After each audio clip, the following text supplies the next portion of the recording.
Hi, my name is Charlotte, and I was a very hardworking teenager. My life was always about studying and part-time jobs, but that all totally changed because of a boy. I was on my way to the principal's office to talk about the college scholarship that I'd applied for when I saw a boy from my class, Mason. His mother was there too, and she was yelling at him on their way out of the office. The week before, his dad had been here with him, and now it was his mom. He'd probably got another detention because of his failing grades, or the pranks he was usually pulling at school. Not that I was his stalker or anything, but I had always been intrigued by him. His mom was very angry, but he seemed happy because there was a smile on his face. Why? He was popular in our school because he was pretty talented and athletic, and he also had a playful nature. He had won multiple awards in special events where parents were expected to attend, but I noticed that he was always alone. That night, while I was on my night shift as a cashier at the local movie theater, I got a strange call. "Hello, is this Miss Charlotte?" a familiar older woman's voice asked. "Yes, that's me," I answered. "I saw you reply to our online ad for a private teacher, and we want to hire you for our son. We're wondering if you could start right away, like tomorrow." I was shaking with excitement all of a sudden. I was so happy that she wanted me despite me only having 5 months of experience from last year. I asked for the address, and what she gave me sounded familiar. It was close to our school anyway. I shared the good news with my mom, but she didn't seem particularly pleased. "You should enjoy being a teenager sometimes, Charlotte. Learn how to quit if things start to stress you out." I just smiled at my mom's concern. The next day, I finally arrived at the address the woman gave me. I pressed the doorbell, and unexpected faces appeared at the door. My face turned white as a sheet when I realized that they were Mason's parents. Did that mean I was going to be my crush's private teacher?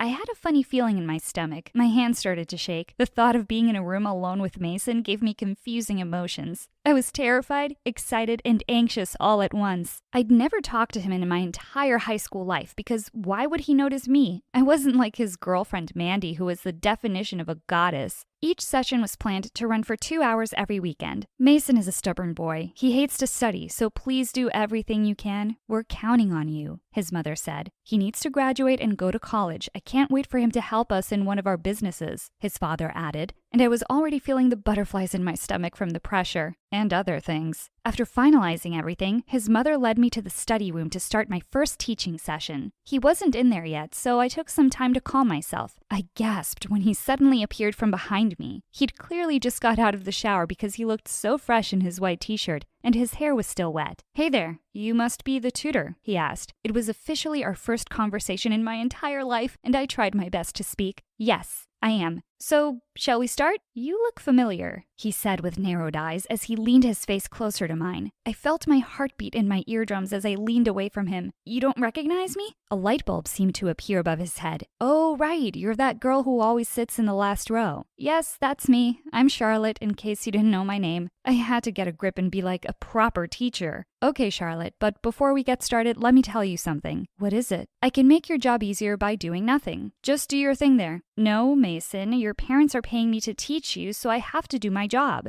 I said firmly. "I won't tell my parents anything, and you shouldn't either," he said as he put on his AirPods and started playing on his phone. Unbelievable! We finished the 2-hour session without me doing anything, and I felt guilty. Before going home, Mason's parents asked me how the session went, and I felt terrible lying. I didn't sleep well that night as I was brainstorming how to convince him to study. I was more anxious the next day. They reminded me to do my best because they wanted Mason to pass his final exams. As soon as I opened the study room door, a hand immediately pulled me in. "What do you think of this? Do you think a girl would like this as a gift?" Mason opened a jewelry box in front of my face and revealed a diamond bracelet and necklace. I was speechless for a moment. He was so generous to give me a gift as expensive as that. "It depends if the girl is into material things, Mason. But yeah, they're beautiful," I said. "Thank goodness, I'm kind of nervous right now. Today is me and my girlfriend's first anniversary," he revealed with sparkling eyes. "So this is him as a boyfriend. Ugh, Mandy is so lucky to have him." He opened the window, and I was surprised when he pulled someone in from outside. It was Mandy. How in the world did she manage to get up here? "Hi, Charlotte," Mandy greeted me, and before I could even reply, the two of them started kissing right in front of me. "Happy anniversary, babe." This is my gift for you." Mason then gave her the jewelry box, and her eyes almost popped out of their sockets. "Oh my God, this is beautiful!" She looked so happy with the gifts that she put them on right away and started taking selfies from every angle. She busied herself inspecting the diamonds and taking pictures of them to post on her Instagram and Snapchat, while Mason just stood there looking at her. "Let's go to your bedroom, babe. I need to change my clothes and touch up my makeup for more pictures," she said. I cleared my throat before butting in. "Excuse me, guys, but just a little reminder that we're having a private teaching session right now. We have a math quiz tomorrow, and you have to pass it this time, Mason." I gave him a stern look. "Don't worry about that, Charlotte. I can pass it," he said confidently. Mandy then dragged him out of the room. I wanted to scream in frustration. I wanted to tell his parents what was going on, but what if he got mad at me? Why was he like this? I was sure he could do better, and why would he allow Mandy to treat him like that? She was all over his gift instead of him for their anniversary. He was so visibly disappointed. The next day at school, while I was on my way to our first class, Julia, a particularly mean classmate, blocked my way in the hallway. "Hey nerd, I want to copy your answers later for the exam," she demanded, which surprised me. I mean, why would I do that? This girl had bullied me almost every day. "That's not right, Julia. You should study and be prepared. That's your responsibility as a student." To my surprise, she suddenly shoved me, which sent me sprawling on the floor. "Selfish nerd," she yelled at me before walking away with her friends. I turned onto my side and saw a hand offering to help me. "Stop sulking and get up." It was Mason, who then pulled me up. We then walked together to our first class for the first time in my 4 years in high school. And my disappointment in him from last night was replaced with excitement. My day ended with his parents calling me, informing me that I needed to do my job better because Mason had failed the math exam that day. Our next session came and I found him sleeping on the couch in the study room. I tried to wake him up, but he didn't even stir. Should I tell his parents this time? He was overdoing this already. "Come on, Mason, wake up. You have to study and learn, please? I need to do this. I need this job and I need to pay our bills and school expenses all by myself. Come on, Mason, you have to help me." I was begging, but he looked so tired. I was running out of patience already. "Okay, fine. Tomorrow, if you still won't behave, I'll tell your parents whether you like it or not," I said, which finally woke him up. He got up and without a word, he grabbed my arm and dragged me to the window. "Mason, wait, what are you doing?" "You have to come with me." "No, we have to study, and there's no way I'm sneaking out through that window." "You don't have a choice." I screamed as he pushed me out of the window, but I landed on a safety net below. That answered my question from last time. I had no other option but to follow him into his car, or his parents would notice us. He started driving, and my heart was pounding hard against my chest. "You're crazy! What if they catch us?" I should have been stricter with him. I couldn't let him do things his way all the time. "Stop worrying about the world even just for a minute, okay?" He convinced me, and all I could do was lean back in defeat. Minutes later, we stopped by a familiar house. "Wait a minute, this is Julia's house. What are we doing here?" "Get out of the car and come with me," he said with a naughty grin on his face. He opened his trunk, grabbed some rolls of toilet paper, and started throwing them on the trees in front of the house. "What are you doing? We'll both get in trouble, Mason." "Julia deserves it for bothering you." It took me almost a minute to process his intentions, and moments later we were both giggling as we threw more toilet paper over the trees in their car. Did you know that a Japanese horror novelist called Koji Suzuki wrote an entire novel on a single roll of toilet paper? I blurted out a random fact from something I read a month ago. "That must have been an interesting novel," he replied. Someone must have noticed us because a part of the house lit up. We rushed back to his car and he immediately dashed off. My stomach hurt from laughing and from the thrill.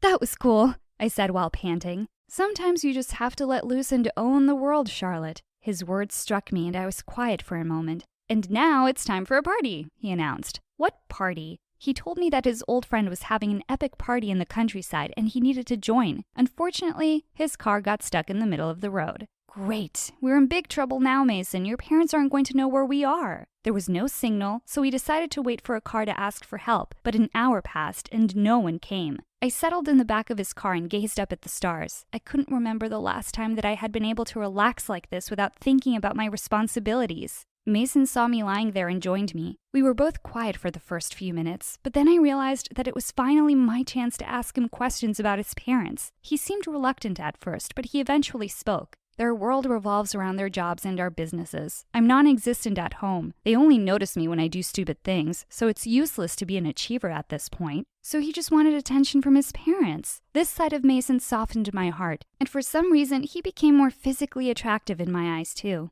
We continued to talk about life and our families until we finally got sleepy. Morning came, and we were finally able to get help and return to the city. His parents called him, and since the call was on loudspeaker, I heard everything. Can you please stop disappointing us, Mason? We're tired of this. Your teacher is useless too. What he said next caught me off guard. Don't drag her into this, Mom. It was all my fault, okay? I tricked her into coming with me when all she wanted was for us to study. And please, about disappointing you, what's new? You only notice me when I get in trouble. It was the first time that I'd seen him that mad. He then ended the call and was quiet for the rest of the ride. It was Friday night, and my boss at the theater told 3 other staff members and me that it would be our last week because they were cutting costs. So I went home crying and frustrated. The next day at Mason's house, I had expected him to change his behavior this time because of what had happened last week. But he was busy preparing a prank for his friend. Remembering what his mother said about me, my patience had finally run out. I slammed my hand against the table loud and shouted at him. You should study because other people out there are working so hard to go to school and get their diploma. You can blame your parents all you want, but at some point in life, you have to take responsibility for your actions, Mason.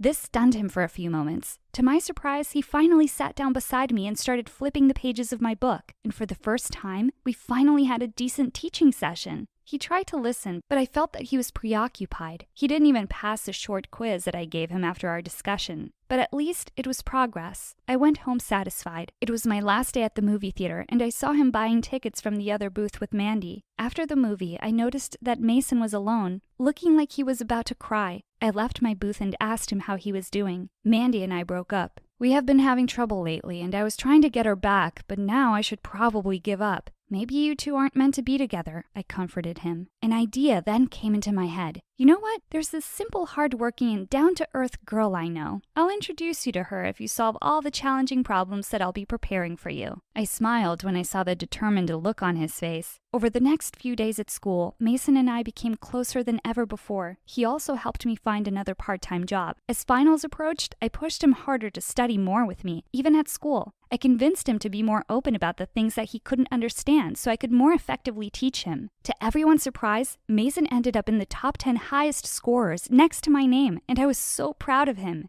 Out of pure happiness, he hugged me so tight he almost crushed my ribs. During lunch, he joined me at my table. So where's this girl that you were talking about? He said. I almost choked on my spaghetti. I was actually referring to myself, I playfully told him as I winked, and he burst out laughing. You tricked me, he said, and we couldn't control our laughter. Deep down, I was hoping he'd date me, but my little fantasy was shattered when he took Mandy to the prom. It looked like they'd gotten back together. Oh well, having a boyfriend wasn't my priority, so although I was heartbroken for a week, I moved on. Graduation came, and I was so happy to see that Mason's parents were able to attend this time. They also looked so happy as they watched their son receive his diploma on stage. While listening to his graduation speech, my heart started racing when I heard him mention my name. And to Charlotte, a classmate of mine, and my private teacher. I just want to thank you for inspiring and teaching me, and for being my study buddy. I will never forget you, Charlotte. You will always have a special place in my heart. When everything was over and I began to leave, I felt someone tap my shoulder. You're already leaving? He asked. Yeah, I'm not exactly the resting type. For a few moments, we stayed silent. Then he sighed.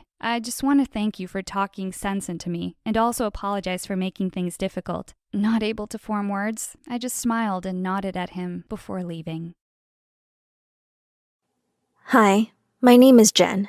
One day, I was sitting quietly in class, listening to our boring teacher ramble on and on. Miss Silva was always super strict with us, and she loved to brag about how only she understood the hard realities of life, since she had once been homeless for a whole 2 hours. When we were assigned projects, and she refused to let me do my chosen project, which was homelessness, she went too far. My dream in life was to become a social worker and help people living on the streets. Miss Silva wouldn't budge though, and she mocked me saying, Jen, with your cushy life, you can't possibly have the perspective to understand this topic. How dare she? Everyone in my class laughed. I had been known as a spoiled girl throughout high school because we were well off, and my classmates must have agreed with her. I complained about it to my friend Carol, who agreed that Miss Silva was mean and out of line. But then she said, yeah, but it was pretty funny too. I mean, you are very spoiled, and you wouldn't survive half a day on the streets. I replied, seriously, Carol? I might look spoiled to you, but I'm not. I could make it as a homeless person for a week, if not more. Carol laughed and said, sure you can, princess. If you're so confident, why not try it out? In fact, I dare you. You know what? I will do it. I'm not afraid to try. You challenged the wrong girl. Dare accepted. After that, Carol and I decided that she would film my journey of being homeless for a whole week. I was actually seriously scared about the idea. What was I thinking? A whole week! I might die from hunger, or get eaten by a predator, or get sick and die of hypothermia. But something in me wanted to go through with the dare. I wasn't gonna give up. My mom, of course, hated the idea. She even threatened to ground me to make sure I couldn't do it. She warned me that life on the streets was dangerous, especially at night. But I wasn't going to go crawling back to Carol and tell her that my mommy wouldn't allow it. I was going to do it with or without my mother's approval. My plan was that on the days when I was supposed to be at school, I would claim that I was sick. Instead, I would sit on Main Street in dirty clothes to blend in with other homeless people. But every night, I would go home and sleep in my own bed. On an early Monday morning, before school, Carol and I started packing my bag with stuff from my locker and home. I had brought way too much stuff from home, but I wanted to be on the safe side. When we were about to leave, Carol had one more dare. She wanted me to set up in one of the most dangerous neighborhoods in the city. At first, I refused, as I could end up in real danger, but Carol refused to negotiate. Instead, we made a deal that I could call 911 if anything were to happen. I began to feel weird about the whole thing. Some people were giving me wary looks, though most just pretended I wasn't there. The neighborhood looked pretty scary. It took a long time to decide where to set up. There was an empty convenience store that had gone out of business, so I decided to settle down in the doorway. I sat down and placed my Nike hat on the ground. Carol offered some last-minute cookies, but I refused as I wanted this to be as genuine as possible. Homeless people find their own food. Carol filmed me for a brief time and said, "This is Jen on her first day as a homeless person. Good luck!" And then she went home. Sitting in the doorway made me sore fast. I ended up leaning on the newspaper-covered door. I felt so nervous. How did homeless people do this? I tried to pass the time by daydreaming about me and my crush from school, Erin, but that only lasted a few minutes. Finally, someone dropped a few coins in my cap. I smiled and said thank you. The soreness started to become too much. Time for a stretch, I thought, getting to my feet. The minute I stood up, though, a mangy-looking, middle-aged man with a long, scraggly beard and black, glittering eyes confronted me. "That's my spot," he growled at me. For a split second, his tall, looming figure unnerved me, and I got ready to run away. The next moment, however, a voice in my head spoke up. "If you don't stand up to the likes of him now, the whole week will be your personal hell." The thought charged me, and I dug my heels in. "Beat it, old man! I was here first!" I tried to imitate his way of speaking. His frown deepened, and he raised his hand. With a flash, I swung my backpack off my shoulder and straight into his stomach. "Ah!" He groaned, doubling over. In my heart, I congratulated myself, thinking I'd won. The next minute, however, the man looked over his shoulder and yelled, "Get her, boys!" That's when I saw two equally mangy-looking boys emerge from the shadows. They both grinned evilly as they stepped towards me. Before they took another step, I threw the cap with the coins in the man's face, which caught him off guard and gave me time to turn on my heels and run. Behind me, I could hear him yelling at the boys to get to me faster. People around us were starting to stop and stare. I didn't have time to ask them to intervene. I pushed past everyone, heading towards the busy roads. I had a good head start, so I was hopeful I could get away from them. I realized, though, that they were hot on my heels, and as I passed a grocery store, I bumped into a woman with a trolley. "Damn!" I cursed as her stuff went flying. "I'm so I stopped as I saw the woman was none other than Miss Silva. "Jen?" She gasped, shocked. Before I could run away, she grabbed me by the arm. The boys had almost caught up to me now. When they saw me with Miss Silva, they assumed I'd gotten into trouble. Giving me one last look of anger, they turned around and went back the way they had came. I, however, was stuck with Miss Silva, whose shock was being slowly replaced with rage. "What in the world are you doing?" she asked sharply. I briefly explained to her the bet her insult had led to. She looked ashamed. "I'm sorry, Jen. This isn't what I wanted you to do." I gave her a quick hug and made her promise she wouldn't tell anyone. To my surprise, seeing how determined I was to get through this, she agreed. Then she asked me where I would be and promised to come check on me every day. Realizing she wasn't as bad as I thought she was, I returned to look for another spot around the same area. The next few days passed without any more fights, and I quickly learned about life as a homeless person. It's true that I still slept in my house as soon as it got dark, but during the daylight hours, I was struggling to survive. Carol came every morning at 6 a.m. to make sure I was still there. She'd make fun of me every time about the way I looked. I wasn't taking care of my skin and I started getting pimples. My hair looked bad, and I'd really started to smell. I got used to it pretty fast, though. I also learned how to deal with homeless people. They weren't as bad as I'd first thought, and they were actually pretty nice to me. They shared their food with me and told me all kinds of tales about themselves. Soon enough, I had some homeless friends who were very good people. On the final day of the dare, I was already excited about going back to normal life. But that day, something weird happened. A man stopped in front of me. He had a briefcase and was dressed in a nice suit. He was eyeing me with a mixture of admiration and suspicion. He asked me if I was homeless, and I said yes. He left to make a call,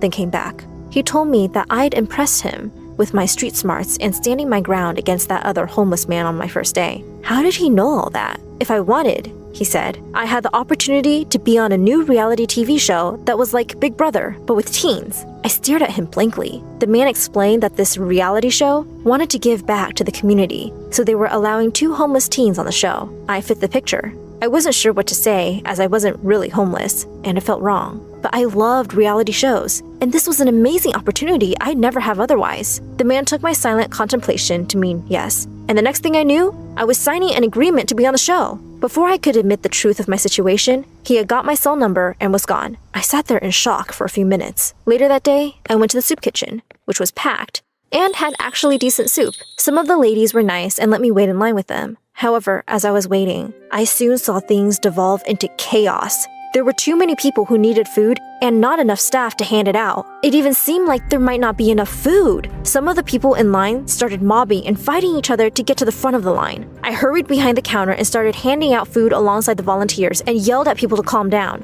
I managed to get everything back to normal, and quickly, everyone was happily getting served. After I went back out on the streets, I saw it was about to get a lot harder as it started to rain. All of the homeless people took cover, but I stayed where I was since I wanted to have the full homeless experience, including the very worst parts. After all, if something like that happened at night or when I was too weak or tired to move, I'd be exposed to the elements. Plus, I needed to think about what I had seen back there in the soup kitchen. It was incredibly moving and heartbreaking. Those poor people, so hungry and miserable that they were driven to get into physical fights for food. I wanted to do something, but I felt so helpless. That evening, when I got home, I didn't feel right. The dare had ended, but I still felt bad about the harsh reality homeless people were forced into.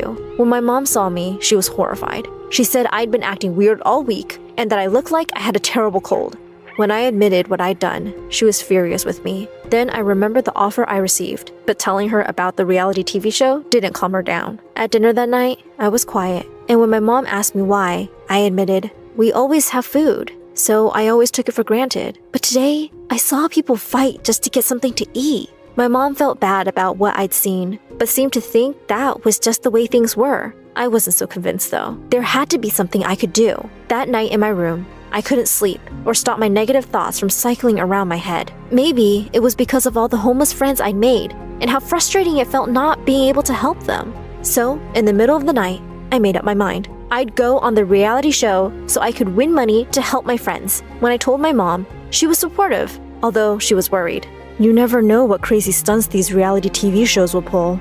I told her not to worry, that I'd be able to fend for myself. Besides, I had to do this to help my friends. It was lucky that I called the director when I did, because they were just about to start filming the show. As it turned out, my mom was right about the show. For some reason, the director decided to focus on me and encouraged me to be mean to the other contestants. He wanted me to do things like steal their food and even call them names. I guess they wanted to paint me as a villain or something. At first, I went along with it, because if I won, I could help so many of my friends. But the director kept pushing me further and further. And the worst thing was, he'd smile his creepy smile and say, "You know you want to." Ew, no, I didn't. Finally, when we were on the streets filming one day, they got me to pick a fight with a girl who was sleeping under a plaid blanket. I almost said no, but I knew the director would boot me off the show if I argued. So I went for it and shook her awake. When the girl came out, sleepy and disoriented, my jaw dropped. It was one of the friends I made while I was living on the streets. You jerk! I exploded at the director. How dare you torment homeless people when you know how vulnerable they are?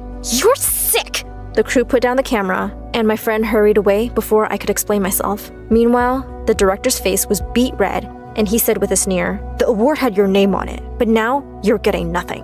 And that was that. I was booted off the show. At least my conscience was more or less intact. I was livid. The show had been completely corrupt. It made money off homeless people who didn't know any better and were desperate for money. When I called Carol, she agreed that the directors and the crew were complete psychos, but brought up how she had filmed me. That gave me an idea. On the day that the show was to premiere, we decided to take our revenge. Some of my tech-savvy friends helped us post the videos Carol had made of me on social media. Now the whole homeless reality show was ruined, as it was revealed I was never actually homeless. The show was publicly criticized, and the director received threats from angry people, and he tried to sue me for his losses. Luckily, Carol's mom was the top lawyer in town and represented me. The case got a lot of press, and big lawyers got involved. But in the end, I won. All the judge had to see was some footage of the show and how it took advantage of homeless people, and she ruled that the entire show was unethical and misleading. Best of all, though, was what she ruled would happen to their profits. All of it would go to help the homeless. So, in the end, I did receive some criticism for pretending to be homeless. It was a risk posting those videos, but one I definitely didn't regret. The most important thing was that I helped my friends and other homeless people too. Hi, I'm Angelina, and my story? It's kinda crazy. But please know that My Story Animated will give $1,000 to one lucky person who subscribes in the next 7 days. Tell your friends to subscribe now. My mom worked as a maid at the mansion of a wealthy family, and because she couldn't afford to send me to school, I went with her to work. By the time I was 8, I was helping her with small chores around the house. The owner was a really rich CEO who was never at home, and his wife was really self-obsessed. She left her daughter Maddie with the house staff to get beauty treatments so often that when Maddie was little, she called my mom her mom. I didn't mind because even though she was a couple of years younger than me, she was my best friend. One day, Maddie and I were just settling down to watch a movie in her room when someone flung the door open. It was Maddie's mom, and she did not look happy to see me. "You girl, what do you think you're doing in my daughter's room?" "Mom, don't talk to her like that. She's my friend." Her mom gave me a glare and walked away. The next day, Maddie's mom called me to her chambers, and I just knew I was in trouble. When I walked in, she got up and said, "I can see you're spending so much time in my daughter's room when she's at school. So I've decided to enroll you in her school too, and you can work afterwards. No need to thank me. Close the door behind you." School? I thanked her and went to tell Maddie the great news. She seemed excited too. But when we got there together, she asked me to walk a few steps away from her. And once she met her friends, she disappeared. What was going on? I found out soon enough. When I was sitting alone in the cafeteria at lunch, a group of girls walked up to me and put a big backpack on the table. "You're Maddie's maid, right? She said we can ask you to do anything. After school, carry this to my car. I'll be waiting. Take these assignments with you. I expect them to be ready by tomorrow. Oh, tomorrow morning, get me a latte and a donut. Here's the money. Keep the change." What on earth? I ran off to look for Maddie and found her in the girls' bathroom. "Maddie, why are you telling people that I'm your maid? I thought we were friends." "Oh, Angelina, of course we are, but only at home. I have a reputation to maintain here, and I can't mingle with someone like you in public. You get it, right? See you at home, bestie." She walked away while I stood there, shocked. Was this the same sweet Maddie I known my entire life? Maddie and her friends were always dumping their homework on me and making me run around for errands, and I was getting exhausted. I didn't even get time to study for a big math test and ended up with a big, fat D. Later that day, when Maddie and her gang walked up to me and handed me a list of errands for our party, I tore it up. "I've had enough. You guys have hands, don't you? Do this yourselves." "Oh, that's rich. Coming from someone as poor as you. You know I pay for your school, right?" Before I could reply, I heard a boy's voice behind me. "Cut it out, Maddie.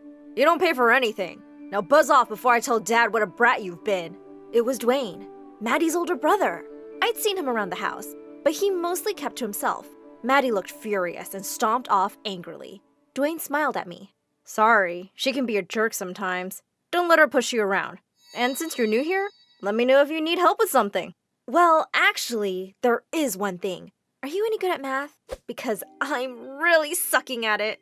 He started tutoring me at home, and by the time 7th grade ended, I was getting straight A's. But my grades weren't the only things that changed. As I grew older, I seemed to be catching the attention of a lot of guys. One day, I wrapped up my chores quickly for a movie date with a really cute guy. And just as I was leaving, Maddie screamed, "Oh, Angelina!" When I reached her room, I wanted to pull her hair out. She had dumped every single pair of footwear she owned on the floor and handed me a toothbrush. "These are really delicate shoes, so take your time and clean them with this. I need them all by tomorrow morning." "How many shoes are you going to wear at a time? Can't I do the rest later?" "Mom! Angelina and her mom might need to be let go." I had no choice but to do what she said. My date got canceled, and well, this was the first of many. Maddie always found some way to ruin things for me, and slowly all the boys stopped asking me out. One day when Dwayne and I were studying, I caught him looking at me. What is it? You know Maddie is just threatened by you, right? Threatened? By me? Why? You're smarter, prettier, and so much nicer than her. You don't think she knows that? I could feel myself blushing hard. Just then, Mom called me to help with the dishes, and I floated away on cloud 9. A little later, Maddie appeared, throwing a letter on the kitchen table. This friend of mine really likes you. God knows why. He's really shy, so he asked me to give you this. And why are you suddenly being nice to me? I just said he's my friend, didn't I? I'm not doing this for you. Just write a response quickly so I can hand it to him tomorrow. When I opened the letter, I felt really flattered, but also cringed a bit. Dear Angelina, or should I call you my angel? I wish I could talk to you, but your beauty just makes me speechless.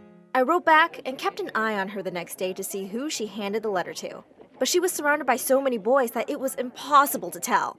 The next week, she gave me another letter. Hi, my angel. I think I have the courage to face you. Meet me behind the school tonight at 7 p.m. I was really curious about who this guy was, so I decided to go to the meeting spot. Half an hour went by, and it was getting chilly. Suddenly, Maddie and her friends jumped out of the shadows, laughing hard and recording me. You thought someone was interested in you? How dumb are you, Maid? What? This was all you guys? Duh! Just because some losers asked you out doesn't mean you're something special. Gosh, you're so pathetic. Poor Cinderella, waiting desperately for Prince Charming. I was almost about to attack her when suddenly someone took my hand. It was Dwayne. He pulled me away and we started walking back home. I overheard Maddie telling her friends how she wrote those letters to play this dumb prank on you. She's so immature. She and I used to be best friends. I don't understand why she hates me so much. As tears poured down my face, Dwayne put his jacket around my shoulders, pulling me a little closer. I don't know why anyone would want to lose you as a friend. You are something special. Before I knew it, he leaned in for a kiss, and it was amazing. Even though the video of me waiting for a non-existent boy was making the rounds at school and everyone was making fun of me, I didn't really care. Dwayne and I had secretly started dating, and the next few weeks were bliss. Dwayne and I were making out in his room one day when suddenly, Maddie barged in, looking down at her phone. The parents are out and I'm having a party. Can you invite some of your hot friends? Wait, what is she doing here? Angelina is my girlfriend, you idiot. Now get out. He shut the door on her face, and we heard a tiny crack. Do you think she broke her nose? Doesn't matter.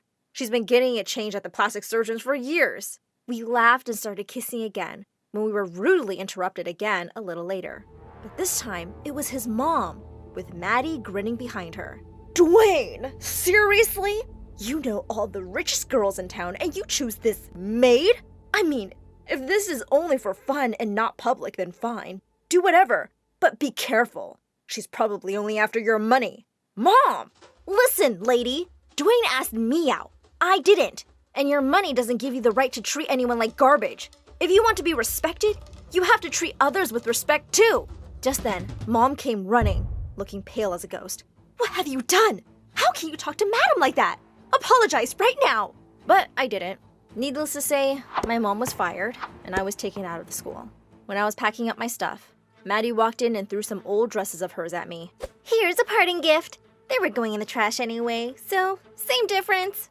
What happened to you, Maddie? Why did you turn into this awful person and just forgot that we were best friends? Oh, please. I was only bored at home, and you were hired to entertain me. And then you forgot your place. We were never best friends. We never could be.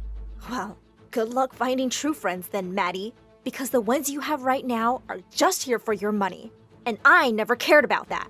With that, I picked up my bags and left. Dwayne kept texting me, but I didn't have the heart to reply. It was better this way, probably. We were worlds apart. Soon after, Mom found a job as a waitress, but it wasn't enough to make ends meet, so I managed to get a job as a cashier at a local bookstore. And one evening, Dwayne walked in. Angelina, I'm so sorry about everything my mother said. I really love you. Please give me another chance. I won't ever let her say anything mean to you again. The next day, I walked into the mansion, and before his mom could say a word, I stopped her with my hand. I'm not your maid anymore. I'm an independent girl dating your grown-up son, and you can't do anything about it." Her jaw fell to the floor as I walked into Dwayne's room holding his hand. We dated for the next few years, and I graduated high school. I started working at a local cafe, and the old lady who owned the place grew really fond of me. But one day, she suddenly passed away. I had barely registered the news when a man in a suit came into the cafe and asked for me. "The owner has left the business to a girl called Angelina. Where is she?" Oh my god, what? She had left the entire cafe to me? And with that, life changed forever for me and my mom. We both started working together and turned the place around. It became one of the most popular spots in town. One day, Maddie and her mom walked into the cafe, and a few minutes later, I heard Maddie screaming at a waitress. "Are you stupid? So what if it's not on the menu? Just go ask your chef to make me a salmon salad." I walked over to their table, and their eyes almost popped out. "Ladies, please leave the cafe immediately. We refuse service to ill-mannered customers." "Oh, and you? Another waitress is allowed to talk to me like that? Call the management and I'll have you fired right now." "I am the management, and I will have you thrown out now." As my staff escorted them outside, the humiliation on their faces was epic for me. With all the money I made, I opened 3 new cafes in the next 2 years, and by the time Dwayne came back from university, there were 4 more. One day, as I was leaving work, I noticed a bunch of paparazzi outside. Suddenly they parted, and Dwayne walked towards me with flowers and a ring. "Angelina, will you do me the honor of marrying me?" Yes, of course! All the journalists snapped pictures and cheered as we kissed. "How does it feel being engaged to the richest boy in town?" "It's not a big deal. I'm rich too, you know." Dwayne and I flew away to a private beach to get married amongst friends. And Mom, of course. Naturally, his family did not come. We have our own home and 3 cats, and we're all very happy. I got my fairy tale ending after all. Hi, I'm Zoe, and I'm from Australia. Please like and subscribe. Both my parents were born geniuses. My dad was a scientist at a pharmaceutical company, and my mother became the youngest principal in the world. So when I was born, they thought I'd be the next Einstein. But unfortunately, I wasn't even close. They'd try to teach me how to read and write, and I would shred all the books and papers to pieces. Look at that, Mommy!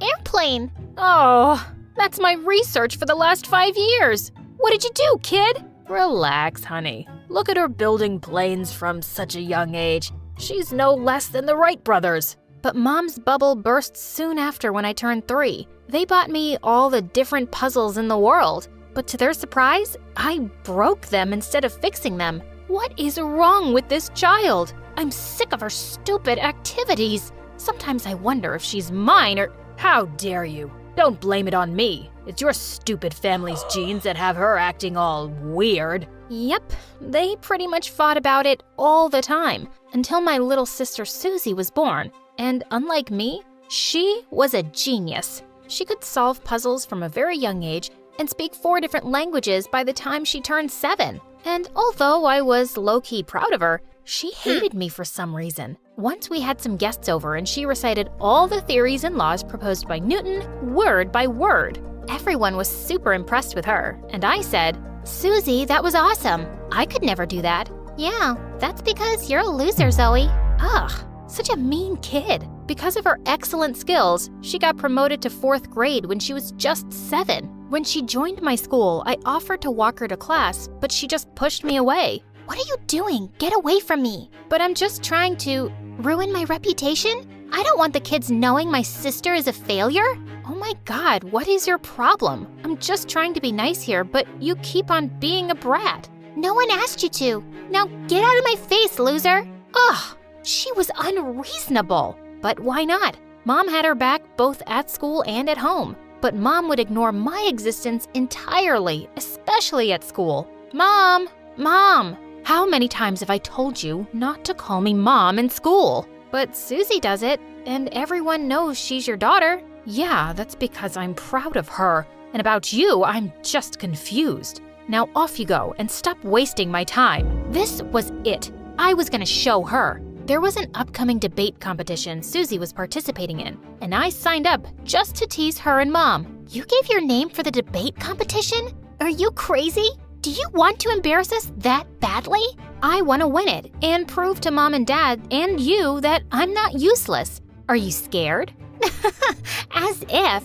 And you must be crazy to think you can win against me. Well, I really wasn't sure that I would, but surprisingly, the judges felt that my points were more real and reasonable, and I won the competition. Both Mom and Susie's jaws dropped when they saw this. And the next day, I found Susie pulling stuff out of a girl's locker and stomping on it. Before I could even ask what she was doing, the girl came running at her angrily and pinned her against the wall. Hey, what do you think you're doing, punk? Mind your own business, witch. I'm trashing my sister's locker, and I'm a little busy, so buzz off. Your sister's locker? I don't know who that is, but that locker is mine. And with that, she started pulling Susie's hair, and I couldn't stop laughing. She mistakenly broke into the girl's locker thinking that it was mine. That was hilarious. Just then, Mom arrived on the scene and pulled the two apart. And then she started screaming at me. You were just standing there like a moron and laughing? Why didn't you stop this bully? Why should I? Susie deserved getting her butt kicked. And you can defend your little princess yourself. Mom was furious. She gave the other girl detention and she suspended me for a week. Mom, are you crazy? You're suspending me for what? Laughing? And what about Susie? She started the whole thing. She gets no punishment at all? I don't want to hear anything. Susie is the smartest kid in the school, and she's being promoted to your class because she's a genius. Do you think I'll let you ruin it? How could my own mother be so evil? I stormed out of her office in anger. A few days later, Mom threw a huge party on Susie's birthday, and I prepared to get revenge on her. As I was getting ready, Susie came into my room and suddenly hugged me. Oh, sis, I'm so sorry. I've been so mean to you. I realized you won because of your own smartness, and you're as smart as me. Please, forgive me for everything. Really? What changed your mind? Oh, I don't know. Maybe just because it's my birthday and Mom threw me this huge party and I realized how lucky I am to have everything. So you can have this one little victory. I feel generous. Gosh, she was so annoying. I almost didn't want to go to her party now, but she dragged me off and I decided to let things go. But soon after I walked in, everyone was staring at me and started laughing like crazy. What was happening? Suddenly, I saw my reflection in the mirror and my face was all swollen, like I'd been stung by 100 bees. And Susie was cackling like a witch. I was certain she'd mixed something in my makeup. Susie, you psycho! I'm gonna kill you! I ran off to Dad's bathroom and grabbed his shaver. I came running back and pounced at Susie, knocking her to the ground. And I started shaving her head as she screamed. Just then, Mom came into the room and went all ballistic on me in front of everyone. Oh my God, Zoe! What are you, an animal? What have you done to your poor sister? On her birthday? You're grounded for life. That's enough, Mom. You never listen to me. You just care about Susie all the time. Can't you see what she's done to my face? All she ever does is make me miserable. How can you be so blind? But she just looked at me blankly, and I knew it was useless to say any more, so I ran back to my room. But later that night, I heard someone screaming. I ran down to find Susie in the lounge, and all around her were broken picture frames, and on the wall was something written in red spray paint. Finish Susie off. Smarty Pants needs to die. Susie grinned at me and let out another shrill scream, and just then my parents came running in. Mom, Dad, look what Zoe did. She ruined all our family pictures, and she wrote this on the wall. She hates you guys, and she hates me, and she wants to kill me. She's a psycho. She needs help. What? These were all crazy lies. She was such an evil person. But Mom and Dad bought her lies and instantly took me to a doctor. There, he ran all kinds of tests on me and declared I had ADHD. It is an attention disorder where individuals can't always focus on things like other kids and have unusual motion problems. But it doesn't mean that she's any less smart. In fact, Albert Einstein himself was diagnosed with it. Well, I always knew something was wrong with me, and this explained all the reasons why I could never focus on my studies. I thought Mom and Dad would understand me now, but surprisingly, they looked at me like I was some kind of monster. Later, when we got home, I heard my parents secretly talking about me, and it just broke my heart. I never thought Zoe would be such a burden to our name. And now this weird disease.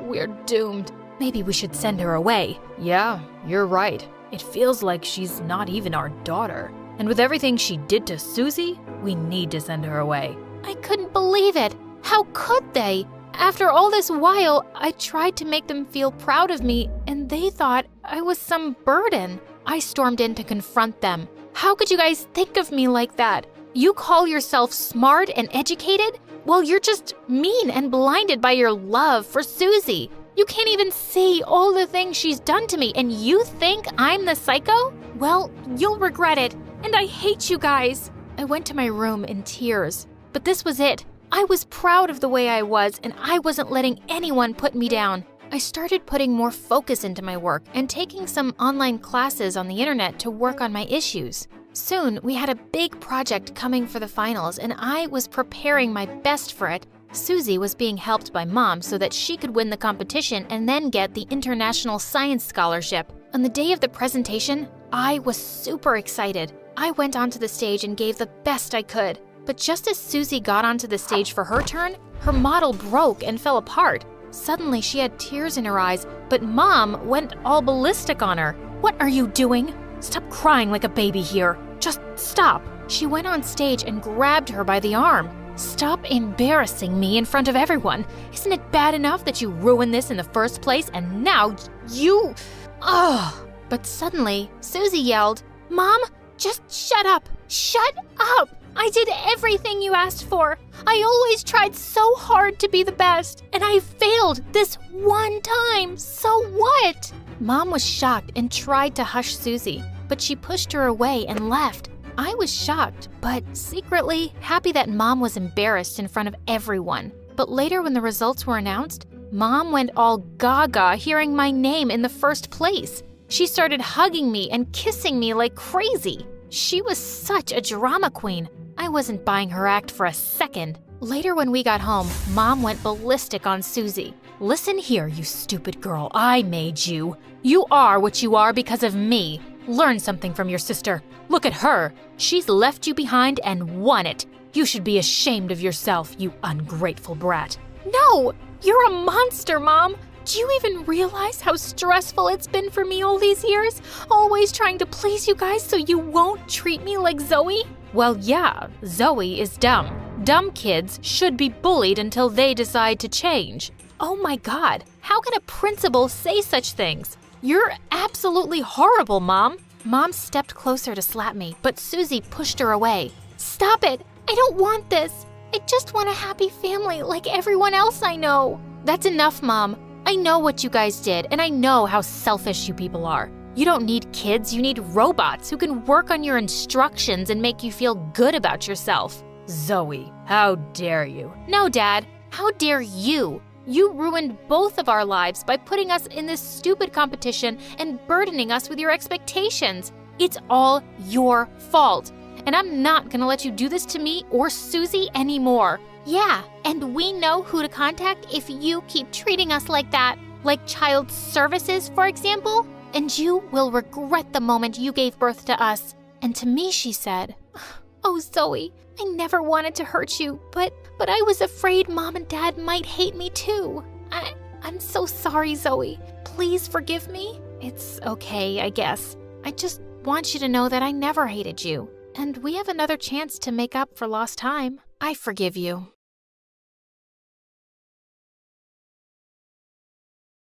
My head was pounding as I slowly woke up. She's awake! Your Highness, you're awake! Huh? Your Highness? What was happening? Hey there, I'm Bella, and I'm about to take you through a whirlwind of royal troubles. Ready for some royal chaos? Hit that like button and subscribe. Right after waking up, the doctor came in checking on me and asking a bunch of questions. You've had an accident. You've been out for 3 weeks. Do you remember your name? Can you name an animal that starts with E? Good news, I knew my name and my family's names. Bad news, I couldn't remember anything about my life. And here's the shocker. The doctor said I might never get my memories back. I was super confused when my family came rushing in. My sister Aurora, just a year younger than me and a huge gossip, tried to update me on all the royal news, but my mom stopped her. Let her be. She just woke up. But Mom, she'll want to know everything. Right, Bella? Aurora, that's enough! That's my dad, the king. Bella, you gave us a fright. No more football for you. You need to rest now, Bella. I was surprised my parents didn't hug me or kiss my forehead.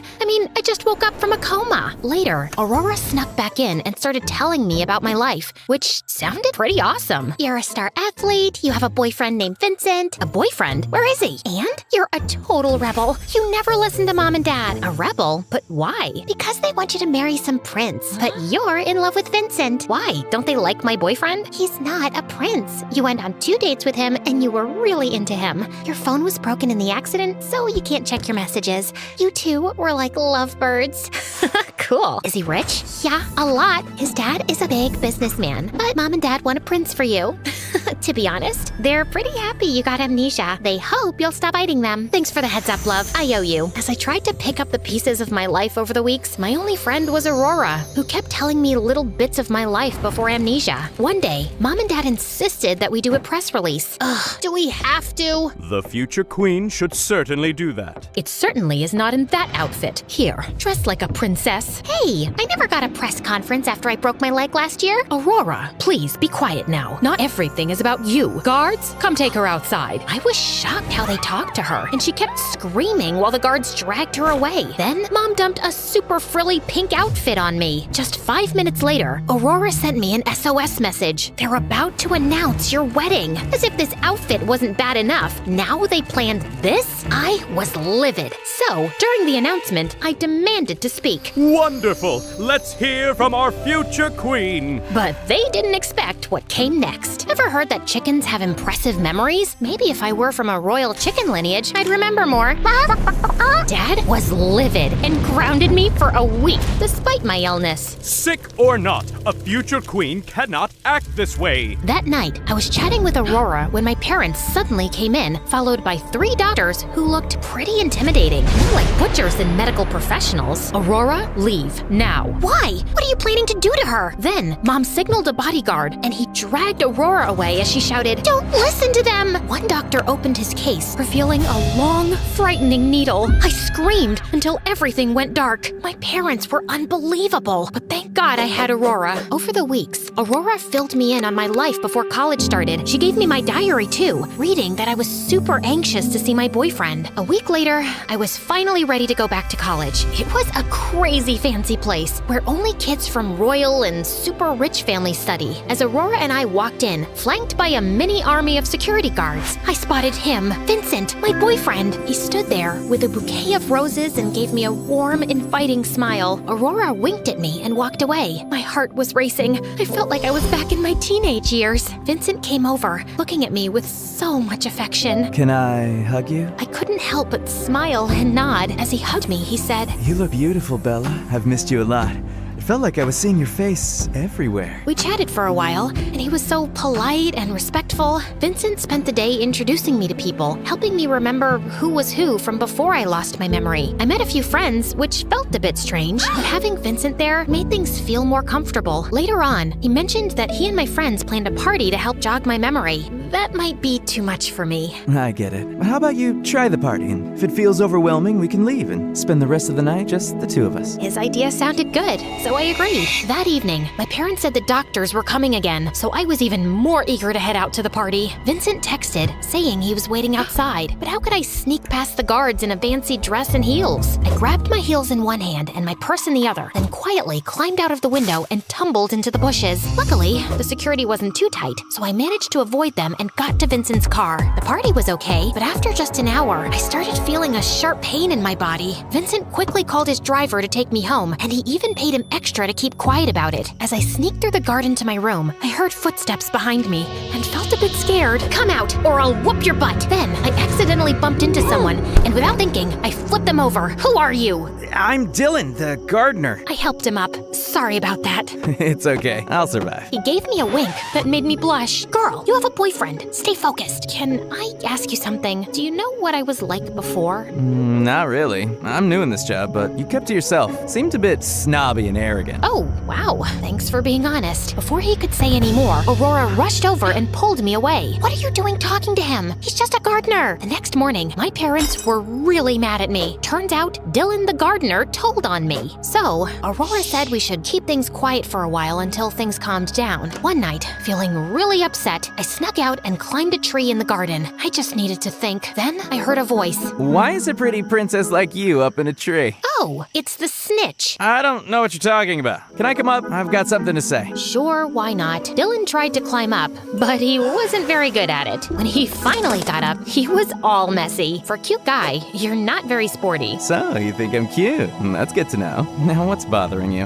Honestly, I didn't expect to spill my guts to the gardener, but I guess I just need someone to listen. And you seem genuine, so here it goes. I ended up telling Dylan everything. It was so easy to talk to him. Man, that sucks. That's all you've got? You're not great at giving advice. Can't argue with that. But hey, I stole a chocolate bar from the kitchen today. You want some? Sure, why not? I ended up staying with Dylan until sunrise. For the next few weeks, I hung out with Dylan whenever I could, and it was great, but I felt guilty. Vincent was a nice guy, and I didn't hate spending time with him either. But as time went on, I started to prefer Dylan's company over Vincent's. It puzzled me why I'd rather spend time with Dylan. Maybe my amnesia and the medicines were really messing with my feelings. Then one evening, I found Vincent in my room unexpectedly. Vincent, what are you doing here? You've been acting distant. Is something wrong? I didn't know what to say. How about I show you around the palace? I was hoping for a different answer, but okay. Let's spend time together. He kept asking why I was acting different. I dodged his questions, but he persisted. Then we reached the royal jewelry room. If you need space, just say so. It'll hurt, but I'll understand. In my rush to change the subject, I quickly entered the passcode on the digital keypad and let him inside. Get ready to be amazed. This is where we keep all the royal jewelry.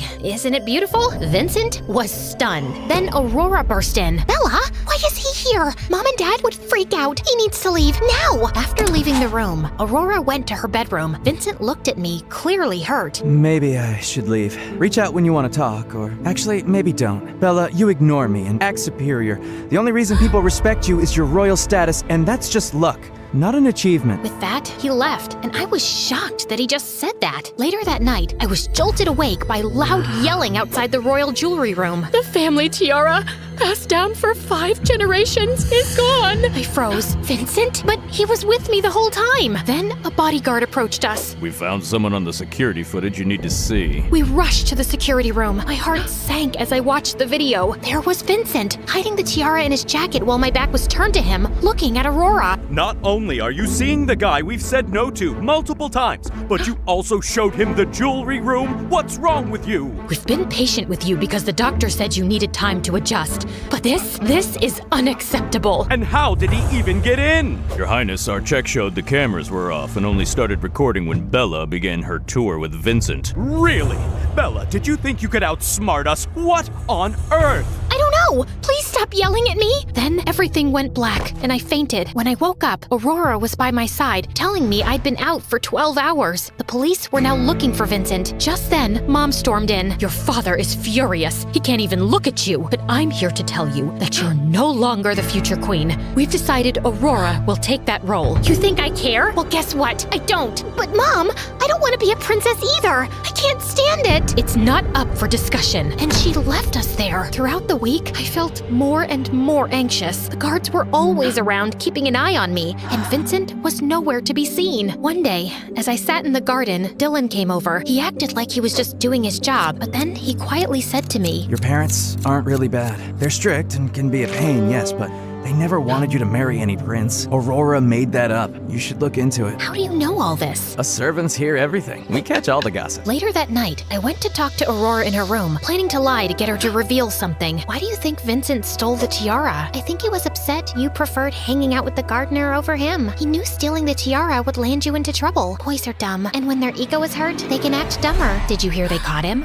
No, they didn't. Actually, they did. They caught him trying to leave the country. He spilled everything. Aurora, it's time time to stop. Of course, that was a lie. Vincent hadn't been caught, and Aurora's explanation for why he stole the tiara actually made sense. I don't know what you're talking about. Are you feeling okay? Did you take your medicine? I know I wasn't perfect before my accident, but I wasn't a troublemaker either. You didn't need to scheme. If you really wanted the crown, you should have just told me. I would have stepped aside. Sure, as if Bella, the darling princess, would give up anything. Poor Aurora, always in Bella's shadow. That's what they say. I was happy when you got amnesia. It was my chance. What chance are you talking about? For a moment, Aurora looked lost, like she'd been caught off guard. Chance? What chance? I don't know what you mean. It doesn't matter. I recorded everything you just said. As I tried to leave, Aurora attacked me. We ended up fighting until the guards separated us. I showed my parents the recording. They were shocked and immediately called off the announcement about the crown. They were really mad at Aurora. You've gone too far. How can you hate your sister so much? Not just her, you and Dad too. They decided to send her to my royal uncle on the other side of the world, hoping it might teach her a lesson. I wasn't so sure. I'm just glad the truth came out. Thanks to you,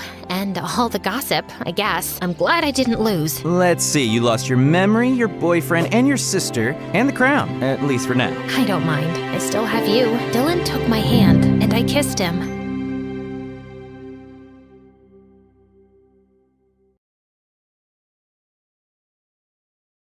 The baby was red in the face, screaming at the top of his lungs. I gently picked him up and rocked him back and forth. Hush, little baby, don't cry. I'm here for you, I said. Mom burst into the room. Ugh, you stupid girl. What's taking you so long to feed him? She said angrily. I jumped out of my seat when I saw how enraged her face looked. And get your finger out of there, Mom said. My eyes teared up, and I tried to apologize. But then Mom said, ugh, just go to your room. But this is my room, I said. Oh God, just leave, Mom yelled. You should understand being the oldest sister. The next morning, while I was getting my twin brothers dressed for school and packing their bags, I could hear Mom and Dad screaming at each other in the kitchen. Well, that's how most mornings started around here. Very reluctantly, I walked into the kitchen because I had to prepare my brothers' lunches. Just stop complaining, woman! I'm sick of your constant whining and nagging. I'm doing the best I can. You do your part and let me have some peace for a change, Dad was shouting. I'm doing more than my fair share, Mom screamed back. I'm starting my second job today. What else am I supposed to do with all the brats I'm supposed to be taking care of? Angrily, she turned towards me and said, you can do more to take care of your brothers, Dana. I wanted to say that I was already doing most of it, but I also felt sorry for Mom and wanted to help her. So I just nodded. If she were a boy, she could have helped out so much more. Girls are just useless, Dad snapped. I tried to hold back my tears, but a few rolled down my cheeks. Dad looked at me in complete disgust. That's another reason I don't like girls. They are such crybabies. Just then, my brother Zach, who was a year younger than me, walked into the kitchen. He saw my face and wrinkled up his nose, just like Dad. Hey, dummy, are you making Mom and Dad fight again? You should just stay at home and help out with the chores, you know. It's not like you're any good at school. Well, that was sort of true. Whenever I tried to read anything, I just couldn't make sense of the letters. Letters on a page jumped and danced all over the place when I looked at them. I just ignored Zach, put the twins' lunches in their bags, and started to head out the door to walk them to school. Just as I was leaving, I heard Zach bragging about the A+ he had gotten on his science project. Dad said that Zach was the only child who made him proud. School was the only time I ever had any fun. I was very popular. I was never asked to read aloud in class, and I wasn't even given any written assignments. When our exams came around, I was asked to give my tests orally in a private room with a special teacher. That's why everyone at school thought I was the daughter of some wealthy family, especially because I had just moved into town recently. This went on for 3 years, until Zach ruined everything, of course. One day, when I was hanging out with my friends at recess, Zach turned up at my school with my brothers. Hey, dumbhead, you left this morning without getting your brothers dressed. Your mom is too busy being a janitor in another school to deal with all this. I'm not a babysitter. Stop wasting your time at school and take care of your brothers, idiot. And with that, he walked off, leaving the twins behind. I was so humiliated as everyone stared at me in shocked silence. Now everyone knew I was no one special, just an idiot. I burst into tears, and my class teacher and the principal came out to see what was going on. They told me I could go home early today. I took my brother's hands and left. When I got home, I could hear Dad's voice coming from the lounge.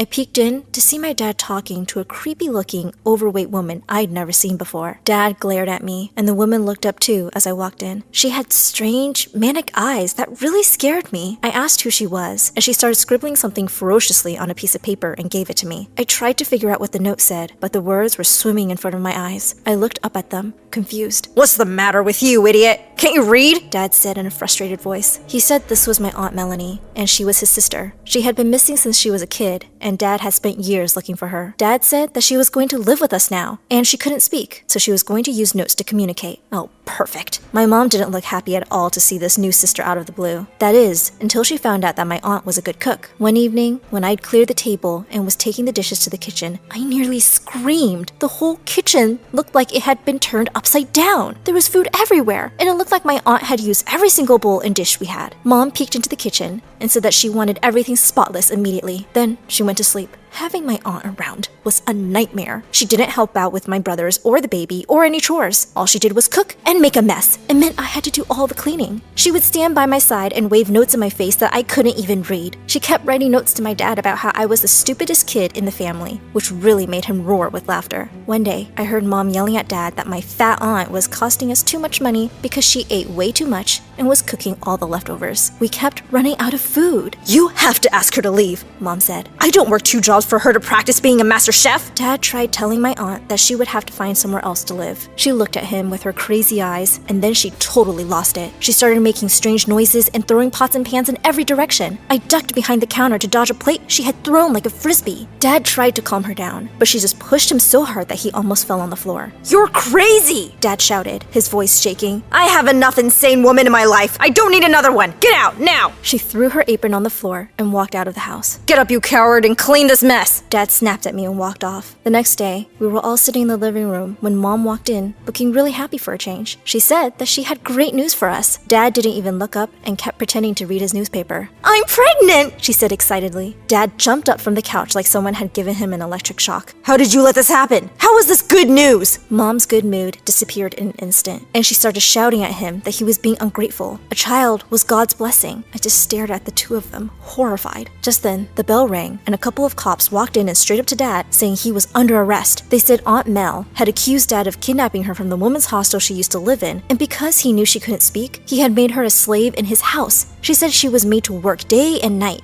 and kept locked in a room without food and water for days if he wasn't pleased with her. She also said that she wasn't even related to him. Dad listened in complete shock and started arguing that none of it was true, but the cops dragged him off to the station. He tried to fight the case, but lost, and he was sentenced to several years in prison. With another baby on the way and even less money than before, I decided I had to get a job while Mom could stay at home and take care of my brothers. I went to school in the morning and pulled double shifts as a waitress in a cafe in the evening. The next 3 years went by with me working my butt off to support the family, but we could barely make ends meet. I kept asking Zach to look for a job too, but he said a genius like him couldn't waste his time working and should only work on educating his brilliant mind. One day, Mom suddenly said, "Dana, since you are no good at school and won't go to college, I think you should get another job instead and help put Zach through college. We can only count on the smart one now to make our situation better." I just stared at her, feeling like my head was about to explode. I'd had enough. Without a word, I took an empty suitcase from the closet and started throwing my things in. Mom kept asking me what I was doing, and I told her I was leaving. I was just done with this family. She looked like she was about to have a panic attack. She started crying and begging me to stay. "I need you, Dana. How will I look after all the kids by myself?" she cried. "It's not my problem that you pop out a kid every year, Mom. You should have been more responsible. You're on your own now." And with that, I was out of the house. I knew exactly where to go. My friend Rachel from the cafe was heading off to a little town by the sea as she'd just accepted a job on a cruise ship. I talked to her, and Rachel helped me get a job as a housekeeper on the cruise ship. It was back-breaking work, but I felt happier and freer than ever before. At least this work didn't require any reading skills, and the other girls working on board were super fun, and we all quickly became friends. They were always telling me how pretty I was. No one had ever said that to me at home. Rachel was really wild and crazy, and even though the staff couldn't mingle with the guests, I would often catch her sneaking away and flirting with the cutest boys on deck. One day, she came in wearing an oversized, expensive blue sweater, and she said one of the boys had taken it off and given it to her because she was feeling chilly. The next day, she was sharing a box of chocolates another admirer had gifted to her. "You should try being friends with one of the boys, Dana. The rich ones, of course. The others aren't worth the time." She giggled as she stuffed her face with chocolate truffles. One evening, just as I had hit the bunk bed after a really long day at work, Rachel walked in dressed up in a gorgeous red gown. She was holding a deep blue one in her other hand, which she threw at me. "Get up and get dressed. We're going to a party," she said, grinning. I tried to tell her we weren't allowed, but she hushed me up by saying she'd been invited to the party by one of the boys, and she could bring a guest. Also, no one was going to recognize us out of our ugly uniforms. Well, that was probably true, I thought to myself as I stared at my reflection. I felt like a princess in the dress. As we entered the main hall, I looked around in awe. It was so grand, and it was full of very obviously wealthy people. Just then, A guy turned around and looked straight at me, and my stomach filled with butterflies. He was just so gorgeous. He smiled and walked over to me and said he would be happy to dance with me. I blushed as we joined hands and walked towards the dance floor. He told me that my blue dress matched the color of my beautiful eyes. Before the evening was over, we had fallen in love. It was a whirlwind romance after that. We couldn't stay away from each other and were always sneaking off to some part of the ship where no one would spot us. Late night moonlit walks on the deck, secret meetings during the day whenever I could manage to get away from work. It was the best few days of my life. One day, he had sneaked away from a dinner party to come to my room, and as we were kissing, the door suddenly burst open. It was Charles's mom. She looked at me with a disgusted expression. "Charles, you chose this maid over Mary? Wait till your father finds out!" She turned around abruptly and left, with Charles running after her. I stood there, in shock and anger, my legs shaking. I saw no sign of Charles for the next 2 days. I kept hoping he would come find me or at least send me a note. Nothing. Seeing how miserable I was, Rachel arranged for me to be one of the waitresses at a private party his parents were hosting that night. That way, I'd at least get the chance to see him and maybe talk to him. As I entered the hall, my heart skipped a beat as I spotted him instantly at the dinner table with 2 gorgeous girls on each side. His dad rose from his chair at the head of the table and cleaned his glass with a spoon to get everyone's attention. Mr. Beaumont and I have been in business for a very long time now, and we have decided to make that connection even stronger by joining our 2 families. It is with great joy that I make this announcement. My son Charles is engaged to the beautiful young lady sitting next to him, Mary. They are to wed next month, Charles's dad said. My heart stopped beating. I looked at Charles's face, and there was no sign of regret. He turned to Mary with a huge smile, took her hand, and kissed it as everyone cheered and clapped. Before I even realized what was happening, the tray of glasses in my hand had come crashing down to the floor, and everyone was staring at me. You people with all your money, you're all so shallow and awful! I screamed. Everyone just looked at me, stunned. Charles looked furious. His mother signaled a security guard to remove me from the room, and just as he was walking towards me, the whole ship shook, and we heard a loud cracking sound. Everyone in the room started screaming and running out of the hall in a panic. Soon enough, the captain started making announcements that the ship had hit an iceberg, and it was going to sink. People cried and screamed in horror all around me as they clung to one another. All the crew started to prepare for an evacuation. As I ran out of the hall, I heard someone call out my name. I knew that voice. It was one of my little brothers, and he was on the ship with the rest of my family, all except for Zach. Shocked to see them, I asked what they were doing here. They said Mom and the family had followed me when I left, and they had been on board all this time. Mom had hurt her leg and was in her room. I felt so scared that my whole family had followed me straight onto a sinking ship, leaving them with a steward. I rushed down to Mom's cabin. Mom! I hugged her tight. We have to get out of here. Let me help you up. Where are we going to go? Mom started crying. Zach called your dad in prison and convinced him to sell the house to pay for his college tuition. Your dad was so angry with me that he agreed, and everything was in his name. We're homeless now. I was furious hearing that, but I wasn't shocked at all that Zach would do something so selfish. We heard another loud sound, and I told Mom that we had to hurry and get out of here. Up on the deck, I could see that people had started to leave the ship on the small lifeboats. As I put life jackets on my brothers, I could see Charles screaming like a little girl as his boat was being lowered into the water. What a pathetic loser. As we sailed off into the cold, dark sea in the night, I looked over at my mom and little brothers. They all looked completely exhausted. I promised I would always take care of them. My brother tugged at my sleeve and said, "That was awesome! We're on an adventure! And it's gonna be really fun, right?" I looked down at his excited face and smiled. Yes, it will. Hello, my name is Simona, and I'm from Spain. Please like and subscribe. Growing up, what I hated most was when my parents argued and yelled at each other. And it happened a lot. But there were some moments when we'd all laugh together. Like when I turned 3, Dad came home with the biggest unicorn doll for me. And Mom baked my favorite vanilla cake. It was the happiest day of my life. Simona, you're the best thing that's ever happened. When you were born, our world changed. Yes, darling. You mean everything to us. Mom worked as a secretary at a big insurance company, and Dad worked at a local store. So we lived a pretty average life. But then one day when I was 4, Mom came home driving her boss's expensive car and told Dad that she was leaving him. Please don't go, Mom. I love you. Oh, my baby. Tell you what, you will visit me at my new house every weekend.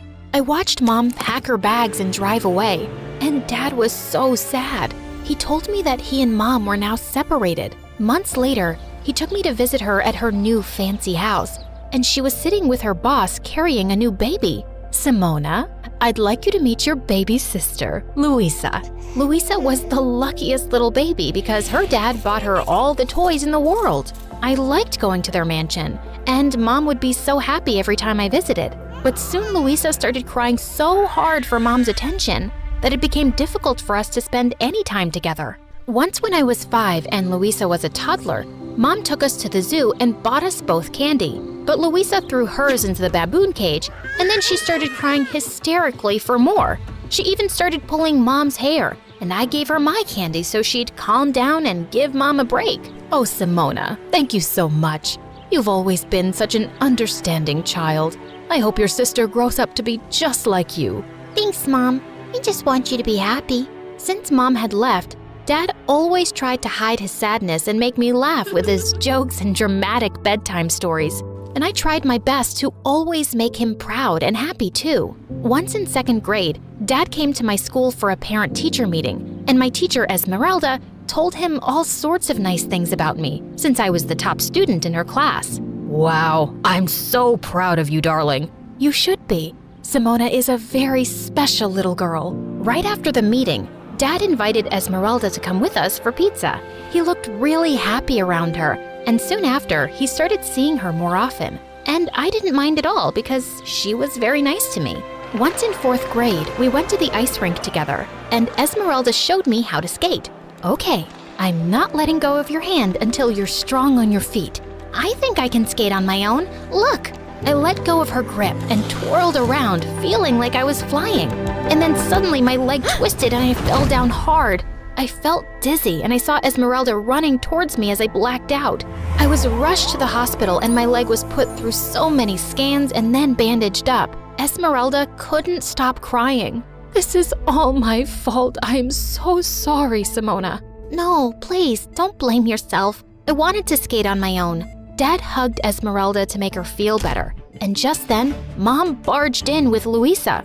How could you let this happen? She started yelling at Dad, and they both got into a big argument, forgetting all about me. Guys, stop! Everyone looked at me, and then Louisa came closer to my bed, looking angry. I had a big concert today, and I was the lead, but now I'm here because Mom was worried about you. You ruined my concert. Louisa, you can't speak to your sister like that. She just got injured. Louisa pulled an ugly face at me, and just then the doctor walked in with some bad news. He told my parents that my leg would never be normal again. I walked with a limp, and at school I couldn't participate in any sports, but I still remained the top student in the class. And everyone was so nice to me since I'd never had trouble making friends, and I always helped them with their homework. One day when I was in 7th grade, Esmeralda watched how I helped some kids understand a math equation, and she was so impressed. Simona, you would make a really good teacher one day. Yes, I would love to be a teacher one day, just like you, Esmeralda. Esmeralda really cared about me, and when I was in 8th grade, Dad told me that he wanted to marry her. I was so happy for them. Dad even invited Mom and her family. This was his way of finally making peace. Just before the event started, I found Louisa standing and glaring at the big wedding cake. What are you doing here, alone? Whatever I want. This cake looks so delicious. Yes, it is, but don't stand too close. We don't want any accidents. She smirked at me, and then suddenly, she stuck her finger out and scooped the frosting off the cake. Hey, you can't do that. But she just laughed and reached for the cake again. I ran forward to pull her away. As she tried to push me off, we both started wrestling and crashed straight into the cake. Just then, Mom and Dad appeared, looking speechless. What have you girls done? It wasn't me, Dad, honest. Mom surprised me when she yelled at Louisa. I'm so tired of your behavior, Louisa. Your father has spoiled you so much that everywhere you go, you ruin things. Simona was such a good child compared to you. Well, maybe I should tell Dad to send you back to your poor family. Both Dad and I were so shocked at the way Louisa spoke to Mom. And after the wedding, when I visited Mom again, I noticed that Louisa was awful to Mom all the time and bossed her around because her dad gave her the power to do so. Mom, my Prada jacket still has a stain. Get it cleaned right now. I need it for school. Okay, dear. Why are you so mean to Mom? because she never does anything right. And if she doesn't listen, my dad will kick her out. She's our mom. Don't you love her? Well, she loves you more, so I guess I love my dad more. When I tried to talk to Mom about what was going on in her life, she told me not to worry and said she could handle it. There wasn't much I could do to help her. One day in 10th grade, I was studying in the school library when a boy came out and sat on the table opposite to me. I knew exactly who he was. Jared. He was one of the hot, popular guys at school and was reading one of my all-time favorite books. My eyes kept wandering to him now and then, and I tried not to make it too obvious. But he was just so gorgeous. And while I sat zoned out in my fantasy, he suddenly started waving in my face. Hey, are you okay?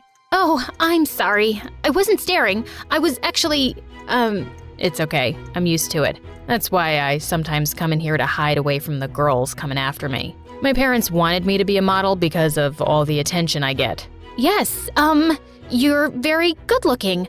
Modeling would suit you. I actually like books and reading. I don't like being in the spotlight. I was so surprised because I always saw him surrounded by girls. I was never after him because he was way out of my league. But after meeting him in the library, we actually became good friends because we had so much in common. One day, he asked if I'd like to see the latest Star Wars movie with him, and I was so excited that another kid in school liked that kind of stuff. We even dressed up like the characters and had the time of our lives. I'm so happy to finally have a Star Wars partner. Me too. You're such a cool person to hang out with. He looked deep into my eyes, and then he leaned over and kissed me. I was so shocked because it all felt like a dream. And then I looked down at my leg and started doubting myself and wondering if any of this was real. Hey, what's wrong? Jared, you're like the hottest guy on this planet, and there's so many pretty girls without any issues like mine. So why me? There's nothing wrong with you, Simona. You're perfect. Jared liked me just as I was, and I learned to love myself with my brokenness. Life at school felt great until one day Mom called me with some surprising news. Honey, Louisa will be joining your school. She got expelled from her fancy private school because she was bullying kids. But Mom, she won't fit in at my school. No other school will accept her. Please look out for her and show her around. Maybe she can learn something from you. The next day, Louisa walked into my school wearing a white fluffy coat and black shades. Just as she approached me, a group of girls snuck up behind her and spray painted her coat. What is wrong with you fools? This is Dolce & Gabbana. Oh my gosh, you ruined it. The girls went ballistic and lifted her off her feet. What did you call us? Put me down. When I told the girls that she was my sister, they let her go. What is wrong with the people in your school? This is not one of your fancy schools, and all the newbies get spray painted. It's tradition. That's why I hated the idea of a public school. Poor people have no class. Ugh, she was such a snob. While I was showing Louisa around, we bumped into Jared and he kissed me before running off to class. Louisa looked at me, stunned. Oh my God, how did the hottest guy in school end up with you? Why? What's wrong with me? Everything. You're boring, you dress like a granny, and you have a broken leg. You're just a very ugly person inside and out, Louisa. I'm going to steal him from you. Watch and see. I wasn't threatened by my stupid sister. After school, when Jared walked me out to the gate, Louisa ran after us and slipped her number into his pocket. Before I could say anything, Jared spoke up.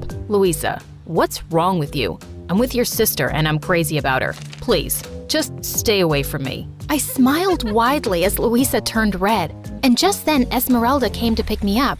We had to wait till Mom came for Louisa, and she yelled on the phone at Mom for being late. Hey, you can't speak to your mom that way. Mind your own business, lady. You are not my stepmother. Louisa was just out of control. I decided I was done with her. I completely ignored her for the next day at school, and during recess, she insulted some girls by calling them poor, and they all surrounded her, but I didn't run to her rescue. Hey, aren't those girls hurting your sister? Yes, but she can't control her awful mouth. Whatever happens to her, she deserves it. Yeah, but she's still your sister. Jared always had a way to make me think twice, so I stepped into the circle of girls and found my sister crying. Simona, please tell them to bring back my bag. Not until you promise to change your ways, especially how you speak to Mom. I promise. Please, please save me from these mean girls. It's not so nice when it's done to you, right? I told the girls to leave my sister alone, and then she joined me and Jared for lunch. And to my shock, she actually apologized for being a jerk. I'm really sorry, Simona. I've always been mean to you and Mom because I always felt she loved you more. But today, when those girls were mean to me, I felt what it was like to be the weak one. I've hurt so many people already. Well, it's never too late to change. Later that day, when my stepmom and Mom came to pick us up, Luisa apologized to both of them too. And then, Esmeralda told us some thrilling news. She was pregnant. Oh my God, what? I'm gonna be a big sister again. That baby's lucky to have you, Simona. And you, Luisa, will be the best big sisters ever.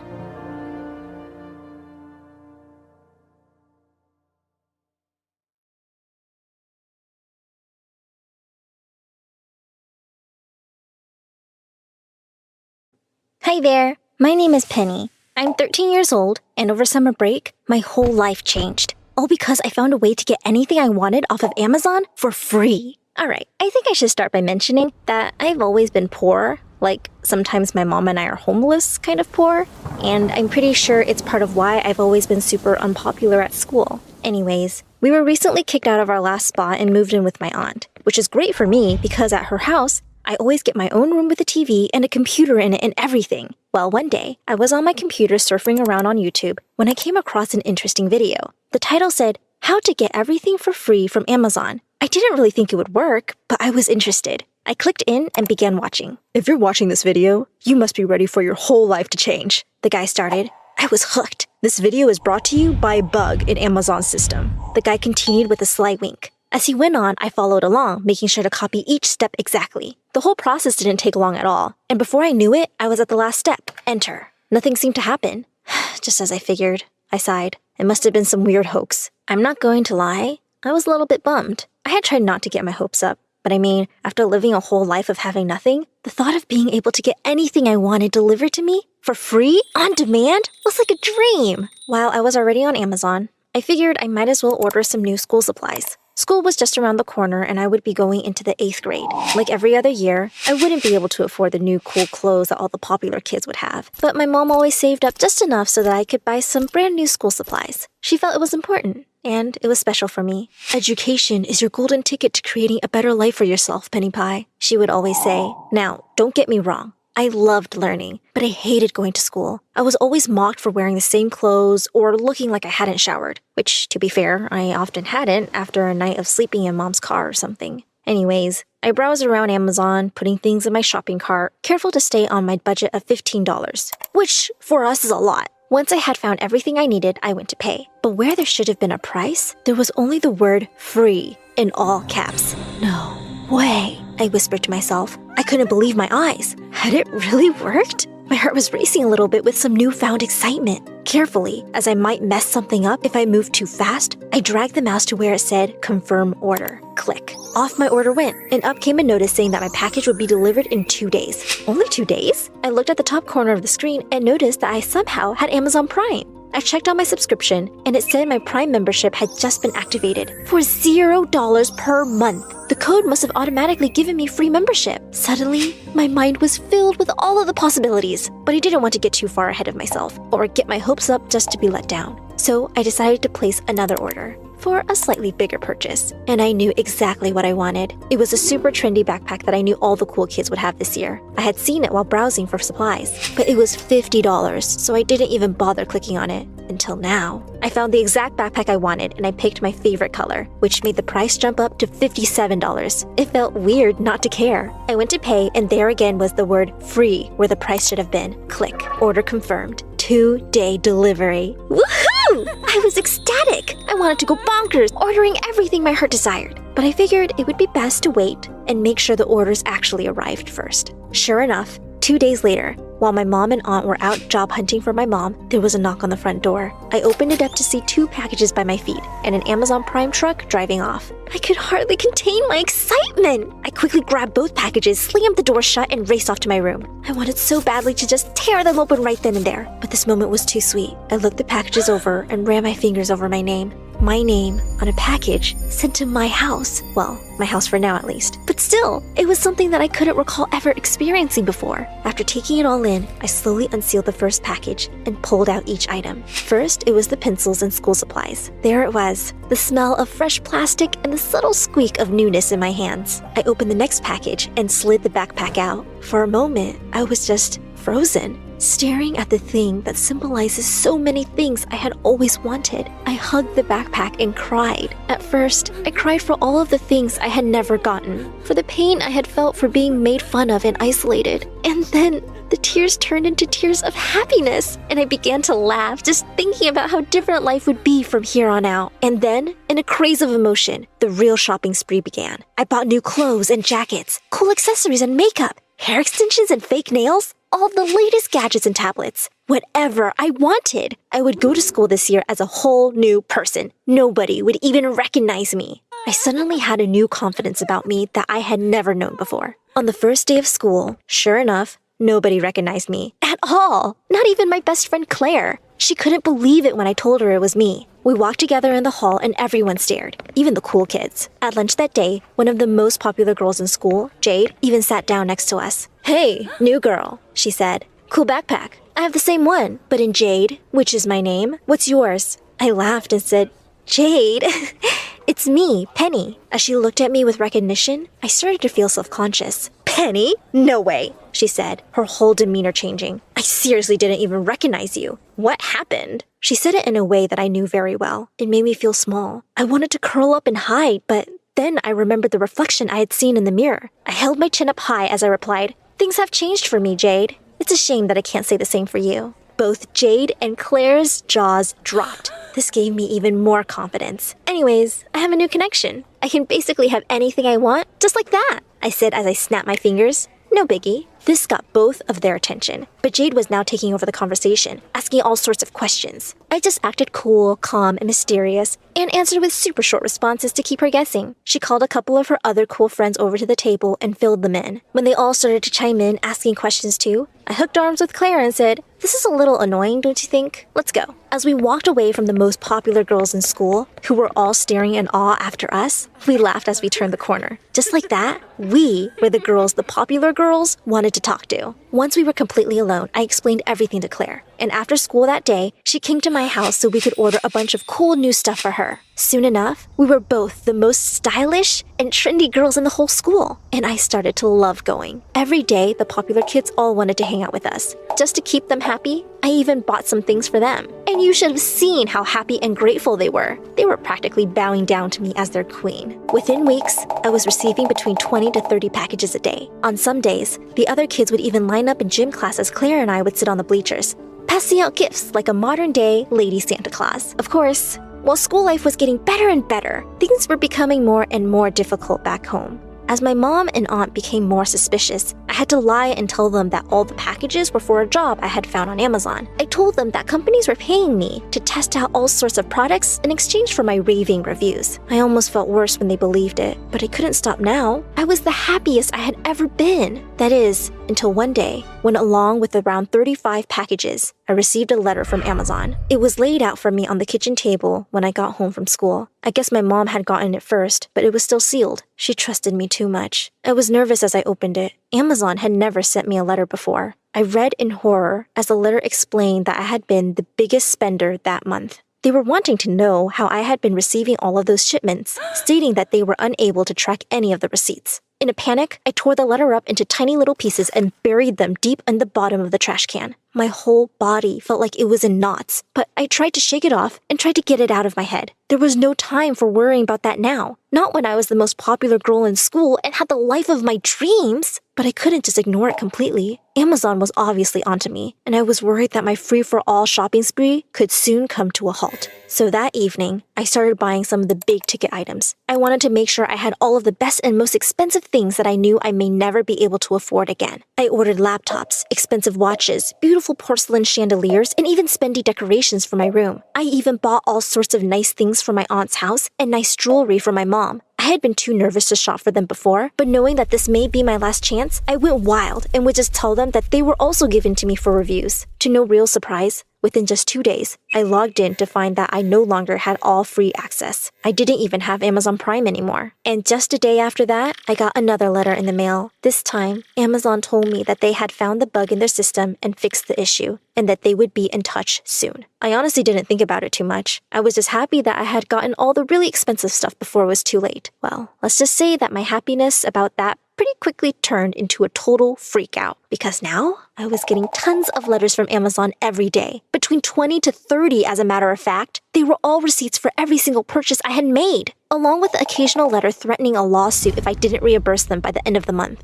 Now that I was no longer receiving packages and only letters, I had to come up with another lie for my mom and aunt, who were becoming more and more suspicious. I told them they were just thank you letters from people I had written reviews for, or more people asking for my endorsements. I also told them I had decided to quit my job and asked if they could just throw the letters away if they saw them. But one day, I caught my mom starting to open one of the letters when I got home from school. I caught her just in time and she apologized for almost invading my privacy. "I'm just worried about you, Penny Pie," she said. "Something just seems off with you lately." I told her that everything was okay and that I was sorry for making her feel worried. And I meant it. "You don't have to worry anymore, Mom," I said. "I told them to stop sending me stuff and that I quit for good. So we shouldn't get any more letters or packages anyways." Of course, this wasn't anywhere close to true. I had an unimaginable amount of money to still make in a very short period of time before they would stop sending those letters. But I had to deal with one thing at a time. I knew I would really be toast if my mom ever found out. So I made that a priority and started skipping my last class every day, just to get the mail before my mom or aunt could. In the meantime, I was selling everything I could on Facebook Market and Craigslist, anywhere I could think of. I even explained what was happening to Claire and all of my new friends, and how I was in serious trouble. I asked if they could give back the stuff I had bought for them so I can make back that money. Of course, Claire did this without any hesitation and even helped me sell some of it, but everyone else just laughed at me. Jade even called me pathetic in front of everyone. "I knew you were an imposter," she said, and then she started to chant, "Penny is a loser!" And all of the other cool kids, who I thought were now my friends, joined along. But at that moment, I was too worried about getting the money back to even care. At this point, Claire and I had scrounged up a whopping $1,000, which was practically a nickel compared to what I had spent. And to make matters even worse, when I got home that day, after skipping class to get the mail, my mom was on the phone with the principal. Now I was in real trouble. Surely he would be informing her of all of my recent absences. I had to think quick. She hadn't heard me come in the house, so I snuck upstairs and quietly shut my bedroom door. I had nowhere else to turn. So I hopped on my computer, I wrote in the search bar, "How to make money fast." The first video I saw was one that said, "How to make money fast with a Craigslist scam." I was totally desperate and freaking out.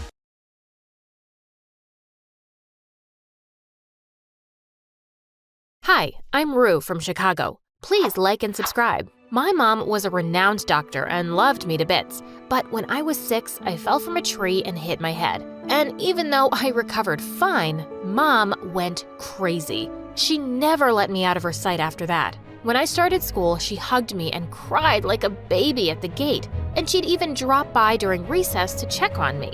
Blood? Oh my God, what happened? She picked me up and started running to the hospital. Mom, put me down. It's just ketchup. And suddenly, we both went crashing into the food counter. By the time I was in 8th grade, I was super popular and a star player on the basketball team. Once during my match, I fell and bruised my knee, and Mom leapt out of the audience, screaming hysterically. It was so embarrassing. And then, she forced the principal to grant me 1 month's leave to recover. Ugh!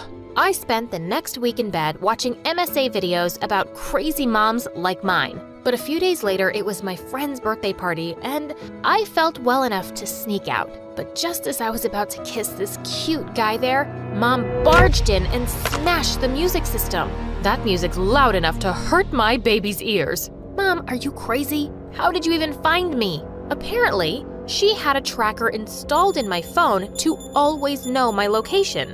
On the way home, we had a huge argument. If you ever do something like that again, I'm gonna leave for good, and I'll throw away my phone, Mom. You won't be able to find me. And surprisingly, that worked. She kinda backed off, and I was relieved to be back at school soon. Guys, I'm back! I was hoping for an awesome welcome, but to my surprise, no one bothered to say hi. And just as I was about to sit, someone pulled my seat and I fell on my butt. You can't sit there. It's Sally's seat. Wait, what? This is my seat. And who's frickin' Sally anyway? Me. I'm Sally. And you are? I turned around to see a tall blonde girl offering me a hand. I'm Rue, and I think you're new because I've never... Oh, Rue, the one with the crazy mom.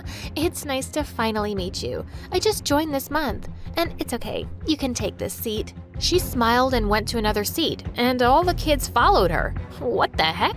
A new girl had taken my place while I was gone for just a month? After that, I noticed how everyone was just too pleased by her, even the teachers. Oh, Miss Olsen, did you get a new haircut? It looks so nice on you. Thanks, Sally. You're the only one to notice. You aren't just smart, you're kind too. And she helped the other kids with their homework too. Guys, I got this. You can copy from my assignment as long as you change some things. Sally, you're the best. Well, I doubted that. She was just too good to be true, and just happened to appear out of thin air and take my popularity. But I wasn't gonna lose to her. A basketball match was coming up and I was gonna show her who the real champ was. But on the day of the match, I could see Sally cheering for me with everyone else. In fact, she was cheering the loudest. Woohoo! It's nice to have the champion back. Go Rue! Just then, I slipped on the basketball court and fell flat on my butt with a sprained ankle. OMG, someone help me pick her up. She's hurt. Sally made me lean on her and took me to the nurse's room. She stayed with me the whole time the nurse attended to me. And I was beginning to think I'd misjudged her. She really was quite nice. Later when I reached home, Mom came running and hugged me tight. Oh my God, are you okay? Let's go to the hospital right now. Ugh, Mom, I'm fine. It's just a small sprain. That's enough. You're not gonna play that stupid game anymore. Mom grabbed my shoes to throw them away, and that's when I noticed grease all under my shoe. Oh my God, someone did it on purpose to make me slip, and I knew in my bones it could be none other than Sally.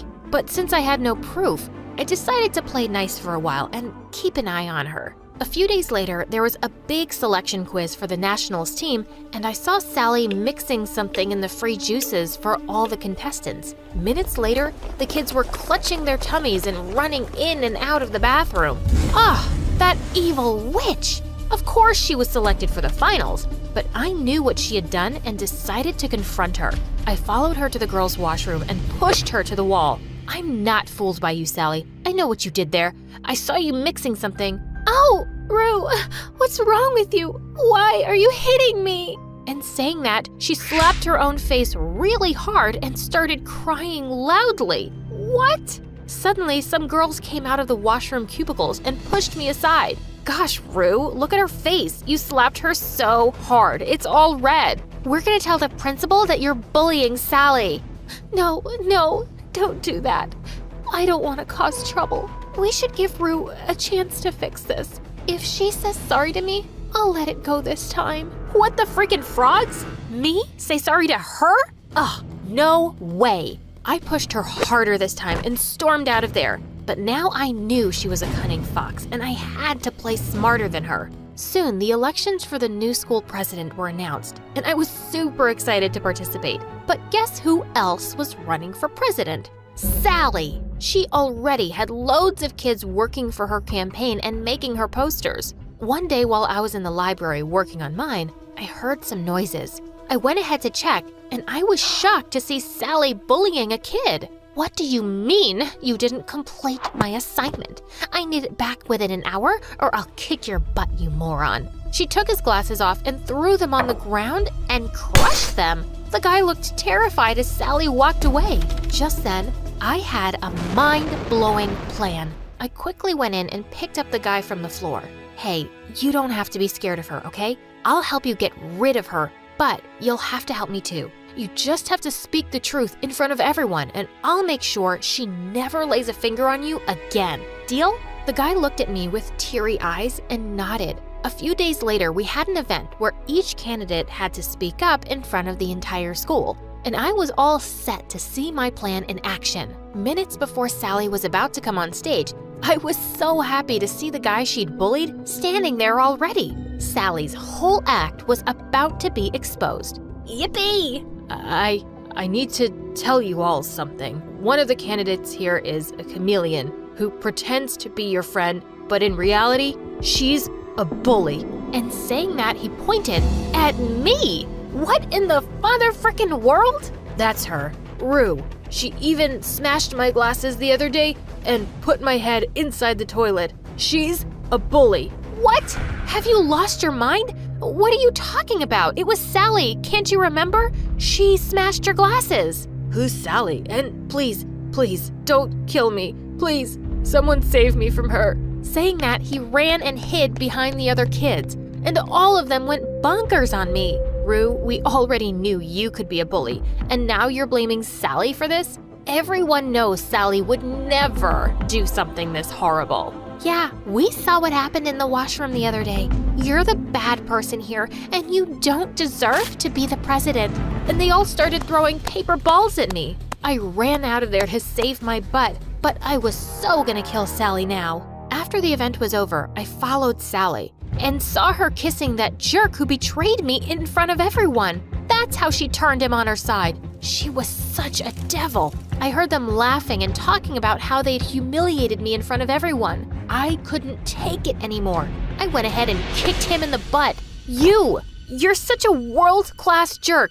You lied in front of everyone for a wicked lizard like her. Watch your mouth, Rue, or I'll tear off your tongue. Whoa, look at that. Finally, your true colors are coming out, Sally. But guess what? I've known from day one that you're a witch, and soon I'll prove it to everyone. You recorded us? Oh, yes, I did. You know, I'm tired of pretending to be nice to you. I wish you had slipped and hit your head that day, but you just got away with a little sprain. But today, I'm gonna kill you, squid face. Saying that, she charged at me like a mad bull, and we broke into a wild fight. Within minutes, the cheating jerk came in and held me by my hands. Let go of me, you idiot, or I'll put your face in the toilet seat for real this time. I tried to fight them both, but they locked me inside a small janitor's room. No one's going to come here till tomorrow, Rue, and I'm gonna be the next student president by then. And your little phone?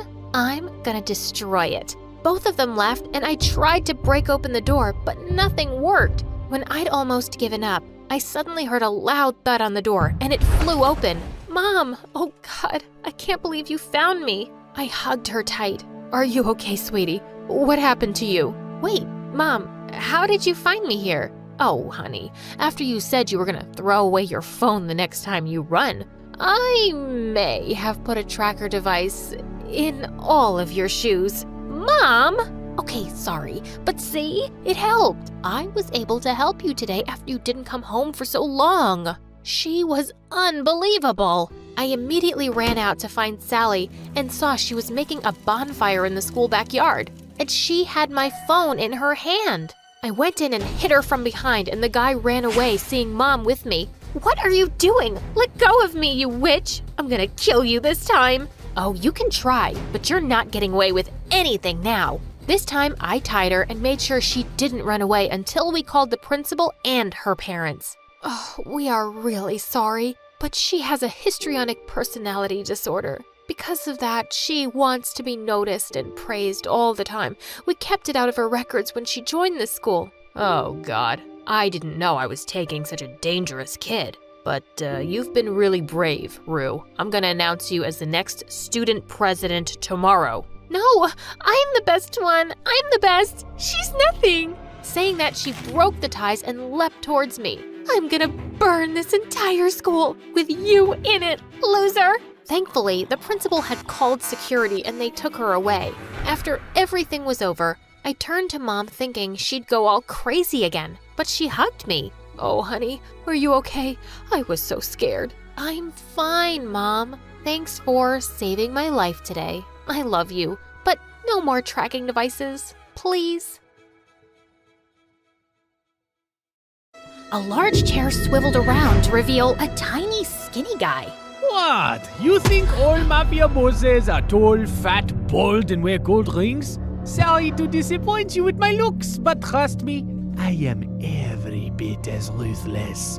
Something about his steely gray eyes sent a shiver down my spine. I believed him. His name was Pierre Soufflé, which was obviously a lie, and the job he had for us was to steal a priceless painting from a museum and replace it with a fake. That's the painting? It's, tiny. What's your problem with tiny things and people? It's also kinda stupid. What is that? A raccoon eating a cheeseburger? It's worth $10 million, so the joke's on you, dummy. Now, the owner of the painting has allowed the museum to borrow it for only 3 days, so we don't have a lot of time. Wouldn't it be easier to steal it from the owner's house?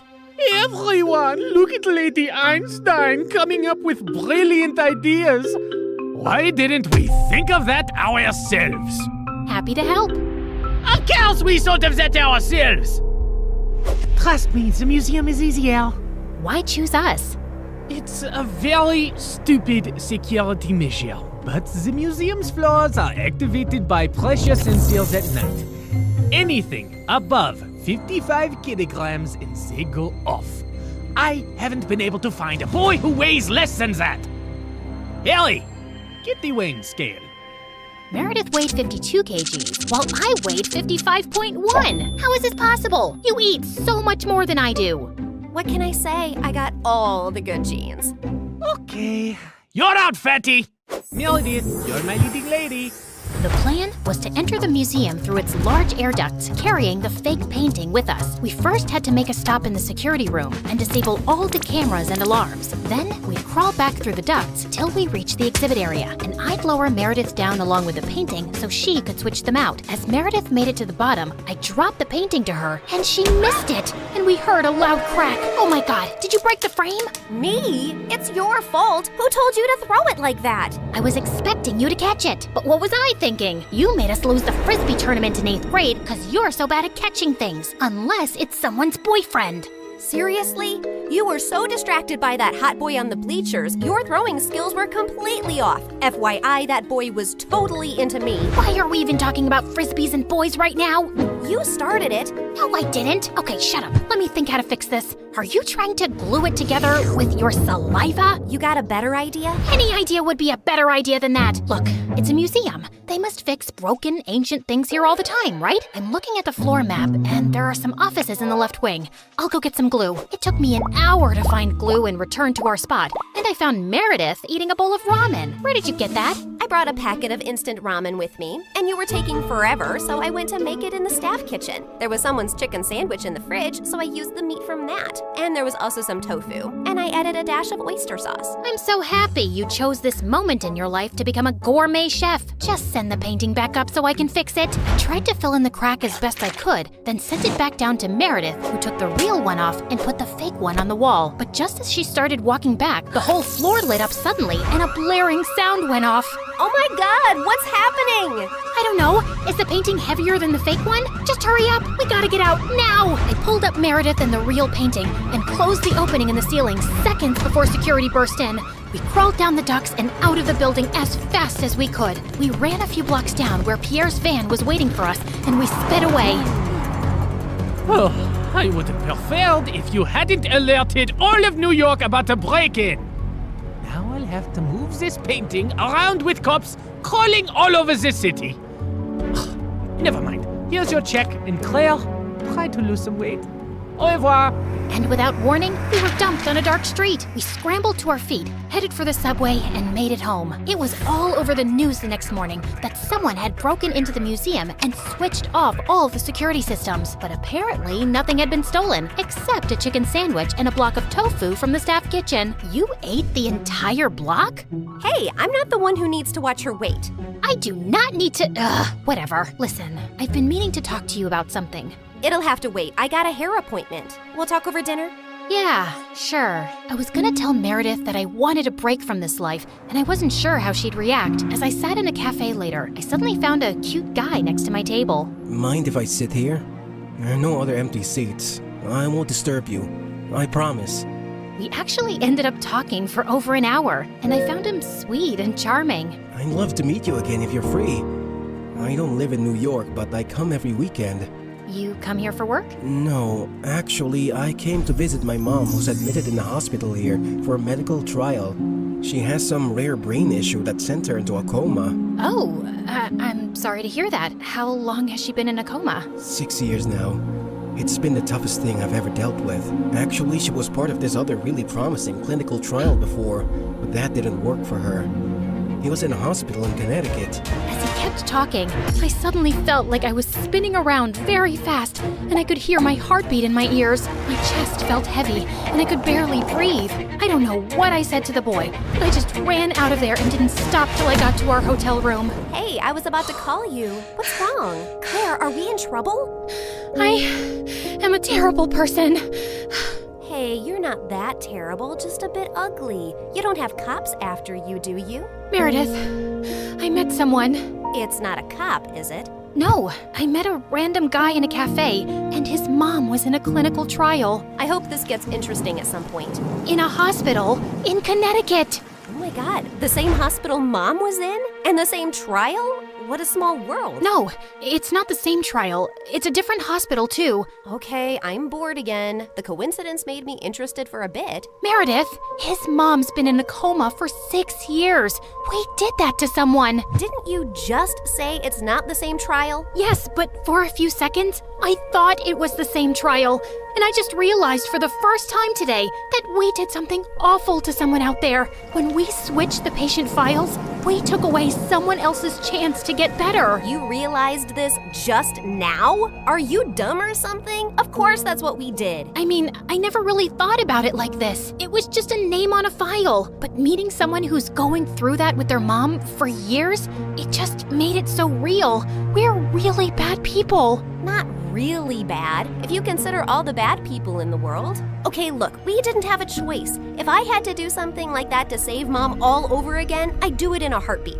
Okay, so we did that to save Mom, but what about everything else? We had a choice to not continue living this life, but we didn't stop, and I want to stop. What's the big deal, man? It's not like we're stealing from poor people.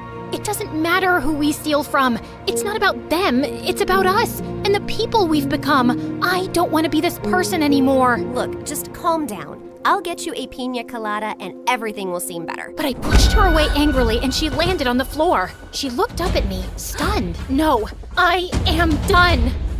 Meredith and I barely spoke over the next few days, and I had no idea what was going through her head, but I'd made my decision. I was gonna go home. I sent Freddie a text to say I'd be coming next week, and he called me back. Hey, I'm actually in New York with my parents for the weekend. Can we catch up? The moment I saw Freddie, I just burst into tears and he hugged me tight. As we talked over dinner, he assured me that he'd talk to Meredith and try to make her come home too. We had just stepped out of the restaurant and walked 2 blocks down when suddenly a black van screeched to a halt beside us and some men pulled us in, handcuffing and blindfolding us. When our blindfolds came off, I realized we were in Pierre's quarters and I found Meredith there too. What's going on here? Welcome. We just gathered here to discuss a teensy-weensy, itsy-bitsy issue. Now, Meredith, go ahead and tell them the moronic thing of titanic proportions that you just did.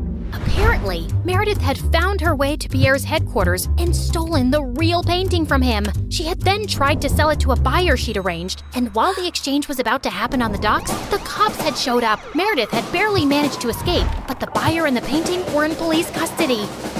the police didn't let it get out in the news, but they knew the real painting had been stolen and replaced with a fake.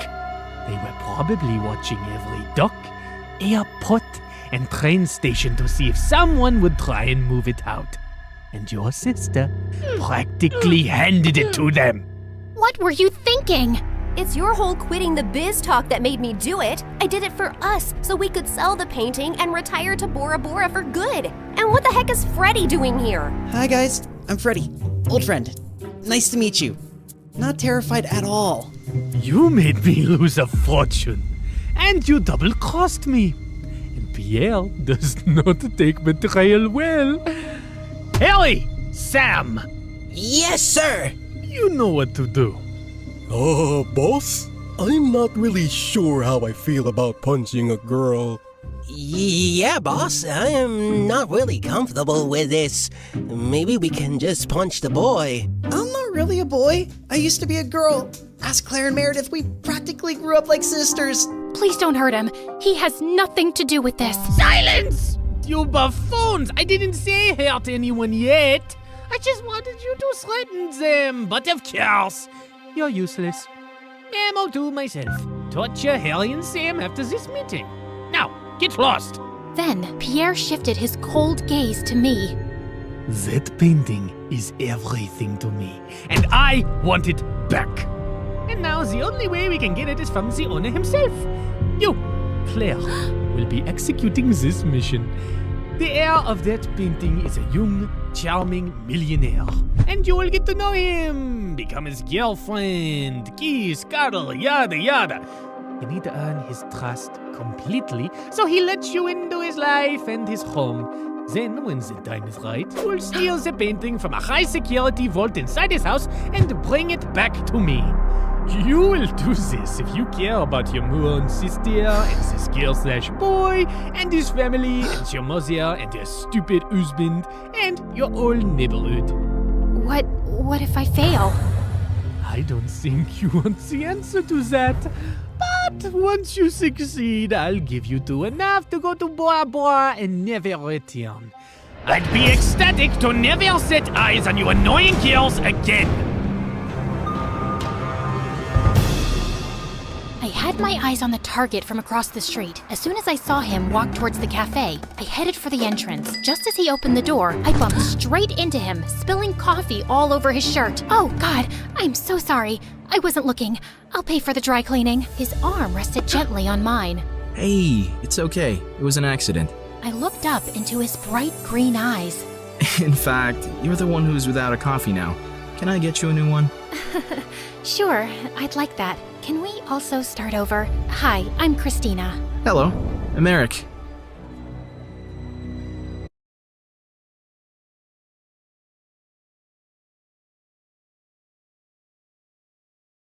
Hi, I'm Joy from Chicago. Please like and subscribe. My parents always loved to call me a unique child. When I was little, I was always making toy buildings out of random stuff. Seashells, bottles, cereal boxes, anything I could get my hands on. I was also kinda shy and found it more fun to help out with chores at home than play with other kids. One day, Mom was teaching me how to make pancakes when she suddenly stopped and stared at me. Sweetie, what's the matter? Am I going too fast for you? No, Mommy, everything's fine. But you keep blinking a lot, like there's something wrong.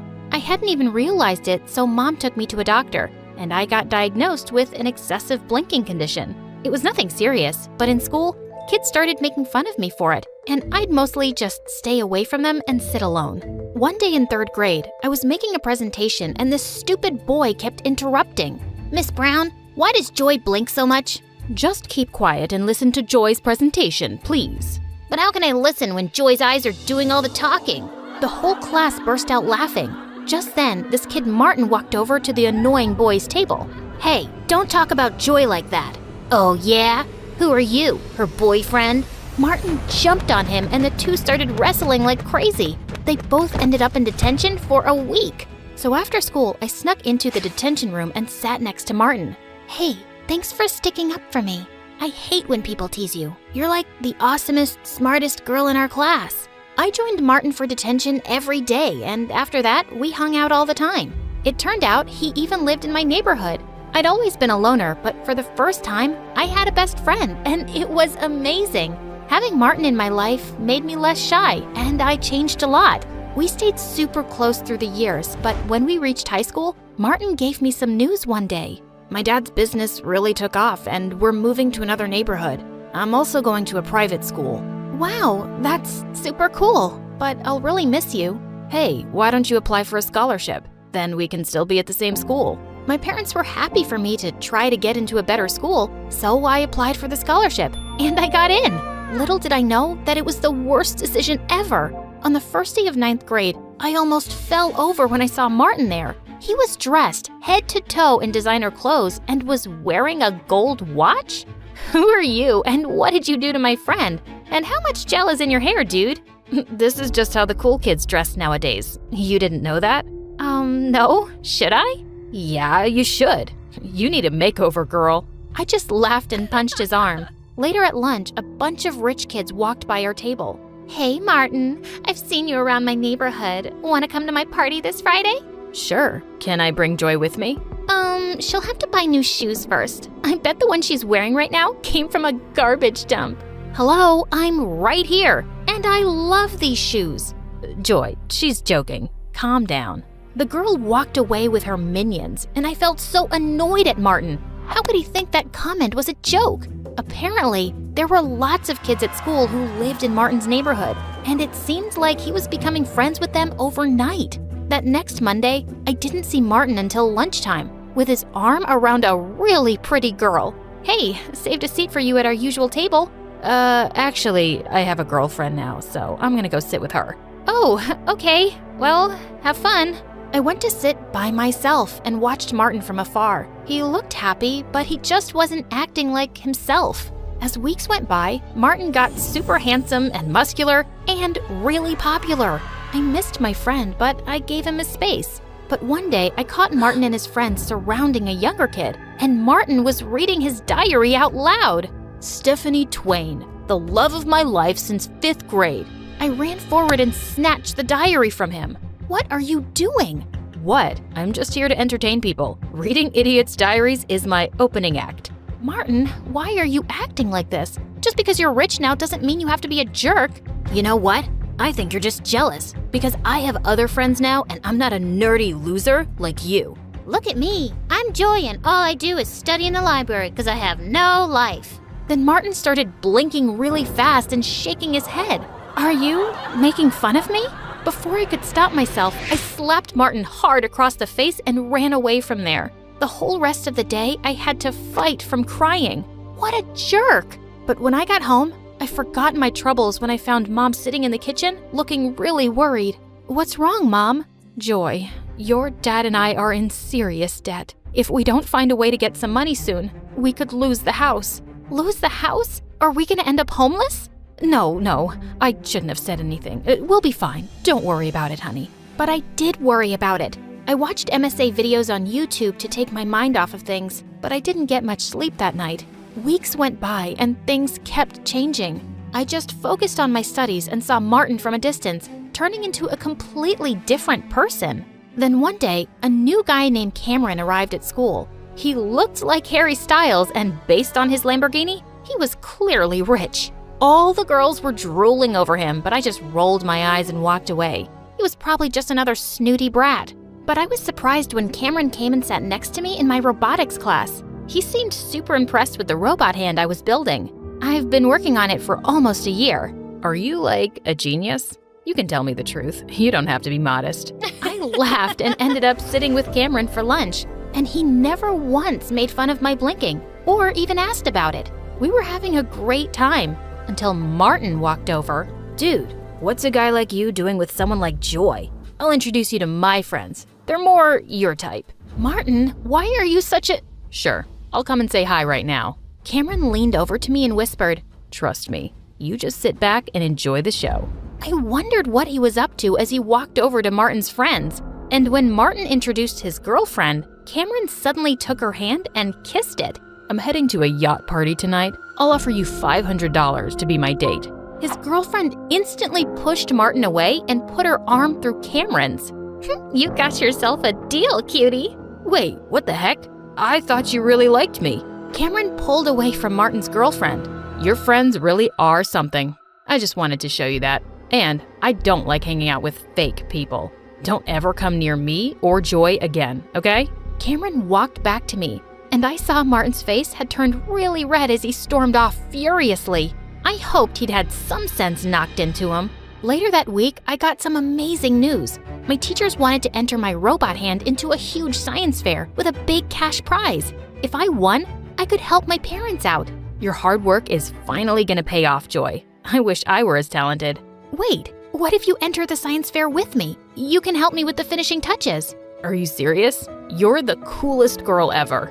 Cameron and I worked hard on it all month. The night of the fair, I reached the venue before Cameron, who was bringing the project. But hours passed, and he just didn't show up. I called and texted frantically, but he wouldn't answer his phone. I was called to the stage empty-handed. The judges couldn't wait any longer. I was disqualified. But just as I was leaving the venue, Cameron showed up. Oh my God, where were you? How could you let me down like that? Joy, I'm so sorry. When I left the school with the project, all my tires were flat 10 minutes later. I couldn't even call you because my phone wasn't in my bag. I don't know who stole it or slashed my tires, but I can make a guess. Martin? I was burning with rage. The next day when I saw Martin in school, I walked up to him and grabbed his collar. You heartless jerk! You did that to Cameron, didn't you? Hey, back off. And yeah, I did. But why are you so worked up? So your lover boy had to wait on the road for a while. Big deal. It's not just about him. Martin, I missed the science fair because of what you did. You know I've been working on that project for a year. Doesn't that mean anything to you? For a second, he looked taken aback, but then he just shrugged. How was I supposed to know all that? Anyway, I did you a favor. You've been a nerdy loser since I met you. It's time you found a new hobby, Blinky. I sprung forward and pushed Martin to the ground. I'm just through with you. I used to think you'd be the last person to ever hurt me, but I don't even recognize you now. You're just a big jerk bully. I turned around and fled from there. At that moment, I hated him so much. A few days later, I was studying at the library for exams and realized it was really late. As I walked out of the building, I heard laughter coming from the back alley. I went over to see what was going on and nearly fell backwards. Martin and his friends were spray painting the principal's brand new car. Are you crazy? What are you doing? Ugh, what are you doing here, Joy? Martin, just please stop this. You could get in so much trouble. As if you care. Just keep walking and pretend you never saw this. I had no choice but to leave, but seeing him this way was so frustrating. The next day when I went to school, all everyone was talking about was how the principal's car was wrecked, and he was raging mad. But in the third period, I was shocked when I was called to the principal's office. I saw on the CCTV footage that you were on the premises last night when my car was destroyed. But sir, I had nothing to do with it, I swear. Oh, I know that, but I think you saw who did it. I just stared back at him and then spoke. It was really dark. I wouldn't be able to tell you who it was for sure. Joy, you're here at this school on a scholarship. If I don't have a name by Monday, you'll lose it for next year. I suggest you be smart and think about your future. I walked out of the principal's office in shock. Just then, Cameron caught up with me. Joy, what's going on? Why were you called to the principal's office? I told him everything that had happened. You can't just throw away your scholarship like that. You have to turn Martin in. How can you even suggest that? He used to be my best friend, and I'm not a snitch. He's not your best friend anymore. He's a jerk, and he deserves this. If he was a nice guy once, he's changed, Joy. But I didn't change. I just can't do this, Cameron. I won't do this. I'll go to another school. It won't be as great as this one, but I'll be okay. Tears stung my eyes. I thought about the colleges and opportunities I'd never have now, but I was doing the right thing. That Monday, I went to the principal's office with a heavy heart, ready to lose my scholarship, but he told me the most shocking news. Martin had come to his office and confessed to destroying his car. So what's gonna happen to him now? He's already expelled, of course. I couldn't believe it. Why did he suddenly confess? And he even took the fall for his friends. I found the other two brats who were with him that night snickering in the hallway, and I asked them, "We don't know why that loser did it. We'd all gotten away with it. It wasn't his idea. He just does whatever we tell him to." always trying so hard to be one of us. I've known Martin for years, and trust me, he's 10 times better than all of you. I shoved them aside and left. I was totally off the hook, but Martin was gone for good. My head was spinning, but when I got home that day, I found my parents in the living room with huge smiles. Joy, we have the most wonderful news. We're not in debt anymore. Are you kidding? That's amazing. But how? Some anonymous donor paid off all the money we owe for the house. We have no idea who did it. It was probably Cameron. He's an amazing friend. I just know it was him.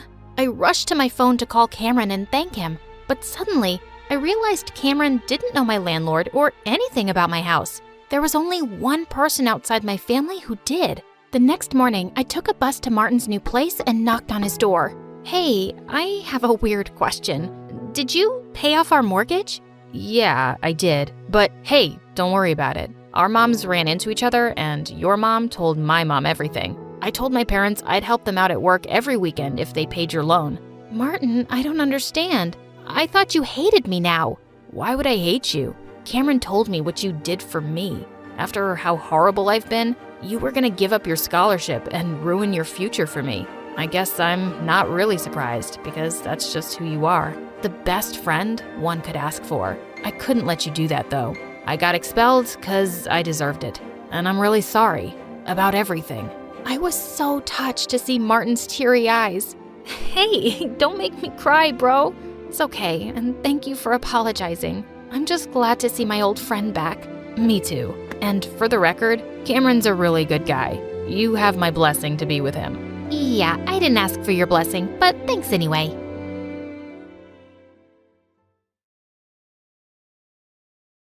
Hi, I'm Blake, and this is my story. Don't forget to like and subscribe. My childhood was pretty weird. My mom could be a little dramatic. She was either very happy or very sad. She would do cartwheels on the lawn just because the sun was out, and cry like a baby waving the trash goodbye on garbage day. On the first day of school, she strung balloons in my hair.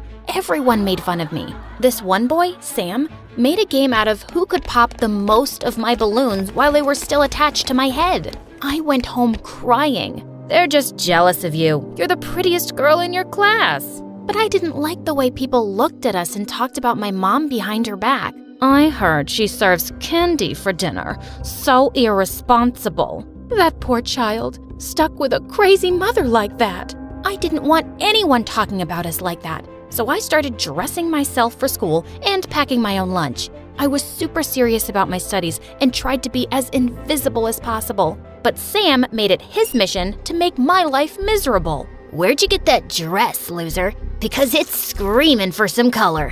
What did you do to your face, dingbat? Because it looks good enough to punch. I didn't want to give kids like Sam more stuff to use against me, so I purposely didn't invite anyone to my 10th birthday. I have a surprise for you. Come out to the garden and see. My entire class was there. Mom dressed up as a clown and danced around. She even had one of those comically large flowers on her coat that squirted water on people. It was so humiliating. Everyone was laughing at her. It was so cringe that I ran to my room and refused to come out. Honey, what's wrong? Is your tummy hurting? Is it gas? Do you need to poop? Mom, please leave me alone. Oh, I guess it's the hormones. My little girl is growing up. Other than Sam always torturing me, life was going as well as it could. Years went by and I was acing my classes and even volunteering at the library when a transfer student from LA joined us in the middle of 11th grade. Kiara was something else. She had the most ridiculous hair and wore super bright colors in every shade. But somehow she thought I was the fascinating one. Why is your hair tied up so tight? Aren't you afraid you'll pull the skin right off your skull? Whoa, what's the prescription for your glasses? Are you like legally blind? No, I'm not blind. Yes, she is. She uses echolocation like a bat. See? That's why she has massive ears. Get lost, Sam. Oddly, it was our combined hate for Sam that brought us together as friends. We got closer over spring break, and Kiara told me about her parents, who both owned a tech company. They think I'm a weird hippie. We have nothing in common. I visited her house for dinner once. The place was so huge, I got lost twice looking for the bathroom. Despite what Kiera said, I thought her parents were awesome. They even had vegetables for dinner. What do you plan on doing after high school, Blake? I was hoping to study law at Harvard. That's amazing. If only Kiera had some ambition too. Her only talent right now seems to be inhaling food. Ugh, Dad. Honestly, I felt like someone had switched me and Kiera at birth and we ended up in the wrong families. Apparently, Kiera thought that too. I bet my parents wish they had you as a daughter and not dumb old me. See, that's the thing. I had succeeded in making everyone think I was this straight-A kid who didn't do anything ridiculous. But I had one dark secret. I was obsessed with mermaids, and I secretly drew comics about a mermaid archaeologist who discovered shipwrecks, and I never wanted anyone to find out. I felt bad for Kiera, so I invited her over to my place because I knew she and Mom would get along really well. Kiera, you're like the daughter I never had. Hello? I don't get it. How could a cool mom like you have a boring daughter like Blake? It's a mystery. Marshmallow stuffed cookies and pixie dust sandwiches for dinner? I was cleaning the dishes after dinner when I heard a squeal from my room, and I found Kiera going through my drafts. OMG, these are so cute. Who made them? Why are you going through my private stuff? Why are you getting so mad? It's not like you made these. Wait, you made these?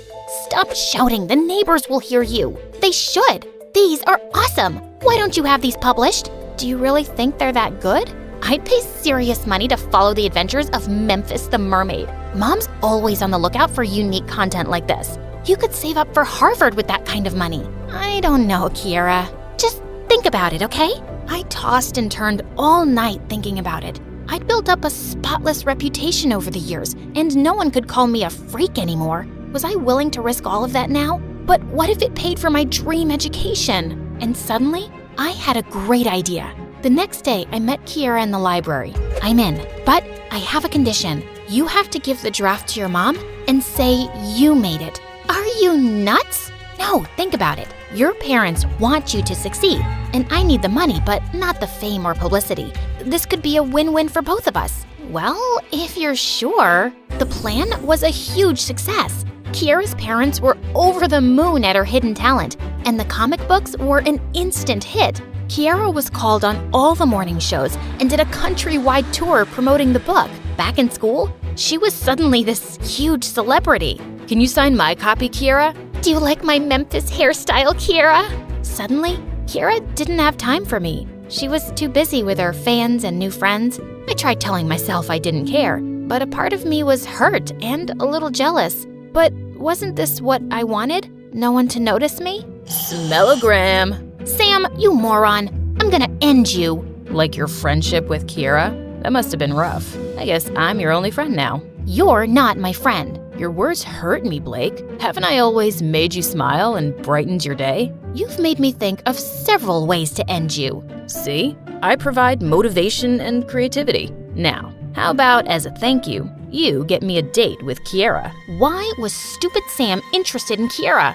And why did I care? He was a pain in my butt, but he was also really good looking now. Why do you want to date her anyway? Why do you care? Are you jealous? As if. Well, I want to date her because she's awesome. Have you read the comics? They're epic. I've heard several Hollywood producers are interested in the movie rights. I pushed Sam away and walked off. It was my idea to put Kiera's name on my work, but I still hated every minute that she got glory when I knew I would have gotten shame for it. It just wasn't fair. A few weeks later, Kiera suddenly showed up at my house asking for new drafts. I need to publish teasers on my stories. Hi to you too, Kiera. I'm fine. How are you? I know, I'm sorry. I've been busy. You have no idea what a creative person's life is like. Sure, I have no idea. And I haven't had time to draw up anything new. Are you serious? You must have something. A sketch? An idea? Here's an idea. How about you do something yourself for once? What's gotten into you? You're the one who practically begged me to take the credit. And now you're acting like I stole the idea from you? You know what? You're right. It was a stupid idea, and I'm glad it stops now. No! What will I tell my parents? It's the first time they've thought I'm good at something. I don't see how that's my problem. You can tell them the truth, that you have no talent. You're a horrible person, Blake. I wish we'd never met. I felt terrible for all the hurtful things I'd said. Just then, Mom came into my room wearing a hollowed-out watermelon as a helmet. Is everything okay? I was already upset, but Mom's ridiculous hat made me ballistic. She was the reason people thought I was weird, and that made me insecure about my art. How can you ask that with that thing on your head? Geez, Mom, when will you act your age? I'm sick of being the adult around here. Why are you speaking to me like this? Because you're an embarrassment. I regretted my words instantly. Mom looked so deeply hurt that I wanted to hug her and apologize, but she immediately left. What had I done? Mom didn't kiss me goodbye the next day, and Kiera didn't show up at school. I skipped lunch and drew a quick outline for Kiera when a shadow loomed behind me. Is that Memphis the Mermaid? You're the original artist? Are you nuts? I was just copying Kiera's work. She's really talented. Nah, I don't believe you. No one's that good at copying stuff. Wait till I tell the whole school. What do you want, jerk? Just the truth, actually. Why won't you take credit for your own work, loser? It's because of you and other people like you. My whole life, you haven't missed any chance to ridicule me, and I've worked so hard to seem normal. I was afraid everyone would think I'm a dork or a freak for writing those comics. So, yeah, I asked Kiera to put her name on it, and now it's ruined everything, and I don't need you making things any harder for me. For the first time ever, Sam actually shut up and looked guilty. I'm really sorry, Blake. You always seemed tough, and I never realized how much my jokes actually affected you. You're amazing, and you shouldn't have to hide who you really are because of me or anybody. He leaned in and gently kissed me on the cheek before running off. What just happened? And why was my heart racing? After school, I went to Kiera's house, but I was in for a shock. Kiera left for Japan this morning. I don't know what happened, but she was really upset and said something about not having any talent. She's gone to study anime drawing for a year. I was heartbroken to learn that my words had affected Kiera so much. My best friend was gone, and she'd probably hate me for the rest of her life. When I got home, I was in store for an even bigger surprise. Mom was in a boring dress making a roast dinner with vegetables. Welcome home, Blake. I'm sorry for making your life tougher than it is. You're such a good, hard-working daughter, and I'll try my best to be like other moms. No, I'm sorry. I shouldn't have said those things to you. I was so obsessed with being normal that I pushed away the two people I love the most. And you're awesome, just as you are. I told Mom everything that had happened with Kiera. People make mistakes, honey. Write to Kiera and explain everything. I'm sure she'll forgive you. Want to have chocolate cake for dinner? That sounds perfect, Mom. That night, I wrote an apology email to Kiera, but I never heard back from her. I still visited her parents once a week, and they'd tell me about her life in Japan, but I really missed having her around. Soon after, Sam asked me out and we started to date. He was still annoying, but he also knew how to make me laugh. A year flew by, and I started working on a new comic about a unicorn girl with rainbow hair and the habit of wearing every color at once. I was nervous about handing it to Kiera's mom for publishing, but Sam encouraged me, and she loved it. She said it reminded her of Kiera. My life turned upside down after the comics became a success. I sent Kiera a signed copy with a note saying it was inspired by her, but I never got a reply. One day, I was drawing in my room when there was a knock on my door. It was Kiera. Kiera, I'm so sorry. I was such an awful witch to you. I'm sorry too. I took credit for your talent without even thanking you. It was never going to last, and I'm glad it ended when it did. But I'm sad that our friendship got caught up in the mix. I needed to get away to figure myself out. I've missed you so much. I know, and I guess I missed you too. It was a novel about a prim librarian that looked a lot like me, cataloging in the mornings and hunting vampires by night. I guess I am very inspiring. Don't push your luck.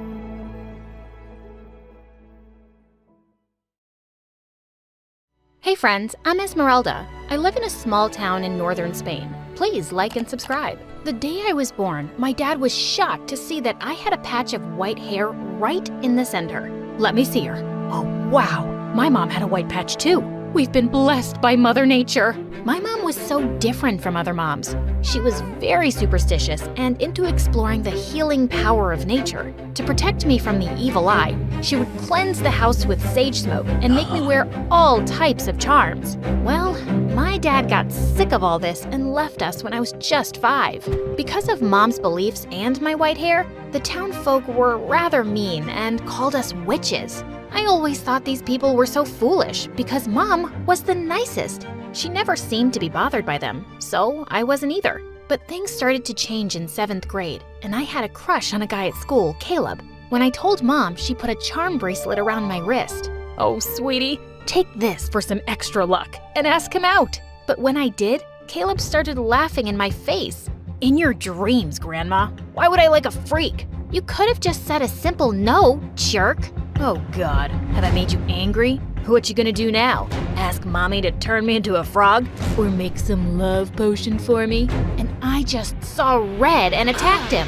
We were both sent to the principal's office and ended up in detention. You're such a witch. Oh yes I am. And you know what we do with people who know our secret? We curse them in their sleep. So I guess I'll see you tonight. The very next day, something bizarre happened. Caleb wasn't present, and his friend told everyone he'd gotten chickenpox. Suddenly, everyone was looking at me like I had something to do with it. Guess he should have gotten vaccinated. It was a joke, but the others didn't get it and started avoiding me like I had horns on my head. I was in a bad mood all the way home. Can't we just move away from this stupid place? I hate how people see us, Mom. What's important is how you see yourself. We don't run away from our problems, love. Easy for you to say. You don't have to go to school. I stomped out of the car as soon as we got home, when suddenly a ball of snow hit me in the head. It was Mom, and she was grinning at me. Before I knew it, we'd gotten into a snowball fight and we were lying in a heap laughing. Say it. You know you want to. Come on. Okay, you're the best mom ever. I could never be mad at Mom for too long, but soon I started losing the few friends I had because of Mom. She would either make them stupid charms or would do tarot card readings for them, and their parents really had a problem with that. Once at a parent-teacher meeting, Mom walked into the classroom and climbed onto the teacher's desk. The vibes in this room are so negative. Let me cleanse the aura first so we can have a positive, wholesome day. And then she closed her eyes and started chanting something, and everyone screamed and left the room. After that day, I became the school's official outcast. Why did Mom always have to be herself? I decided that things would be different in high school. I told Mom she didn't have to pick and drop me off anymore because I'd be taking the bus. I just wanted her to stay away from my school as much as possible. When I walked into the hallway on my first day, I heard some noise, and I saw a girl dressed as a goth holding Caleb by his collar. Don't mess with me, punk. You think you're really cool for making fun of me, huh? I'll make you scream for your mommy. When she let him go, I couldn't stop myself from clapping, and everyone stared at me. What? That was pretty awesome. Finally, someone showed him his place. I guess she's a witch just like you. Did you both go to the same summer camp for witches? Hey, shh. Do you hear that? It's the sound of me not caring about what you say. Seeing everyone laugh, Caleb looked like a ripe tomato. I'll get back at you both. And he stormed off. What a jerk. Yep, I can't believe I had a crush on him once. By the way, I'm Esmeralda. I'm Aria, and I love your hair, girl. You look like a rock star. OMG. It was the first time someone had complimented my hair, and I freaking loved it. We clicked instantly, and later that day, we even walked home together. We were going through a rich neighborhood, and I was shocked when she stopped in front of the most beautiful mansion on the street. Wow, her house was awesome. In school, Aria was fast becoming one of the most popular girls. Her dress sense was so cool, and she aced all subjects. She was like a beauty with brains. Since we'd become really good friends, I got a taste of what it felt like to be popular too, and I was rather enjoying it. But then one day, Mom came to school to pick me up unannounced. I so wanted to run away before Aria could see us, because if Mom met her, she would say or do something weird for sure. But it wasn't my lucky day. Aria spotted us and came over, and the two started talking. And then, Mom offered her a palm reading. Mom, can we please go? I don't think Arya is into that kind of stuff. No, I'm really curious. Your mom sounds awesome, and I'd love to know. Mom looked at her hand and then spoke. Yes, I see you have a tough life, but I also see something really positive here. Sweetheart, even with all the hardships, you'll make it big one day. Just trust that, okay? Arya was practically living in a mansion. Mom had it so wrong. Gosh, Mom, enough of this, please. No, it's fine. That was really nice. Thank you. Mom offered Arya a ride home, and when we stopped outside her house, Mom said, "Oh, this is where you live? I've come here several times because your mom buys my candles." She never mentioned she had kids, though. I guess she isn't so proud of me. Thanks for the ride. I gotta go. And before Mom could say anything else, Arya walked off and went inside. I wasn't quite sure what she meant by that, but I realized that she hardly ever talked about her parents. After that day, Arya and I grew closer, and she started coming over to my place for sleepovers too. She actually enjoyed Mom's company, and I finally had a friend who didn't find my mom weird. Things were going good, but my happiness was short-lived because just a few days later, I was performing a recital at school, and Mom burst into the auditorium looking panicked. "Esmeralda, you left the house without being blessed." Oh no. And then, Mom lit a roll of sage and jumped onto the stage, circling around me with smoke. That set off the smoke detectors, and we had fire alarms blaring and sprinklers going off everywhere. There was chaos in the entire school. Everyone was screaming and running. It was a wet mess, all because of Mom. Well, that was just a false alarm. Sorry, folks. Mom, are you completely crazy? You ruined everything. Everybody is staring at us now, and I'll be the butt of everyone's joke. Honey, aren't you overreacting a little? No one will even remember this incident by tomorrow. I'm overreacting? Gosh, Mom, you really don't get it. You do weird things and it puts people off, and no one here forgets. We'll just be hearing about this till the end of high school. Sometimes I wish you'd just be more normal. I regretted my words as soon as I saw the hurt look on her face, but I was too mad to apologize. And it was true. I'd had enough. When I went to school after the weekend, I could feel people looking at me. And then Caleb popped out of nowhere. Wow, amazing that you can show your face after the stunt your psycho mom pulled off. But before I could say anything, somebody leapt forward and pushed him hard. Arya, buzz off, jerk, and don't talk about her mom like that. She is 10 times the person you'll ever be.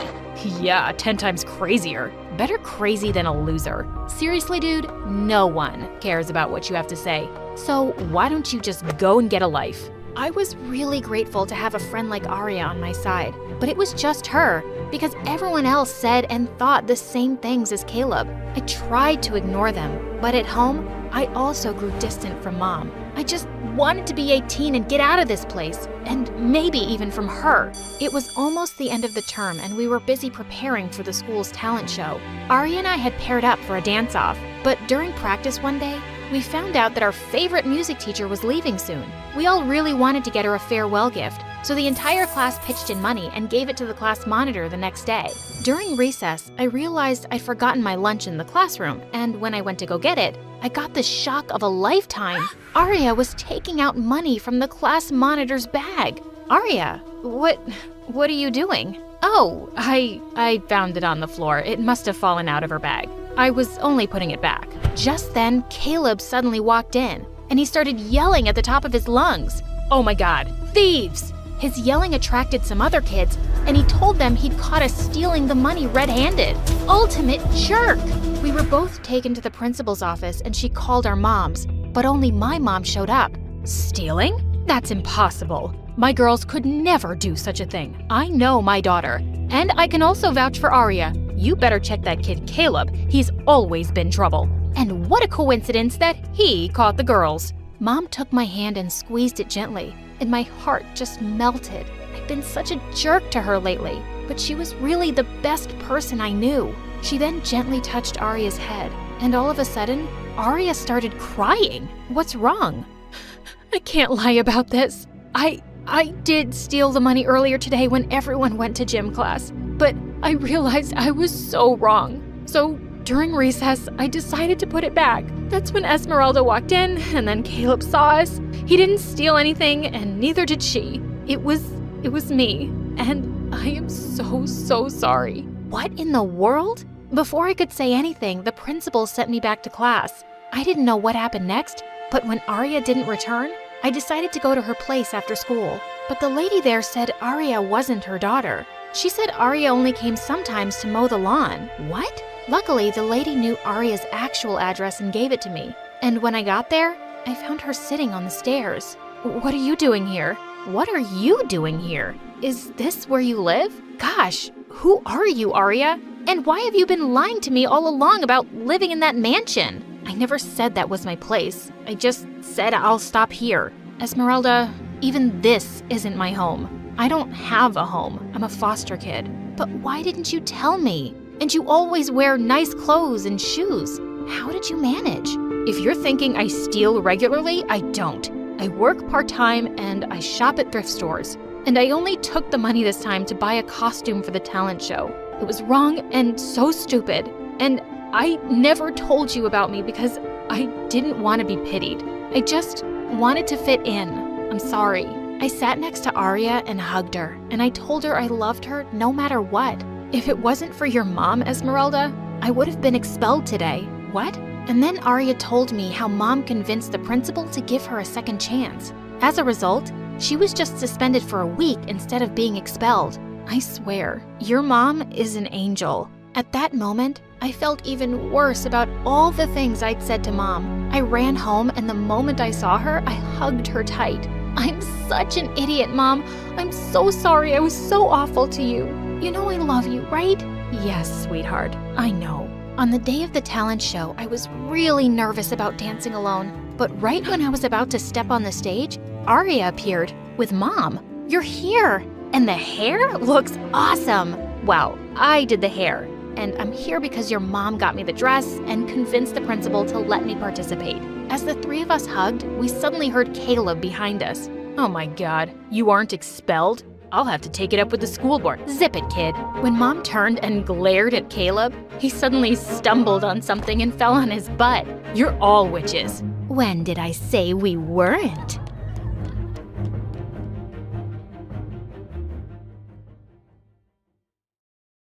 Hi, my name is Barbara, but people call me Barbie because I look like one. Please like and subscribe before I continue. Dad was a billionaire who owned a multi-industry company. Growing up, my twin brother Ford and I were used to getting everything we wanted. But for him, it wasn't enough because he wanted everything for himself. On our 5th birthday, Dad gave me a Barbie doll while he gave Ford a toy car. But he wasn't happy. My car needs a driver, so give me that doll. Over my cute body! He got back at me by scratching Dad's new Lamborghini and blaming it on me. I was grounded for a month. He also loved to make fun of the brown birthmark on my face. Maybe that's why you stink, because there's permanent poop on your cheek.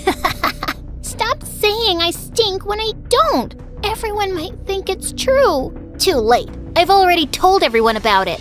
I tried complaining to Dad, but he was always too busy to care. But one day in the 5th grade, I discovered a way to cover up my birthmark by using loads of makeup. I told Ford that I had it removed by a doctor, and he was so stupid he actually believed it. He was always a pain in the butt, until he started dating this gold digger Tiffany in high school. He got too busy to annoy me all the time, thank God. In 10th grade, my boyfriend Zach and I decided to celebrate his birthday by going away to Greece for the weekend. We were about to take off in Dad's private jet when suddenly, the pilot came out of the cockpit and said we had a problem. I looked out the window and saw Ford arriving with Tiffany. What are they doing here? We're celebrating our anniversary in Hawaii, so all of you, get out. Breaking news, dummy. I came here first. I don't care. Get lost. You get lost. I was about to push him, but I screamed when Tiffany suddenly pulled me by my hair. The boys tried to stop us as we fought, but we ended up landing in the cockpit and falling on the navigation controls, damaging them completely. As soon as the news reached Dad, he called us both for a meeting in his library. I thought he was gonna kill us, but what he said totally took us by surprise. I'm thinking of leaving my company to someone capable. And obviously, that's me, Dad. This dumb brat spends thousands of dollars on clothes and makeup every single weekend. Hello? You literally buy whatever your girlfriend pouts her lips for. Enough. You're both too dumb and spoiled. I'll give you a month to prove yourself, or I'll leave the company and all my fortune to a stranger instead. Prove ourselves? In what way, Dad? Figure it out, and make me proud for once. It was gonna be tough, but there was no way I'd let Ford win this. The next day, I visited Dad's company's headquarters to study the performance for the past year, and I found out that Dad had been planning to develop a new mall, but he was having a hard time getting approval for its location from the mayor's office. Wait a minute, what if I dated the mayor's son, Leo, so he'd help me win his dad's approval? Leo was a senior in school, and Dad would be impressed if I was dating a smart future politician. There was only one problem, my boyfriend. I needed to get rid of him. The next day at school, we were having lunch together when he suddenly sneezed, and I started crying hard. What's wrong, babe? The way you sneeze, I really hate it. It's giving me a stroke. And the way you breathe, it's so heavy I could hear it from miles away. I've been suffering silently, but I just can't take it anymore. Just work on yourself and maybe we can give it another chance soon, yeah? Are you freaking serious? Goodbye, Zach, for now. He kept throwing tantrums all day, but I ignored him and started working on my current target, Leo. Aside from being a genius, he was also famous for being too serious. I'd never seen him smile. I stalked him and found out that he always stayed in the library. Boring. One day he was sitting alone and I walked up to him and pointed to the thick book beside him. Could you hand me over that physics book? This is a chemistry book. Oh, yeah, sorry, I got confused. Physics and chemistry are similar words. No, they're not. Oh, what's that you're reading? You're into literature too? I love Michael Jackson. Do you know about him? Yeah, of course I do. But I like Shakespeare more. Shakespeare? That's a cool name. Before he could say something, his friend suddenly called him. Just when I thought we were connecting. As Leo walked by, Zach suddenly appeared and pulled me into a corner. Why are you flirting with this guy? I thought our breakup isn't official yet. Don't take it personally. I just need him to help me get his father's approval for my dad's project. And when you win that inheritance, you'll get back with me, right? Sure, whatever. I'll wait for you. Don't hold your breath. A few days later, I heard that Leo was running as a president for the student council again. But what shocked me was Ford was running too. So that was his first move to prove himself and impress Dad, huh? And the next day at school, Ford challenged me to run against him. And why would I do that? So we can settle who's better. Obviously, it's me, but I badly want to see you cry. Do you really think I'm that dumb? You never play fair. I told you, she's scared. Since you're begging for it, then fine. See you at the elections. Nice. Any last words? Send my regards to Satan. Oh wait, that's you. And with that, I stormed off. But if Leo was also running, I didn't have any chance to win. He had already won 3 times in the past. I immediately talked to him about this. I also want to run for school president, but with you on the list, I don't think I stand a chance. So you want me to back out? Yeah, leave it to me this time. Why are you running? Basically, I hate my brother and he's running and I want to beat him myself. But I need your support. And what do I get in return? You can date me, I guess. To my surprise, he smiled at me and said, "Sure." Wait, are you serious? He just winked at me and walked away, leaving my heart fluttering with that smile. I was so confused. It was time to put our names down as candidates the next day, and I was surprised to see Leo was running as my vice president instead. What are you doing? Supporting my girlfriend. So he really was serious about it. I couldn't believe making him fall for me was this easy. I decided I'd wait a few days before I started talking about the mall project so it wouldn't look suspicious. We started hanging out together, and sure, he was serious, but he was also sweet and funny, not boring at all. He even introduced me to a super cool channel on YouTube called My Story Animated, and when I saw their videos, I actually found them exciting and relatable, especially about those billionaire girls. On the weekend, he asked me out on a date, and I said yes. While driving, someone suddenly called him and he turned to me. I was supposed to lead Dad's charity drive at a hospital tomorrow, but they moved it to today, and they need me there. I'm so sorry. Instead of sulking, I smiled and volunteered to come along. Seeing all those sick people who couldn't afford treatment made me realize how lucky I was. And the way Leo talked to these people made my heart melt. Later that night as he drove me home, he suddenly took my hand and kissed it. You must be really tired. I'm fine. Actually, I had a great time. The date isn't over yet. I've got a surprise. He took me to a closed restaurant and revealed that his mom owned it. So, how are we supposed to eat? Watch me. To my surprise, he started working in the kitchen himself and ended up with the most delicious meal ever. I can't believe I'm with someone like you, a goddess. Yeah, I know. Thousands of guys wish to be you, so you're very lucky. My heart went wild when he tucked a strand of hair behind my ear. You're really funny and pretty. I stared back at him and just found myself leaning in closer for a kiss. I felt like I was on cloud 9. It was the least fancy date I'd ever been on, but it was the best time I'd ever had in my life. Soon, we made our relationship official, and Zach wasn't happy. You broke up with me because of him, didn't you? No, Zach, we just didn't work out. I'm sure you can find someone better. You're gonna regret this. Zach was too dumb to do something that could actually ruin me, so I just ignored him. When the election campaign started, Ford and Tiffany were spending Dad's money like crazy. They covered the whole school with pictures of their stupid faces and threw the biggest parties every single night. Ford also promised everyone he'd turn the whole school into a teenage paradise, making him win by a landslide. I lost so badly. He kept on bragging about his victory at dinner, and Dad looked impressed. I think I'm gonna win this too. And when I take over everything, the first thing I'll do is make you miserable.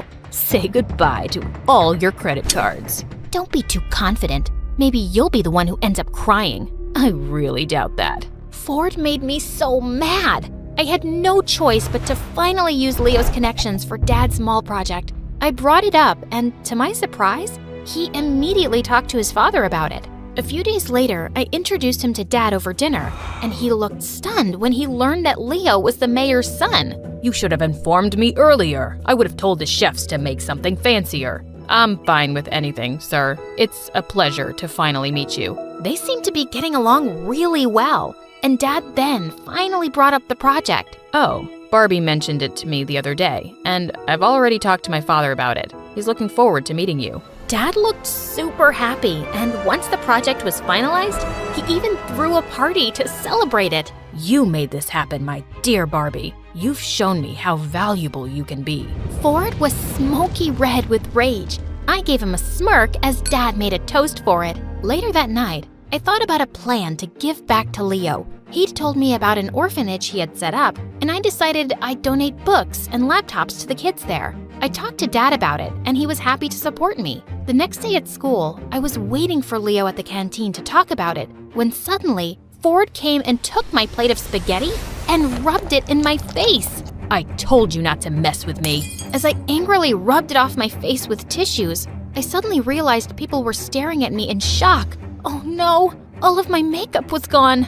Oh look, there's poop on her face. Breaking news, everyone. My sister's been hiding this gross birthmark under her makeup for years. Look, Leo, she's even deceived you, just so she could be your girlfriend. I tried to hide it, but it was too late. Leo had arrived and was staring at me. I was about to run away when suddenly he grabbed Ford by the collar and pushed him up against the wall. She's still the most beautiful girl in the world to me, but you sure are the biggest jerk. I heard everyone actually agreeing with him, but Ford started laughing like a maniac. Okay, the poop mark didn't change your mind, so how about this? To my surprise, Zach showed up from behind him and started playing a recorder with an evil grin.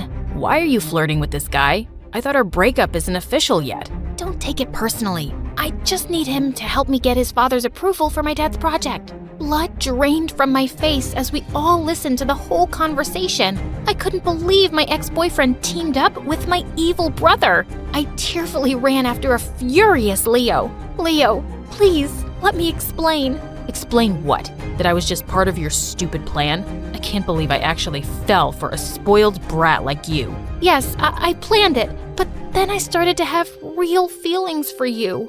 Yeah, right. Please, don't ever talk to me again. He ignored me completely after that, and I lost all my motivation. Ford took it as an opportunity to redeem himself. He spent tons of money on billboards across the city advertising Dad's clothing stores with himself and Tiffany as models. The sales actually went up. A few days later, Dad informed us that he'd finally made a decision. I was sure Ford had won, but I didn't even care by now. I decided to give everything to...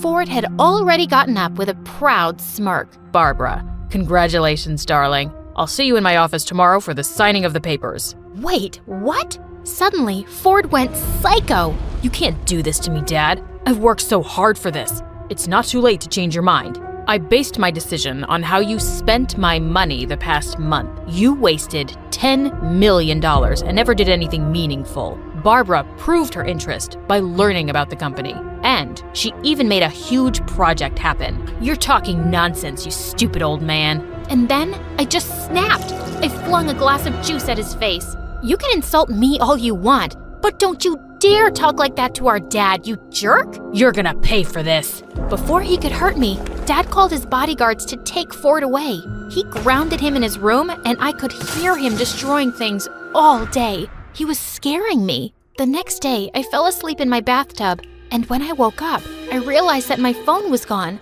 I got up to find it, but the door was locked, as well as the windows. Just then, lots of bugs started to crawl in from somewhere. I screamed, but no one seemed to hear me. Help! Someone, please, open the frickin' door! The bugs were getting nearer, and I passed out. Dad's worried face was the first thing I saw when I opened my eyes again. I was in the hospital. My darling, Barbie, thank God you're okay. Dad, Ford tried to hurt me. I know. Your brother's gone. I sent him away to a boarding school in Russia. I was surprised and relieved at the same time. Maybe I shouldn't have made you two compete. It was a stupid decision, and it made Ford crazy. Even you started dating someone you don't even like. No, Dad, it's the complete opposite. I really like Leo. He's the best thing that ever happened to me. Suddenly, Leo showed up from behind Dad. And you're the best thing that happened to me too. Leo, what are you doing here? I heard you were in the hospital, so I had to come see you. And your dad also talked to me about your plan with the orphanage. The kids would really love that. Does this mean you've decided to forgive me? I'm so sorry, Leo. Barbie, I understand the pressure your dad put you through, and I think it was a smart plan. If it wasn't for that, you wouldn't have even noticed me. I've always noticed you. I just thought you were too serious for me. Yeah, I'm indeed serious. About you. Okay. I think you deserve another chance to get to know me. I love you. I love you too.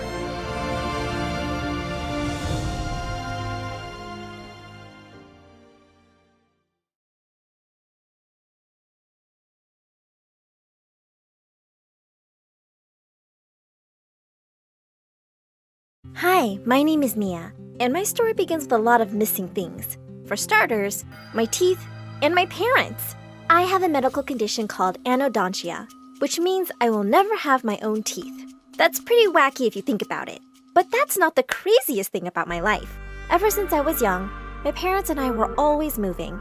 At first, I thought it was because they wanted to protect me from the awful people who mocked me.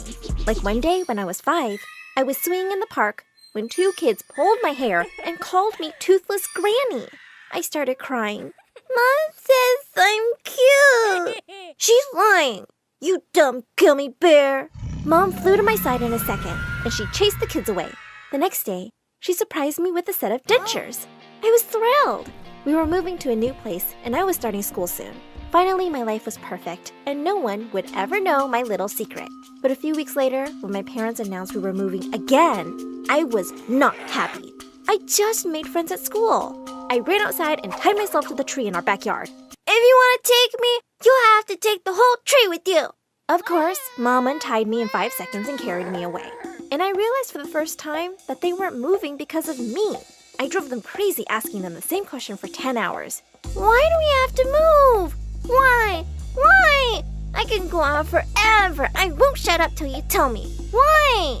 They always said I was too young to understand. For the next few years, we kept moving every 6 months. But when I was in 8th grade, it all finally made sense. We just had moved and I couldn't find my dentures, so I went to look for them in my parents' bedroom. That's when I saw a light flashing from behind the giant painting on the wall. As I moved it, I was shocked by what I saw. A secret room? When I walked in, I saw cool gadgets mounted on the wall and huge monitors everywhere. I opened a folder lying on the table and I stared at it, dumbstruck. It was filled with pictures of my parents, but they had different names. There was only one crazy but reasonable explanation for all this. My mom and dad were spies. That explained everything. I knew I had to keep this a secret, but I couldn't resist taking some gadgets with me. Binoculars, HD cameras, a telescope. I was in geek paradise. The next day, I was sitting on the bleachers when I spotted Robbie, the hunky football captain, walk onto the ground for practice. All the girls were crazy about him, and he knew it. As soon as some giggling cheerleaders gathered to watch, he took his shirt off. Well, I didn't need to get closer when I had high-powered binoculars. As I was busy drooling over his perfect abs, someone nudged me in the ribs. It was Robbie's awful twin sister, Natasha. Ugh, loser. I know my brother looks like a Greek god, but seriously, get a life. And some self-respect. He's never going to look at you with that face of yours. I was watching birds, not... She walked off before I could even finish. Ugh, what a witch. And what was wrong with my face? I could have Robbie if I wanted. I just had to get close to him before someone else beat me to it. But the very next day, I saw something that broke my heart. Robbie was kissing some girl. I was totally crushed. But a few days later, I caught him making out with another girl. How many people was he dating? I decided to spy on him for a little while longer and discovered that Robbie was dating more than half the class. I couldn't believe I had a crush on this 100-timing jerk. But since I was a sucker for justice, it was my duty to tell everyone about this creep. So I sent anonymous messages to everyone he was dating with proof of his cheating. The next day, Robbie was dumped by 15 people at lunch. I can't believe I was dating a jerk like you. Go kiss your own reflection, Robbie. It felt so awesome to help good people and expose the bad ones. And that gave me a brilliant idea. I set up a website where people could reach out to me with their problems, and I'd help them. Anonymously, of course. With my newfound spying talents, I exposed a bunch of bullies, cheaters, thieves, and gold diggers. And pretty soon, I became a secret hero. Everyone in school was curious about my identity, and I came to be known as the Catcher. As I was going through my long list of requests one day, I was really shocked to see one from Natasha. She said she was secretly dating a new boy, and she thought he was cheating on her. She sounded so heartbroken, I just had to help her. The next day, I followed her boyfriend, Jack, to a restaurant. But I suddenly bumped into someone, and when I looked up, he vanished into thin air. Where'd he go? Suddenly, I heard a voice behind me. Who are you and why are you following me? Also, you're not very good at it. I stared at him stupidly for a few seconds. Wow, this boy was gorgeous up close and smart. Okay, you caught me. Your girlfriend asked me to follow you. You're lying, because I don't have a girlfriend. What? Aren't you dating Natasha? No way. She keeps asking me out, but I'm not interested. Natasha was such a liar. I texted her and told her I wasn't doing the job for her. My dad is a cop, you know. I can find your identity in seconds. Whatever. I wasn't going to fall for her stupid bluff. The next day when I entered school, I saw something all over the walls that made my heart stop. They were pictures of me with my dentures off, with "Toothless Freak" written on them. Someone took them while I was cleaning my dentures at the washroom after lunch. And there were more posters of me with my camera and binoculars and the caption, "Mia, the ugly creep who's been spying on us." The people I spied on were glaring at me. The people who I spied for were pretending I didn't exist, and the others were laughing at my pictures. And then came the devil Natasha. How's the payback, jerk? You humiliated my brother, remember? No, your brother did that to himself. He deserved it. I think you framed him because you couldn't have him, you toothless witch. I think you did all this because you can't have Jack. And you know what? I'd rather be toothless than be an awful person like you. At least I can fix my problem by wearing dentures. But you can't buy a nice personality or a good heart. She stared at me in shock. And just as she was about to attack me, someone suddenly stepped in. It was Jack. I can't believe you stooped so low, Natasha. Take these posters off, or I'm filing a complaint against you to the principal for bullying. And with that, he took my hand and started walking away. As I looked back at Natasha, I could see her face turning every shade of purple. After that, Jack and I started hanging out more often, and I could talk to him about anything, even my condition. Then Jack asked me out. Of course I said yes. I also decided to shut down my website. I made a public announcement during lunch. Guys, my spying days are over. You all should learn to deal with your lives yourselves. I focused on my studies after that, and my parents kept sending me money and emails, but it had been a couple of years since I last saw them. That made me kind of sad. I wish they'd been around when I needed them. Jack and I got into the same college. We gave each other a loving kiss, with no clue that our lives were going to be flipped upside down soon. One day, I was sitting in the lounge by myself when 50 people in suits barged into my apartment. My parents were with them. Mom, Dad, where have you been? We'll explain later, darling. We all have to go into hiding right now. What? I'm not going anywhere. What about college? What about Jack? Sorry, Mia. This is non-negotiable. Go, go, go! Before I could protest anymore, the agents literally put me in a car and moved us to a new place. My hair was dyed red, and I was given a new name, Selena. All my social media accounts and the numbers from my phone were wiped clean. And the worst? I was told not to contact Jack for my own safety and his. I couldn't believe it. I'd worked so hard to build my life, and it had been torn to pieces. I got really mad at my parents and decided to run away and live alone. It was my only way to try and have a normal life. I used a different identity to get a part-time job at a cafe, and I continued with my studies. One day while I was working at the cafe, I saw a customer shouting at his wife. I just couldn't stand there and watch. I marched right over and told him off in front of everybody. As a few other people joined me and the rude man muttered an apology, I turned around to see someone I never thought I'd see again. I thought you were letting people deal with their lives themselves. Jack? I nearly smothered him with a bear hug. He said he'd been searching for me for a year with no luck. But one day, out of the blue, my parents called him and told him where I was. What? They've known all along where I am? Of course, they're spies. Yes, but they decided to stay away so you can live your own life. They asked me to take care of you and to tell you that they really love you. Hearing that, I burst into tears. I wished I could meet them, but of course, I had no idea where they were by now. It's okay, Mia. I'm here for you now, and I'll never leave you alone. Soon after I graduated with a business degree, we got married on a beach, and it was perfect. Except that I really missed my parents. We settled into our new home, and I had a good job at a company waiting for me. But I didn't feel really happy. Something inside me wanted to do something that helped other people. And that's how I decided to go into training to become a firefighter. A year later, Jack and I were blessed with twin babies. And now I had to leave them behind to go off to my dangerous job. I understood how hard it was, and how my parents must have felt leaving me behind every time. One day, when I was at home with the kids, I got an emergency call. A huge fire had broke out in a residential building with hundreds of people trapped inside. I dropped the kids at the neighbors and rushed to the disaster site. Just when we thought we'd gotten everyone out, I spotted a little girl inside.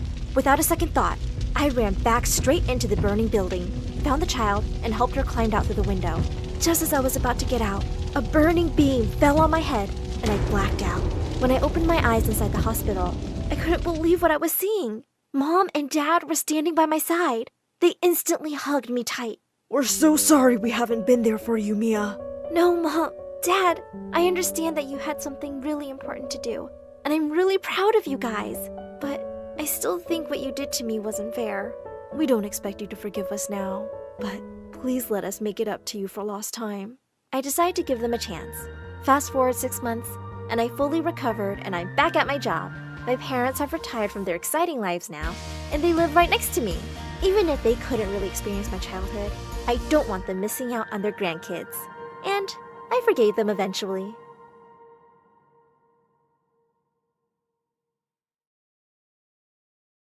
Hi, I'm Kathy from Florida. My mom comes from a family of geniuses. Both her parents are scientists, just like her. So when I was born, she expected me to be some kind of genius too. Only I wasn't. Kathy, how do you make 7 even? Easy. Take the S out like this. Ugh, no. Let's give this another shot. Mom, I'm bored. Can I go outside and play for a bit? Such a pretty day. No matter how hard Mom tried, I could never give a hoot about books. So Mom got me private tutors. Margot, are you with me? Tell me what I just said. You said, Margot, are you with me? No, I mean, what was I teaching? How am I supposed to know that? You're the teacher. The tutor got angry and swore to never come back, and Mom was just left disappointed, as always. She didn't talk to me for days until one afternoon, her old friend from school, Lydia, paid us a visit with her daughter Sophie, who was awfully quiet. They'd recently moved to town and shifted to our neighborhood. I was so excited to see another kid in the area since our neighborhood was full of old, boring people. Do you want to see my room? Oh wait, that's a mess. We should go outside and play. Sophie won't be going anywhere. Why don't you guys sit down and I'll get some sodas. Sophie passed me a dry smile and did exactly that. I went and sat next to her. Are you okay? What are you doing? So you talk, huh? Please, don't talk to me. My mom doesn't like it when I talk too much. Or at all. I tried talking to Sophie, but she continued to stare at the floor and I gave up. After they left, Mom told me that Sophie was supposed to go to my school and I had to look after her. Why? She's so weird, and her mom kept staring at me like I'd farted in her face. Sophie's new here and she needs your help. That's the least you can do for me after that stunt you pulled with the tutor. Oh, fine. Just like Mom asked me to, I waited for Sophie so we could walk to school together. She didn't say a word the whole day till the teacher asked us the answer to a tough math question in class. It's 7,250. Wow, dude, that was fast. Are you a genius or something? Well, kinda. I study a lot. Then maybe you can be my tutor. God knows I need one, and no one sticks around with me for long. Sophie smiled, and we spent the entire day together. We were poles apart, but somehow clicked, and she invited me over that evening for a study session. But just as I got there, Linda walked up to us smirking. I have my eyes on you girls. Do not close this door. Sure, Mrs. Linda, Sophie's mom. You know what happens when you close the room? Monsters creep up from behind the shadows and eat you up. Have fun studying. Linda laughed, and I just couldn't stop thinking about how weird she sounded. Also, the entire time I was there, she kept walking by the door, sneaking glances. I wanted to ask Sophie if her mom disliked me or something, but I didn't want to offend her, so I kept quiet. Mom got called for an emergency meeting out of town and asked Linda to help. Oh, of course she can stay here. No problem. Work comes first. Tell me that didn't sound sarcastic. Anyway, I was happy to spend some time with Sophie, but as soon as Mom left, Linda grinned and walked in, locking the door from inside. I continued banging for ages till she opened up. What? I just went to get you my sweater. It's freezing. You just shut the door in my face and walked away. I did not. You're an ungrateful, wild kid, Kathy. Didn't your mom teach you how to speak with elders? Oh, wait. She's too busy working. Before I could respond, Sophie came and practically dragged me away. Your mom's crazy. Who talks like that? I'm really sorry. Ever since Dad left us, she's been a little weird around people. Just ignore her. Anyway, are you hungry? I'm starving. Sophie got me sandwiches and we watched some MSA until we dozed off. But later that night, we woke up to loud noises and it seemed like they were coming from the kitchen. We went downstairs to check and saw Linda trying to find something.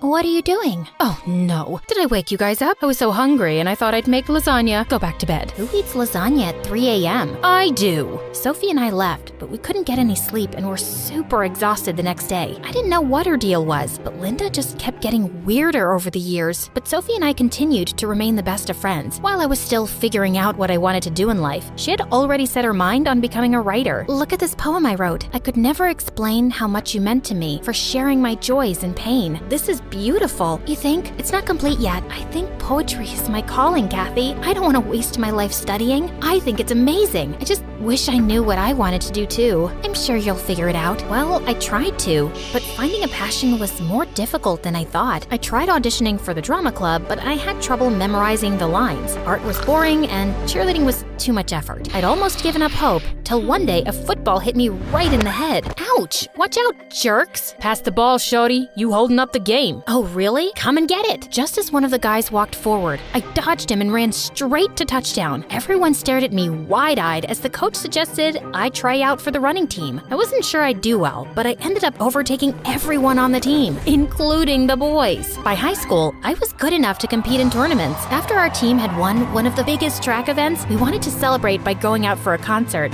and I invited Sophie too. I don't know. I mean, I've never really stayed up that late, and Mom would never allow it, so we'll sneak out. Come on, it's high school, and you could use the break. What's the worst that could happen? I can murder you and hide your body, or you could be a zombie in disguise.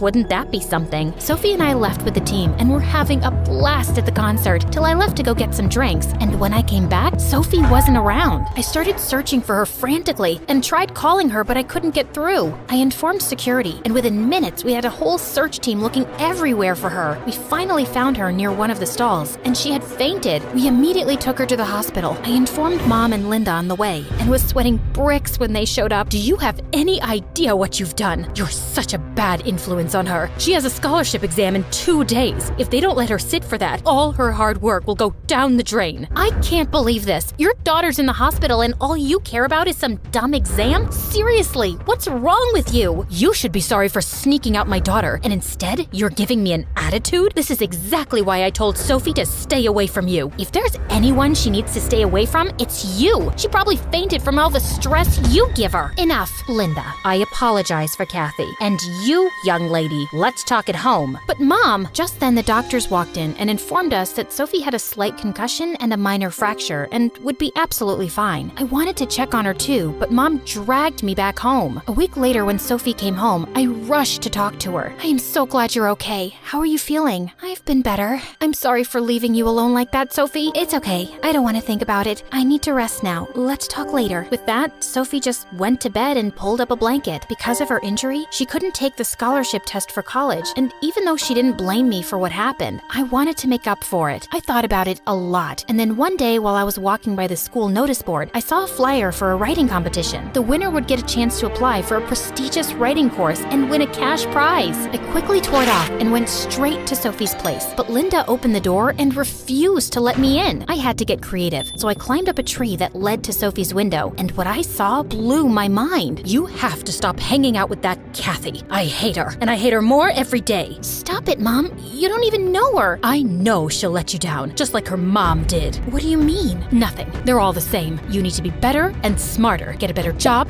college, and more money than Kathy. That will be my revenge. Saying that, Linda turned around and left. She was worse than I thought. And what was she saying about my mom? I had so many questions in my head when suddenly the branch I was on snapped. Luckily, I caught the windowsill just in time. What the heck are you doing, Kathy? Hanging out? Pull me up, will you? Close call. Here, take this. What am I supposed to do with this? You have to apply. It's been your dream since forever, Sophie. No, I don't have to do anything. Besides, Mom, you can't let your mom define your life for you. You have to be strong and give your dreams a shot. Why do you even care? Because you're my best friend, and I want you to be happy, even if that means going against your mom, who is terrifying, by the way. Oh, tell me about it. We shared a laugh and Sophie promised to think about it. I was glad to have my best friend back, but I still couldn't stop thinking about what Linda said. So the next morning, I asked Mom, and she told me that in high school, Sophie's mom was a bit weird. She always had her head in books and hardly smiled. So we thought maybe she needed to loosen up a bit, and we played a funny prank on her. What did you do? We might have taken a picture of her digging in her nose and pasted it all over the school. How is that funny, Mom? That's horrible. I know that now. We did remove all the pictures, but I think it affected her and kids kept laughing at her for years. I apologized more than once, but I guess she's never really forgiven me. I wanted to talk to Sophie about it too, so the next day, I waited outside her house to walk to school together, but she didn't show up, and when I came back from school, Mom told me Linda and Sophie had moved. Immediately I called Sophie, but as luck would have have it, Linda answered. Stay away from Sophie. She's done with you messing up her life. But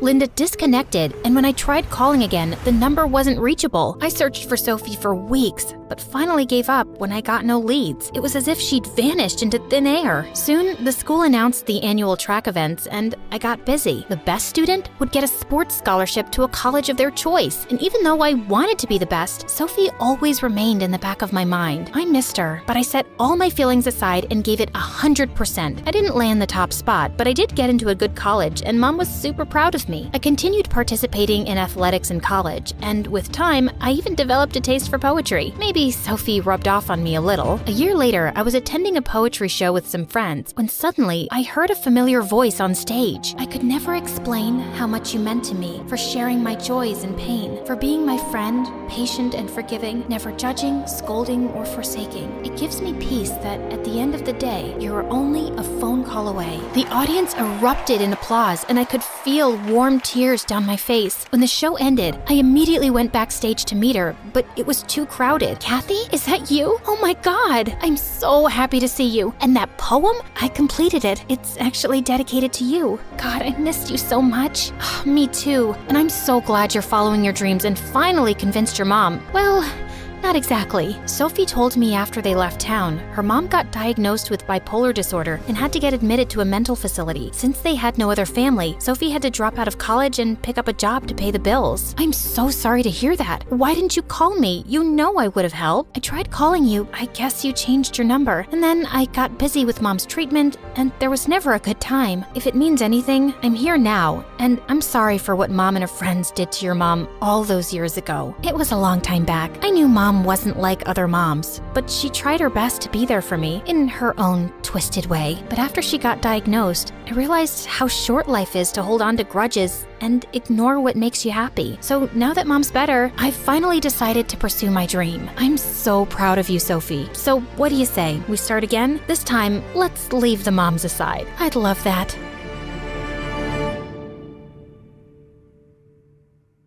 Hi, I'm Langdon from Massachusetts. Please like and subscribe. I was born 5 years after my parents got married, and Mom thought I was God's miracle and loved spoiling me. Dad always said I needed to grow up tough, but Mom couldn't care less. On my 4th birthday, she took me to an amazing toy store and said I could get whatever I wanted. As I was going through my presents at home, Dad walked in and nearly had a stroke. How many times do I have to tell you we don't have this kind of money to waste? It's his special day, honey. Don't ruin it. What is all this ridiculous stuff? Why did he need to buy a plastic flower? As Dad picked it up, water squirted out of it straight into his face. He likes magic tricks and pranks. Oh, does he? I didn't know we were raising a clown. I'm returning all of it. I felt so mad. And then suddenly, I felt my face do something funny. Are you making faces at me? I shook my head, but it happened again. My parents suddenly looked worried and took me to the doctor. After some tests, he explained that I had a facial twitch which could be triggered by any strong emotion. But it was nothing to worry about. But apparently Mom didn't hear the doctor right because she fussed over me even more. This didn't even change after my sisters, Rose, Orchid, and Lily were born. They were triplets but had nothing in common except one thing: their unconditional love for me. Once in 10th grade, my parents had to go somewhere for a few hours and told me to keep an eye on my sisters. I had an online video game match and I knew just what to do. Listen up, girls. We're gonna play a game of hide and seek. You hide and I'll count till 50,000. Don't come out till I say so. The girls ran off to hide while I slipped inside my room for some video game time. I was so lost in it that I didn't realize the time till Dad barged into my room. Langdon? What? What happened? We just got robbed. What? No way. I was right here, alert, on my toes. With your headphones on? I swear, Langdon, sometimes I wish I'd given birth to a bicycle instead. It would have been more useful than you. You didn't lock the front door, and the robbers just walked in and took half our things. Wait, where are the girls? We rushed inside the girls' room to find them sleeping under the bed. Phew.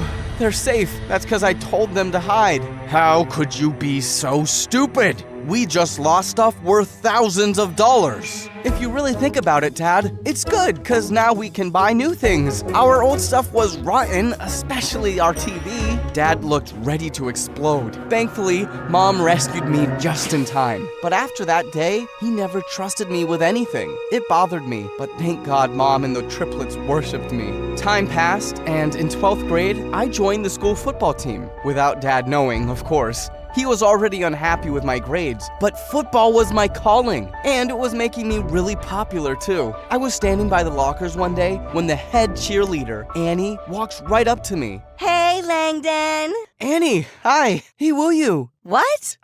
It's Korean for how are you? Oh, funny. I just came over to invite you to the Christmas party at my place tomorrow. I'd love it if the hottest new jock could come. Really? Me? Wow, sounds mind-blowingly awesome. I mean, yeah, I'm cool. Count me in. Awesome. Can't wait to see your handsome face. I had a blast at the party, and I couldn't stop blushing when Annie introduced me as her new catch. Soon we became an official couple, and I was the happiest guy alive. A few days later, it was Dad's 40th birthday, and I wanted to do something nice for him. His car needed some repairs, so I took it to the mechanic to have it fixed and polished. But as I was driving back, I stopped by the bakery to pick up his cake, and that's when I heard a loud bang. I ran outside, and to my horror, I saw that Dad's car had slid down the sloping street and crashed straight into a truck. Oh my God! When Dad found out, he exploded like a pressure cooker. You, Langdon, you make me want to rip my hair out. My car is beyond repair. Do you think I just have money lying around to buy a new one? Dad, I'm so sorry. I got it fixed. For you. I guess I just forgot to put the brakes. You just forgot? How easy is it for you to say this every time? I've tried to make you more responsible, but I'm just done with you. I'm sending you to an army boarding school. Dad, no, I can't leave my football. I clapped my hand over my mouth as I realized I'd let it slip out. But Dad didn't even look shocked, just really disappointed. You think I don't know you sneak around and lie to me to play football? If you trusted me, I wouldn't have to. You should really come see me play sometime. Dad, I'm really good. I don't care, son. Your mom and I are leaving for your aunt's wedding tomorrow. But next week when I'm back, I'll ship you off. That's final.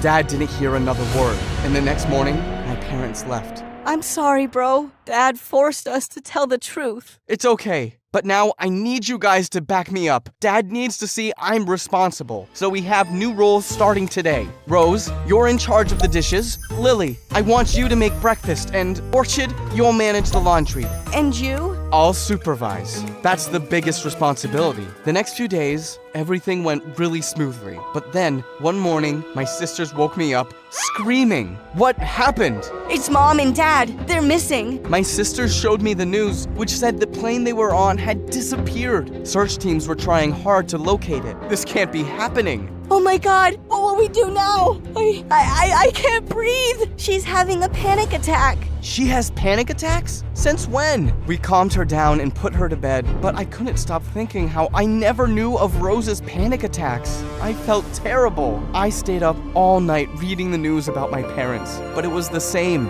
How was I supposed to make this work? What if they didn't come back? I didn't even hug them before they left. We stayed at home the next few days, waiting around for news of our parents, but none came. And when we returned to school, everyone was looking at us with pity. Great.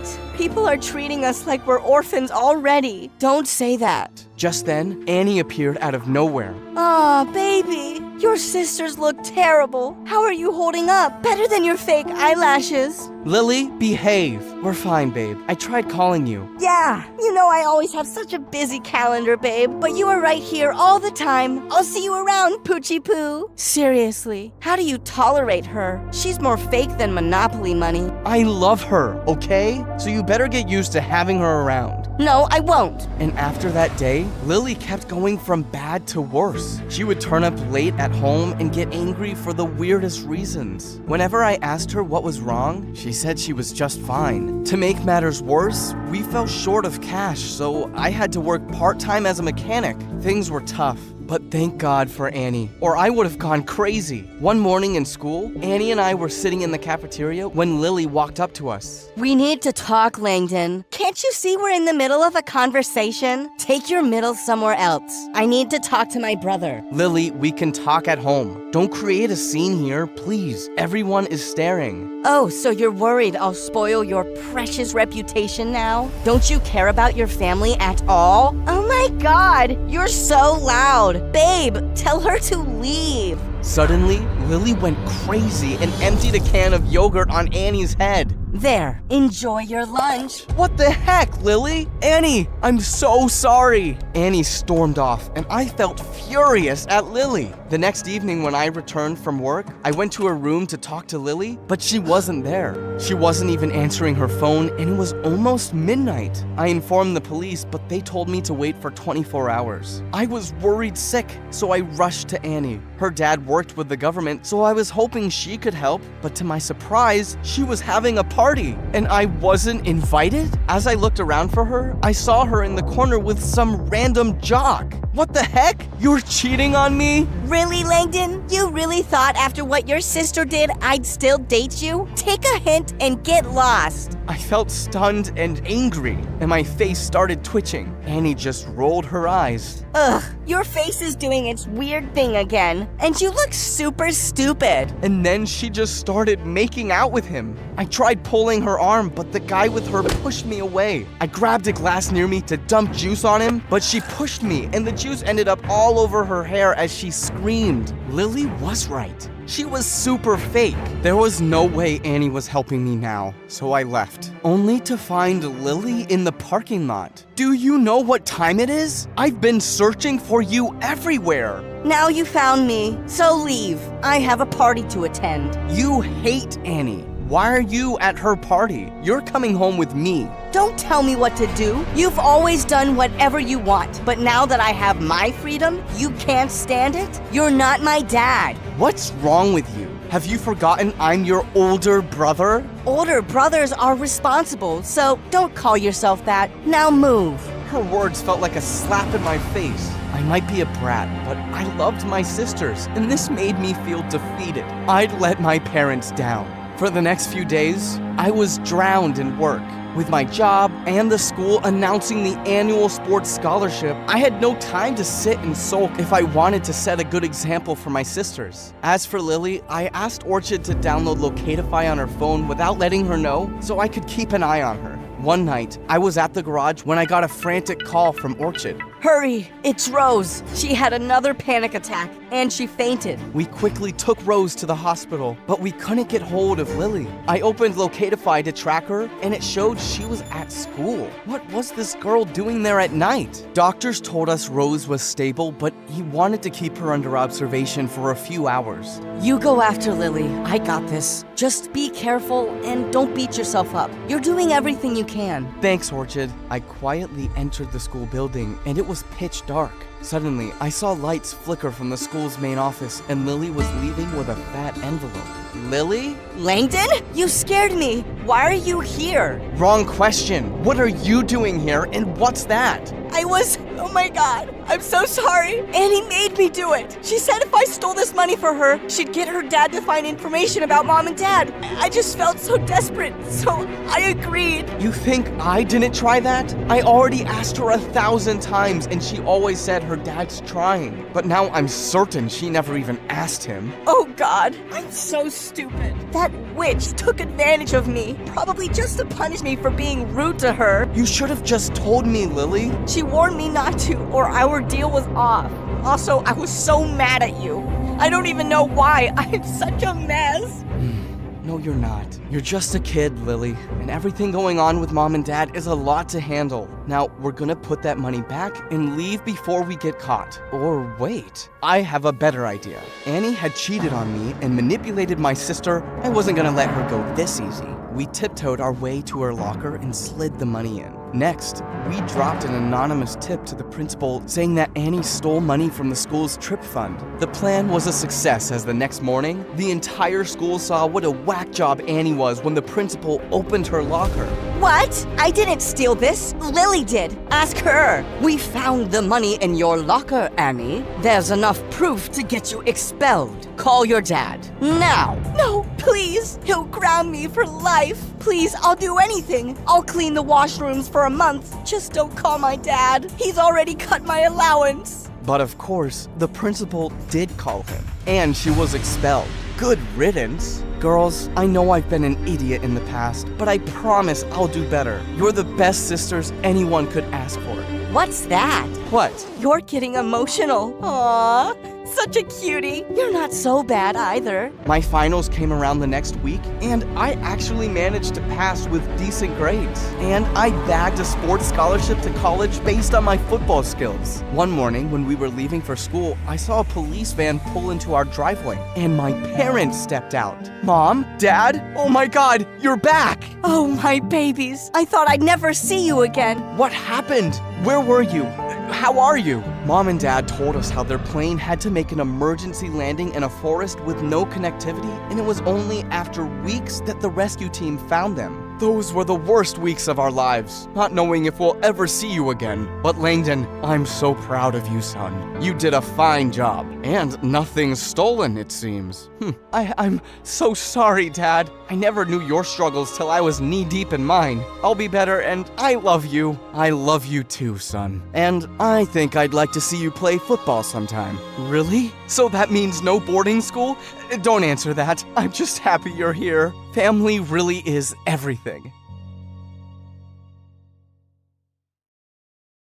I barged into the living room, my butt sweating in anger. I marched up to my twin brother Sammy on the sofa, snatched his can of juice, and dumped it on his head. He made a run for it, and I was chasing him with a baseball bat when Mom walked in. Alexis, what are you doing to my poor baby? Your poor baby locked me in a haunted house down the street. I nearly pooped my pants. Didn't you guys notice that I've been gone for hours? How could we? Sammy hurt his little toe and he was in so much pain. Oh yeah? Well, he's about to be in a lot more pain than that. Enough, Alexis. Quit bullying your brother. Hey guys, it's Alexis, and I'm about to tell you why having a twin brother is an absolute nightmare. But before that, please like and subscribe to MSA. Ever since I was born, my twin brother Sammy acted like he was better than me just because he was born 10 minutes earlier. Even my parents acted like he was God's gift to mankind and pampered him all the time. It's not like they hated me, just that Sammy was the apple of their eye and he could do no wrong. Like on our 10th birthday, my parents threw us a beach party and I spent an hour building the most amazing sandcastle. But just as I turned my back to grab a shovel, Sammy and his best friend Nathan came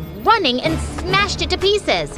Why did you do that? Because it was ugly and it was ruining my perfect view. He threw sand in my face and ran away. Are you okay? I will be now. I threw the beach bucket at Sammy and it hit him in the head. He cried and Mom grounded me for bad behavior. Unbelievable! As we grew older, Sammy just got more annoying. He and Nathan were the brattiest kids in school and would constantly embarrass me with their stupid jokes and dumb pranks. Like this one time in 10th grade, we were in the science lab doing experiments and Nathan was my partner. Tell me, what's gravity? Oh, that's easy. It's when Alexis tries to get up from the bed but can't because she's a big fat cow. Enough, Sammy. Funny how you're talking and all I can smell is garbage. Maybe that's because you haven't showered in days. I felt so mad I flung a book at Sammy. He ducked and started attacking me with pens. The two of us got into a fight. I knew there was no point in arguing, so I just avoided everyone and focused on my studies. I became the smartest kid in class and I joined the poetry club, yearbook committee, and debate team. In 10th grade, I got a chance to represent my school in the national debate competition, and that's where I met Tony. He was the captain of the debate team, the star tennis player, and the hottest boy in school. Together, the two of us nailed the competition, and when we got back home, Tony invited me to one of his practice tennis matches. After the practice, we were having a conversation when he suddenly pulled me close. Whoa,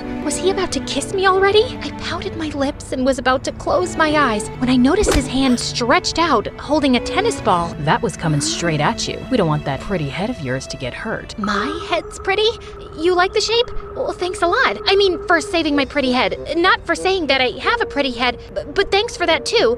Can I get you an energy drink or something to thank you for saving me? How about a date instead? Yeah, it was fast, but sometimes you just know when it feels right. Soon, Tony officially asked me to be his girlfriend, and I was riding high. Dating someone popular meant that people knew me as more than just Sammy's sister. I was getting noticed, and I was loving the attention. But it drove Sammy crazy. One night, Tony and I were going to a party with a bunch of friends when Sammy walked in. Don't you think you're a little too young to be wearing that dress? Don't you think you're a little out of line to be asking me that question? Also, we're twins, genius, so if you're old enough to do anything you want, so am I. Fine, do what you want. Just don't become a bigger loser than you already are. At least not for that clown Tony. You know he's a player, right? He's always got his arm around a new girl. He's just a really friendly guy. Nothing wrong with that. And he says hugs are good for mental health. I literally saw him feeding French fries to that cheerleader just yesterday. She has carpal tunnel syndrome, Sammy. Her wrists are in pain. He was just being nice. Why is it so hard for you to believe that a hot, popular guy could be into me? Just stop being a jerk and leave me alone. But after that day, it became Sammy's life mission to annoy Tony every time he saw him. Like this one time in the cafeteria, Tony and I were chatting when Sammy dumped a bowl of spaghetti on him. Oops, my hand slipped. And another time in class, just as Tony was about to take a seat, Sammy pulled his chair away and he landed on his butt. Your seat looks more comfortable. Mind if I borrow it? Tony almost punched Sammy, but Nathan intervened and saved him. Sammy backed off for a while, until a few weeks later, Tony and I were having dinner at this really fancy place, and suddenly, he jumped out of his seat, screaming. What? What happened? Please don't tell me there's a rat. I will freak out. The only rat here is you, Alexis.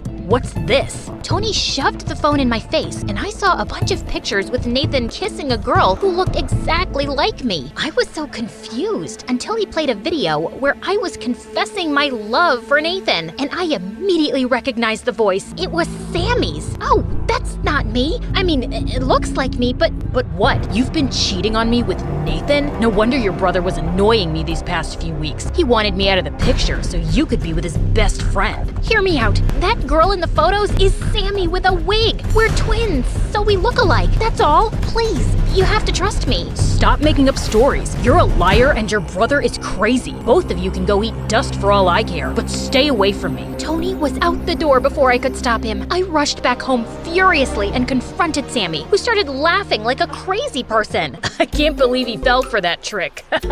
He's as dense as pudding, Alexis. I did you a favor. You're a jerk, Sammy. You ruined the best thing that happened to me, and you hurt Tony. He'll get over it, trust me. Also, now that you're here, pass me some soda. But I just dumped the can on his head and walked away. I hated him. The next day in school, Tony refused to talk to me. In fact, he went around the school telling everyone how I was a cheater and a liar. My popularity went down the drain in minutes, and I was back to being invisible. But Sammy acted like nothing was wrong and went on living his life. And after that day, I decided to get even with Sammy. I spent the entire week planning the perfect revenge. I knew the only person Sammy cared about was his best friend Nathan, so that's where I started. I found my opportunity when the teachers announced the test results, and Nathan got an F. He was sulking when I found him in the hallway. Aw, this is what happens when you're best friends with a moron. Gee, thanks. Look, I'm a little bummed right now, so maybe rub things in my face later. Okay. I'm actually here to offer you a really sweet deal. I need you to date me. What? Sorry, pretend to date me. You're Sammy's best friend, so if you start hanging out with me all the time instead of him, he'll hate it. He'll finally have a taste of his own medicine. I'm not asking you to do it for free, of course. I'll help you study and ace your scores.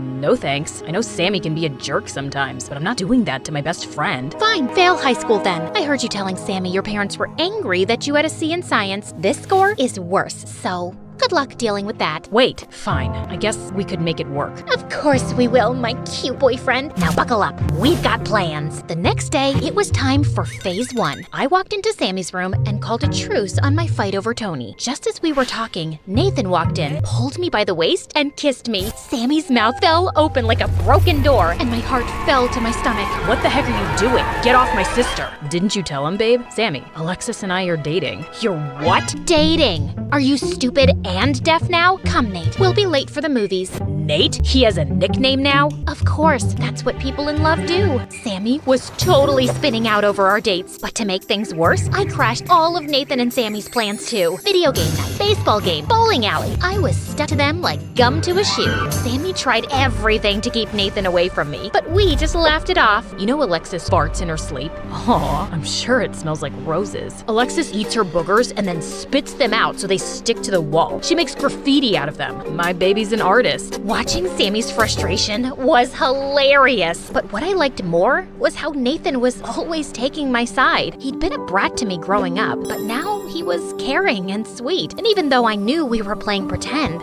I found myself falling for Nathan. One day, I was helping Nathan with his homework in the library when he looked a little sad. When I asked him why, he told me that his mom was moving out. She's always busy and hardly ever around, but I still can't help feeling bad that I might not see my mom that often. I get it. My parents were hardly ever there for me too. I mean, they were around, but they always loved Sammy more. Suddenly, Nathan held my hand and my heart raced with excitement. He came closer, but just then the janitor showed up and we were asked to leave. The next day at school, I couldn't wait to see Nathan again when I felt someone grab my shoulder. Tony! Hey babe, miss me? Listen, I've been thinking about us a lot. I know you cheated on me, but I'm ready to forgive you. You don't know this, but I kinda cheated on you too when we were together. Twice.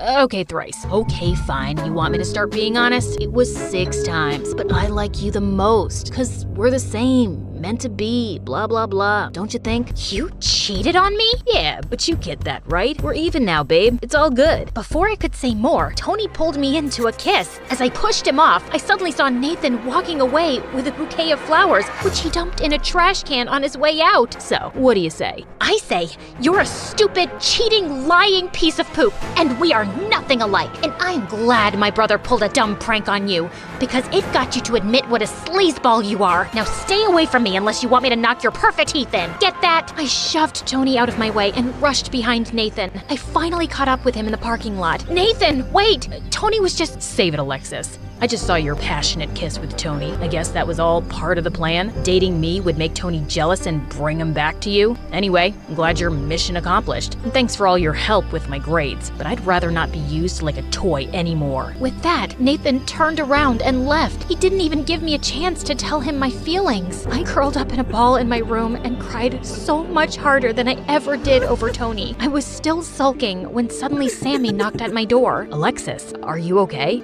No, I'm not okay, and it's always your fault. I wanted to get revenge on you, and it messed up everything. What do you mean? I was desperate to make you pay for sabotaging my relationship with Tony, so I asked Nathan to pretend to date me so I could piss you off, but I ended up falling for him, and now I've lost him too. That's the dumbest thing I've ever heard. Yeah, I tease you, but I also love you. You're my sister. I wanted to protect you. Tony was a jerk, and he didn't deserve you. As for Nathan, I read your diary. You did what? Focus, Alexis. I know you like him, and now, just like a big brother, I'll fix it. You're 10 minutes older. Do you want Nathan or not? Yes! Then come with me. Sammy took my hand and drove me to the beach where I saw Nathan sitting. We walked up to him, and Sammy backed me up about not having any feelings for Tony, but I could see that Nathan still had doubts. In case you won't take my word for it, Nathan, take Alexis's. Just then, Sammy took my diary out of his backpack and started reading.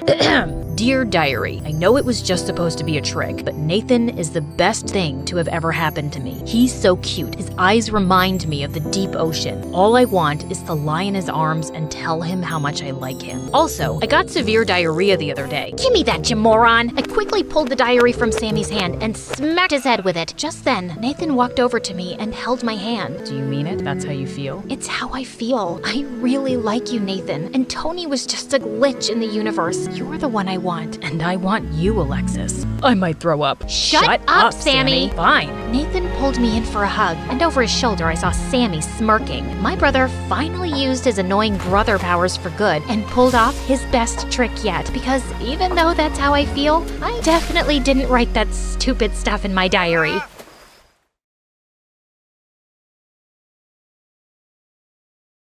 Hi, I'm Estella, which means star. Isn't that cool? Also, I'm the oldest MSA girl here because my story happened in the 70s. But trust me, it's interesting enough, and you'll learn a thing or two about hope. So please like and subscribe. My life was not exactly good. We could only eat once a day, and our house was falling apart, just like my family. Our dad was always angry, and we were very poor. But there was a time where everything was fine. Back when my brother Lucio and I were little, Dad was a good dad, and Mom was there. They were the most loving parents in the whole world. They always played with us in the park and bought us toys. We weren't rich, but our family was happy. Until one day... I got fired.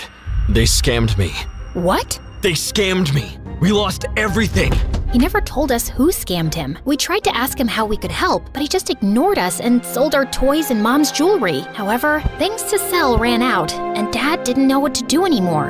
Maybe we can work, selling things or, I don't know, something. Yeah, Dad. We can sell matches or... No. What? Why? You can't leave school to go to work. But... I said no. We will put you in a public school and your mom and I will see what we can do. So go study or something. We fought with Dad many times, but he wouldn't let us work, so we gave up. At least Mom was still there, right? Mom, what are you doing? Lucio and I had woken up in the middle of the night and found Mom cleaning the house like crazy. Oh, I'm just cleaning the house, darling. At 3 a.m.? Mom, I know you like cleaning, but... Suddenly, she ran to us and hugged us. Promise me you'll help your dad. Promise me you'll shine brighter than any star in the sky. What? Are you okay, Mom? Yeah, what's going on? Just promise me that, can you?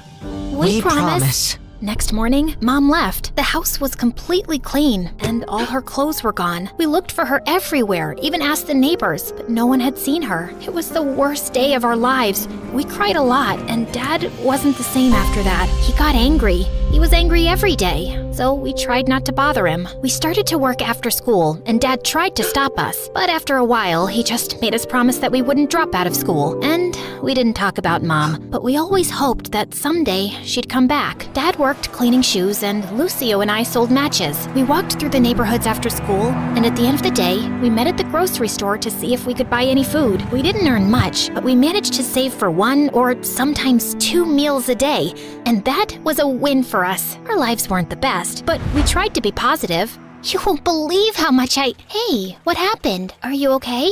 I didn't sell any matches today. I went to hug him and tell him that everything is gonna be okay, and without him noticing, I dropped a $1 bill behind him. Don't worry, Lucio. I'm sure tomorrow you'll sell a lot of matches.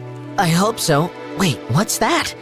Look, Estella, $1! Today must be our lucky day or something, because I have $3 right here. You know what that means? Hot dogs! We bought 2 hot dogs, and then we sat on a street corner to eat them. We haven't had a hot dog in almost a year, and it was delicious. But our happiness didn't last long. Hey kids, can't you give a bite of that? What? No, go away. There's nothing yours here. Didn't your parents teach you not to be selfish? It's none of your business. Suddenly, the guy ripped the hot dog out of my hands and ran away while laughing. I tried to follow him, but he was running too fast, and it started to rain. So I went back to Lucio. At least you still have your... Oh, Lucio's hot dog was on the floor. Well, our lucky day ended. Fudge! Sorry, Estella. I always ruin everything. That's not true. The one who ruined everything was that freak who stole my hot dog and threw yours on the floor. But... No, don't even worry. We'll buy hundreds of hot dogs one day, okay? Let's go home for now. Our dad came back from work that night, and he was angry. It sure didn't go well. And when he found out we wasted the money, he got super annoyed and locked himself in the bedroom. Everything seemed to go from bad to worse. Until one day, things began to change. I was walking around the upper-class neighborhood selling my matches, but that day, the cold was horrible. So I came up with the best idea of all. Walked into the huge garage of a house. There were hundreds of cars, and it was so warm. But oh no, there were people coming. Yeah, all my parents' cars are the latest model. My favorite one is... What the fudge? A girl caught me hiding among the cars, and her expression was really scary. What happened? Is the car okay? Yeah. I thought I saw a rat. Come on, we better go to the pool. I was saved. After a while, I made sure there was no one there and went out quietly. But the girl from before was looking at me from the garage entrance. Who are you? What were you doing? Were you trying to steal one of our cars? No, I can explain. It was really cold out there, and your garage looked like a very warm place, so I went there. That's all, I swear. Suddenly, her expression changed. She looked less intimidating. Oh, I see. Well, you can warm yourself in the fireplace at my house. It's better, trust me. Come on. Really? Thank you so much. Yeah, but don't steal anything. By the way, what's your name? Estella. Nice to meet you, Estella. I'm Cielo. Her name meant sky in Spanish, and something about that made me smile. She gave me a tour of her house, and it was like a mansion, and so warm. But I knew I couldn't stay that long. I should get going. You know, Mom always said we need a cleaner. Do you happen to know anyone who needs a job? What? Are you serious? Do you know someone? Well, me. Cielo smiled and gave me her hand. You're hired. Come in every day after 2, okay? Cielo's mom didn't like me, but she gave me a chance, and the pay was amazing. Though the best part of it all was that I got a friend. Every day after I cleaned up, Cielo and I would watch movies or gossip about my classmates or her weird neighbors. It was really fun. However, one day, when I was going to her house, I saw her fighting with her mom. You should be inside studying, not wasting time here. The cleaning girl is distracting you from your duties, Cielo. Ugh, she's not doing anything, Mom. I got perfect grades in everything. I was just trying to rest a little on weekends. Well, if you're not in your room in 5 minutes studying, that girl will be fired. When her mom left, I walked up to her. I hugged her tightly, and she cried a little. Thank you. I'll be here whenever you need me. Since that day, we became best friends. But her mom fired me after a month, and I got back to selling matches. However, Cielo was always sneaking off to talk to me, so I didn't get that sad. And even Lucio met her. He didn't like her that much, but that was because he was so grumpy. For the first time, and because of Cielo, my life didn't feel so bad. One day, I even told her a little about our life. Oh, you've been through a lot, Estella. I feel so guilty that my mom fired you. I'm really sorry. It was my fault after all. All I did was gossip with you, don't you remember? And don't you ever think of running away? Yeah, of course, but we don't have enough money to do it. And what if I tell you that I can help you? No, never. I won't accept any money. No. I want to escape from my parents too, but I don't want to do it alone. So I was thinking of telling you and Lucio about it. We can run away together and be free. What do you think? Are you really sure, Cielo? I've never been so sure of anything in my life. However, when I told Lucio, he wasn't as sure as Cielo. I don't know, Estella. We could get into trouble. Lucio, this is our only chance to do it. If Mom could do it, run away, then we can. We also deserve a good life, away from Dad. Well, we'd have to be extremely careful. After that, our plan started. We raised as much money as we could with Cielo's help. And some weeks later, I went to the train station and bought train tickets to Sweden to leave in 2 days. Sweden? That's where? Yeah, I hope she's still there. Okay, here I feel like a dog at a chess game. What are you talking about? My mom. I told you about her, didn't I? Well, sometimes she sends us postcards from Sweden and... You want to go find her? Yeah, but we don't know if she wants to be found. If she sends you those postcards, it must be for a reason, isn't it? Lucio and I smiled at Cielo. She was a really good friend. The day came, and Lucio and I told Dad we were going to work, while Cielo told her mom that she was going to the mall. We only carried a small backpack with some clothes, so nobody suspected anything. We met at the train station, and Cielo looked at me and gave me a weak smile. When the train was arriving, Lucio grabbed my hand.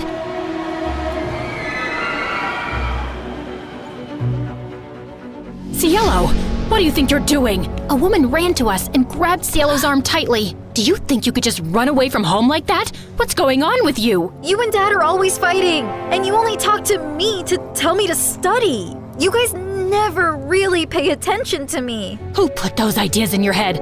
Was it her? I knew she'd be a problem. Police! Police! Leave them alone! They didn't do anything! Run, guys! A policeman approached Cielo's mom, and before he could notice us, Lucio pulled my hand and we ran out of the train station. We hid behind a dumpster and saw the policeman running in front of it. After being there for a while, I started to cry again. Shh, come here. Listen, we can fix it. We still have some savings from your last job. We can... No. What? Why? We can't do it without Cielo. We can't leave her behind. You're right. The same day when we arrived home, we lost all hope of escape. Dad found all our savings and was upset that we hid it from him. So he kept it somewhere else and said it would only be for food. But then winter came and I didn't have any winter clothes. You should wear the jacket, Estella. I can stand the cold. I'm like an iceman. Yeah, sure. Oh, come on, lighten up.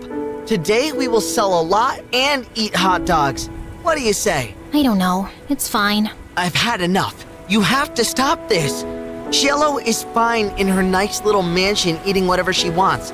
Stop worrying about her. She's not well, Lucio. You know it. She's better off than we are. We didn't talk for the rest of the week, and then I got sick on New Year's Eve, and Lucio was the one who always took care of me, but I knew he was very upset, so I didn't I was tucked up in a comfortable bed, and the room I was in was very nice. Lucio was on a chair, looking at me. I'm glad you're okay. I was so worried. What happened? You collapsed from the fever and you almost froze, but I found you early. You were in a coma the whole week. Are you still mad? The past is in the past, and you won't believe it, but I found a really good job. Cielo, she helped secretly. He grabbed my hand, and I gave him a weak smile. We'll be fine, Estella. We'll shine brighter than any star in the sky. I got... Just as I got up, I found myself facing Eric. What are you doing here? Isn't the meeting going on? Nope, that's just what I told you. I sent everyone home and was now waiting for you to steal the painting and run away with it. What? After the painting was stolen from the museum, the FBI contacted me to help them catch the guy they suspected was after it. Does the name Pierre Souffle ring a bell? Nope, never heard of him. What a dumb name. They told me you would probably strike again. I really didn't suspect you until one of my brothers said something about you looking like a girl we once met in Connecticut, who had a twin. I just couldn't shake that off, and wondered if you were hiding something. I had the FBI look into you, and most of your information checked out, but then they told me that they'd seen a suspected art thief and a girl your age leave your apartment a few times. Okay, so let me get this straight. Tonight was a trap? How could you trick me? Hello? Should I get a mirror for you? You've been tricking me from the very start. That's different. Only if different means exactly the same. You'd really send me to jail? You'd really walk away with that painting? Eric, I have to do this. I don't have a choice. It's to protect everyone I love from Pierre. And I'm guessing that list doesn't include me, does it? As we stared breathlessly at each other, suddenly Pierre's van stopped beside us. Good Lord, get a room! And before I knew it, his men had grabbed both me and Eric and put some rags on our faces, and I instantly drifted into unconsciousness. When we came about, Eric and I found ourselves tied to chairs on some boat. Ah, the Sleeping Beauties are awake just in time for me to say goodbye. You're not getting away with this. Oh, yes, I am. It's not like you are smart enough to call the police to your house when you caught Claire. Yeah, that's her real name. You didn't call the police? What was your plan then? My guess is he was just going to take the painting from you and give you a chance to run away. I think he even gave his own security men the night off. Why would you do that, Eric? Because he wasn't going to send the girl he loves to prison. Duh. Eric sat there poker-faced as I glanced at him. Pierre, you got what you wanted. Now keep your end of the deal. Pay up and let us go. Your sister double-crossed me first, which landed you in this mess, remember? I think I'll do the same. Why is there water coming in the boat? Oh, that's because it's got oils everywhere. It's going to sink soon. You two should make up and forgive each other because life's too short to be angry. I mean, literally, your life is really short. I'd say about another 30 minutes. Adieu, so long, farewell. And with that, Pierre and his goons left. There has to be some way out. Don't you know how to get out of such situations after all your years as a criminal? I'm a con woman. I don't know how to trick my way out of these ropes. Great! Then I'll just die here with you of all people. Who would you rather die with? Maybe that really pretty, extra smiley waitress at the restaurant you love so much? You know what? Let's just not talk.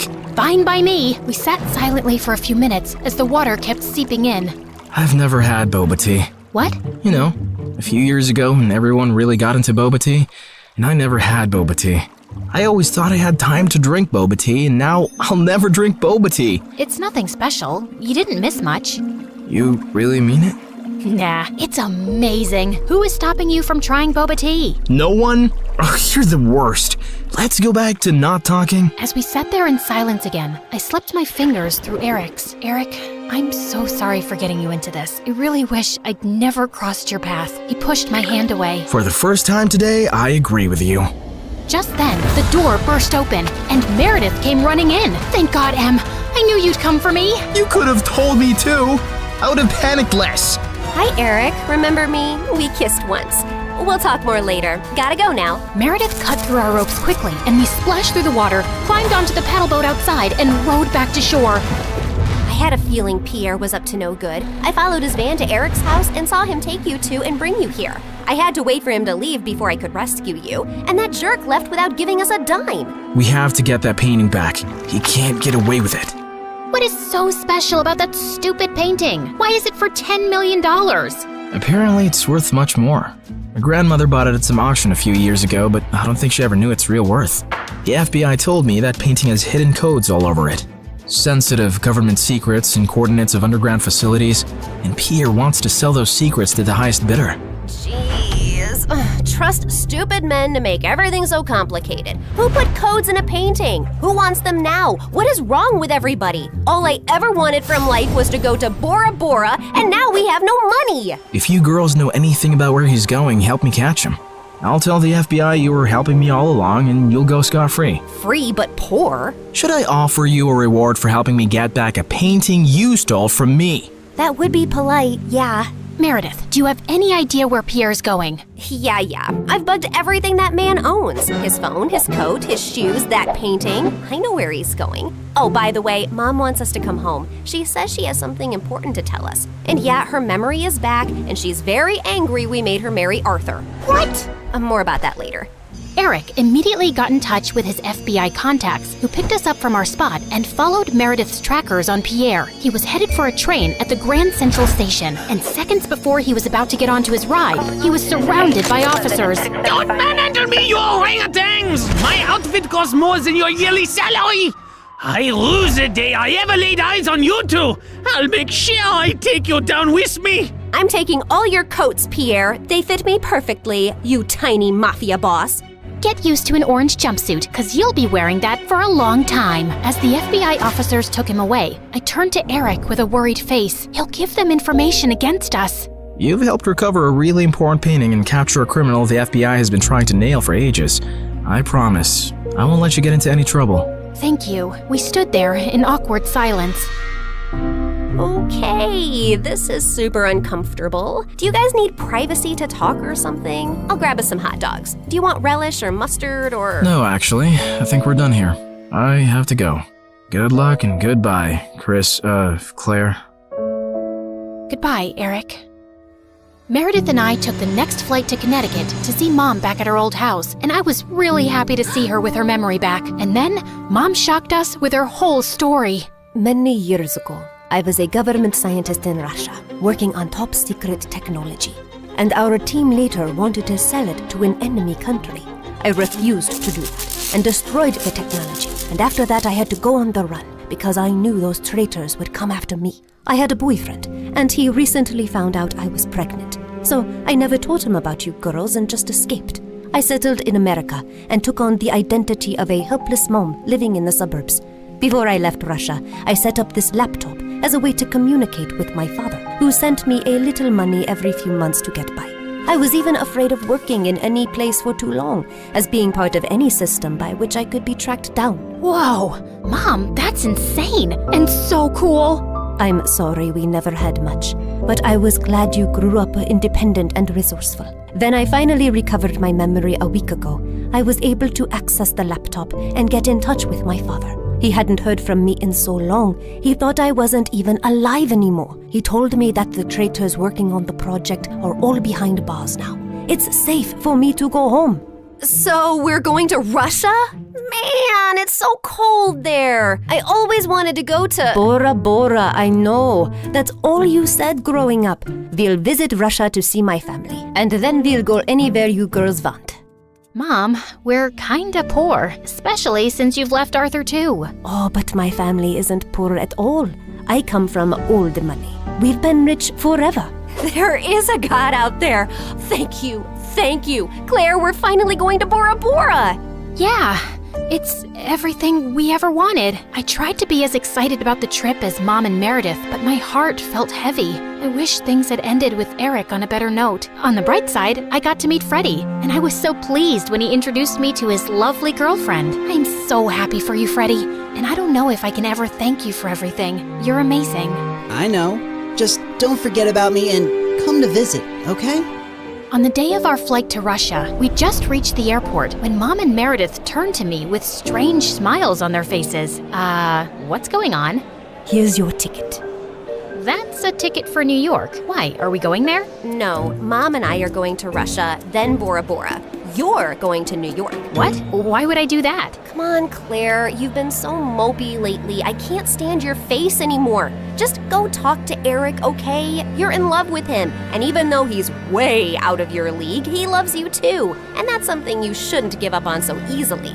Pretty sure he hates me now. Claire, go meet him once. You'll regret not trying. And in case it doesn't work out, you know where to find us, love. Go get him, loser. Mom and Meredith hugged me, and I felt tears flowing down my face fast as I turned away. Suddenly, I got the wind knocked out of me as Meredith gave me a bear hug. I can't say this with you looking at me directly, so don't turn around, okay? I love you more than anyone in the world, sis. You're my BFF and my soulmate and my better half, so you better not stay away too long because of some stupid boy. No one's ever coming between us, Em. I love you too, and I'll see you soon. As I walked out onto the New York airport, I was feeling so nervous about visiting Eric that I accidentally bumped into a man's luggage cart and went down with the suitcases. Are you blind? You blind idiot? It was an accident, sir. You don't have to be so rude. You don't have to be so blind, you blind idiot. You're so obnoxious. I grabbed the bagel the man was holding, threw it on the floor, and started jumping on it. As I continued jumping and he kept yelling, I suddenly found Eric by my side. I'm sorry, sir. She hasn't taken her meds today. So sorry. Jeez, what's with your temper? He started it, and what are you doing here? You texted me that you were coming and wanted me to pick you up. You said it was an emergency? Oh, I'm guessing that was Meredith. Yep, but I did come to New York just to see you, Eric. So I might as well say my piece now, which I've been rehearsing on the plane, and I've forgotten every single word.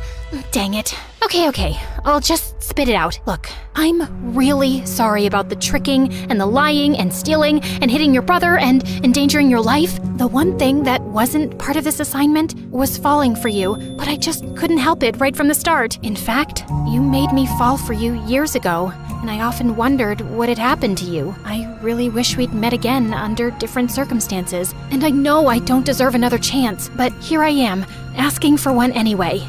Well, they say third time's the charm.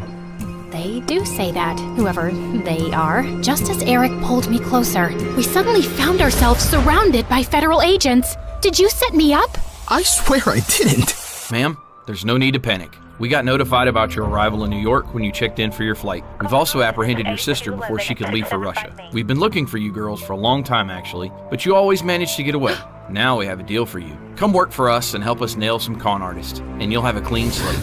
Are you offering me a job? Yes, and a really well-paying one. The only catch is that you two will have to serve 6 months jail time first. We have to do that as a formality. No, officer, there has to be another way. Eric, wait, it's okay. I think I need to do this actually. Maybe we got away for too long without any consequences. If this gives me a chance to start over fresh, I'm willing to do it. What about Meredith? Oh, she's gonna be pissed, but she'll do it for me. So, will you come see me in prison? It's a date. How many weeks has it been here already? It's just been 2 days. Oh God, I was so close to Bora Bora. And you're so ugly and orange. How am I supposed to look at you for 6 months? I think you're actually happy we're getting to spend more time together. You know, since I'm your BFF and soulmate and better half. That That was so cheesy. Ow!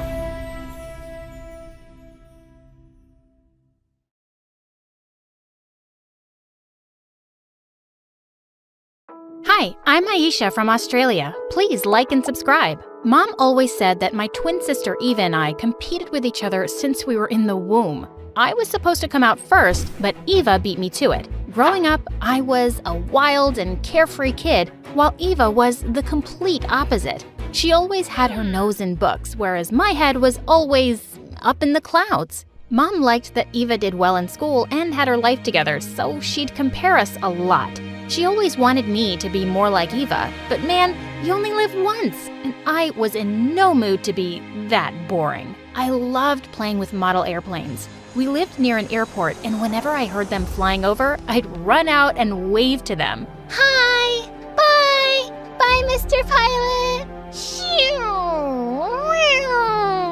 I knew that when I'd grow up, I'd be a pilot, and I'd fly away anywhere I wanted. I could never sit still for long, and I'd always get in trouble for being too wild. Once when I was 7, a mosquito kept me up half the night, so I decided to use my water gun to get revenge. But when I accidentally knocked over Mom's favorite flower vase, she was so mad. Aisha, that was so expensive. Why can't you be more like your sister? Here, Mom, take my shoe. She deserves a good beating for this. It was an accident. I just wanted to get that stupid bug. Mom never raised a hand to me, but I think I pushed her buttons a lot.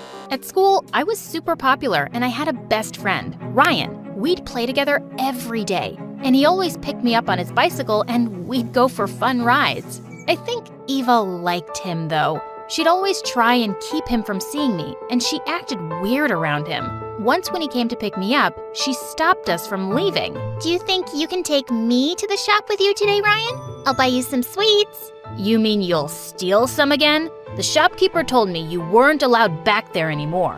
He has no proof. Maybe Aisha stole them. Unlike you, I don't need to steal. I save my money instead of spending it all on books. At least I know how to read, unlike you two dummies. As we cycled away, Eva angrily picked up a pebble and threw it straight at us. Ryan dodged it, but he lost his balance, and we both fell off his bicycle. We laughed at her silly tantrum and rode off while she cried to Mom. When we reached middle school, I realized that Eva was right about one thing. I would have to study harder if I wanted to be a pilot one day. I'd never admit that to her though, but I started working much harder. And by the time I was in 8th grade, I won the best scholar over her. She was so jealous. To celebrate, Mom took us out for a picnic, and Eva pouted the entire time. That is, until a boy on a bike passed us and splashed me with dirty water.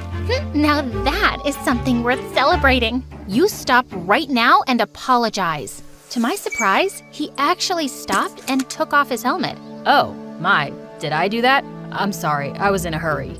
Don't apologize, handsome. You're my new hero. Would you just shut up, Eva?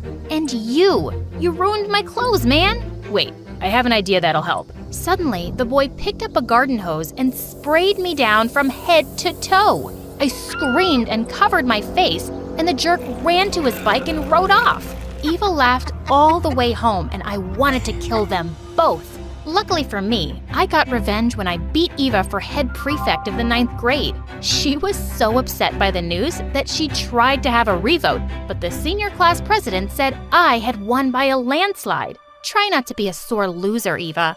I won fair and square. If she didn't hate me already, she sure did now. One day at school, I noticed a boy sliding down the railing of the stairs, and I realized it was that jerk who'd ruined my dress. As soon as he saw me, he started running, and I followed. But he was too fast for me, and I lost track of him in the garden outside. As I turned around to go back inside, he suddenly appeared in front of me, holding a bunch of roses. Oh God, those were from the principal's precious garden. Pretty roses for a pretty girl. I thought you should have them after I was so rude. You're in so much trouble. Those are the principal's roses, and she's gonna… Shh! You always look so angry. Why don't you give those beautiful lips a rest? I'm Eric, by the way. He then took my hand and kissed it. You're an odd duck. When he suddenly quacked like one, I couldn't help but laugh. It turned out he was a new student, and literally every girl was going crazy over him, including Eva. She did everything she could to get his attention. One day at lunch, she accidentally bumped into him, and her scarf got caught on his watch. When she giggled and said fate was trying to bind them together, I almost threw up. But Eric just took off his watch and set it down on the table.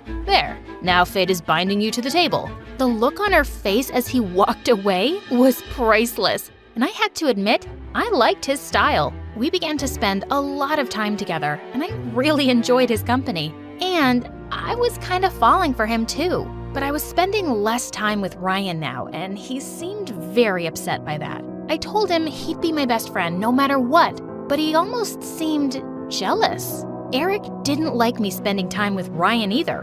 One day while we were studying together in the library, Eric saw us and he freaked. "Are you trying to steal my girlfriend? Why are you always around her?" He grabbed Ryan by the collar and shoved him away from me. "Eric, what are you doing? He's my best friend." He wants to be more, and he won't admit it. That was the first time I noticed Eric's possessiveness, and I was so mad at him, but he begged me to forgive him. "I'm so sorry. I'll never do it again. Please, forgive me." I couldn't help but forgive him. Maybe he just didn't know how close Ryan and I were. The next day, Ryan came over, and he was so upset. "Trust me, that guy is bad news, Aisha. You just don't know him like I do." "Fine. Whatever. Won't matter to me because I'll be leaving soon anyway." "What do you mean?" "I've been trying to tell you, but we haven't had a moment alone. I got a scholarship to a great school and I'm moving out of the city." "I can't believe you didn't tell me about this sooner. When do you leave?" "Why do you care anyway? I'll be gone by the end of the week, and then you two will never see me again. Goodbye, Aisha." With that, he rode off, and I was so sad to lose my best friend. Just then, Eva huffed from behind me. "I can't believe how stupid you're being. What are you going on about? Ryan is totally in love with you, you idiot. He has been since we were kids, and you're wrecking it all for that jerk Eric." "What? You're crazy. We're best friends, and he's never liked me like that." "You're so blind, Aisha. But fine, don't listen to me." As usual, Eva shoved me aside and stomped off angrily, and I felt so confused. I tried not to think about it much, but Eva wouldn't quit. Whenever she heard Eric and me talking on the phone, she'd pull funny faces to distract me or start making a lot of noise. One afternoon, I lost my cool completely. "Eva, what is your problem? Get over it. Eric likes me, not you."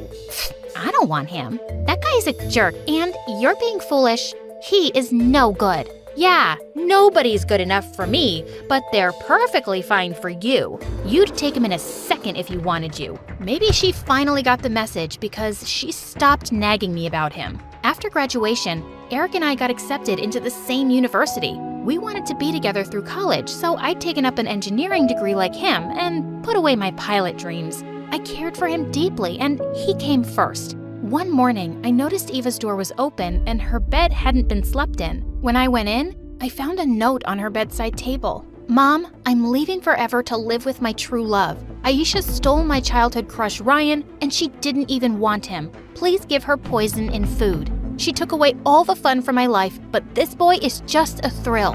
What?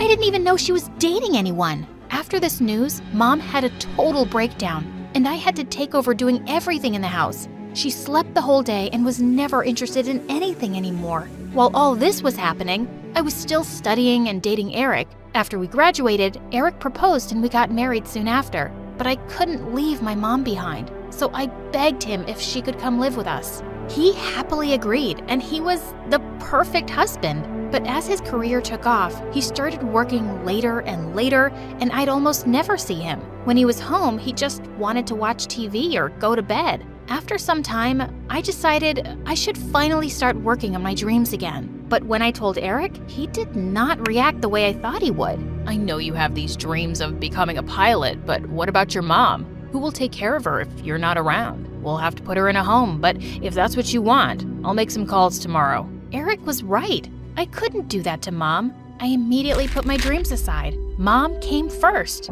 2 years later, I found out that I was pregnant, and I was so happy. But as my time came closer, I realized it was going to be tough taking care of everything by myself. When I asked Eric if we could hire a housekeeper, he refused. He said we couldn't afford it, and he was never around to help me with anything. Even after our beautiful son was born, he'd always be gone working. He was cold and distant. He had no interest in spending time with his family. One afternoon, I was mopping the floor when I heard Mom scream. I turned around to see her rush toward the baby as he was falling off the bed. She caught him just in time, but she knocked over a flower vase and it shattered to pieces. When Eric rushed in to check what was going on, he lost his mind and began screaming at her. You idiot. Do you have any idea how expensive that was? Money just doesn't grow on trees. I was so shocked. And then, furious. Don't talk to my mother like that. And she just saved our son from falling off the bed. Don't start with me. I work all day to provide for all of you. Do you think it's easy? I work all day at home too. And I'd get a job too, but you never let me. Your job is here, in this house. That's where women belong. That's just your backward thinking. I'm capable of earning a living too. You should be thankful to me, not giving me attitude. I care for you, your mother, your son, our son. If you're not happy with this arrangement, then why don't you leave? See how you manage on your own. Who was this man I married? I realized in that moment how wrong I'd been and how everyone tried to warn me against him. Ryan and Eva, they were right. I packed my bags and we left him. Eric didn't even try to stop me, and I had a newfound determination to prove that jerk wrong. We'd be fine without him. I got a job as a receptionist and moved us into a small house with my first paycheck. In all that time, Eric never looked for us. I began to think of Eva a lot, and I felt upset that I'd never believed her about him. One afternoon after leaving work, I spotted a homeless girl begging for food. When I got a closer look, my world crumbled to pieces. It was Eva. When she saw me, she tried to run away, but I caught her and held her close. Where have you been, Eva? She told me how her boyfriend only used her for money, and when she lost her job, he left her with nothing. Why didn't you come looking for us? I tried looking for you both, but when you got married and moved, I had no idea where to find you. I took her home with me, and when Mom saw her, she nearly fainted. My beautiful girls, together at last. Eva moved in, and I got her a job as a waitress so she could get back on her feet. We rebuilt our relationship over time, and we'd never been closer. Some months later, Eva and I were watching MSA videos on YouTube with my son when suddenly I looked up at the TV to see the news. A young pilot had saved a plane from crashing, and he was being called a hero. And to my shock, it was Ryan. Mr. Ryan, what motivated you to become a pilot? I loved a girl growing up, and she was obsessed with becoming a pilot. She even insisted she'd only marry a pilot one day, so I wanted to be one. But before I could tell her I'd cleared the pilot's exam, she told me that she had a boyfriend. I gave her up, but I'm glad I didn't give up on being a pilot. It's the most amazing job ever. I was speechless. I called him up, and when he didn't answer, I left a voicemail. Days passed, but he didn't call me back. I'd almost given up hope when one morning someone knocked at the door. When I opened it, it was Ryan. He wore his pilot's uniform, and my heart nearly stopped. I finally found you, after all these years. Ryan, you never said you loved me. Why? I'm saying it now. I love you. So much has happened. I'm not the same girl anymore. I know about Eric, about everything. I don't care. As long as you're willing to give us a chance, we can get to know each other again. I agreed, and being with him was amazing. And he was really good with my son, too. I told Ryan that I'd only marry him after I'd passed the pilot's exam, and he supported me completely. A year later, I had my first official flight as a working pilot, and when I landed, he was waiting for me at the airport with a ring. A deal's a deal. Will you marry me, Aisha? Yes, I will.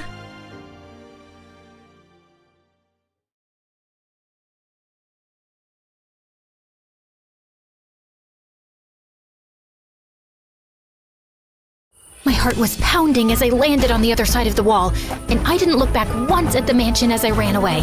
When I was far enough, I collapsed on a park bench. Oh my God, I did it! I'm free! I am never, ever going back! This is the life! Sleeping under the starry sky, breathing in the crisp night air. Ah! I leapt up in panic and saw a rat scurrying across the bench. Ew! Okay, I don't have to be out here forever. Just a few days, enough to scare my parents. Now I just need to find a decent place to sleep. I fell on my butt as a white thing came zooming towards me, only to realize it was a flying paper bag. I nervously laughed and got up, but everything around me was beginning to feel sinister. Maybe Mom and Dad have been punished enough. They'll be pooping their pants by now. And suddenly, I had a strong feeling that I was being followed. I abruptly turned around to find nothing, but then I saw a huge shadow in the alley. My blood ran cold. I started running like crazy and was crossing the street when I tripped and landed hard on the ground. As I turned over, I froze upon seeing a tall, cloaked figure towering over me with no face. The creature bent down closer to me, then drew a long breath. The creature recoiled and stepped back, and just then, I heard a heavy bike roaring down the road, coming straight at me. I clamped my eyes shut and kept screaming till I felt someone shaking my shoulders. Marion, you're fine. For the love of God, shut up! I stared at the familiar face in shock. Jake? Jake? Oh my God, hold me. I've had the worst night. Let's get you home, and you can tell me all about it.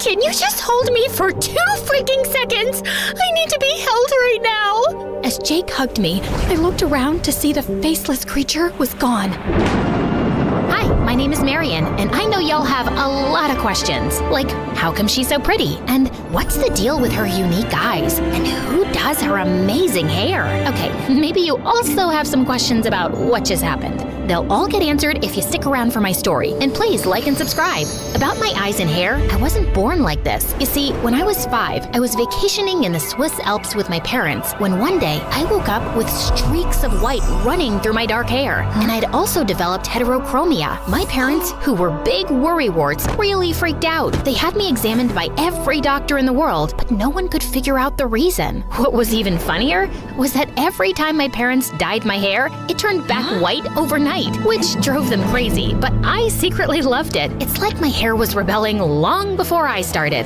My dad was a rich politician, and over the course of his career, he kept going after big criminals and making enemies, so my parents were always super paranoid about my safety, and I had a security team on my tail all the time. Can you guys please move away from the bathroom door? You don't need to hear all the sounds my butt makes. Let me poop in peace. For the last time, the poor lunch lady is not trying to kill me. Oh, for crying out loud, he was just giving me a box of chocolates, not a bomb.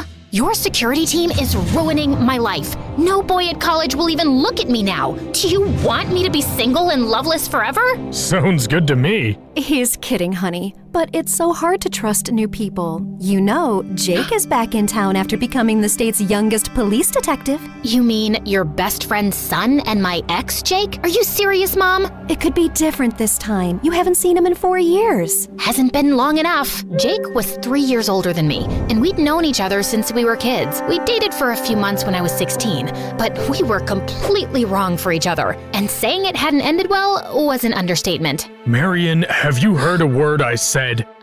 Yeah, no. We're hosting a banquet at our place this weekend, at the end of which I'll be announcing that I'm running for president. The president of what? The country, of course. What? Are you kidding me? Listen, I know my political career places restrictions on your life, but we have to look at the big picture here. Which is what, Dad? The chance to do good. I have the power to make change, and with great power comes great— Oh my God, don't finish that sentence. You're not Spider-Man or some other superhero with a cliched line. You're my dad, but all your life you've put your career first. That's not fair. I don't care, because all I know is you're making me miserable. Of course, nothing was gonna change Dad's mind, so the least I could do was sulk and reject all his peace offerings. And on the evening of the banquet, I pretended I was having the worst period cramps any woman had ever experienced, pulled out my running away plans, and then used this opportunity while everyone was busy to escape. And well, you know the rest about what happened that night.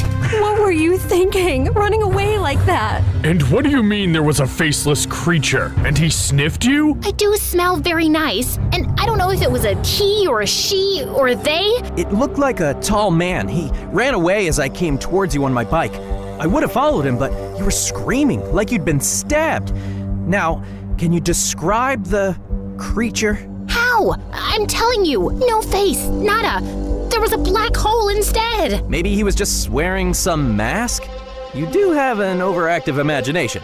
Weren't you always writing some dumb horror novel? I'm not making this up. Oh god, he could be someone from one of the mafia gangs I busted recently. Maybe he's been stalking you and followed you from the mansion when you ran away. We'll just have to amp up security. You mean besides the 8 morons who follow me around all day already? With all due respect, sir, I think we need a more qualified personal bodyguard.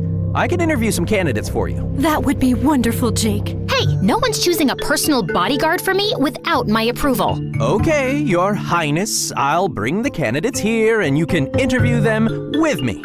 If there's nothing else, I'll get going now. Why don't you see Jake out, honey? He's a detective. He'll find his way. Marion. All right. As I walked with Jake to the main door, I couldn't help giving him a side glance. He was cuter than I remembered, even though I wasn't a huge fan of the unshaven look, and I wish he'd tuck his shirt in. If you want to check me out, just say so. I'll let you do it without hurting your eyes so much. As if. I was just wondering why you're aging so badly. Can't say the same for you. You're definitely prettier now. I could feel my face going red. But your annoying personality totally ruins it. What were you doing out there tonight anyway? Your mother panic called me after they found out you'd run away. I knew you couldn't have gone too far on foot, so I was scouting the area. You still haven't thanked me, by the way. Okay, thank you. You're welcome. I'm glad you're all right. Suddenly, his hand was on my arm, and he was leaning in closer, and he was looking at my lips. I felt kind of lightheaded and... Got it. You had a leaf in your hair. Wait, you didn't think I was gonna kiss you, did you? Ew, barf, puke. Why would you even say that? 'Cause you're pouting. It's the face I make when I'm disgusted, which I am with you so close to me. Good, we're on the same page then. I gotta go. I'm late for a date. Ugh, of course he had a date. It was just me who was gonna die loveless and alone. Oh, wow. I've forgotten how good your chefs are. There's ketchup on your shirt and mustard on your face. Can we just start the interviews? Nope, too old. His reaction time is probably slower than mine. Nope, too chatty. He'll chew my ear off all day. Did you see his long nose hair? Ew, Jake, ew. What kind of self-respecting bodyguard wears bright pink socks? His tie was crooked, and so were his teeth. You're just finding stupid reasons to reject everyone. My team took 3 days to compile this list. Look, this person has to spend every waking moment with me, and it has to be someone I'm comfortable with. Next! As the door opened and I looked up, my jaw dropped to the floor. The guy who'd walked in was tall, dark, handsome, and then some. He had skin like marble, cheekbones you could grate cheese on, and intense blue eyes that pierced my soul. He was immaculately dressed, and you could tell through his clothes that he was ripped. Your name is Magnus, right? Your references seem, excellent. Yes, very good. He's hired. What? The interview isn't over. It's not even started. Excellent references, right? That's all I need to know. You're hired, Magnet. His name is Magnus. I know. I'm not stupid. So you can start tomorrow, yes? I certainly can, Miss Marion. Oh my god, that voice. I was melting like butter on warm toast. Welcome to our home. After I've run a background check and consulted with Miss Marion's parents, Magnus will be in touch. As Magnus nodded and turned to leave, Jake suddenly grabbed an apple from the table and shot it straight at him. Seconds before it was about to hit the back of his head, Magnus turned around and caught it with one hand. What was that? Just checking his reflexes. Not bad. Magnus smirked and tossed the apple to Jake before leaving, and I sat down in a daze. You are unbelievable. What? You were dying for me to hire one of your candidates, and I just did. The only reason you hired him is because he's devastatingly handsome. I always had a feeling you were gay and hiding it. Marion, I don't have a good feeling about this guy. Something's off. Yes, his good looks are off the charts. If you're having a problem, just do your background check, dude. Oh, I'll definitely be doing that. Have fun. By the way, your fly's been open the whole time. What? No, it's not. But I made you look. Jake's background check didn't reveal anything suspicious, so my parents were happy to have Magnus on board and had him settled into a room close to mine the next day. And I was ecstatic. I just had to work on acting cool around him and not make my giant crush super obvious. And when I walked into college with Magnus by my side, I could see how everyone was flipping out. Even my philosophy teacher was so distracted by his presence, she dropped water on her desk, sat on her glasses, and tripped over a wire. Girl, you're so lucky your life is in danger. I'm so jealous right now. I know. You're gonna make a move on him, right? No! That is so inappropriate. The thought of overstepping boundaries with an employee would never even cross my mind. How do I look in this red dress? It's not my job to have an opinion about your clothes, Miss Marion. Okay, then. Oh gosh, the zip seems to be stuck. I'm not kidding. It's really not moving. How about a damsel in distress? As Magnus came closer and I felt his hand on my back, my heart started racing. I'll call a store employee. Why don't you order something too? I don't eat or drink on the job. But you're on the job all the time. By the way, does it bother your girlfriend that your work involves taking care of a pretty girl? I don't have a girlfriend. Oh, thank God. I mean, I'm glad because I have a knack for setting up people. No one specific in mind for you right now, but I could look into it. So, what kind of girls do you like? The non-existent kind. The car's here, ma'am. Let's go.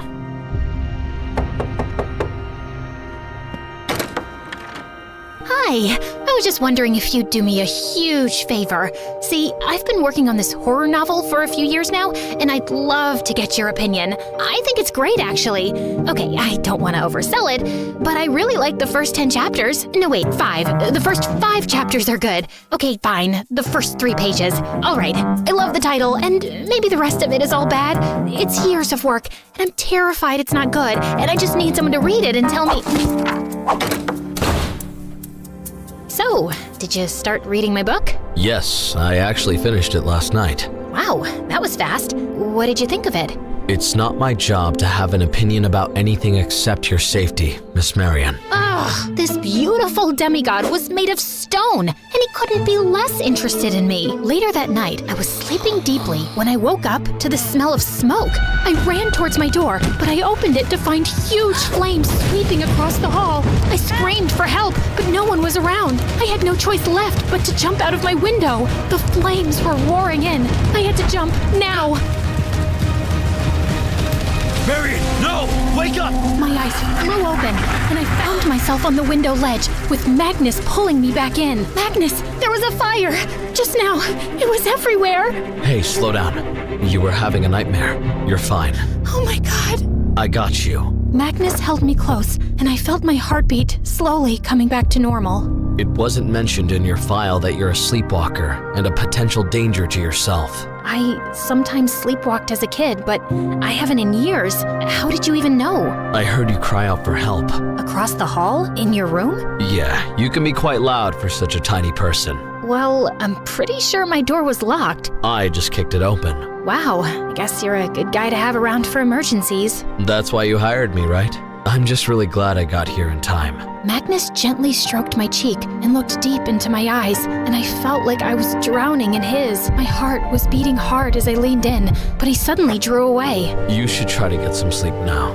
Good night, Miss Marion. And then he just left. As I went to the door to close it, I noticed the metal doorknob was completely crushed. What kind of superhuman strength had Magnus used to open my door? I thought I'd question him in the morning, but I woke up to find the doorknob completely fine. Jeez, maybe Jake was right and my overactive imagination was playing tricks on my mind. But I was sure I wasn't imagining that something between me and Magnus had changed. He was as serious as ever, but every now and then I caught him looking at me quite intensely. And a few nights later, when my parents were hosting their annual Christmas party, I stepped out of my room, and the way his gaze lingered on me for a few extra seconds made my toes tingle. How do I look, Magnus? Oh, wait, sorry, I forgot. It's not your job to have an opinion. Never mind. You look stunning. Let's go. Your parents are waiting. I was still feeling giddy over the compliment when I went downstairs and spotted Jake among the guests in the most hideous reindeer sweater. Are you trying to embarrass your parents, man? I know your mom's too cool to make you that ugly thing, so I guess your girlfriend gave it to you? No, I found a kidnapped 6-year-old this week, and her mom gave it to me as a thank you present. Oh, wow! Congratulations! And it's sweet that you're wearing it. I guess not all heroes wear capes and underwear over their clothes, huh? No, some of us just wear itchy sweaters. You look amazing, by the way. Okay, I'm waiting for an insult to follow. I seem to be out of them right now. Care to dance? As Jake pulled me close by the waist, my tummy did a funny little flip. So, how are things going with Matthew? It's Magnus, and yeah, he's great. Very professional. You know, last night I was sleepwalking and nearly jumped out of my window. What? But Magnus was by my side instantly. He's really good at his job. Magnus was in your room? You know you shouldn't trust him completely. He's a stranger. He was there to save me, and I'm supposed to trust my bodyguard with my life, no? Yeah, but he's still very new. And there's something about this guy that makes me uneasy. I'm still looking into his background. Jake, are you jealous of him? What, me? Jealous? Of him? Why would I be jealous? Maybe because he's devastatingly handsome and he's your ex-girlfriend's bodyguard. I'm very secure about the way I look, and this isn't about me being hung up on us. We were terrible together, remember? Yeah, the worst. We argued all the time. Over the stupidest things. Do you remember we once had a fight because you kept insisting Batman's car is called Batman-mobile? It is called Batman-mobile. No, it's just Batmobile. I'd love to be wrong about this. Congratulations, you are! See this? Okay, fine. You're right about one lame thing. Can I have that in writing? We both laughed. It wasn't all bad, right? I mean, when we were together. No, I can recall some pretty good moments.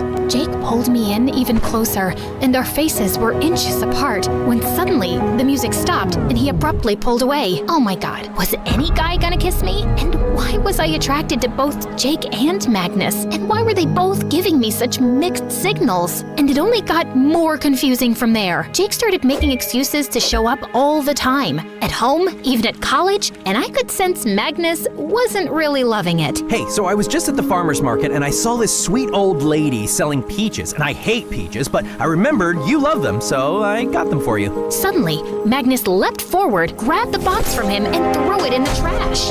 What the heck? Do you know that Miss Marion is only allergic to one thing in the world, and that's peaches? It's true. Oh, I knew there was some connection between you and Peaches. I just forgot what. Maybe you should read her file properly. Maybe you should just mind your business, dude. This is literally my business, sir. Guys, calm down. No one ate peaches, no one nearly died. It's all good. I am calm. It's not like I was gonna fight Magnus over this. Good, because you wouldn't be any match for me. Are you kidding me right now? I'm a trained police detective. So you sit at your desk all day studying cases and eating donuts. It shows. Oh, is that so? Well, then I challenge you to a match at my boxing club tonight. If Miss Marion is willing to come, I'll be there. What the heck was happening? Okay, this was too entertaining not to find out. I'm in.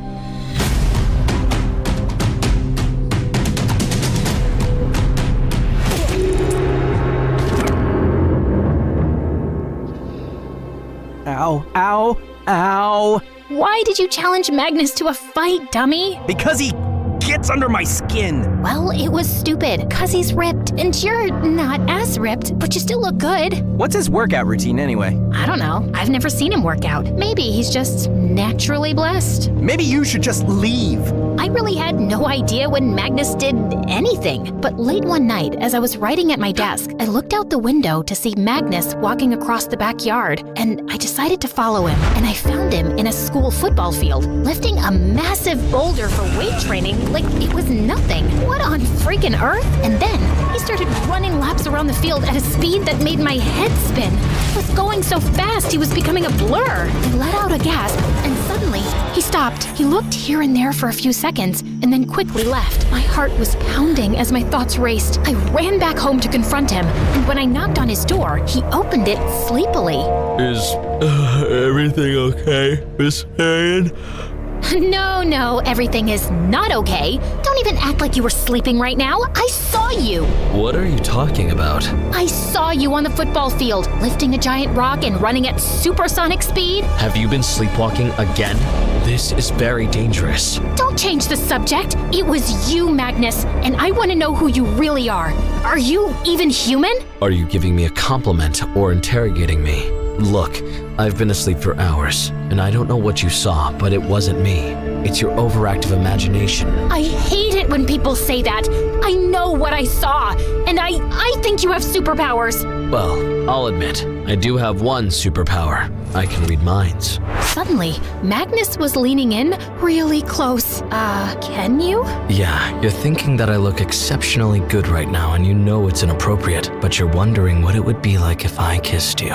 You've never been more wrong about anything in your life. Okay, so which one is it then? Do I have superpowers or not? I guess not. I walked off to my room, feeling like I was losing my mind. It was definitely Magnus I'd seen in the field. A theory was forming in my head, and I needed to find out more to confirm it. I had midterm exams the following week, so I mostly kept to my room, avoided Magnus as much as possible, and didn't entertain Jake either. But on the weekend, there was a big college party at a dance club, and I was determined to go. Your father isn't too enthusiastic about this. He's been cracking down on more criminal gangs lately, and he'd like you to stay out of the public eye as much as possible. Well, can't you tell him that I'm going because I deserve some fun, and you'll protect me? That's why I have you around, right? The dance club was completely buzzing, and I was having a great time when suddenly someone pulled me away from my partner. It was Jake. What are you doing here? Why haven't you been answering my calls? I told you, I was busy studying. Sure, looks like it. Look, I need to talk to you about Magnus. What now? Something is giving you an uneasy feeling in your stomach again? Well, yeah. Then either you have a crush on him or you're eating expired food. Either way, I've lost interest in this little game you're playing. What game? Jake, you haven't contacted me in 4 years, and I know you don't really like me, so the only explanation for you turning up all the time now is that you've got some silly ego competition going on with Magnus. It's not like that. Okay, so if Magnus is out of the picture, you'll still come around? Maybe ask me out? Maybe. I might. But I really have something more important to talk about right now. No, I just want to have fun. I was walking off when Jake grabbed my hand and then pulled me into a kiss that left me breathless. Do I have your attention now? But just then, Magnus was by my side, pushing Jake away. What do you think you're doing? It's clear that you're forcing yourself on Miss Marion, and I want you to leave. Wait, no, that's not... Don't tell me what to do. She's safe with me. Aren't you a detective? It's always the ex-boyfriend who's trouble. I don't trust you. The feeling is mutual. Jake punched Magnus, and before I knew it, the two had broken out into a crazy fight. As a crowd gathered around them, I suddenly felt a hand clamped over my mouth, and some hooded man was dragging me away through a back entrance, and no one was even looking at me in the chaos. I tried to kick and scream, but the man's grip was too strong as he led me out into a dark alley. I felt panic rising in my chest when suddenly Magnus appeared and attacked the kidnapper. The man pushed Magnus off with a great force, sending him flying into a wall as he ran away. Magnus! I'm fine. Are you okay? Yeah, I think so. I just got really scared. I'm so sorry, Marion. Hey, you're bleeding. Just then, I noticed my leg was grazed and some blood was trickling down. Magnus drew a sharp breath and his face looked paler than usual. What is it? Nothing. Sometimes blood makes me a bit sick. I'm calling the car. We need to get you home. Where's Jake? Punched him into a coma, hopefully. Magnus? He's fine. I want to know exactly what happened tonight. How is it that a police detective and a bodyguard I pay a lot of money to were both there at the nightclub and my daughter nearly got kidnapped? Jake is interfering with my job, and his actions tonight put Miss Marion in great danger. You need to fire him, sir. I've been meeting with the people who previously hired him, and what they said about him is very suspicious. Which is what? They all said the same thing about how great he is at his job, but it sounded fake, like they'd been hypnotized or something. We were all looking at Jake like he was crazy. And that's not all. A few days ago, I saw a tattoo on his wrist, which I traced back to a dangerous criminal group that escaped prison a few years ago. Show us your left wrist, Magnus. Magnus looked at Jake silently and pulled up both sleeves, and neither had any tattoo. What? No, I saw it. I'm certain of it. Jake, I don't know what's going on with you, but you need to stay away from Marion. I won't have your wild theories put my daughter's life in danger. Let the bodyguard do his job. But I'm doing my job too, and I know I'm right. I don't remember hiring you for one. I'm getting a restraining order against you, Jake. Stay away. Jake gave me a long look, then left angrily. Later that night, I just couldn't sleep and went up to the rooftop, only to find Magnus behind me minutes later. Sorry, I feel extra paranoid after what happened tonight. You know something, Magnus? Jake is wrong about many things, but he's right about one. You've been lying about who you really are, and I know who you are. Do you? Later that night, I just couldn't sleep and went up to the rooftop, only to find Magnus behind me minutes later. Sorry, I feel extra paranoid after what happened tonight. You know something, Magnus? Jake is wrong about many things, but he's right about one. You've been lying about who you really are, and I know who you are. Do you?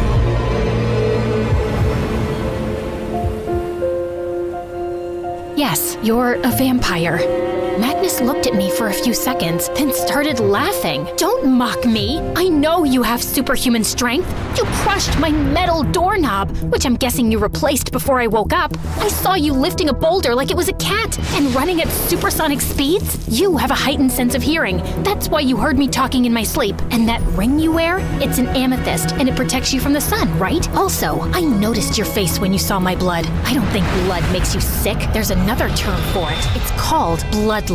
Magnus's face was as expressionless as a rock. You're wrong. Suddenly, I felt furious, and I stepped onto the ledge. What do you think you're doing? Vampires can fly too, right? According to all my research, they can. So I'm gonna jump off the roof, and if you're a vampire, you'll save me. And if you're not... Are you insane? Get off the ledge! Admit that you're a vampire! I'm not a vampire. Stop lying to me! Just get off and we'll talk, okay? I promise. I was about to climb down when suddenly my foot slipped and I fell off the roof. Ah! The scream had barely left my throat when I felt Magnus scoop me up in his arms and fly up to the sky. Oh my god, we're freaking flying! Marion, are you out of your mind? What if I wasn't a vampire? I wasn't actually gonna jump. That was an accident. But thank God you're a vampire. And I can't believe I'm flying. Woohoo! We flew over the city lights and ended up on top of a tall building, looking down at the amazing view. Are you gonna tell me the truth now? Why would a vampire need a job as a bodyguard? Aren't you guys supposed to be loaded? What are you actually doing here? And who tried kidnapping me tonight? If someone could send you flying like that, it wasn't human. You're pretty smart, aren't you? I didn't think so after reading that novel of yours. Aha! So you hated it. Okay, we'll talk about that later. Since you've done your research, I'm sure you know that vampires are almost extinct by now. Humans over the centuries have tried everything to eliminate us, but the most successful campaign against us has been to poison every water body in this earth with silver. It does nothing to humans, but once it's in the bloodstream of vampires, it slowly kills them like cancer. There are only a few hundred of us left now, and we'll all die. How long have you been alive? About 3 centuries. Whoa, and now, how much time do you have left? Maybe another 50, 60 years. To be honest, I'm okay with that. People wish they could live forever, but when you live that long, you witness a lot of terrible things, and I've seen enough. However, most vampires don't share my view, and some of them are very sick, so they'll die soon. That's kind of where you come in. Me? What do I have to do with this? Do you have any idea why your hair turned white and your eyes changed color? No, I just know I was 5 and I was vacationing in the Swiss Alps. Apparently, when you were there, you ate a very rare magical flower, the kind that blooms once in centuries. Oh, I did like eating flowers as a kid. That flower caused your eyes and hair to change, and it gave you another power. It makes your blood pure from silver, and that makes it a cure for the disease killing vampires. How do you know all this? Many years ago, a vampire with very strong powers said she'd seen a girl in a dream whose blood was made pure by that flower. She described her with the unique features that you have, so you can imagine that vampires have been looking for such a girl for a while. And then a few weeks ago, I saw you on the news with your father. I wanted to get closer to find out if you're the one, so I'd been keeping an eye on you. The creature you met when you ran from home, that was me. I knew it wasn't human. So, should I be afraid of you? Are you after my blood? No, I told you I don't want a longer life. But I did fake my references and signed up to be your bodyguard to get closer to you, find out if you really are the one, and then protect you from the other vampires who will inevitably find you. I think one of them just did. And you're sure it's me? I wasn't, till I smelt your blood tonight. It definitely is you. Okay. This is a lot to process. You know, I can donate a little blood if it'll save you guys. A little won't do. They'll take enough to kill you. His words sent a shiver down my spine. So, what do I do now? I'll never be safe. I'll be hunted all my life. The only thing I can think of right now is to get you to a safe place. And then I have to somehow convince the other vampires that you're not the one. Why are you protecting me? Why do you even care? Because you don't deserve to die so we can live longer. Also, I've developed something like affection for you. Let's say I've grown fond of you. 300 years on this planet and you haven't learned better words to tell a girl you like her? How about I tell you another way instead? And then Magnus pulled me in for a long kiss.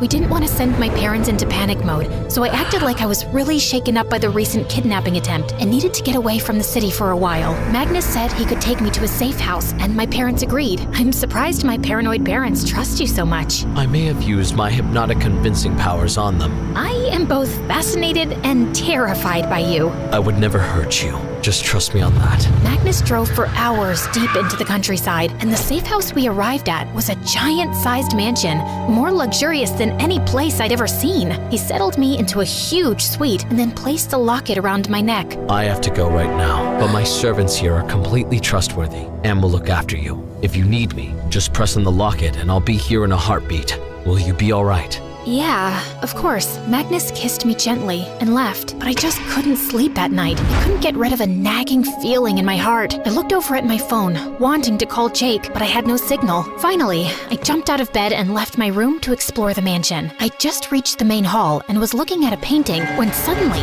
loud alarms started blaring all over the place. I stood, frozen in panic, then started pressing the locket like crazy. And within seconds, Magnus was by my side. There's a security breach. We need to leave. Now! Just then, the main door flew open and a man walked in. He was tall and pale like Magnus, but his cheekbones were sunken in, and he had a manic look in his dark eyes. What's the holdup, brother? You were supposed to bring the girl to us weeks ago. Excuse me? Leonard, was it you who tried to kidnap her yesterday? Yes, because I don't know what's been taking you so long. We need the girl now. I needed to be sure if she's the one, and she isn't. I've seen and smelled her blood. Why should I trust your judgment? We can try the cure with her blood anyway. If it works, fantastic. If it doesn't, who cares if we've killed one human? We'll keep looking. No! I won't let you kill someone senselessly! These humans are the ones who poisoned us. You promised you'd find the girl that could cure our community. Magnus, you lied to me? No! I mean, it started off that way, Marion. But now, I really don't think it's right to kill anyone just so we can live longer. You mean you're stupid enough to have fallen for this girl and now you've changed your mind? So, is she ready to turn into a vampire for you? What? I don't want to be a vampire! No other way for you to be together. This love story is doomed, brother, so let her serve a better purpose. Leonard leapt towards me, and Magnus let out a snarl and attacked him. The two were fighting viciously as I tried running towards the door, only to find Jake running in. Oh my god, Jake! You're B positive, right? What? You're blood type. Yes? So am I. Just wanted to make sure before I do this. And then Jake pulled out a syringe full of blood and stabbed me in the arm with it.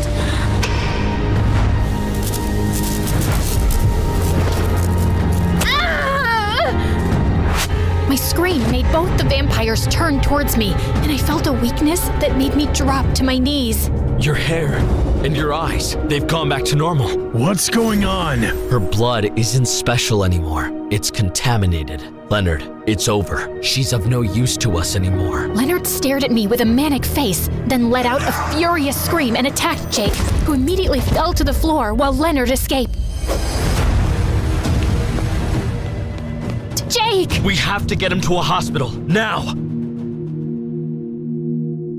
He's gonna be okay, right? Yes, he just has a concussion. He'll be fine. He better be, or I swear to God, I'll kill you! I started punching Magnus angrily, and he grabbed my wrists. He will be, and I'm sorry about everything. You lied. You didn't become my bodyguard to protect me. You wanted my blood. Yes, I lied, but I didn't want it for myself. There are so many vampires who are really sick by now and don't want to die. I wanted to help them, but I swear, a day after I met you, I already knew I'd never be able to go through with it. I don't want to kill any human, least of all you. And I never meant for Jake to get hurt either.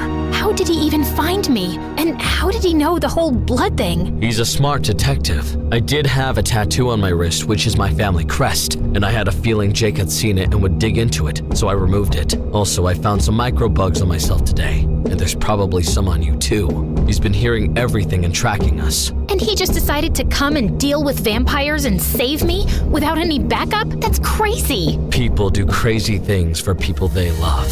By the way, I'm resigning as your bodyguard. You were fired anyway. Magnus smiled, then took my hands. There's no chance you would go out with me, right? Not if I have to turn into a vampire. What did your brother mean by that? I am, after all, a creature that thirsts for human blood. If I was around you long enough, I wouldn't be able to resist the temptation, and I'd eventually end up turning you into a vampire too. It wouldn't be the worst life. You know, you'd get superpowers. I'm really rich. We could fly around the world. It sounds tempting and hella scary. Magnus, you're lovely, but I don't see a future here. I don't like you enough to even think about giving up my life as a human. And you shouldn't. You're a pretty special human. And between the two of us, Jake's the better guy anyway. He's got a really good heart, and I do see you two having a future together. So, I guess this is goodbye then, Marion. Goodbye, Magnus. He kissed me on the cheek and then left. And a few hours later, I was so relieved when Jake woke up.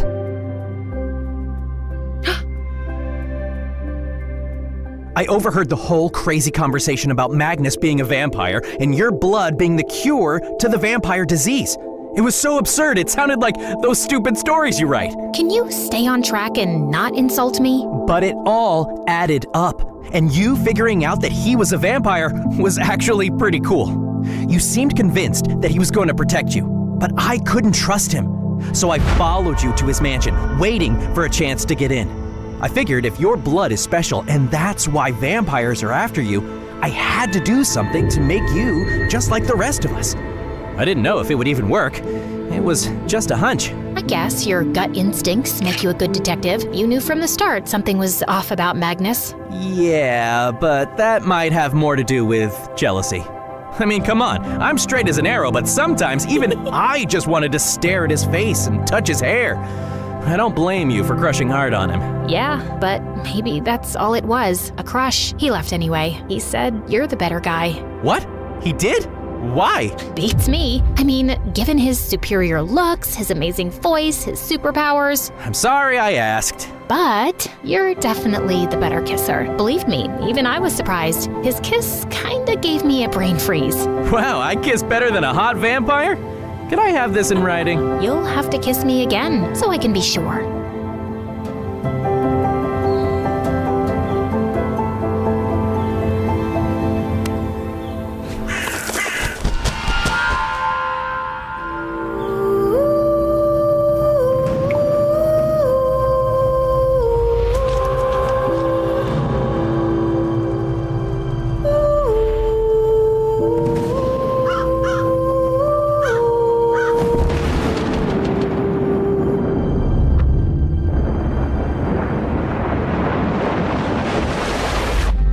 Hey now, wipe that frown out of your pretty face. Listen to me, Marion. I won't hesitate to take that supernatural blow many times over just to save you. Bleeding will stop, bruises will heal, and broken bones will mend back together eventually. I knew something wasn't right with you. Anyone, please help!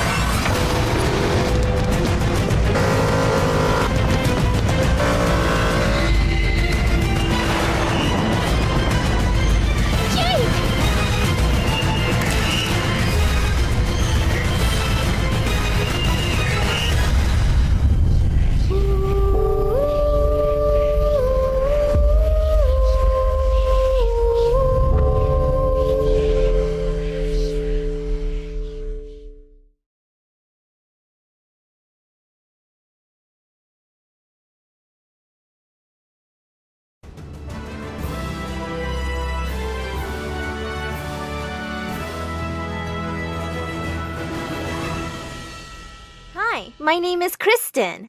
I'm a writer on Wattpad. My mom is a total Karen.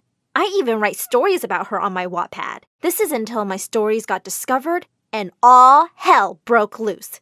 One day, I was in the cafe and I looked at the cute guy who was walking over to me with my milkshake. As he handed me my drink, he said, here you go, gorgeous. I could not believe my ears. Did Tyler, my crush since kindergarten, just call me gorgeous? But before he could say another word, a shrill voice echoed in the cafe. Where is your manager? This coffee is too hot! I want to speak to your manager! I sunk back in my chair while the raging Karen unleashed her fury on poor Tyler. I'd seen this too many times. She really was as crazy as I made her in my stories. I told Mom to back off. She turned to me with blazing eyes. No daughter of mine will talk back to me like that because of some loser waiter. Oh no! I looked at Tyler in horror. I thought the worst of that night was watching my crush stare at me like I was a monster. But boy, was I wrong. When I got to school the next day, everyone was looking at me weirdly and some kids were pointing at me. Suddenly, my phone pinged and I nearly dropped it when I saw the message. Someone had recorded Mom that night and the video had gone viral. When I finally saw Susie, my best friend, in the cafeteria, she ran to me and hugged me. Kristen, I'm so sorry. It'll blow over soon. But it didn't. When I got home that afternoon, ready to go off on Mom, she looked furious and pushed a pile of papers into my hand. As I read them, I almost passed out. They were printouts of my stories. I can explain. It's not you, it's... Suddenly, she pulled me into a hug and yelled, We're famous, Kersey! You genius! What do you mean? A famous producer watched the video and saw how people loved to hate me and thought Tyler and you looked cute. Then he found your stories and now they want us to do a reality show based on your stories. I could not believe my ears. I'd be the star of my own stories? And if Tyler agreed to be in it, maybe I'd have another chance with him. I rushed over to the place he was working at. Tyler, we need to talk. But just then, he dropped to his knee. I want to be your boyfriend. I could not believe my ears.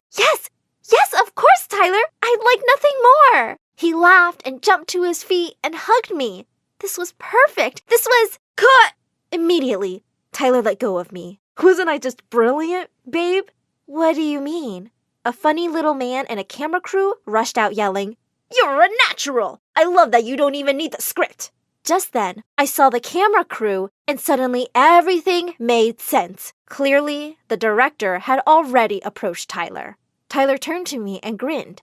Not that difficult to pretend to be in love with you, beautiful. My heart raced at that. Did he actually like me? The next few weeks were whack. I had a camera crew follow me everywhere. And they chose everything and everyone around me. When we walked into math class, the director looked up and down at the teacher. He just picked up his phone and said, No, this won't do. And seconds later, a super hot guy, introduced as our new teacher, came in and started playing with a calculator. I was so relieved when the class ended and I finally met up with Susie. But when I hugged her, she pushed me away. Is this all your life is about now? The fame and fake people? Gosh, was my best friend jealous of me? But before I could reply, my phone pinged. Tyler had texted. They're ready for the take. I jumped to my feet and grabbed my stuff.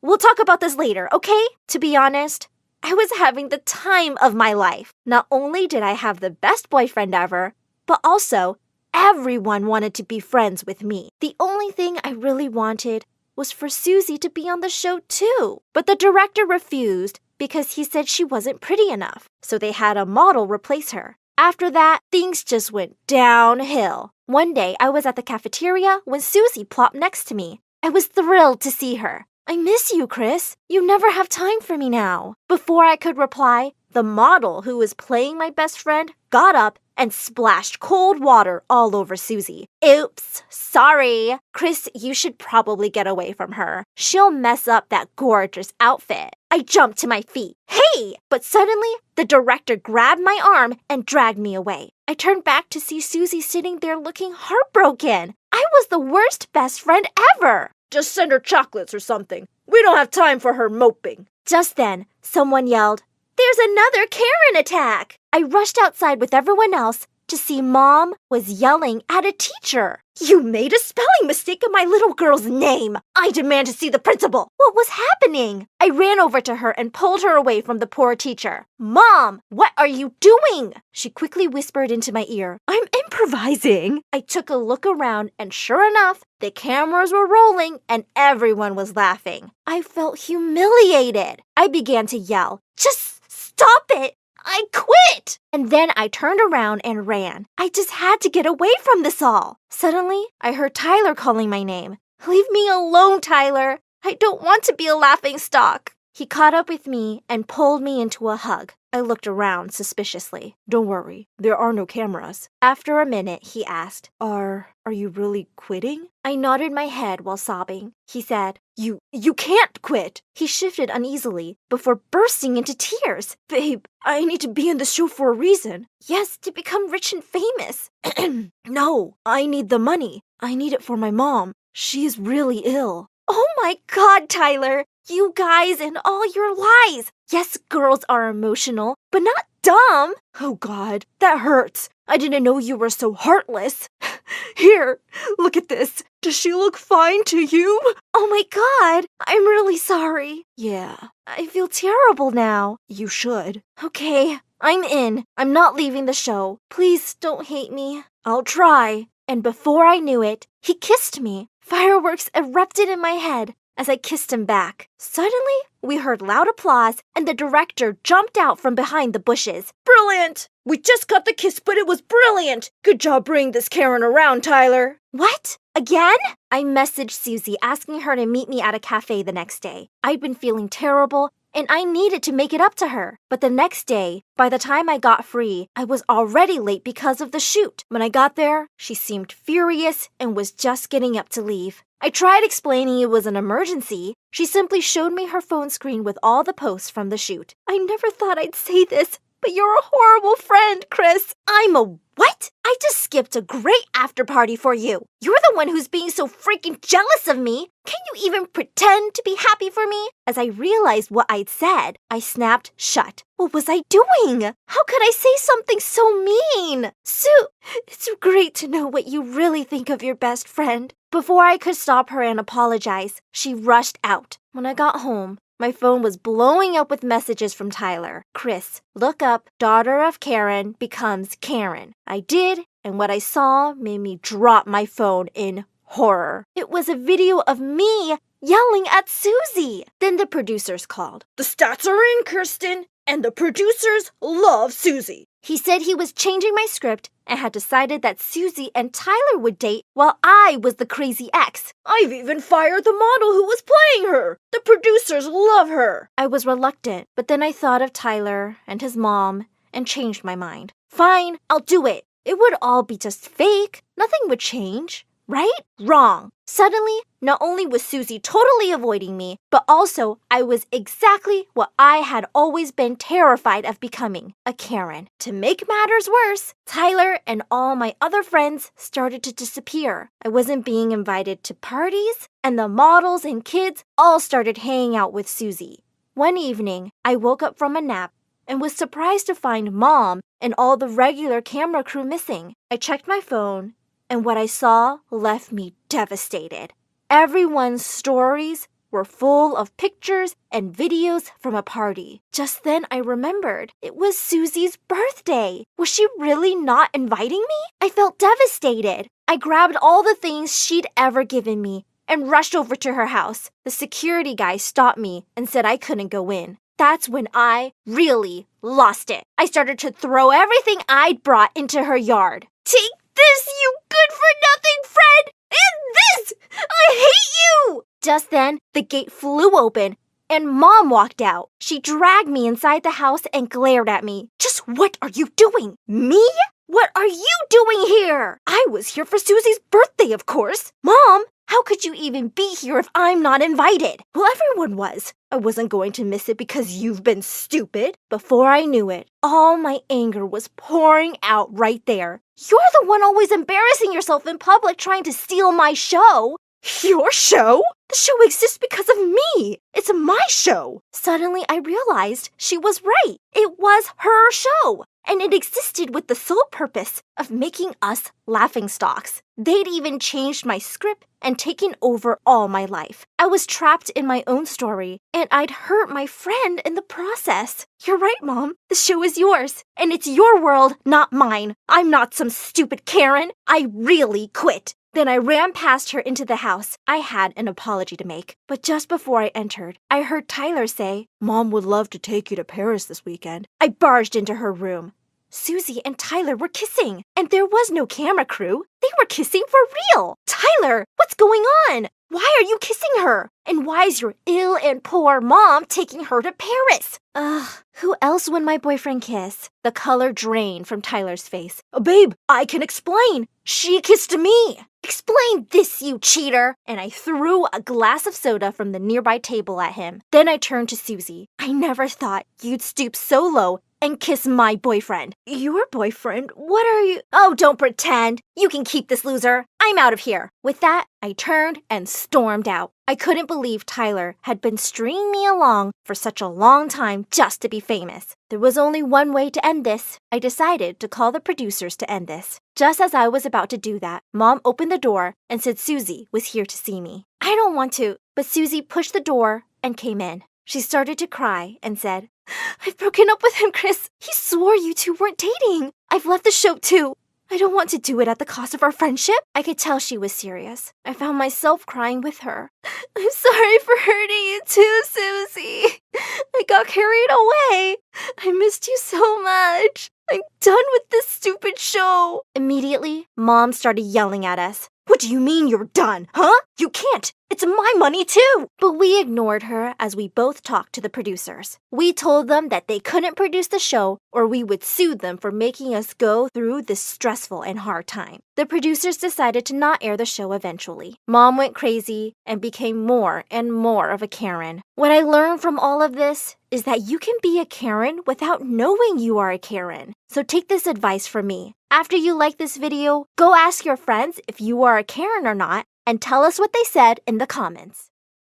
There I was, caught in my own game, outwitted and destroyed. My heart raced with the painful realization that I'd been a complete fool. Hi, I'm Ella Holmes, the world's best detective. No, wait, I'm Ella Stone. And technically, I'm not a detective, more of a detective enthusiast. And this is my story. Don't forget to like and subscribe. Ever since I was little, I was fascinated by mysteries. I'd read detective stories under the blanket with a flashlight on. When I was 7, I was convinced that my teacher was a criminal. She had these beady eyes and this creepy old face, so I followed her and caught her stealing money from the school bake sale. The principal gave me an award and everyone cheered. I was on top of the world, but of course, I couldn't stop there. I sought out more mysteries to solve, like who wrote bad words on the bathroom stalls, left their stinky gym socks on the floor, had a secret crush, or farted in the library. To me, everyone at school was a suspect and had something to hide. I know you did it. Don't you lie to me. But I'm innocent. Wait, what are we even talking about? Eventually, things got out of hand. Kids ran away when they saw me. I didn't do whatever you think I did. Leave me alone. They got really mad when they caught me searching through their stuff for evidence. So I didn't have many friends. But that was okay because I had Jenny. Jenny was my neighbor, and we've been best friends since I saw her playing in her front yard and this mean girl walked up and pulled her hair.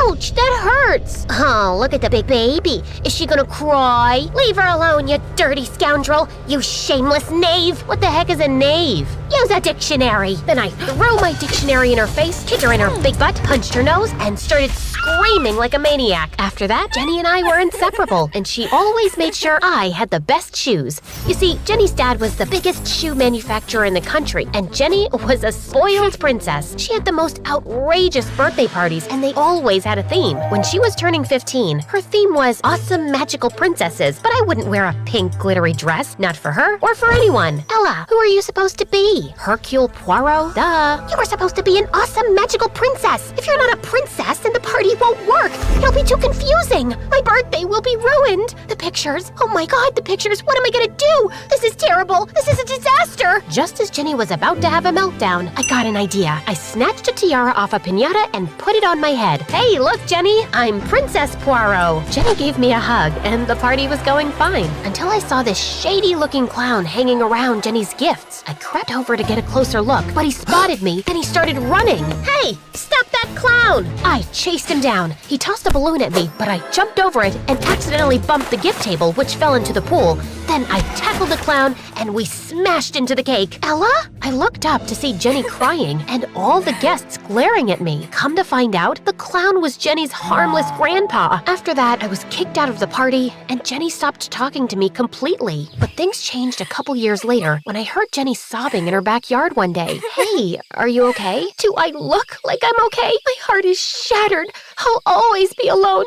I'll never find love again. Want to talk about it? To my surprise, Jenny spilled the beans. She told me she met a boy, but she lost his number. Okay, what's his name? Alex? Jenny shook her head in despair. She only knew his first name. Don't worry, I'll find him for you. I kept my promise to Jenny. We spent the whole night combing the internet, and we finally found Jenny's crush. We sent him a message, and he asked Jenny out on a date. Jenny was over the moon. You're the most awesome friend in the entire world, and the best detective I know. It felt good to have my BFF back. A couple weeks later, Jenny threw one of her famous slumber parties. She invited me and the most popular girls in school. We were having fun playing games and asking Ask Brain 2 to tell us our future when nature called. Jenny's bathroom was already taken, so I had to go to the one in the hallway. I went past Jenny's dad's office. The door was open, and there was enough light for me to see his huge library with wall-to-wall bookshelves. I couldn't help myself. I had to look around. Then I noticed a slightly crooked book. It messed with my OCD, and I pushed it so it was symmetrical with the rest of them. Suddenly, the shelves started moving, and a door opened behind them. There was a room with stacks and stacks of documents. I picked up a file and read it. I was shocked to discover that Jenny's dad's factories were a complete scam, and that the shoes that were supposedly made in the US were made in a foreign country in sweatshops. I took one of the folders and ran out of there. I knew this wasn't right. I stashed it in my bag and ran back to Jenny's room to tell her about it. Your dad has a secret. We need to talk. Not now, Ella, but it's really important. How many times must I tell you? This is not a mystery party. It's a TikTok party. So please shut up and dance. The next day, Jenny left town with her family before we could have a conversation. I tried calling her, but she didn't answer her phone. After a few days, I started getting squirrely. I couldn't sit on the secret for another minute. I'd solved the crime of the century. Okay, maybe it wasn't that big, but it was the biggest crime my city had ever seen. I went to the police. I had to do the right thing. It was my duty as a detective. I took the evidence to the police, and the next day when Jenny and her family got back to town, Jenny's dad was arrested. My face was in the paper for cracking open the case. I was suddenly famous, and people started hiring me for my detective skills. But soon after, Jenny's dad's company was shut down and he was sent to prison. Her mom had to sell their house and move into a small apartment on the bad side of town. Jenny's mom hadn't worked a day in her life, so she struggled to find a job. Things were so bad, I even saw Jenny and her mom waiting in line at the soup kitchen. I felt so bad that I tried to apologize. Get out of my face, you traitor! I'm sorry, Jenny. I didn't realize that this would be so painful for you. Are you some kind of idiot? You sent my dad to jail and destroyed our lives! What part about this did you think would be fun for me? I started leaving money from my detective jobs in Jenny's mailbox to help Jenny and her mom out, though it wasn't much. My biggest job was finding Principal Bynum's lost cat Pookie and my math teacher's missing golf clubs. Then one day, I got a DM for a job, and the client wanted to pay me $50,000. I met my potential client at a coffee shop downtown. His name was Vance, and he was a couple of years older than me. He was dressed in a Versace suit and a Rolex watch, and he smelled like heaven. Something was stolen from me, and I need you to get it back. I'm good at finding things, but shouldn't you go to the police? A couple from another table glanced in our direction. Vance leaned toward me. I think we may need to speak somewhere a little more private. He grabbed my hand and pulled me outside. When his fingers touched mine, my heart raced. An evil man tricked my grandmother into giving him a priceless heirloom. Vance showed me a picture of a golden Fabergé egg lined with emeralds and rubies. It was the most beautiful thing I'd ever seen. It's worth $1 million, but I'll give you a finder's fee. All you have to do is break into this evil man's house and get it. Vance took off his sunglasses and looked up at me with the most beautiful sapphire eyes, and I almost melted into a puddle. I'd never felt like this about a boy before. before? I shook the feeling off and regained my focus. I was a professional. Sorry, I'm not a thief, I'm a detective. What you're asking me to do is a crime. Vance stared at me for a moment, then he leaned against the wall and sighed. You're right. That would be wrong. I was just so sad. I didn't know where to turn or what to do. I read about how you took down that corrupt businessman. I thought you could help me. That egg means so much to me. But I see now that I was wrong. I hope you can forgive me. Vance stepped toward me. He brushed a strand of hair behind my ear. My heart turned a dozen flips. It's okay. I understand. We all make mistakes. Thank you, Ella. My granny would have liked you. Vance kissed me on the cheek, then walked away. I could barely sleep that night because I kept dreaming of Vance and his pretty eyes. A couple of days later, the strangest thing happened. I went to Jenny's house to drop off some money in the mailbox, and I heard Jenny screaming like a banshee. I ran inside and saw Jenny's house in shambles. Furniture was knocked over, and glass was shattered everywhere, like there had been some kind of struggle. My mom's been kidnapped! I started to call the police, but Jenny snatched my phone and threw it out the window. What did you do that for? The kidnappers left a note. They said they'd hurt her if I called the police. The detective in me leapt into action. I snatched the note out of Jenny's hand and read it. The kidnappers said they'd trade Jenny's mom for $100,000 in the next 24 hours. What if we called the police? We could kiss Jenny's mom goodbye. I don't know what to do. I couldn't let Jenny lose both her parents because of me. We'll have to give them the cash. Are you delusional? I don't have that kind of money. My mom and I are flat broke thanks to you, remember? Then something inside me clicked. I think I can get the money. How? Don't worry about it. Just sit tight. I'll be back soon. I raced out of Jenny's house and called Vance. Is your job still on the table? Yes, but I thought you weren't interested. Make it $100,000 in cash and I'm in. Deal. Vance gave me the evil man's address and told me where to find the Fabergé egg. I rode my bike to the evil man's house. I saw an open window on the first floor. There were a few cameras outside the house, so I put a mask on, then climbed through the window. I tiptoed through the house. I found the egg and put it in my backpack, and just as I was about to leave, I tripped over Pookie, the principal's cat. Pookie jumped up and thrust her claws into my chest. I screamed, and then all the lights in the house turned on. Principal Bynum ran down the stairs in his nightgown and a bat. Thief, let go of my sweet cat. Principal Bynum chased me around the room, and Pookie got so scared she started scratching me. I finally pulled Pookie off me, set her on the floor, and rushed out the door. I climbed on my bike and raced home as fast as I could. As soon as I walked through the door, I got a call from Jenny. The kidnappers want their money now. I thought we had 24 hours. They changed the timeline. I hung up with Jenny and called Vance. We met at a park near my house. Do you have the egg? Yes, it's here. I gave Vance the egg. What about the money? Vance gave me a duffel bag. It's all there. I must get going now. I have a flight to catch. Vance kissed me on the cheek and then got into his fancy car and drove off. I hopped onto my bike and headed straight to Jenny's, but as I was riding down the road, the cops appeared out of nowhere. They'd received an anonymous tip that I'd stolen the egg. The police hauled me off to jail. Principal Bynum and my parents were so disappointed. Mom, Dad, the principal's evil. He stole that egg from someone, and I had to steal it back because I had to pay off the kidnappers because Jenny's mom's life was in danger.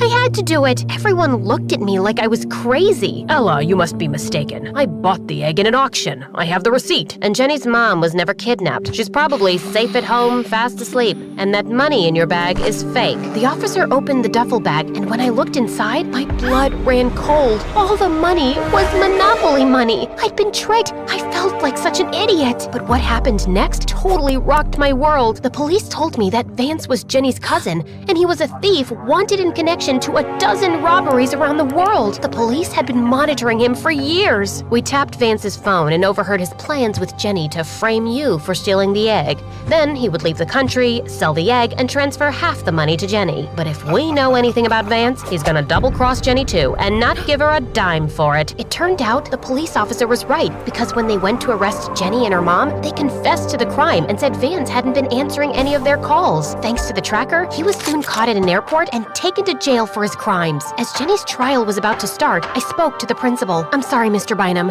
What I did was wrong, but please don't be so hard on Jenny and her family. It's my fault she did what she did. I set out to find the truth, but I hurt her more than I could ever know. Because of me, her dad is in jail, and she's lost the life she knew. On the day the judge was set to sentence Jenny, Principal Bynum asked him for leniency. Instead of going to juvenile hall, she had to do community service, picking up trash on the road for 6 months. And one day, I joined her. I heard what you said to Principal Bynum. Why would you want to help me after I framed you? You're my friend, and I regret what I did to you, even if what I did was right. I'm sorry for what I did, and I think we're way past even now. Maybe we could start with a clean slate? Really? I miss my best friend. Me too.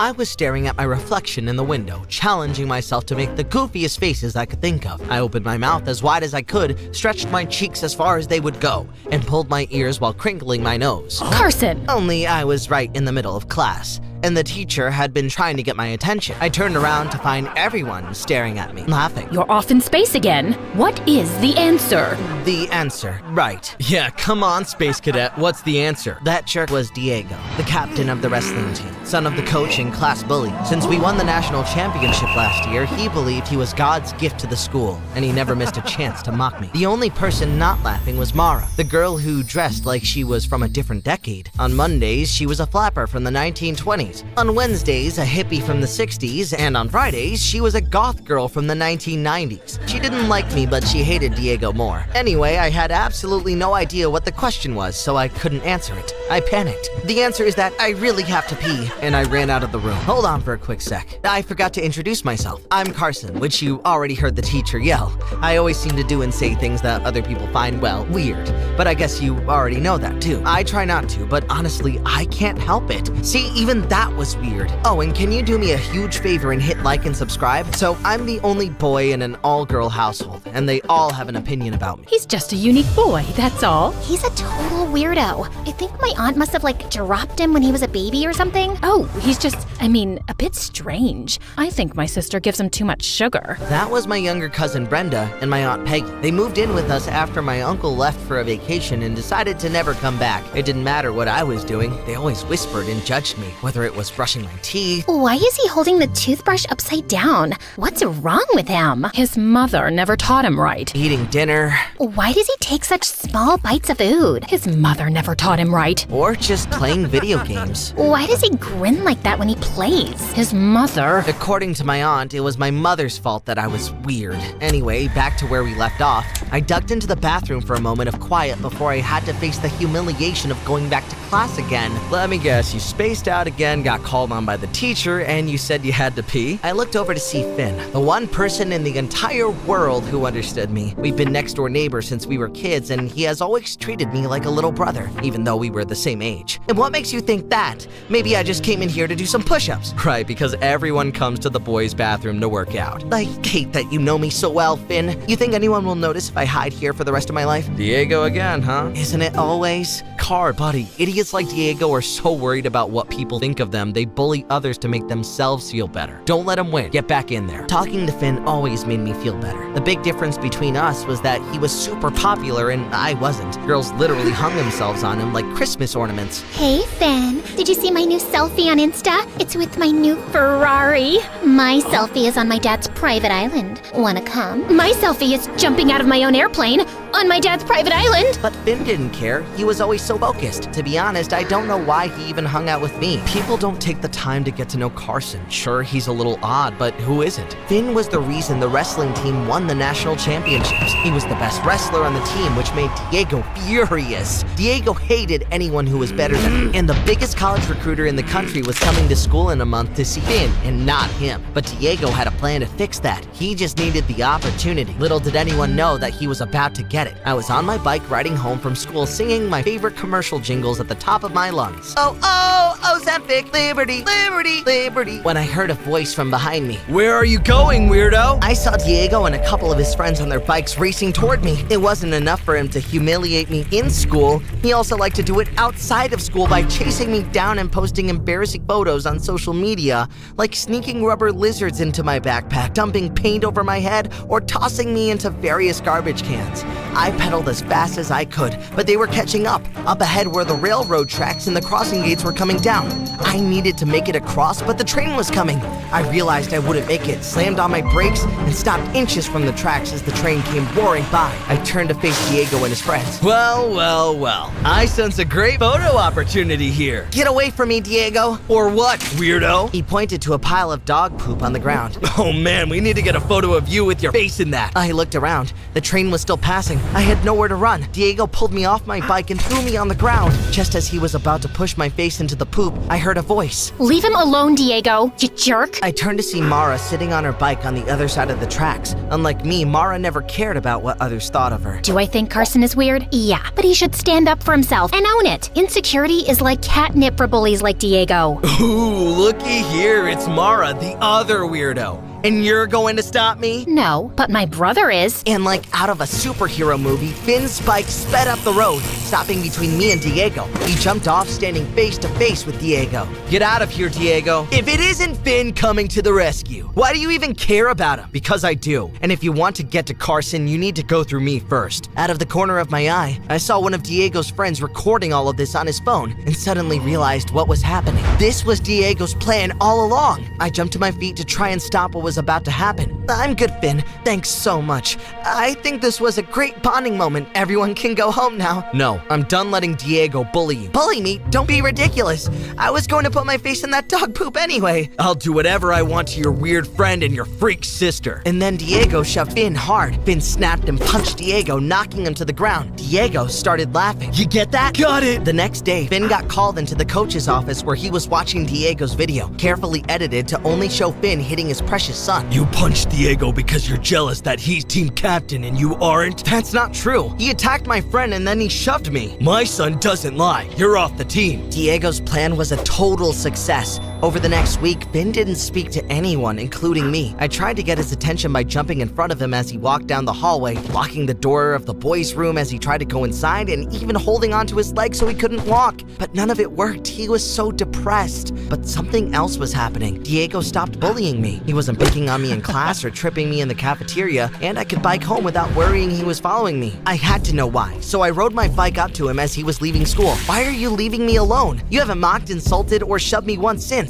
Since you helped me get your buddy Finn kicked off the wrestling team. But I didn't. Oh, yes, you did. I couldn't have done it without you, weirdo. And now the recruiter is coming to see me instead of him. So consider my leaving you alone as a little thank you present. And as he walked away, I looked over and saw Mara just staring at me, shaking her head. Since we were kids, I always secretly had a crush on her. She would play rough with me and Finn. In fact, she is the one who convinced him to get into wrestling and even helped train him for the championship. But the older we got, the less she liked me. And now she really hates me after what happened to Finn. I needed to speak to him, so that day I went over to their house, but Mara answered the door. What do you want, Carson? Mara, Finn needs to tell the coach the truth, that he was only defending me and you. First of all, Carson, let's get something straight. I don't need defending. Second of all, who do you think Diego's father is going to believe? His son or Finn? So unless you can get him back on the team before the recruiter comes, then I advise you just let it go. The damage is done. And then she slammed the door in my face. Finn was my only friend and now he lost his dream trying to help me. I knew I had to do something, but what could I do? That night at dinner, I sat silently as Brenda and Aunt Peggy piled on. So, how does it feel to ruin your friend's life? If I did that, I would never show my face at school again. I don't know how you live with it. I agree. That will haunt you forever. Maybe you should switch schools, but I doubt that will even make a difference. If only you could have stood up for yourself instead of having your friend do it for you. This would have never happened. As I sat there, I could feel my blood starting to boil, like I was about to transform into the Hulk. I know what to do. Maybe you could challenge Diego to a wrestling match, and if you win, he has to admit the truth. I stood up, slammed my fists on the table, and erupted like a volcano. That's exactly what I'm going to do! Yeah, right. Carson's gonna challenge Diego to a wrestling match? Talk about an epic humiliation. His mother should have gotten Carson a therapist a long time ago. But that night, as I lay in bed, I knew that's what I had to do. Brenda was right. If I didn't try to fix this, I wouldn't be able to live with myself. I stormed up to Diego the next morning as he was talking with his friends by his locker. Diego, I challenge you to a wrestling match 2 weeks from today after school. Sorry, what now? You want to wrestle me? Yes, in front of everyone, the entire school. Diego and his friends burst out laughing, but I was dead serious. Wow, you're even weirder than I thought. This is like a dream come true. It would be my pleasure to embarrass you in front of the whole school. Sure, this is your opportunity to completely humiliate me in front of everyone, but if I win, you have to tell everyone the truth about what happened with Finn. Oh, you've got a deal. 2 weeks from today, this is going to be like Christmas coming early. Now, all I had to do was beat the captain of the wrestling team in a wrestling match. I had 2 weeks to prepare. I just needed someone someone to train me. Are you some kind of idiot? I couldn't think of another way to help Finn. And how do you help Finn by humiliating yourself in front of the entire school? Diego is going to destroy you, Carson! Unless you train me, please, I'll do anything to help fix this. I don't care if he humiliates me. My life can't get much worse than it is right now, so I at least want to try. Well, you weigh about the same as Diego. Okay, I'll train you, but he's still probably going to— Thank you. And then I made the mistake of trying to hug her. She flipped me over and pinned me to the ground. Training starts right now. For the next 2 weeks, Mara and I trained in the mornings, during lunch period, after school, and at night, even in the rain. It was like something out of a Rocky movie. When she wasn't teaching me wrestling moves, I was running or lifting weights in the school gym. And one day as we were practicing, Mara flipped me over and pinned me down. Please, I need a break. I can't take it anymore. Suck it up, Buttercup. Only 1 week left until you face Diego, and he won't let up, so neither will I. And for the first time, I saw the hint of a smile, and for some crazy reason, it gave me a burst of energy. I made a move and flipped Mara over, pinning her down. Yes, that was great, Carson. Meanwhile, Diego and his friends were putting up flyers all over the school advertising our wrestling match like it was the event of the year. Something strange was happening. For the first time in my entire life, I was feeling a sense of confidence, and people were noticing. People who never even looked at me were saying hello. What's up, Carson? Hey there, Carson. And at home, even Brenda and Aunt Peggy were seeing it. Hey, Carson, why do you put so much salt on your food? Hey, Brenda, why don't you mind your own business? And no, Aunt Peggy, it's not my mother's fault that I like salt. The two of you sit here every night criticizing me and my mom while living under our roof. If you have a problem, go get your own place and stop mooching off of us. I thought their jaws were going to hit their plates. The day of my match with Diego finally came, and the gym was packed. I think every student and teacher in the school was there, ready to see me get humiliated. Mara was in the front row. Diego made his father the referee, which wasn't fair, but there was nothing I could do. You've got this, Carson. I believe in you. And then she gave me that smile that sent electricity through my veins. Diego's father blew the whistle. Diego immediately got me in a cradle and nearly ended the match before it began. It's over, weirdo. But I got out and flipped him. The crowd erupted in cheers. This infuriated Diego, who got me in a headlock. I couldn't get out. I could see Diego's father smiling. The crowd started chanting my name. Carson! Carson! Carson! I struggled as hard as I could, but Diego had me. Come on, Carson! You can do this! And then I looked over to see Finn walk in and sit down. I felt a sudden burst of power, picked Diego up, and threw him back. Yes, Carson! Diego couldn't believe what was happening. I was holding my own and the crowd was cheering for me. I had him pinned. I was going to win. And then I heard Diego's father say something in his ear. Don't you dare let him win. And then Diego headbutted me in the face. The crowd screamed, "That's illegal!" That's my boy. I grabbed my bloody nose. Diego flipped me over and pinned me down, winning the match. Diego's father raised Diego's arm up in victory, but the crowd was booing. Mara and Finn ran over to me. Mara held a tissue to my nose to stop the bleeding. You did amazing out there. He had to cheat to win. I can't believe you did this for me, Car. You truly are such an incredible friend. But I lost, and you won't get back on the team. It's okay, buddy. Diego was stunned at the crowd's reaction. He never faced this before. Cheater! Cheater! Cheater! The crowd went crazy, and then something incredible happened. The school principal had been watching the whole thing. He walked up to Diego and his father. Our team was the national champion this year, and I will not tolerate a coach who encourages cheating. You're fired. You can't fire my dad. Well, I just did, and you're off the team permanently. And then the principal raised one of my arms in the air and Finn the other, the real winner of the match. And the crowd went crazy. Mara grabbed my shoulders and hugged me. Finn was back on the wrestling team, and a few days later, the recruiter came to see him and even offered him a full scholarship to the best wrestling program in the country. Car, I don't know how to thank you. None of this would have been possible if you didn't. You deserve this scholarship more than anyone. You truly are the best friend in the world. Finn, why are you making my boyfriend cry? Yeah, she said boyfriend. Mara and I finally started dating and became the most popular couple at school. We even ended up going to the same university. Who knew being weird would end up being awesome after all?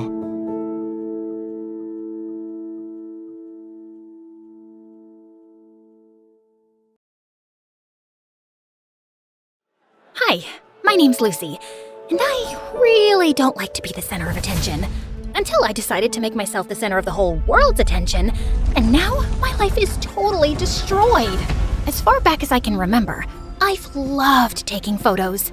The hidden stories they tell, the raw honesty in a single frame.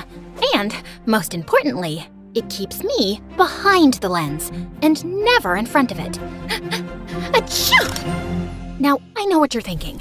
fancy rich girl gets a fancy camera and can coast through life while spending her time taking photos of fancy things. But that's not really the case. Sure, my dad is one of the wealthiest people in town, but you'd never know it from the way he treats me. He's never bought me any branded clothes, never spoiled me at a 5-star restaurant. He's never even given me a birthday present, come to think of it. He'd rather use his money on his fat cat clients so they can keep making each other richer and richer. In fact, he didn't even buy me this camera. That was a gift from my best friend Taylor's mom, Miss Margolis. Wow! Thanks, Miss Margolis! Are you kidding? Thank you for coloring our lives with such wonderful photography. And please, call me Regina. Miss Margolis, Regina, was like the mother I never had. My mom left us when I was 4. I don't remember much, but I know for sure that that's when my dad's heart started freezing over, until the man I once knew had become a full-grown yeti with a glacier for a chest. When are you gonna stop with this photography nonsense? How are you gonna ever make any money with that stupid stuff? Needless to say, I spent all my time at Taylor and Regina's. It didn't bother me that they could only afford an air mattress to sleep on, or that we ate microwavable meals every night. It was the one place that felt like home. And then, when I was in the 10th grade, everything changed. Regina got sick, couldn't work anymore, and could barely keep up with household expenses, let alone afford the surgery that would make her healthy again. I tried asking my dad for help, but that went as well as you'd expect it to go. What am I, a walking ATM? You need money, you earn it. Just like I had to. I began to feel guilty that I'd been practically living there without contributing so much as a single dime. I even offered to sell my camera. Absolutely not. You don't owe us anything, Lucy. You've already given me plenty by spending all these years with us. I didn't know what to do. But just when all hope seemed lost, Taylor found an advertisement from the billion-dollar brand Floriful saying they were looking for photography submissions for their Be Real campaign. The chosen winner would win a huge cash prize. I knew it was a long shot, but being real is kinda my thing. If you ever want to see the realness of how messy life is behind the glitz and glamour, my dad is a masterclass in how not to live your life. I walked around for hours combing the town, capturing life in its rawest form. Candid smiles of couples in love, faded graffiti on old brick walls, anything that told a real story. Then I submitted them to Floriful, and after 3 agonizing days of waiting, my heart exploded with excitement. I won! Or at least, I must have won. Those were my photos, front and center on Floriful's website homepage. But why hadn't I been notified?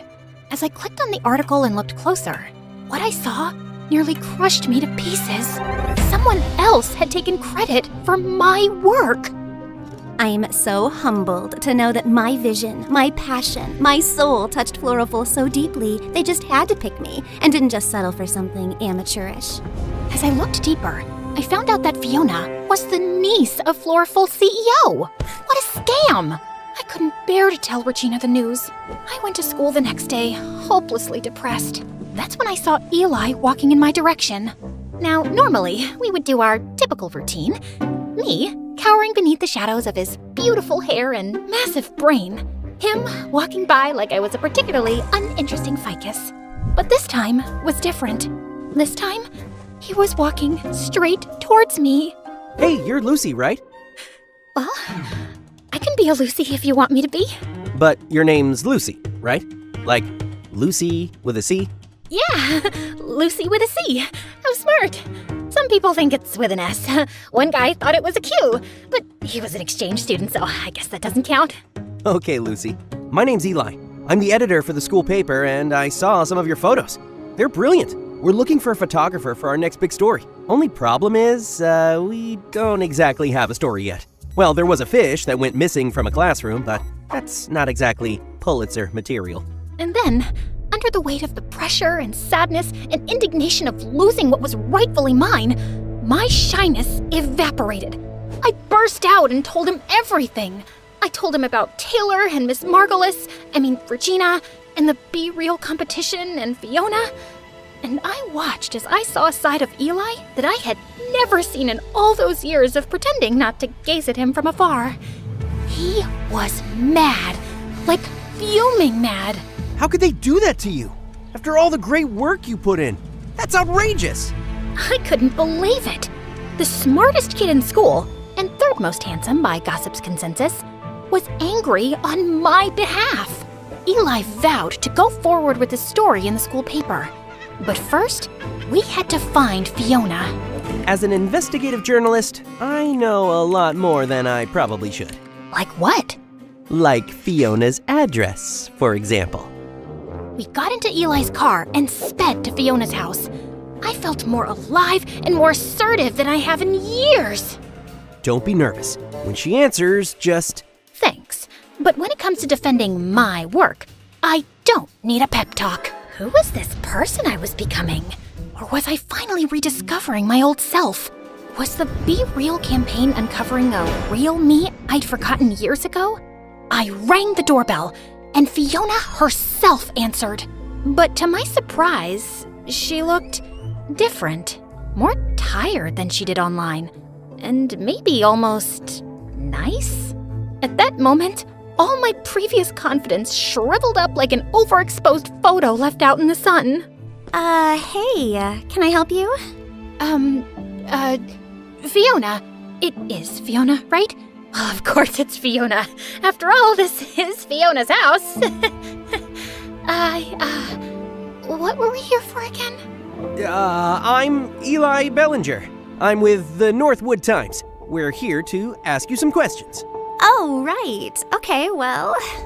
Fiona, don't slouch and fix your hair. You look tired. What have I told you about answering the door like some intern? And suddenly, everything about her changed. She began to morph into every it girl that ever terrorized me at school, like a werewolf at full moon. I don't have time for this. But Eli, here's my number. Call me if you want to interview someone who doesn't need a pep talk to ring a doorbell. No offense. This witch! First she takes my work, now she tries to take my friend, I guess? I couldn't contain myself anymore. My name is Lucy, and you stole my photos to win the Florful competition. Excuse me? Your photos? Please. In case you weren't aware, I graduated as the top portfolio pick at the Willow Ridge Visual Arts Academy, won 2 regional youth photography awards, and got featured on the front page of Shutterscene's Next Gen Visionaries issue. But sure, let's pretend I needed to steal your pictures. Now, why don't you make it like the Florful campaign says and get real? Call me Eli. I didn't know what was worse, having my hard work plundered or being brutally embarrassed in front of Eli. The drive home started off silent, but just as I was wondering what could possibly be going through Eli's mind, he said the perfect thing. We should get pizza.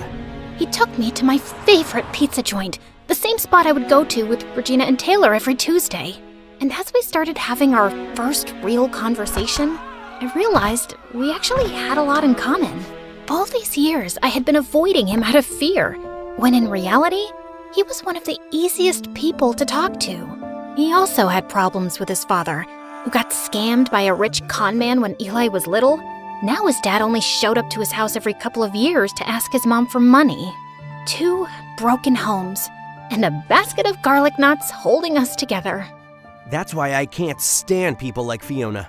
Just another snobby rich kid feeding off of people like us who really need the money. You know what I mean? Yep. Unlike her, just 2 humble peasants.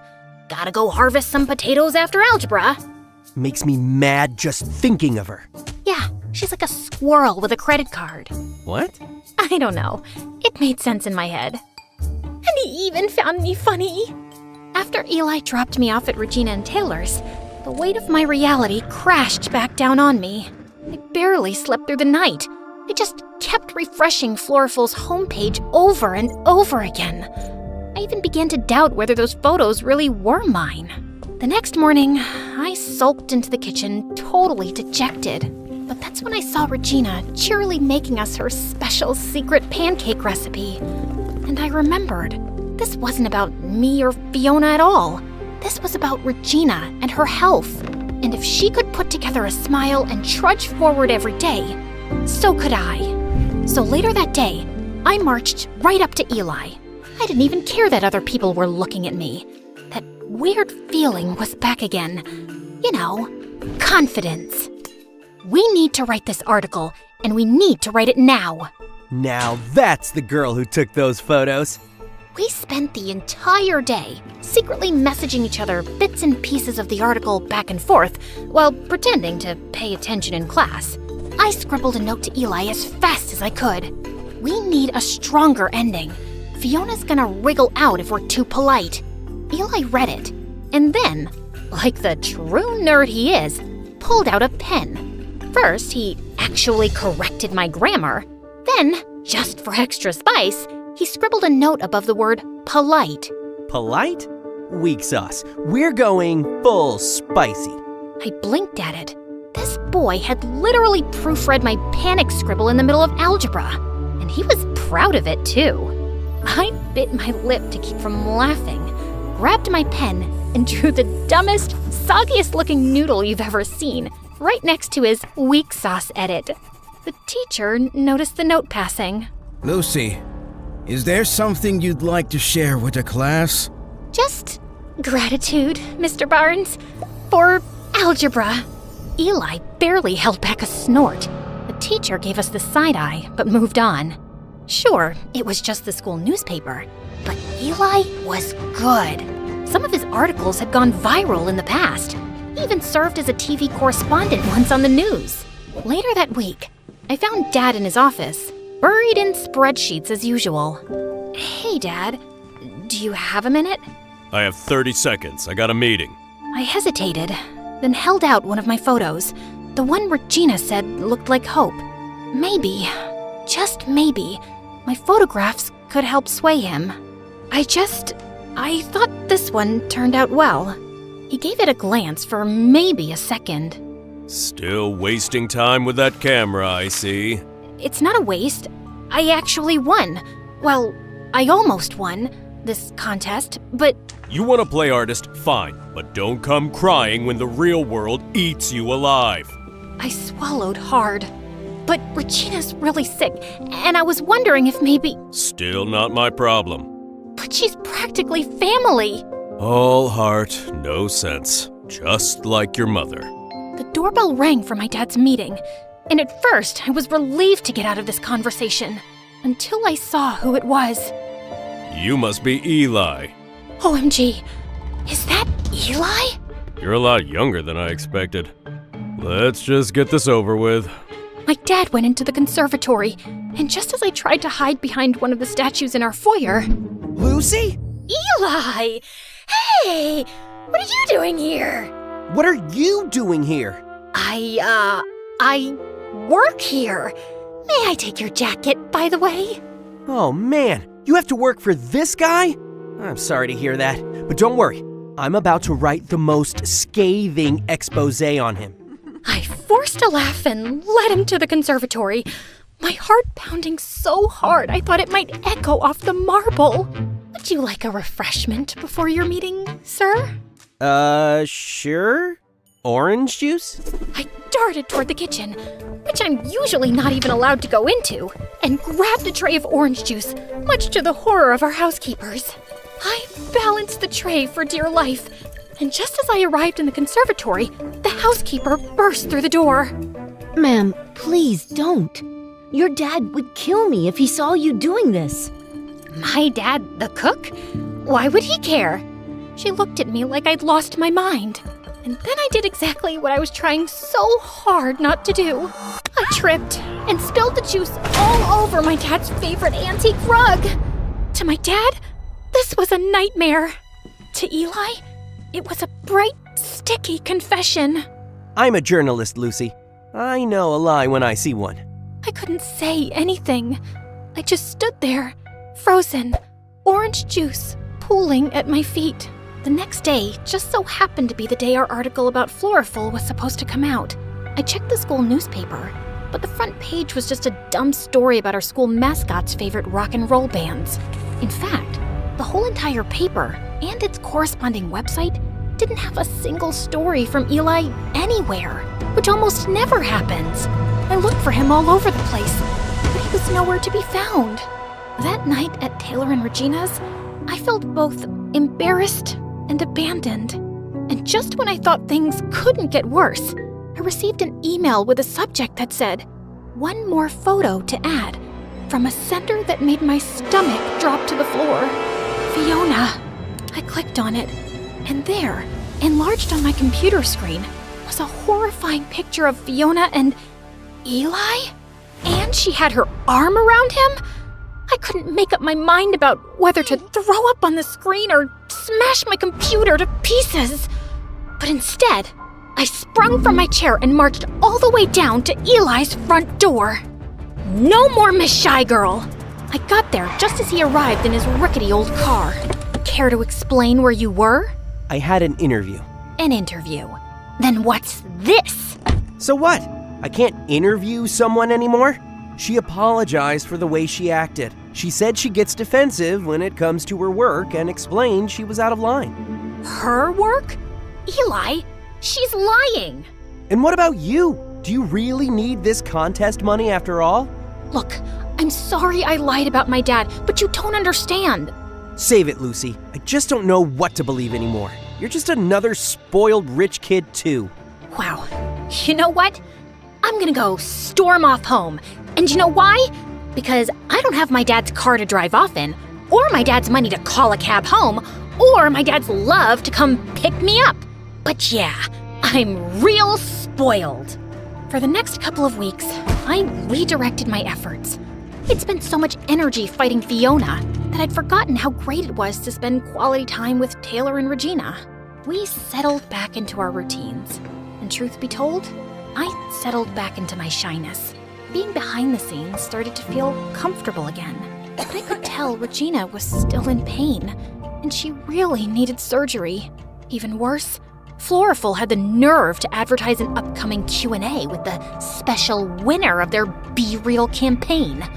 Not me, Fiona. A couple of days later, I found a note stuffed in my locker. Meet me behind the library. Yeah, no thanks. I threw it straight in the trash. The next day, there was another one. Please, it's important. Trash. Third day. I'm sorry, at least hear me out. Trash. Hey, I was perfectly happy never speaking to him again. Mostly. A few days later, I was just minding my own business, walking home, backpack slung over one shoulder, dreaming about microwavable mac and cheese. When suddenly, a bag slipped over my head. I knew high school would kill me! Then someone shoved me into a car. 20 minutes later, they plopped me onto a chair. I thrashed around like a feral raccoon until the bag was finally lifted. And standing there, looking way too proud of himself, was Eli. Relax, it's just me. You kidnapped me? You left me no choice. I glared at him, panting like a cornered cat. And then he pulled out his secret weapon. A sad, crumpled bag of garlic knots. Truce? I stared at the bag, then at him, then back at the bag. Some battles aren't worth fighting. You're lucky I'm weak for carbs. I'm so sorry. I know it'll be impossible to make up for what I said to you, but I have a surprise that might help. I braced myself for, I don't know, a heartfelt speech. Instead, he pulled out his laptop, and front and center was that same disgusting photo of him cuddling up with Fiona. Eli, if this is some sort of twisted joke, it is not funny. No, Lucy, seriously. Look closer. I was about 2 seconds away from hurling his laptop into the sun, but then he zoomed in, and there it was, hiding in the background of that gross photo, Fiona's email inbox. A whole page of messages, including one that said, "Like and subscribe to MSA, or I steal your work." Just kidding. But seriously, you should.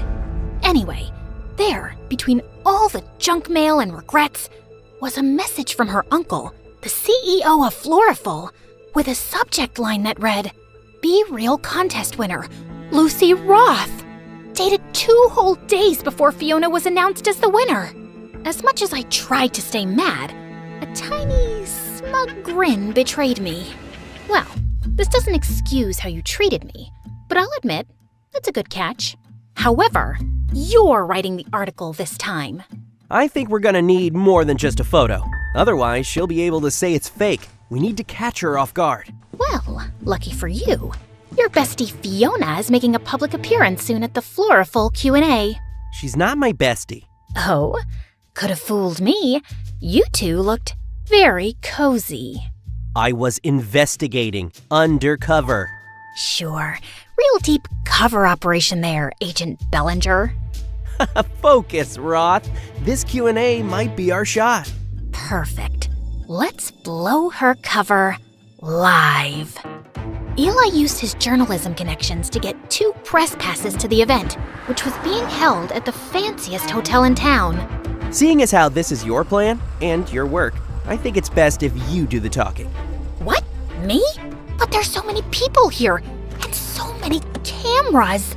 I'm more of a behind-the-lens kind of girl. That's all in your head. You got this. I believe in you. But as the event started, and Fiona started lying her face off on the stage, it became harder and harder to stop myself from bursting. And for this next photo, I really wanted to capture the feeling of solitude, of inner peace. People were eating up her fake work like it was the second coming of Picasso. I had enough. I shot my hand up so fast and nearly dislocated my shoulder. I have a question. The whole crowd turned. Fiona spotted me, and for a half a second, she flinched. Then she slapped on that fake smile of hers. Oh, sure. You there, with the confidence. You talk a lot about solitude, but honestly, your photos just look lonely, not real. You ever think maybe it's because real friends can spot a faker from a mile away? I guess friendship's not really your thing. Oh, please. I have loads of friends. In fact, some of us are practically family. Right, Eli? I stood up fully, striding toward the front, feeling a fire I hadn't felt in, well, maybe ever. The rest? All mine. Lucy Roth. Hi. Nice to meet you. Gasp. Somewhere, someone actually dropped a wine glass. That's a lie! She's obsessed with me. She is like my biggest fan. Probably has a shrine to me in her closet made out of my Instagram stories. People started snickering. Fiona straightened up like someone had just pulled her strings. You know what? Maybe I did inspire her. Maybe if she spent more time working on her talent instead of obsessing over me, she wouldn't be crying in public like a little crybaby. And without missing a beat, I turned to Eli. Was that an inspirational quote? Should I embroider that on a pillow? The crowd cracked up.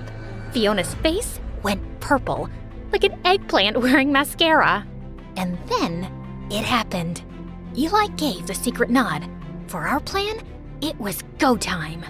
Suddenly, the big screen behind Fiona flickered, and boom, there it was. A blown-up screenshot of the email from Floraful's CEO, clear as day. Be Real contest winner, Lucy Roth. The whole room gasped like someone had let out a massive fart in church. Fiona didn't notice at first. She just kept talking, acting like the queen of authenticity. But when she finally turned around and saw it, it was like watching a Jenga tower collapse in slow motion. She froze, then let out this tiny, pitiful little squeak. Oh, fudge. And that's when things got really chaotic. Her dad practically launched himself onto the stage, flailing like a businessman who had just lost a deal. That's a fake! Security! Remove her! I barely had time to panic before a squad of security guards came barreling toward me like I was some kind of criminal mastermind. I braced myself to get dragged out by my hair, but then Fiona absolutely lost it. Stop! And when I say the whole room froze, I mean like a Disney movie where time just stops. Fiona stood there, shaking like a soda bottle about to explode, and croaked out. She's right. I stole the photos, okay? I stole them because I just wanted my dad to finally look at me the way he looks at his stupid golf trophies. I swear you could hear a pin drop. Even the security guards looked awkward. Then, And I'm not making this up. Fiona grabbed the Be Real trophy off the podium and shoved it into my hands like it was a hot potato. You're more real than I'll ever be. And then she ran off stage, sobbing into her overpriced designer scarf, with her dad stumbling behind her, yelling something about lawsuits and PR disasters. Meanwhile, I just stood there, on stage, holding the trophy. And for once, I didn't feel like hiding behind a lens. I stood tall. Cameras flashed. People clapped. And somehow, in the middle of all that chaos, I finally felt seen. By the next day, the story wasn't just in our school newspaper. It was everywhere. Suddenly, I wasn't the girl behind the lens anymore. Floriful's CEO scrambled to fix the mess, even doubling the cash prize. It was enough to pay for Regina's surgery, and maybe open a few new doors for me too. I got a scholarship to the Bernbart Journalism Institute. I was thinking you could, maybe you could apply too? Because, every writer needs a good photographer, right? When I got home, the last thing I expected to see was the school newspaper framed on my dad's desk, next to a cup of cold coffee and a spreadsheet, like it had always belonged there. That one, that's your photo, right? Yeah. He nodded, like he didn't trust his own voice. Then he added, I didn't know you had that kind of eye. Your mom, she used to see the world like that too. He didn't say, I'm sorry. He didn't say, I'm proud. But he left the frame right there. And that was enough. For now. I'm not sure how you noticed all that. I don't know, Dad. I guess it's just called being real.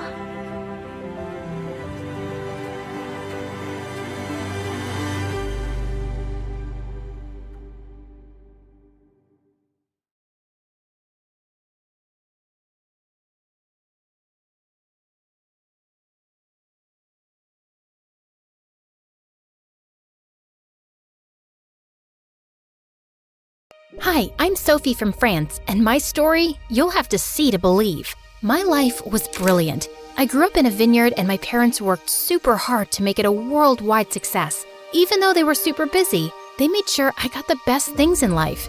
I've just bought you a pony.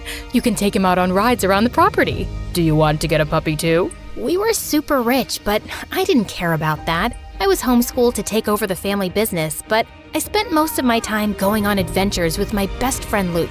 He was the son of our surveyor, Mr. Duran, and a major scaredy cat, but he never said no to my crazy plans, even when they landed us in trouble. Come on, Luke! Let's go to the lake and search for sea monsters. Are you crazy? We'll catch a cold, and besides, it's against the rules. Rules schmools. If there was a rule against sneezing, your head would explode from keeping them in. And you'd pick your nose just to tick people off. No, we're not going to the lake, and that's final. But I never took no for an answer. So I jumped over the fence and went running towards the lake. And poor Luke had to follow. But I stopped short when I saw a couple of village boys throwing rocks at a beehive. Hey, leave those poor bees alone. What's it to you, princess? Go back to your stupid grape juice farm. Sophie, we need to head back now. No, you should go back to school and learn how important bees are for the environment. What, Luke? Those aren't bees, Sophie. They're hornets. Just then, a rock tore through the nest, and all the hornets flew out, and they were pissed. But instead of going after the village brats, they attacked Luke and me. We ran for our lives, but we got stung so much that by the time we got home, our faces resembled beach balls, and it hurt. And Luke went ballistic. I told you we shouldn't go. You never listen to me. I'm sick and tired of being your babysitter. Babysitter? The stings really messed with your head. I'm your friend. Friends listen to each other. You're not my friend. Your parents hired me to keep you out of trouble. Luke, stop it. We're honored to serve in any capacity. You might be, but I'm not. She's a reckless maniac. I'm sick of getting hurt because of her. I quit. Mom, what's going on? Sweetie, you're an adventurer, and we didn't want to hold you back. And Luke was the perfect balance to your hyper-personality. So, we paid him to keep you safe. We were only doing what was best for you. You think this is best for me? My entire relationship was a lie. What else have you been lying about? Are you two even my parents or is someone paying you too? I stormed off to my room and didn't speak to anyone for days. Luke left for the city without saying goodbye, and I felt humiliated that I was such a loser. No one would be my friend if I wasn't rich. Mom and Dad arranged playdates with other kids, but it wasn't the same. Every day I missed Luke, and every day I hated him more. But things at the vineyard got worse. Our wine sales went down, and then a freak storm destroyed more than half the vineyard. We had nothing left, and the bank seized the family estate. Suddenly, we were homeless. Don't worry, darling. As long as we're together, we'll be fine. The Durans have invited us to stay with them for a while. Stay with Luke? But he hates us. Beggars can't be choosers, love. And it's been years. I'm sure he's over all that. It'll be cramped in their small house, but it's temporary. But my jaw nearly fell to the floor when I saw their house. It was a mansion with fountains in the garden. Mr. and Mrs. Durand had made a fortune by making the right investments and were super nice. But Luke, I had to blink hard because I couldn't believe how handsome he'd become. His eyes were still as green as I remembered, and the small dimple still appeared near his lips when he smiled. Suddenly, he reached out and touched my hair. You've still got bugs in your hair. Oh, thanks. I didn't know it was there.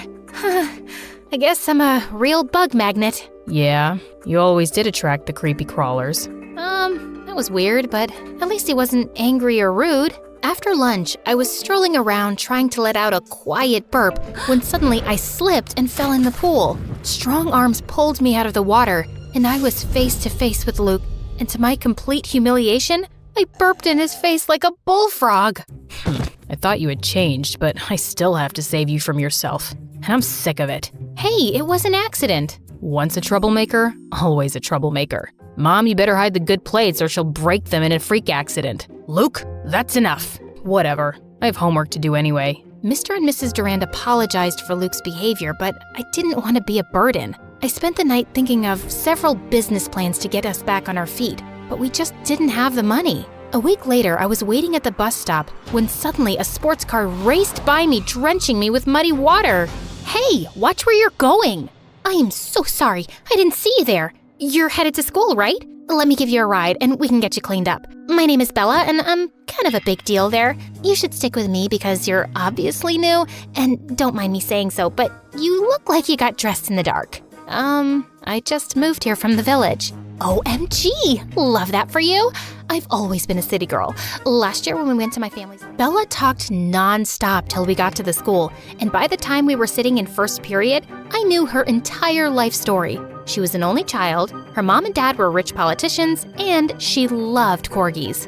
They have the cutest, slappable butts. I've wanted one for so long, but my parents say I'm too irresponsible, and my boyfriend is super scared of dogs, and OMG, there he is! Babe, come meet my new bestie! Oh wait, I totally forgot to ask your name. It's Sophie? Whoa, did you just read her mind, Luke? I didn't know you had super normal powers. No, I know her. She's the family friend I told you about. The reckless one.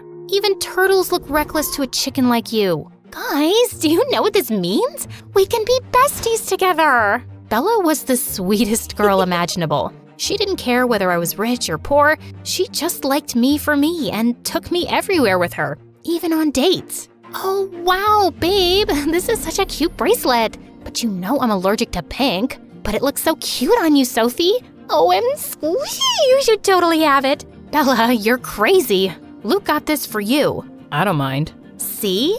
Our boyfriend doesn't mind. Put it on her, Luke. Our boyfriend? What was going on? My skin tingled as his fingers touched my skin, and Luke stared into my eyes. He was oddly sweet when we weren't at home. And rather than get jealous, Bella clapped and cheered. They were the weirdest couple I'd ever met. But Bella thought I was the weird one. What do you mean you've never read Shakespeare? I was only taught things that would help me run a vineyard. Like, that is hollyroot and will help you with fevers. And that thing you're taking a selfie with is poison ivy. Yikes! Hey, you should make TikToks. OMG, this is the best idea I've ever had. We can go on nature walks, and you can talk about what's poisonous and what isn't. Incredibly, Bella's idea was a hit. I went viral and people in school started calling me Nature Girl. I even started getting sponsors, and one day, my fans challenged me to participate in Mr. Beast's Squid Game. The contest was tough, and as expected, many people joined the fight. I did my best to win the game, but I lost during the tug of war. Still, it was the best adventure I had ever done. I made tons of new friends as well. Not to mention, seeing Mr. Beast personally is the coolest. My heart jumped when I saw him heading my way. Hi there. Thank you for joining our version of Squid Game. You were great. Thank you, Mr. Beast. We all had a blast, even though we lost. Just being part of your content alone is an experience of a lifetime. Well, making people happy is what my content is all about. I'm glad you had fun. I really did, and it's been quite a long while since I had fun like this. Really? Why is that? Well, sometimes life could get rough all of a sudden. Things happen without warning. That is so true, but no matter what, never stop walking the road to happiness. Never forget the quote, "A journey of 1,000 miles begins with a single step." I felt my eyes sting as Mr. Beast gave me a hug. And just like what Mr. Beast said, I never stopped walking the road to happiness. I kept on seeking adventure, teaching my fans about plants through TikTok. Bella supported me 100%.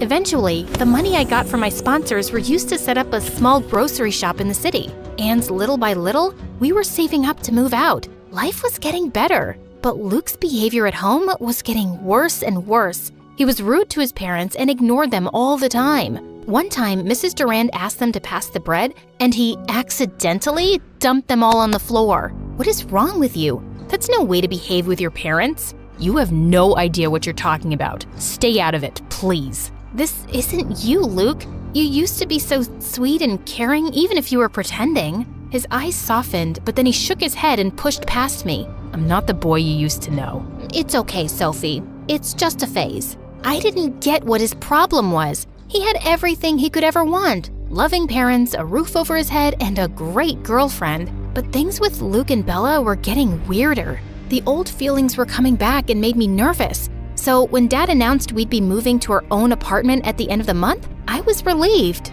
but also bittersweet. Late one night, I was packing up my things for the move when I heard footsteps on the roof. I freaked out and picked up a baseball bat to investigate. There was so much crime in the city. We never had this problem in the village. What if there was more than one burglar? But it was only Luke. You scared the farts right out of me. Oh, great. Just what I need. A damsel in distress. I'm the one holding the bat, smart Alec, and I was always the brave one while you were scared of your own shadow. I sure was a coward back then. Remember that time you couldn't sleep and you made me push all those sheep from a fence so you could count them? They were goats, and Farmer Jack was so mad. He made us shovel horse poop for weeks. You have to admit, it was fun pretending to be my friend. I was never pretending. He looked at me like there was so much he wanted to tell me, but he couldn't. His lips were so close, and my heart beat like crazy. I wanted him to say more, but I also wanted him to shut up and kiss me. But Luke pulled away suddenly, looking angry. Forget it. You won't understand. Had I almost kissed my best friend's boyfriend? What was wrong with me? It was a good thing we were moving out in a few days anyway. On our last day in the house, Mr. and Mrs. Durand held a farewell party for us. They invited all their friends, including Bella and her parents, and held a mini promotion of our little grocery store and even showed my videos on a big screen. Luke looked handsome in a suit, but I had to look away. I still felt guilty about the other night and confused by his hot and cold attitude. But suddenly, he was standing right in front of me. Hey, wanna dance? I shouldn't. Why? Do you think you'll trip and fall? No. Then come on. He whirled me onto the dance floor, and I felt like I was dancing on air. It was magical and thrilling. Then his lips came close, and all the voices in my head fell silent, but the music suddenly stopped. Luke, what are you doing? Bella's parents are watching. You should be dancing with her, not the poor grocery girl. Yes. Sophia can't bring you any connections or wealth. I'm sorry, dear, but we have to think of Luke's future, and that is with Bella.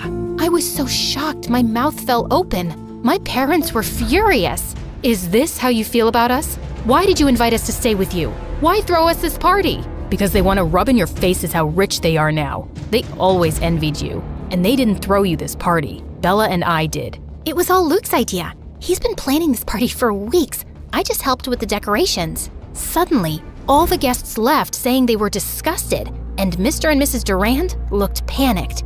What's going on? I'm so confused. Let me explain. When we were kids, I loved being your friend. You were awesome and brave, but my parents wanted to cash in on that friendship and started charging your parents for protection services. I hated it. We did it for you, son, so you could have everything rich kids had. I never wanted any of that. And even here in the city, you insisted I date rich girls so you can make connections with their parents. You two have always used me for your own gain, and I'm sick of it. And look what it got you. You have luxury cars, you live in a mansion. But I can't be with the girl I love. I thought you two were in love. I'm a cheerleader and he's a jock. We had to date. It's like in the Bible or something. But we were never in love. And when I saw how much you two loved each other, you knew? Always. Why do you think I kept leaving you two alone when we hung out? You two are super cute together. Can you ever forgive me for being such a jerk and not getting in touch sooner? I thought you hated me. I did, but only because I missed you so much. I'm never gonna leave you now. Me either. Best friends? The bestest. And he kissed me, and it was everything I'd imagined.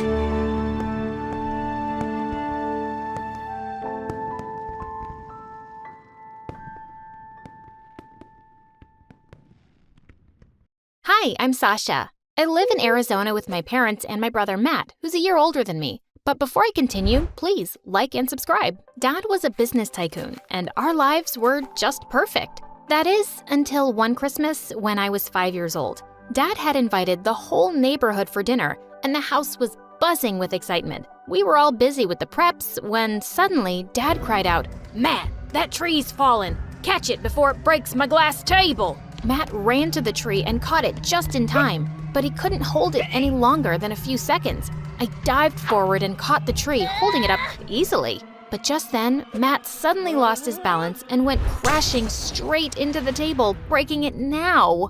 Oh my God, what a mess! Dad came running to push the tree back in place, and then he lifted me up on his shoulders. "Oh, darling, you're a strong one, aren't you? That was amazing. And you, Matt, you're such a shaky old lady. Can't you watch your own freaking feet? You must be ashamed to be weaker than a little girl. Some older brother you are." Matt turned red, burst into tears, and left the room. And from that day on, Dad kept singing praises about how strong and tough I was. And Matt just hated me. He built a huge Lego wall between our beds so he wouldn't even see me. Once, I broke the wall by accident, and he immediately shot me using his plastic toy gun. Its bullets hurt my butt so bad. I couldn't sit on it for 2 weeks. One day at school, I noticed Matt wasn't in the cafeteria for lunch, and I went looking for him when suddenly I spotted a crowd surrounding him outside the boys' restroom.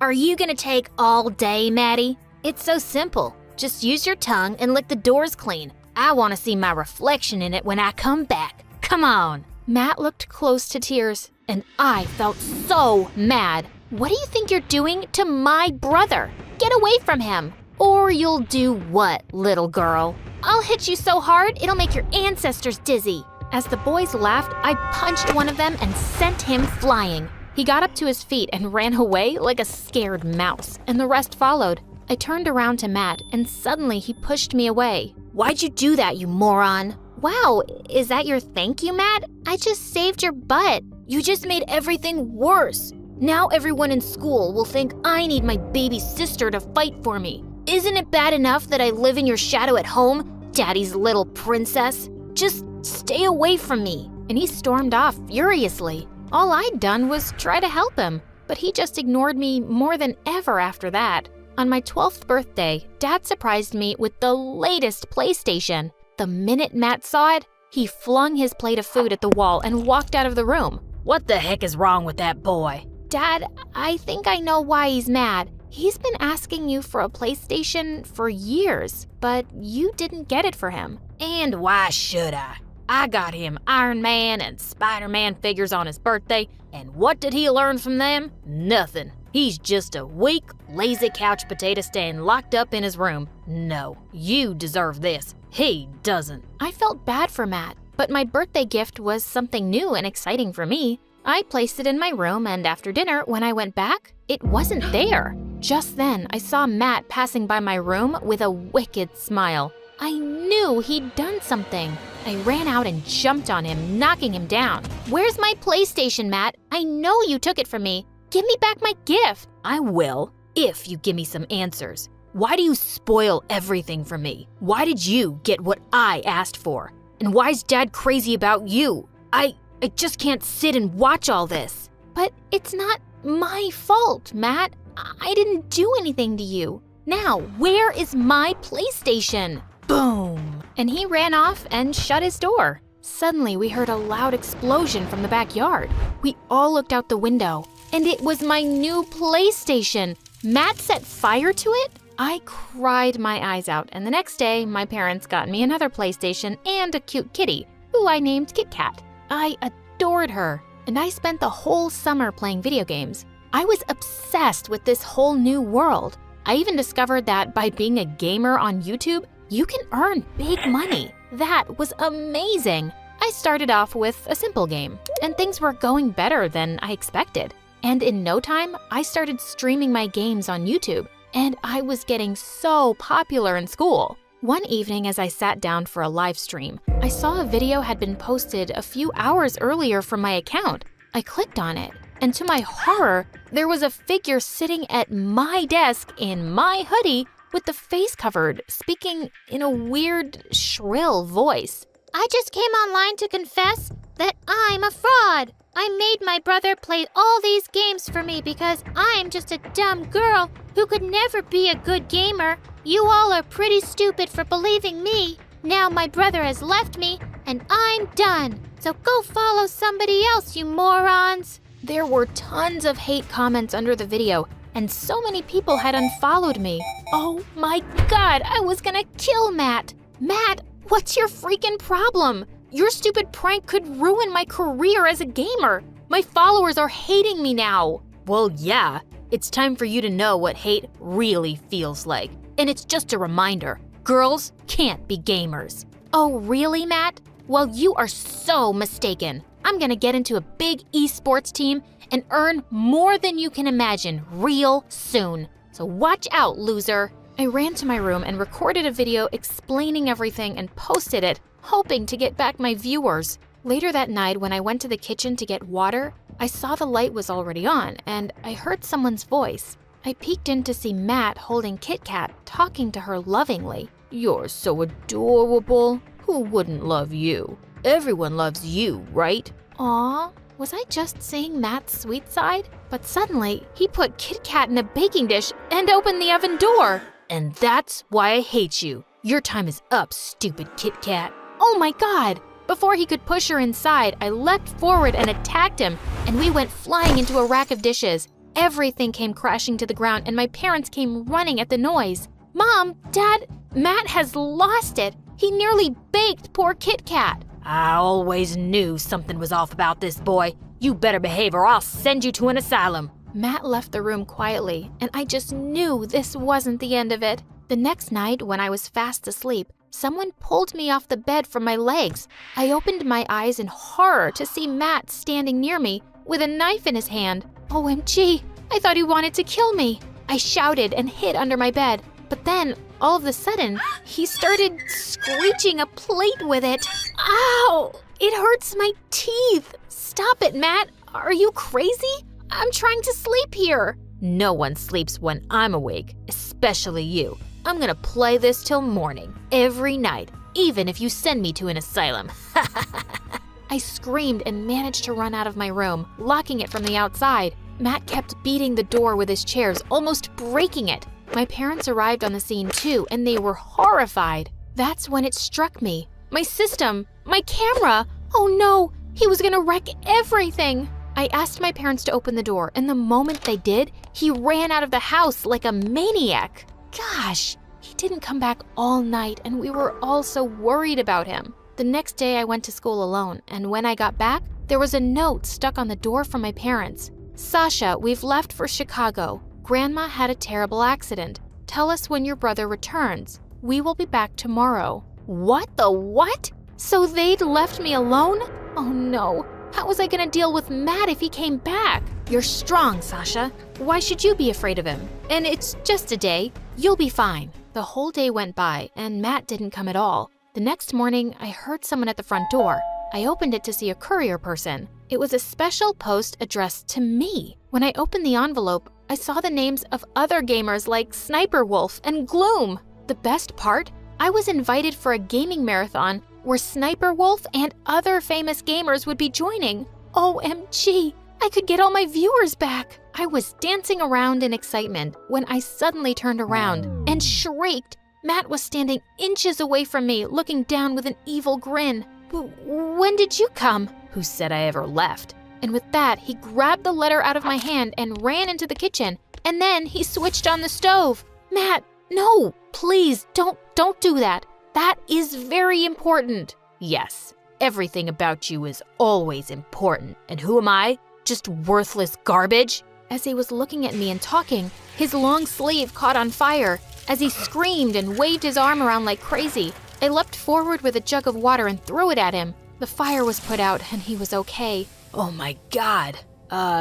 Thanks. No, don't smile at me. You just saved me from the fire, and I'm thankful for that, but I still hate you. And he just walked away. Mom and Dad arrived later that night and were shocked to see Matt so quiet in his room. Weeks passed and still, Matt never talked to me. But at least he didn't do anything to hurt me either.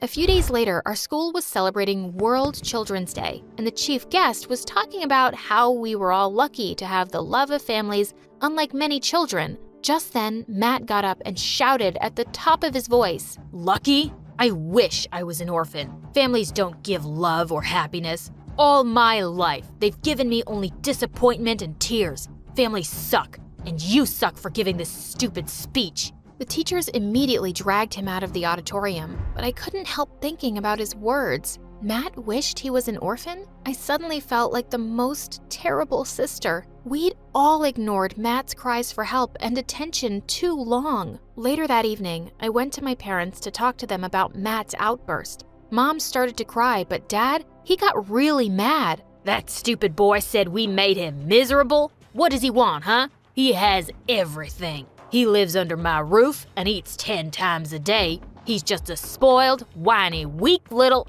Dad, stop it. Do you think that's all he needs? A place to stay and food? You've never given him love or respect. All you've done is make him hate me and hate himself. You've made him this crazy, Dad, and you should apologize to him. And we should get him to therapy. I'm doing nothing of the sort. And therapy is for the weak. Suddenly, Mom rose up from her seat. That's enough. I kept telling you all those years to be kinder to Matt, but you didn't listen then, and you're being a jerk now. If you can't own up to your mistakes, you're the one who's weak and stupid. You want to pamper that little baby? Go ahead. I'm leaving. Suddenly, Matt barged in. You can leave, Dad. That would make me happy. You've ruined my life, and I won't let you do that anymore. I want to change. I know I'm a good person, and I want to say that I'm sorry for all the hurt I caused Sasha and Mom. I'm really sorry, and I just want to fix everything. Mom and I hugged Matt and said sorry to him for all the hurt we'd caused him as a family.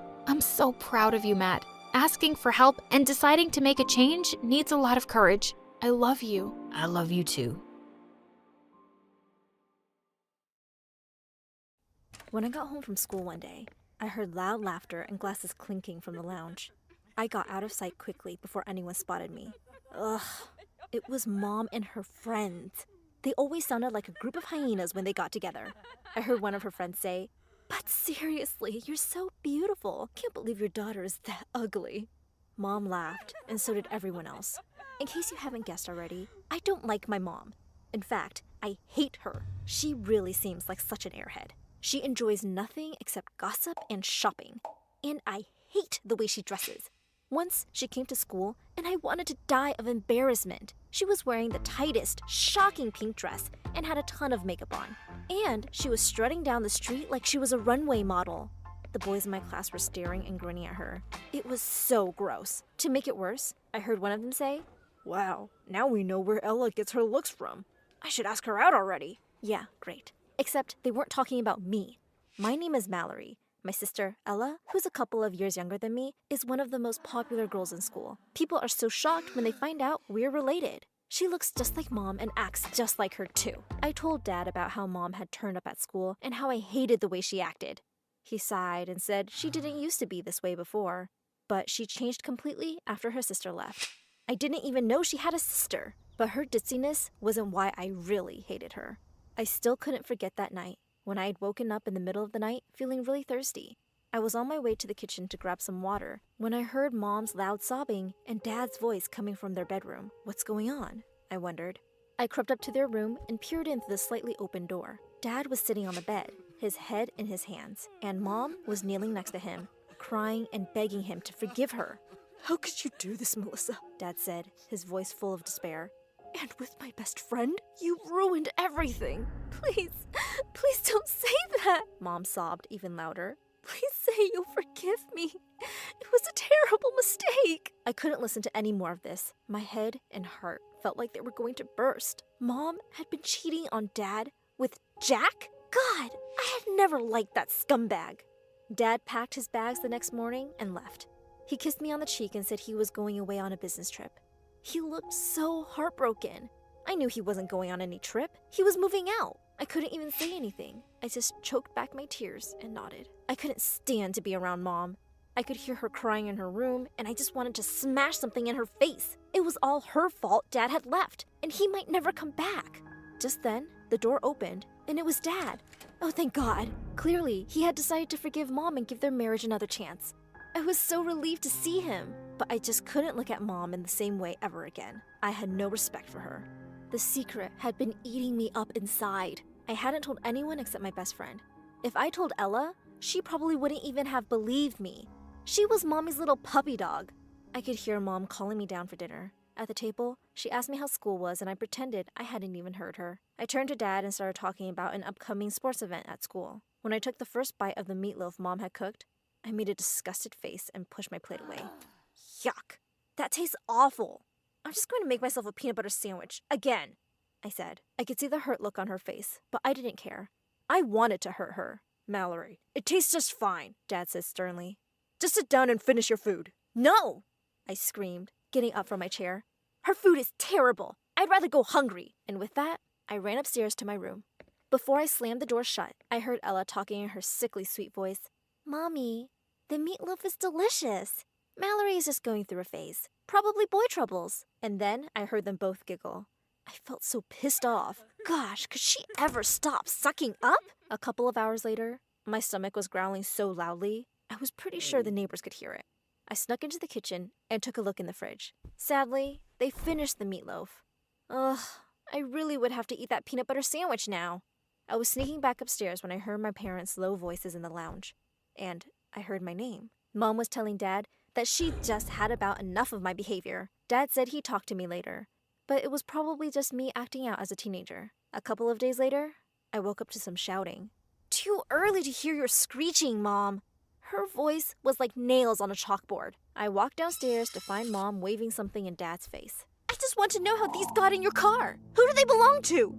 she shrieked. Dad stood there silently, which seemed to make her even angrier. She threw whatever was in her hands to the floor. It was a pair of earrings, and I recognized them immediately. They were mine. I rushed over and picked them up. I felt so furious. How dare she accuse Dad of cheating? I turned to her, not bothering to hide my hatred for her one bit. "Mom, you're such a stupid psycho!" I shouted at her. "They're my earrings! I probably forgot them in Dad's car. You have no right to talk to Dad like that. I don't even know how he puts up with you. No wonder your sister left you." Mom looked completely shocked for a minute, and then she burst into tears. Just then, Ella came running to Mom's side, and she glared at me and started screaming. "Don't talk to Mom like that, you dumb cow! Seriously, what is wrong with you?" Ella said. It was Dad's turn to be furious, also at me. "Mallory, that's it! You are grounded for a week! Go up to your room, now!" Dad said. I ran up the stairs, tears pouring down my cheeks. Thanks to Mom's drama, I was now grounded. Mom gave me the cold shoulder, and I was more than happy to not talk to her. On Sunday, I heard my family leave for church service, and I let out a big whoop. Great! Finally, I could go watch some TV in the lounge. I ran downstairs joyfully, grabbed lots of snacks, and settled down on the couch when I heard something from the basement, where Dad had set up his home office. I froze for a second. no one was supposed to be home. I tiptoed down the stairs, and as I got closer to the door, I heard Dad's voice. Phew! Relief flooded over me. I was about to go back to my spot on the couch when I heard a woman's laughter. Feeling really curious, I turned back around and peered in through the door. Dad was having a video call with someone on his phone. Emily, we have to be really careful. I have to make sure my wife doesn't suspect a thing, Dad said. I tiptoed back upstairs, feeling a bit sick. Suddenly, I lost my appetite for snacks and TV. Dad couldn't be, could he? Well, even if he was cheating, I couldn't really blame him for trying to find love somewhere else. Mom wasn't exactly wife of the year material. Later at lunch, Mom walked into the room with a bouquet of flowers and a wrap present, which she placed in front of Dad. She kissed him on the cheek and said, "Happy 15th anniversary, darling." Why thank you, Melissa. Dad looked completely surprised and flustered. He started apologizing and saying it had slipped his mind. Mom said it was totally okay, but I could tell that she was really trying hard to not look hurt. Ella squeezed her hand and gave her a sympathetic look. What a goody two-shoes. It made me feel sick. I was tired of being in the house around the two of them. I was dying to go to my best friend's house and vent. I walked downstairs to grab something from the kitchen when I saw Mom in the lounge, all by herself. She was curled up on the sofa and sobbing like a big baby. What now? Geez, Mom, your favorite soap actor died? I said sarcastically. She looked so dumb with all that mascara running down her face, but her sad face turned to a furious one in seconds. She jumped up from the couch and glared at me with bloodshot eyes. She was a small woman, but it scared me. I've had enough of your nonsense. I'm going to throw you out of my house, and your good-for-nothing cheating dad, too, Mom yelled. You're a paranoid freak. Dad would never cheat on you, I managed to scream back. Ella had heard our screaming and come running. To Mommy Dearest's defense, I'm sure. Oh, really? Well, take a look at this. And of all the people, Anna sent it to me. She'll make sure I'm a laughingstock. And with that, she thrust her phone screen in my face. I could tell in an instant that it was Dad, in what seemed to be a really fancy restaurant. Sitting next to him was a beautiful blonde woman dressed in red. They seemed to be having a good laugh. I fell silent for a few seconds, trying to take it all in. Could this be, what was her name? Emily? I just looked at her coldly and said, "So what if he is cheating on you? You deserve it. You cheated on him first." Mom stood frozen on the spot, her eyes wide, her mouth slightly open. Ella looked equally stupid. Aha! I know you cheated on Dad with Jack, and I will always hate you for it. I was shaking now. Mom sank to the couch. After what seemed like ages, she looked at me and said, "Oh, Mallory, you've got it all wrong." She then explained that she had made a bad investment decision with Jack behind Dad's back. Jack had turned out to be a con man and had run away with all their money. It was a huge blow. Wait, she expected me to believe her nonsense now? Really? No. My dad was better than her, and we all knew that. Ella had the phone in her hands now, and she was staring at the picture. Finally, she said angrily, "How could he do this to you, Mom?" I looked at them and said, "No, he isn't a cheater, you idiot. Dad is innocent, and we can ask him together." Mom was hurt and said he wouldn't confess. Then I said, "You know what? I'm going to spy on him just to prove you wrong." So here I was the next day, a couple of blocks away from Dad's office, hiding out in Mom's car.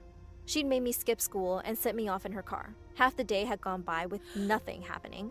I'd almost dozed off when I saw Dad walk out of the building. A shiny black car had driven up outside the main entrance.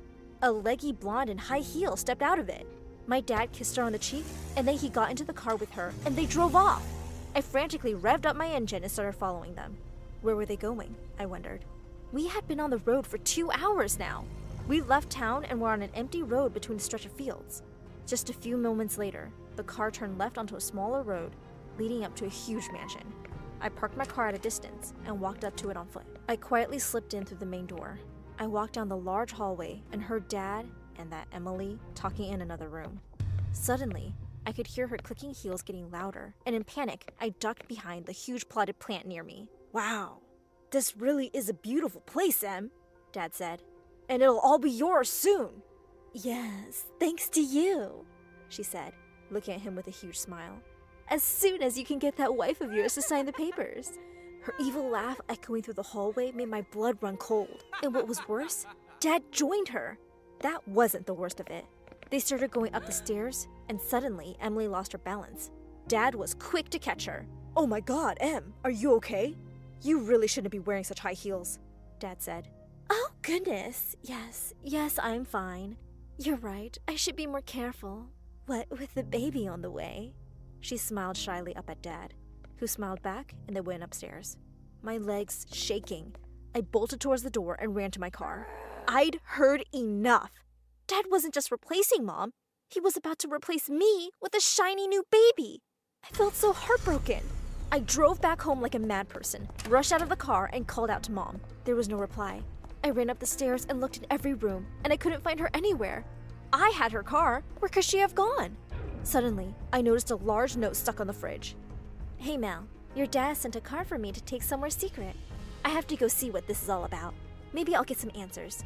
Don't wait for me for dinner. I've taken Ella with me. Oh, no! I frantically tried to call Mom, but there was no answer. This was so bad. And there I was on the road again, driving another 2 hours like a crazy person to some unknown location. I knew exactly where that was. I parked my car at the gate and rushed to the mansion.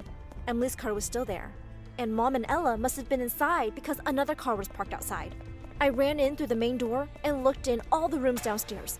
Nothing. I ran upstairs and heard voices from one of the bedrooms. I peered in and saw all 4 of them in there. Mom and Emily were crying. I still don't understand why you suddenly left. Mom wept. You just broke my heart, Em. Oh, Mal, you know how hard it was with Mom and Dad. I couldn't live that life anymore, and I didn't even find out till much later about their accident, which is why I never came to the funeral. Just please forgive me. I will make it up to you. Emily sobbed. I stood there in shock. So this was the long-lost sister. My sister was there, crying like an idiot. Then Mom hugged Dad and thanked him for reuniting them. And behind her back, he mouthed, I love you, babe. Then he winked at Emily, who also mouthed, I love you too, babe. I looked at my sister, who had just witnessed this. We exchanged worried looks. Then Mom said, we are all going to have so much fun together. Oh, poor Mom. For the first time in years, I felt sorry for her. Hi, I'm Mariam from London. Please like and subscribe. I lived with my parents and my grandma on my dad's side. Grandma was a millionaire, so we lived in a mansion with a pool and even a tennis court. But Grandma was also the meanest lady on the planet, except to me. When Mom made dinner, everything tasted wrong. I've never eaten rice this overcooked. I might as well eat bleach for dinner. But one time, I made Grandma a mustard sandwich, and she was blown away. Look at you, already cooking at 10 years old. My granddaughter is the smartest girl on the planet. Grandma also showered me with expensive gifts, constantly. One time, I helped Dad clean the floors, and Grandma bought me a TV for my room. Look at you doing your chores. This is what you get for being an angel, darling. Grandma scolded Mom and Dad for not spoiling me the way she did. Mariam had a fever yesterday. You 2 cheapskates couldn't hire a singer or a boy band to entertain her. Even though she was a jerk to everyone around her, I loved being Grandma's little gem. Whenever my parents got mad at me, I had my grandma to hide behind. What is this D on your biology test, Mariam? Grandma, Mom's yelling at me. How dare you put that kind of pressure on Mariam? Sweetie, you don't have to study if you don't want to. My parents really wanted me to become a doctor when I grew up. They would get me all sorts of medical toys, but all I was ever interested in was paints, clays, and brushes. I often imagined myself as a famous painter and pretended to take a veil off a painting I made. Everyone would tell me I was the next Picasso, and I'd say, "Oh, you're all too kind." One day in 9th grade, I decided to sign up for a painting class, but my dumb parents said I had to take chemistry. It's time you start taking school seriously, young lady. We've had enough of your art nonsense. That was it. I opened my mouth and started to scream. My voice should have shattered the windows. Mom and Dad covered their ears. What is the matter with you? Are you a toddler? I think I lost my hearing. Grandma, they're being so mean to me. I don't want to take biology. I want to paint. You 2 should be ashamed of yourselves. Mariam is obviously an art prodigy and should be painting as much as she wants. We'll compromise then. You will take biology class, but we'll hire a tutor to give you private art lessons. Really, really? Oh, thank you so much! I knew I was being a little bratty, but if I could take private art lessons, so be it. My art tutor turned out to be a girl from my school. Her name was Layla, and she was in the 11th grade. And I didn't mind having her for my art tutor at all. She was one of the most popular girls in school and looked like a supermodel. I'd always heard about her, but I never got to talk to her before. I'm gonna help you become one of the greatest painters. Soon, you won't even need to go to school anymore. I sure hope you're right. I didn't know you were an artist, Layla. No one ever said anything. Nobody really knows me at all, really. I think I'm only popular because of how I look, but I don't have any real friends. Layla and I spent an hour painting and talking, and Layla was right. She wasn't like most popular girls at all. In fact, she was a little weird. One time, I decided to paint my entire face green just to see what it would look like. All right then, so I guess we're done for today?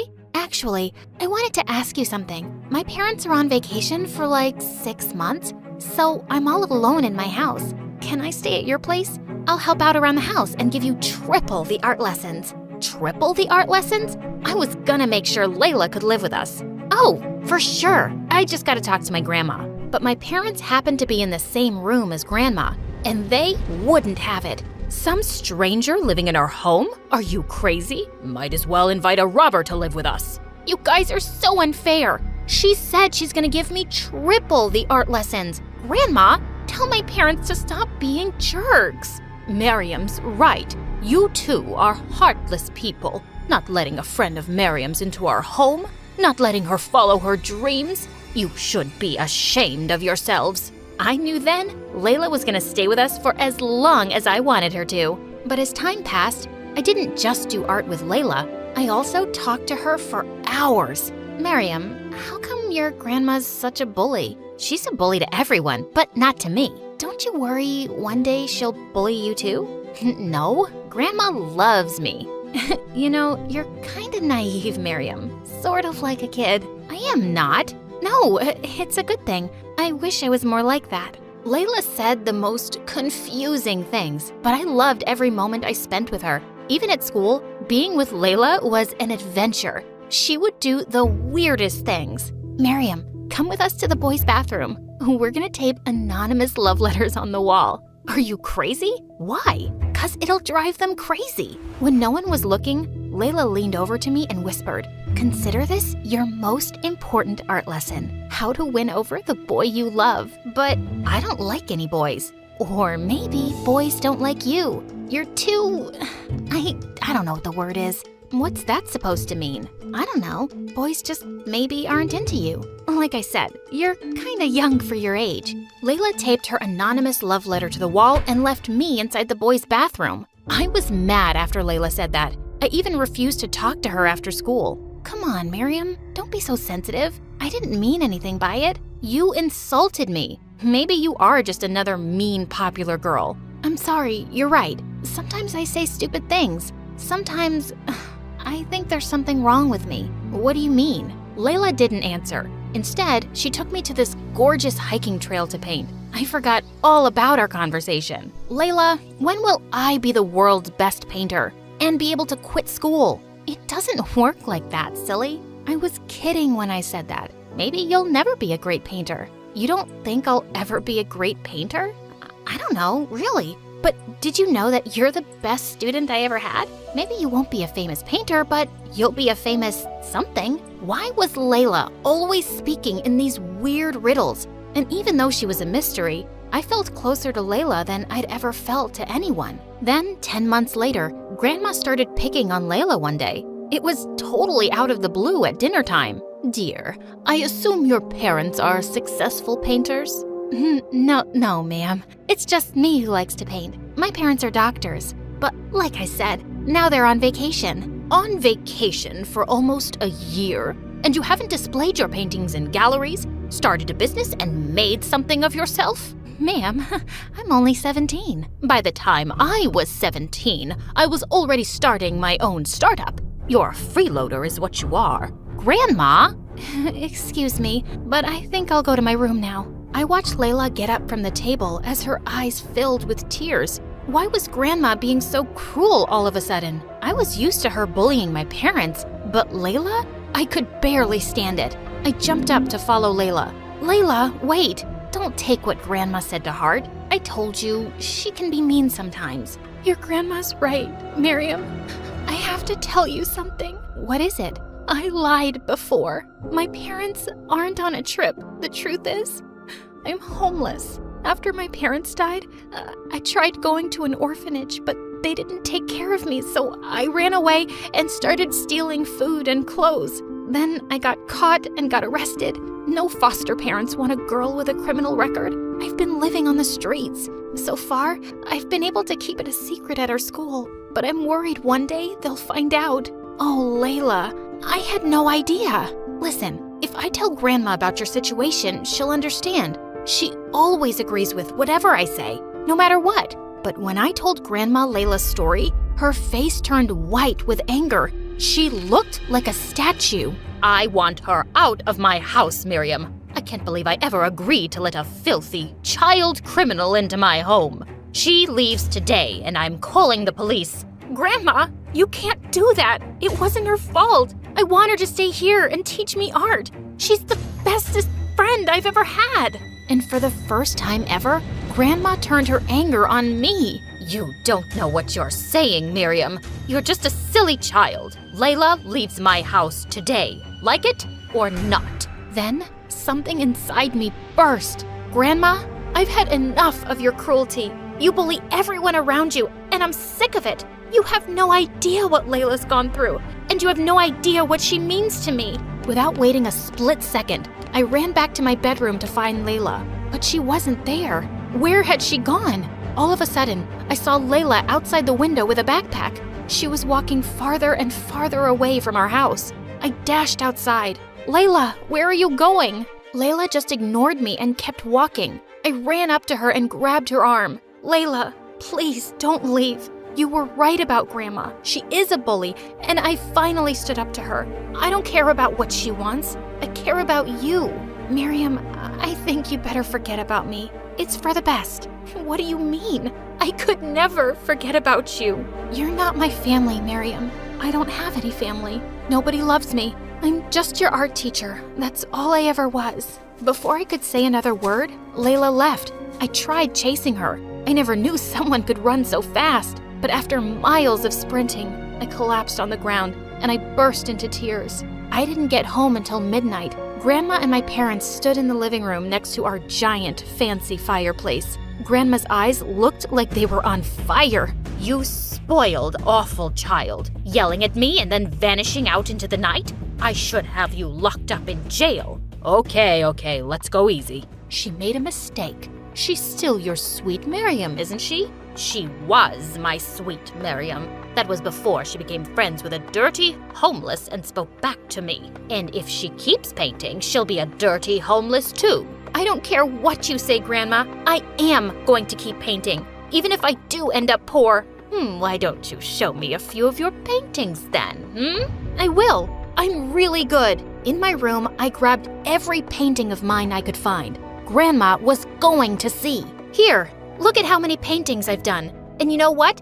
I'm proud of them. Wow, honey, we didn't know you did that many. They look beautiful. Oh, darling, let me see. Then suddenly, Grandma tossed my paintings into our giant fireplace. No! Mom, how could you? I threw myself on the floor and cried harder than ever. My beautiful paintings were gone, and Layla was gone. That's it. That was the last straw. We're moving out of your mansion. We're tired of your cruelty. That's the silliest thing I've ever heard. You can't live without my fancy riches. But the very next week, my parents and I packed up our stuff and moved into a new place. It was smaller, and it didn't have a tennis court. And I still couldn't stop thinking about Layla and where she could be. Then one day, I found a letter taped to my window. It was signed with Layla's name. Meet me at our hiking trail. I took the very next bus to our trail and tried calling Layla's name, but there was no answer. Then suddenly, who should I see but Grandma? Grandma, what on earth are you doing here? Darling, I wrote the note taped to your window. I was afraid you wouldn't come to meet me otherwise, and I remembered this was your favorite place to come with Layla. You mean Layla isn't here? I don't want to talk to you. I want to talk to her. Sweetie, I'll do anything to help you find her. But first, I want to apologize for being so awful to you and burning your paintings. I love you, sweetheart. Grandma started to cry and came over to hug me. I've been a bully your whole life, to your parents and now to you. After I saw your face when I burned your paintings, I realized I wanted to change. I love you, Miriam. I love you too, Grandma, but it's gonna take me some time to forgive you. I understand. I don't expect you to ever forgive me, but know that I'm here, and my house is always open to you. And if you do ever find Layla again, you both can move back in with me. I'll adopt her. Grandma left at that moment, and I stood in the middle of the hiking trail. And then suddenly, I saw Layla sitting on top of a rock. Layla! But as soon as Layla saw me, she started to run up the hiking trail. I chased her as fast as I could, but she was just running and climbing higher. Please, wait up. Go away, Miriam. Layla, please, don't run away from me. I raced up the hiking trail and tried to catch up with Layla, but she was so far ahead of me, I couldn't even see her. Suddenly, I heard a loud cry from above. I looked up to see Layla stuck between two rocks. She looked like she was ready to fall. Please, someone help me. Layla, I'm here, hang on. I rushed to Layla as fast as I could and tried to pull her up, but she wouldn't budge. My hand is slipping. Do something. I grabbed Layla with all my might, and she was finally free. Layla and I fell on top of each other and started laughing. But suddenly, Layla looked at me. Miriam, you're all scratched up. It's fine, Layla, I don't care. What matters to me is that you're okay. I couldn't live without you. Really?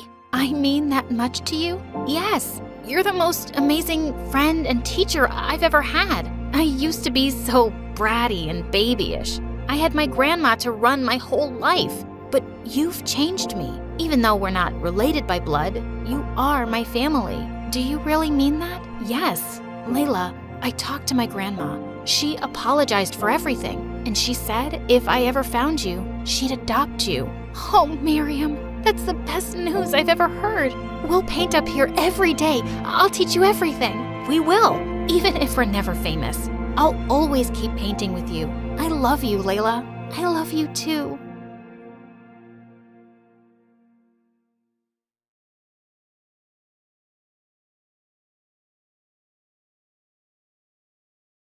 Hey, I'm Sakura, and I was born to the coolest parents ever. Before I go on, please hit like and subscribe. My parents were immigrants from Japan who built a successful business in America and gave my brother Dean and me the best life ever. Growing up, I was a straight-A student, and my dad always said I'd be a great doctor someday. It was his dream, only I knew the real reason. He loved Grey's Anatomy. I was too young to know what I wanted, but I loved making different sculptures out of anything I could find around me. When Mom noticed how good I was, she took me to the best workshops. Once when I was 6, we went to Spain for a vacation. I dragged everyone to see the famous Memel sculpture. It was the best day of my life. Oh my God, why would anyone make such a big spider? Yeah, I'm surprised you like it even though you're terrified of everything that crawls. I know, but I think it's beautiful. At least that's the meaning of it. It shows how the spider protects her babies even though she looks so delicate because of her thin legs. People around me who heard me were surprised, and the tour guide told me that my observation was correct. Dad looked so proud at that moment. See? My Sakura is so smart. And you both thought it was just some ugly spider. You should spend your free time with her and learn facts like this. While Dad treated me like a princess, we all know who the real royalty was. Dean. And he knew that as well. He was 10 years older than me and always got on my nerves. One time when I was 8, Dean caught me eating cookie dough and started to laugh like crazy. Your mouth, you stuffed it all in your mouth. You look like the panda from the movie Kung Fu Panda. Mom, Dean's making fun of me. He called me a panda. Then stop stuffing your face like that. And stop blaming your brother for everything. Now help me in the kitchen, will you? He always makes fun of me and you never tell him anything. It's like you don't love me at all. It's not that she doesn't love you. She just loves me more than you. Dean snickered in the corner, making ugly faces at me, and I felt so mad. He was annoying, just like every older brother. But he was also very protective of me and cared for me. Once I was getting ready for school when I saw the biggest lizard ever and let out an ear-splitting scream. Sakura, are you all— Lizard! Lizard! Big fat staring at me! Lizard! It's so creepy! Get it out! Save me! Really? Did you howl because of a lizard? And you liked that creepy spider statue? Wow. He did chase the lizard away, but kept making fun of the way I had screamed for days. When I was in the 4th grade, it was time for Dean to go to university, and Mom was a sobbing mess. I'll keep visiting Mom, don't worry. And before you know it, I'll be here for Christmas. You better get your gift ready because I already have yours. Dean and I had a tradition of exchanging Christmas gifts on the roof with a cup of hot chocolate. When he visited for the holidays, I was over the moon. I was so looking forward to opening gifts with my brother. But 2 days before Christmas, I heard something crash in my parents' room. I ran upstairs and saw Dad and Dean having a yelling contest while Mom cried inconsolably. You have ruined my name, this family's name. You brought him up and this is how he turned out. Don't talk to Mom that way, it's not her fault. You have the nerve to talk back to me? You— Dad stopped mid-sentence when his eyes met mine. Seeing me, Dean rushed out of the room, but I followed him. Why were you fighting with Dad? It's nothing, Sakura. I failed my exam, so Dad was angry. I tried to talk to Dean after that, but he shut himself in his room. I knew what would make him happy, the present. I waited for him on the roof, but he didn't show up. The next day when I went to his room, Mom told me he'd left for his university while I was asleep. I couldn't believe he'd broken our tradition. How could he do this? I immediately called him. You left without saying goodbye. I'm sorry, Panda. Something came up, but I'll make it up to you, okay? With the best gift ever. Yay, cool! But what about your gift? Keep it safe with you for now. I'll take it when I come back home next. Deal? Deal. But Dean never came back. I waited every year for him, but he missed all the occasions. Every time I called him, he said he was busy. It broke my heart. With time, I got used to not having Dean around and started concentrating on making Dad proud. Soon, I was 18 and going to medical school. I was excited, but not as excited as my dad. He was over the moon. I tried my best, but being a medical student was tough. And before I knew it, I was failing my classes. Dad was gonna be so mad. I remembered how he was fuming at Dean for failing. My fear got the best of me, and I asked my tech-savvy roommate to make me a fake report card with an A+ grade, and she did a fab job. I wish I had this talent. That weekend when I went home, Dad looked at me with a poker face as he saw my result. Dad, look, I'm the smartest in my class. You could have done a better job, Sakura. I'll do better and get better grades, don't worry. No, I mean with this Photoshop work. Blood drained from my face as I saw Dad looking like he was going to explode. Your professor called me and told me you failed your semester exams. I got your original report card a few days ago. Dad, I'm so sorry. You better be. Do you know how much money I spent for you to get into that college? Not only did you fail, you're also lying. How could you?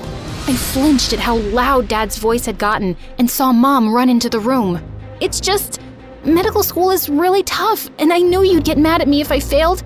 I got stressed out, Dad. I don't think I'm made for this. I want to drop out. Drop out? Have you lost your mind? Life is tough, Sakura. If I had to quit every time I was stressed, we would be homeless now. And what would you do if you quit medical school? I could get into sculpting. I'm really good at it. If you could just see that, maybe you'll agree with me too. You want to make clay dolls? No way. You better get your grades up soon. Listen to me carefully, Sakura. If you decide to leave med school, you will not come back to this house. Understood? His words really angered me, and I snapped. Loud and clear, Dad. Loud and clear. With that, I packed my stuff and went straight to my aunt's place. Aunt Lexi was my mom's younger sister. She was the cool aunt of the family and lived by herself in a big villa. I told her everything, and she gave me a big hug and sent me to my room. When she called me for dinner, my jaw dropped at seeing Dean sitting in front of me. Dean, what are you doing here? Hi, Panda. I missed you so much. Dean hugged me while I cried. Ew, you're getting your snot all over my shirt. Oh, I'm sorry, Dean. I then told Dean about what happened, and he looked sad for me. But I had only one question for him. Why did you stop coming over? I told you, I was busy with uni and stuff. It was because Dad and you fought, right? About your… What?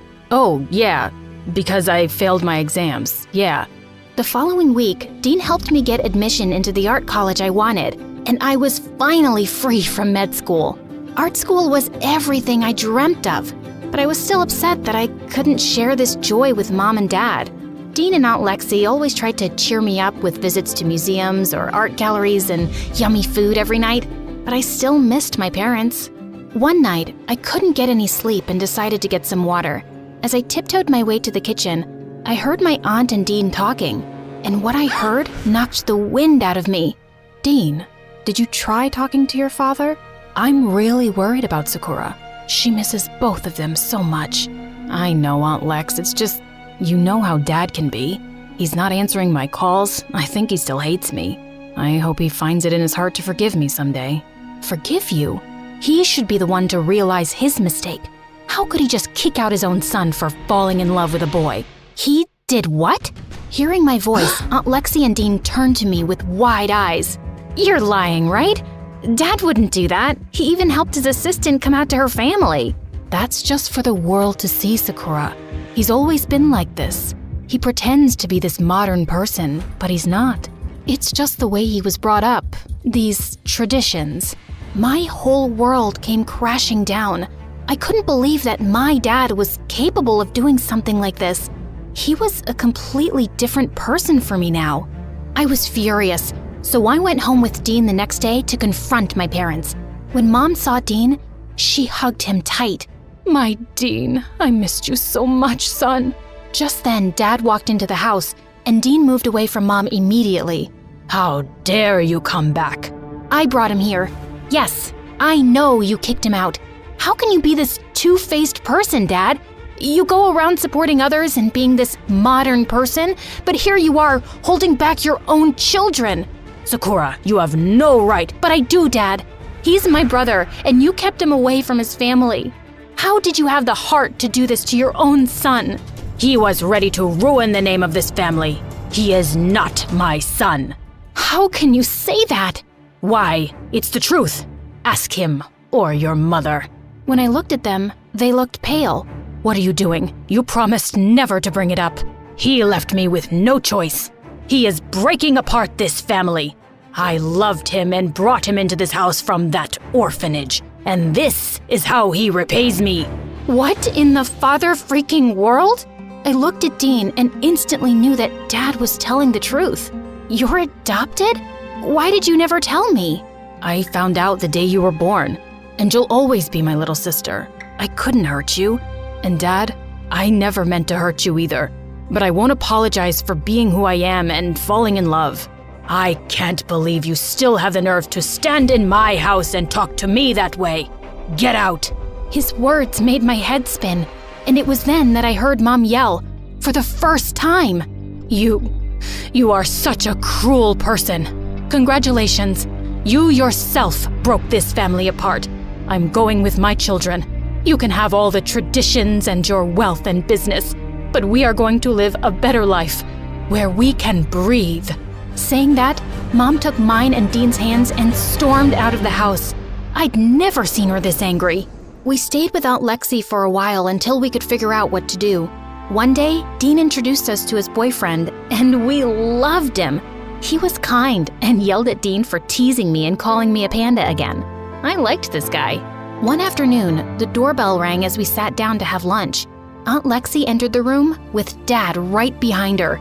He looked like a mess. Can I talk to you all, please? We have nothing to say to you, and I doubt we would want to listen to you. Mom. Dad then began sobbing, and it broke my heart. Dean went and held him. Dad turned and hugged Dean tight. Son, I'm so sorry. I was rude to you and I shouldn't have done that. I thought what I was doing was right, but it wasn't. You're my son, the future of my house and business. But before all that, you are my son. And then you came along and my world was complete. I hope you'll forgive me. Please forgive me. I ran toward my dad and hugged him as well. Of course, Dad. We're so glad that you found your way back to us. Everyone in the room was a sobbing mess. Dad agreed to meet Dean's boyfriend one day, and to everyone's surprise, they bonded really well over sports and the fact that they dislike ice cream and love Grey's Anatomy. Weird. Our family was nowhere close to perfect, but it was much stronger, and that's all I could ask for now.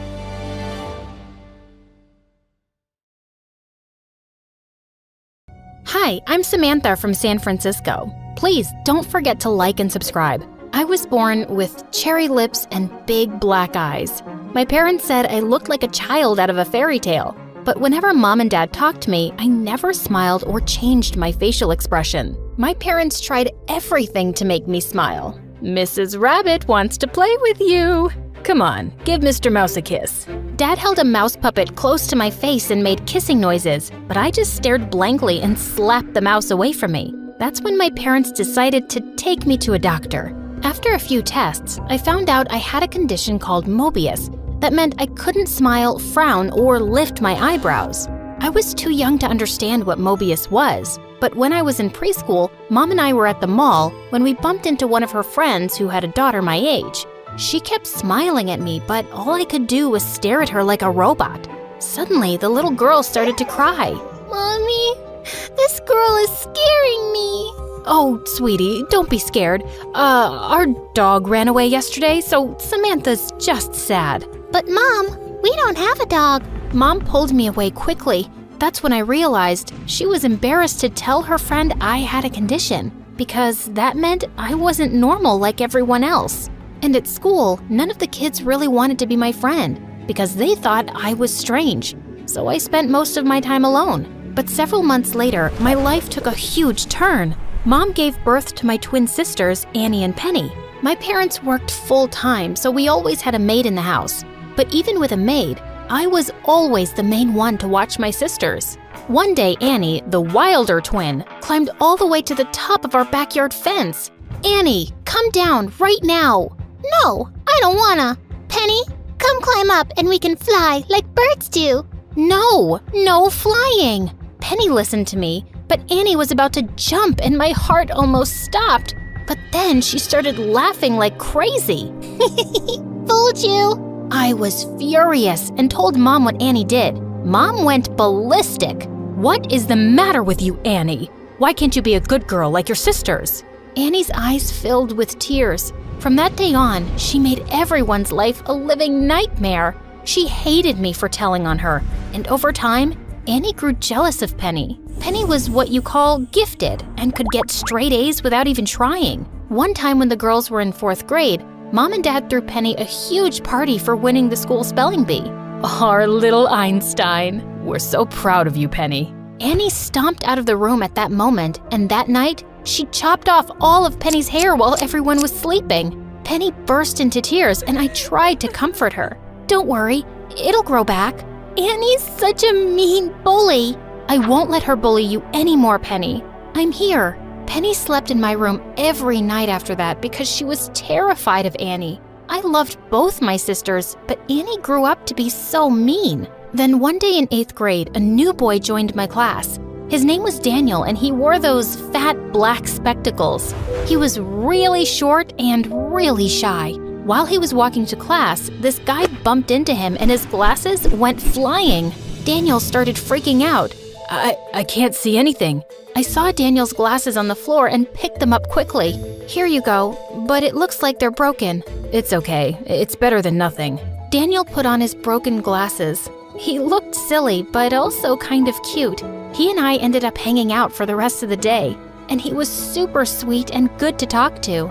Over time, Daniel and I became really close, and I even started having feelings for him. But he always just treated me as a friend, and I didn't want to ruin what we had. Life in high school was good, till Penny and Annie joined.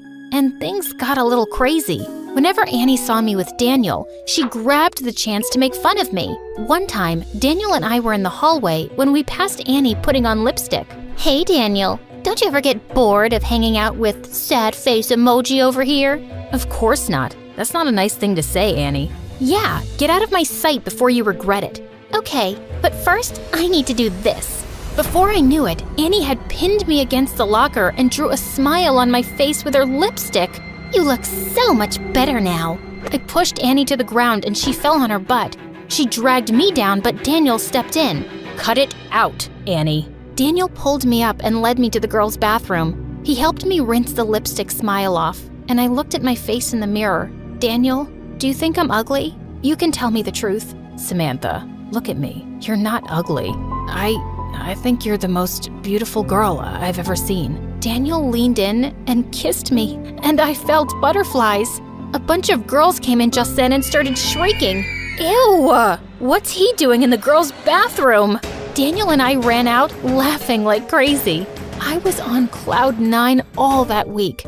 I didn't even mind that our maid was coming less and I was doing all the chores by myself. But Annie couldn't stop talking about me having a boyfriend. I just don't get it. How can someone like you have a boyfriend but not me? I'm way prettier than you.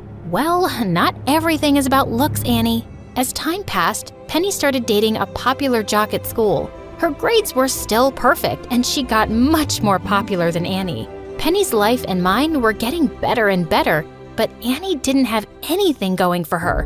One morning, I woke up to find everybody at home, including my parents, which was rare.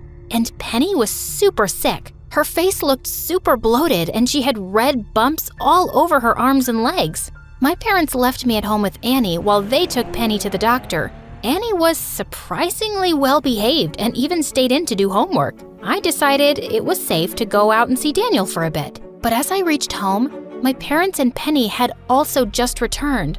Guys, what's going on? Penny, what did the doctor say was wrong? I have an autoimmune problem. Apparently, every time I get an allergic reaction, this is what'll happen. Penny hung her head and I walked back into the house with her. My parents left for work then, but just as we stepped inside, Penny looked at her phone and started to cry. Oh my God, just look what Annie posted. To my horror, Annie had posted a picture of Penny with her red skin bumps and bloated face on Instagram. Underneath, the caption read, "Even pretty girls have ugly secrets." Just then, Annie came trotting down the stairs all dressed up. Annie, you're a monster. How could you do something like this? I couldn't help myself. It was just too funny. Penny looked totally Instagram worthy. Before I could answer, Penny's boyfriend came down the stairs too. Here, babe, you forgot your jacket. Babe, what are you doing here? Annie invited me over while you and your sister were out. Listen, I can't date you anymore. Not after seeing your skin. He and Annie walked out the door before any of us could say anything. How could Annie do something so sick? I stayed with Penny the whole day and told my parents everything that had happened. They grounded Annie for 2 weeks. And then the strangest thing happened. Penny became more popular in school, and kids at school started ignoring Annie. Everyone thought Annie was heartless for stealing Penny's boyfriend. She became a total outcast. Penny got a new boyfriend, and Daniel became more and more handsome. By the end of 12th grade, he even got contact lenses. The day before my graduation, my parents pulled me aside. Sammy, we were thinking, maybe you can apply for an online college. We still really need you to keep an eye on your sister, sweetie. Are you kidding me? I've been the family nanny my whole life. It's about time you two took over and teach the twins to be responsible. I deserve to focus on my life now. With that, I walked away, and I spent days applying to my dream colleges. But one night while I was reading, Penny ran into my room. Sammy, come quick. It's Annie. She's gone. What do you mean she's gone? I dashed into Annie's room to find my parents holding a note from Annie. Annie wrote that she's leaving home to live somewhere else. She didn't even write where. Dad called the police and they tracked down Annie's phone. It turned out she was staying with our aunt, who Annie was super close with. We were all relieved, but when we went to pick her up, she refused to come home. I told Aunt I don't want to stay with you guys anymore, and she's happy to keep me. I'm not going home with you guys. You can't make me. Mom and Dad spent hours begging her to come home, but they couldn't persuade her. So we left without her. But my parents were sure she'd cool off and return in a couple of weeks. Except she didn't. She stayed with Aunt for a month. Then 1 month turned into 3 months, and then 6. And Annie refused to speak to any of us. And I left for college soon with Daniel. I kept in touch with Penny, who told me after some time that Annie had moved out of her aunt's place and was now living with some friend. 4 years later, Daniel and I graduated university with honors, and we started a small software company that met success almost immediately. And soon after, Daniel proposed to me. And of course, I said yes. Life was going great. And then one day, I got the most unexpected call. "Samantha, it's Annie. Can you meet me today? I need your help." No, hi, hello, how have you been? Please, I'm in crisis. I'm texting you the address. Meet me there. Annie hung up before I could even answer. I felt mad at her, but I just couldn't ignore my little sister. I went to the address and found her sitting on a bench outside a small building. Annie had chopped off her lovely hair, and she looked thin. "Annie, what's going on with you?" I started a makeup business, and now I'm in debt. I was wondering if you could lend me the money to pay it off. I'll lose it otherwise." You shut out your whole family for years, and now you call me out of the blue because you want money? This is not how I wanted to reach out to you, okay? I wanted to make something of myself first and make you guys proud of me. I was just never as perfect as you or Penny, and that just made me jealous and stupid, and I'm sorry for everything. I've been trying to be better. I really believe my business can work. But now I'm in a mess as usual, and I could only think of you. You've always taken care of me. I was surprised at how sincere and different Annie sounded, and it was good to see her trying at something. I wrote her a check and was about to leave, when suddenly I turned back and handed her a wedding invite. "I'm getting married in a few months. I'd like for you to come, and I'm sure everyone else would be happy to see you too."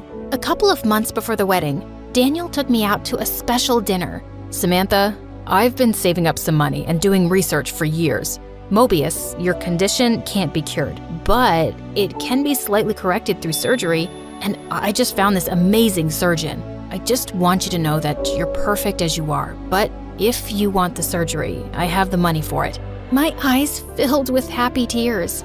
I agreed to get the surgery, and Daniel was by my side the whole time. The doctor couldn't completely fix my issues, but I felt like a whole different person, being able to have real facial expressions. On the day of my wedding, my parents and Penny were with me in the dressing room when suddenly the door opened and Annie walked in.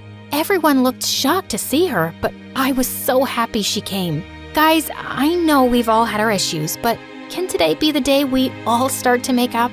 My parents hugged Annie and we all cried, and even Penny joined in. Then my parents turned to me. "Samantha, we're so happy for you and so grateful to you. We know we always put too much responsibility on you and it wasn't fair. We want you to know that we really appreciate you, love."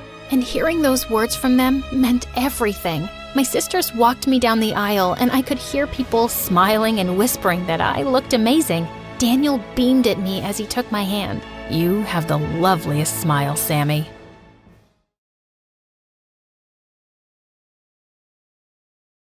Hello, I'm Annabelle from Maryland. Please like and subscribe. My parents were both computer specialists who worked from home, so they were always around to shower me with their love. They'd throw me big birthday parties in our backyard and invite the whole neighborhood. Everyone around liked us because my parents were kind and friendly. I looked a lot like my mom, but I took my dad's curly hair, which I loved. But once in first grade, some mean girls started teasing me about it. Hey, Annabelle, how many birds live inside that nest on your head? Oh, God, you have spiders coming out of your nose again. What? No, I don't.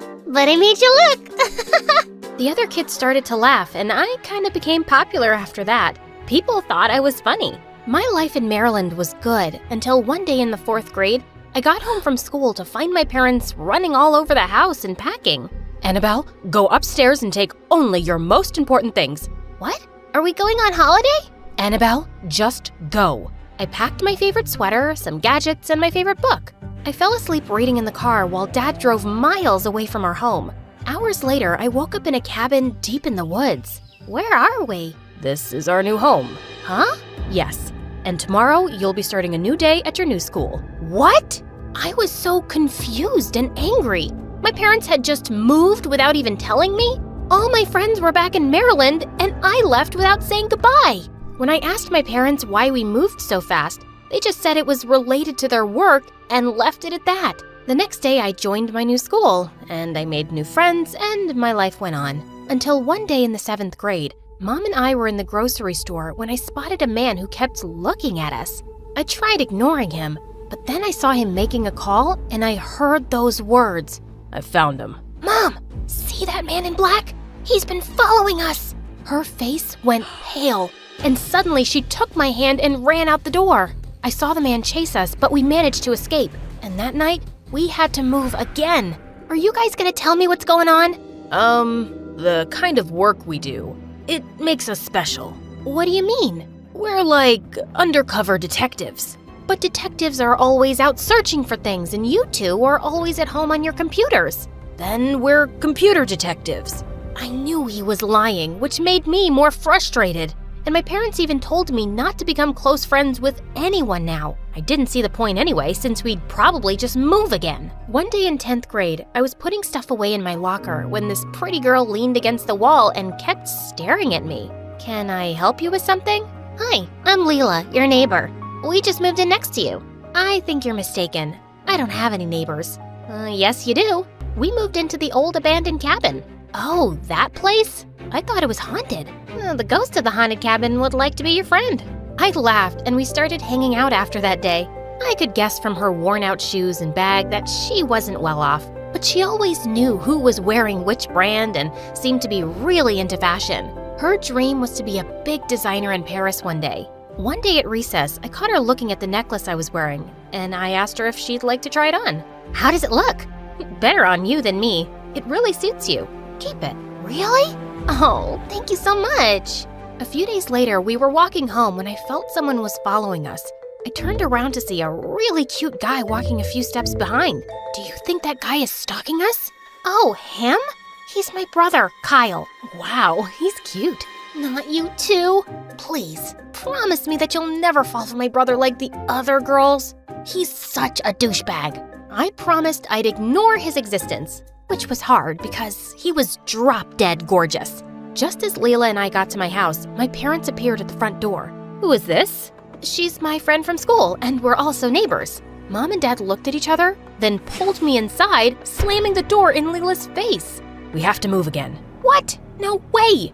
I'm not moving anymore until you guys tell me what's going on. And this time, I want the truth. Don't treat me like a kid. My parents finally told me everything. We are in witness protection.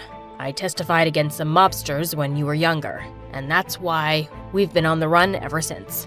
What? So we're in danger? Not if we stay clear from people. We just can't trust anyone right now. My mind started spinning and I couldn't even eat dinner. The thought of being in danger made me sick. Later that night, I was half asleep when I heard some noise downstairs. I quietly crept to my parents' room, but it was empty, and I found the front door wide open. Mom? Dad? My heart was beating like crazy when suddenly Leela's brother walked in. What do you want? What did you do to my parents? What? My dad's van got stuck in the mud and your parents are outside helping him. They sent me to get a crowbar? Oh, it's by the fireplace. I followed him outside and saw Mom, Dad, Leela, and her parents pushing the van. Once it was done, everyone came to our house for coffee. My parents didn't look so scared anymore, so I guessed we were staying. Just then, Leela sprung up and asked me if we could go to my room. And when we entered, she threw herself on my bed. Oh, your bed is so comfortable. Okay, don't you have one? No, I sleep on the couch and my stupid brother gets the bed because he's older than me. I knew they were poor, but I didn't know things were that bad. Why do you hate your brother so much? Because he gets everything, and my parents are always favoring him. Since Leela started opening up to me, I decided to open up to her too, and I ended up telling her my parents' secret. Wow, so you and your parents are like special undercover people? Yeah, you could say that. That is so cool. Just then, Kyle came to my door and said they were going home. He looked directly at me while I spoke to Leela, and I blushed. Leela clearly noticed it because as she was leaving, she whispered in my ear, "Remember your promise." The next day at school, the principal had a shocking announcement to make. She said that someone had broken into the cheerleaders' locker room the day before and stolen many wallets, watches, and cell phones.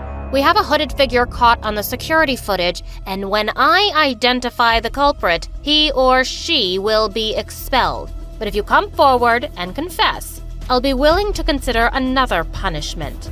It was all anyone could talk about. Later that day, I was in the library trying to reach a book when suddenly Kyle appeared next to me and took it down. I mumbled a thank you and turned to leave, but my charm bracelet got caught in his sweater.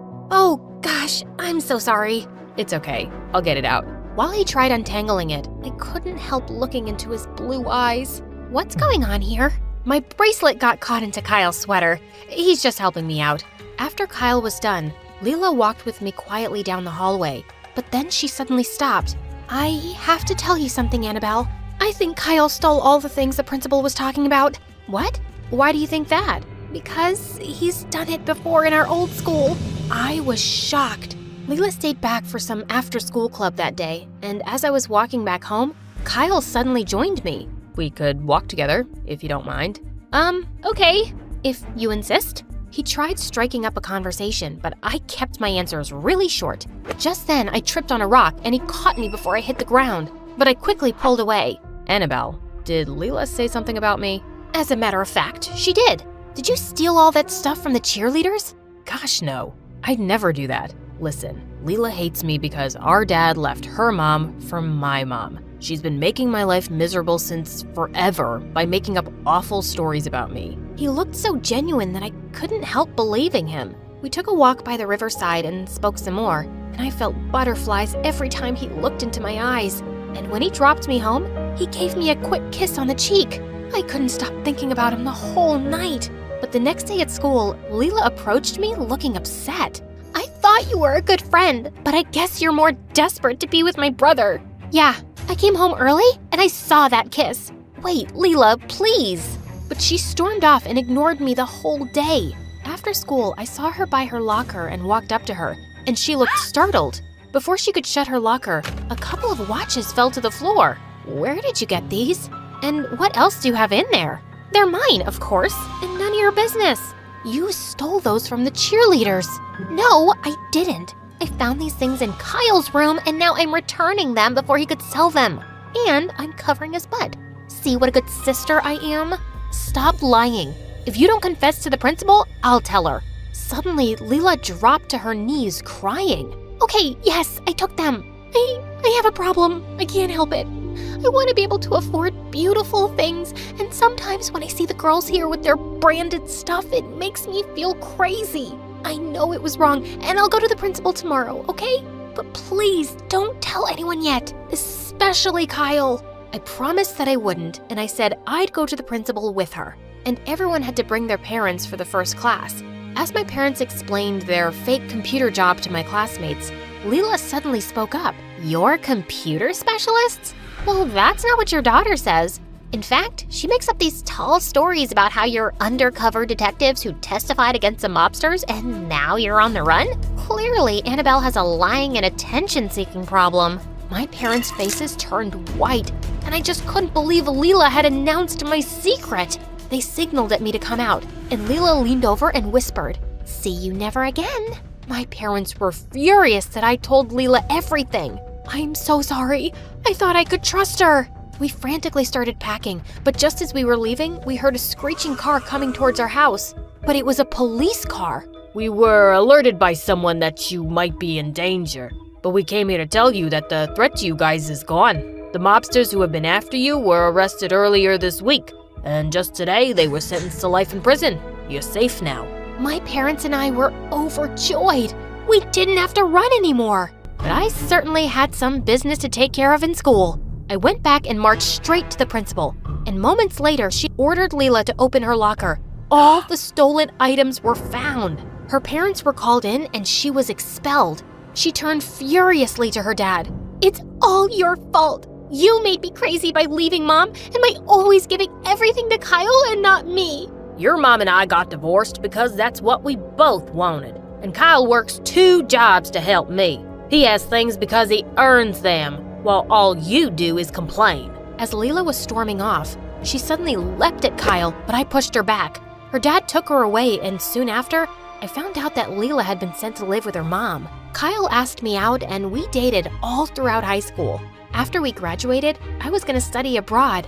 A few hours before my flight, I met Kyle at our favorite spot by the river. I got you something. Close your eyes. He put something around my wrist, and I saw that it was a silver bangle with our names carved on it. Wow, this is beautiful. Yeah, no more charm bracelets. I don't want you getting stuck on another boy's sweater. Never. I like being stuck right here, and I'll be coming back to you, Kyle.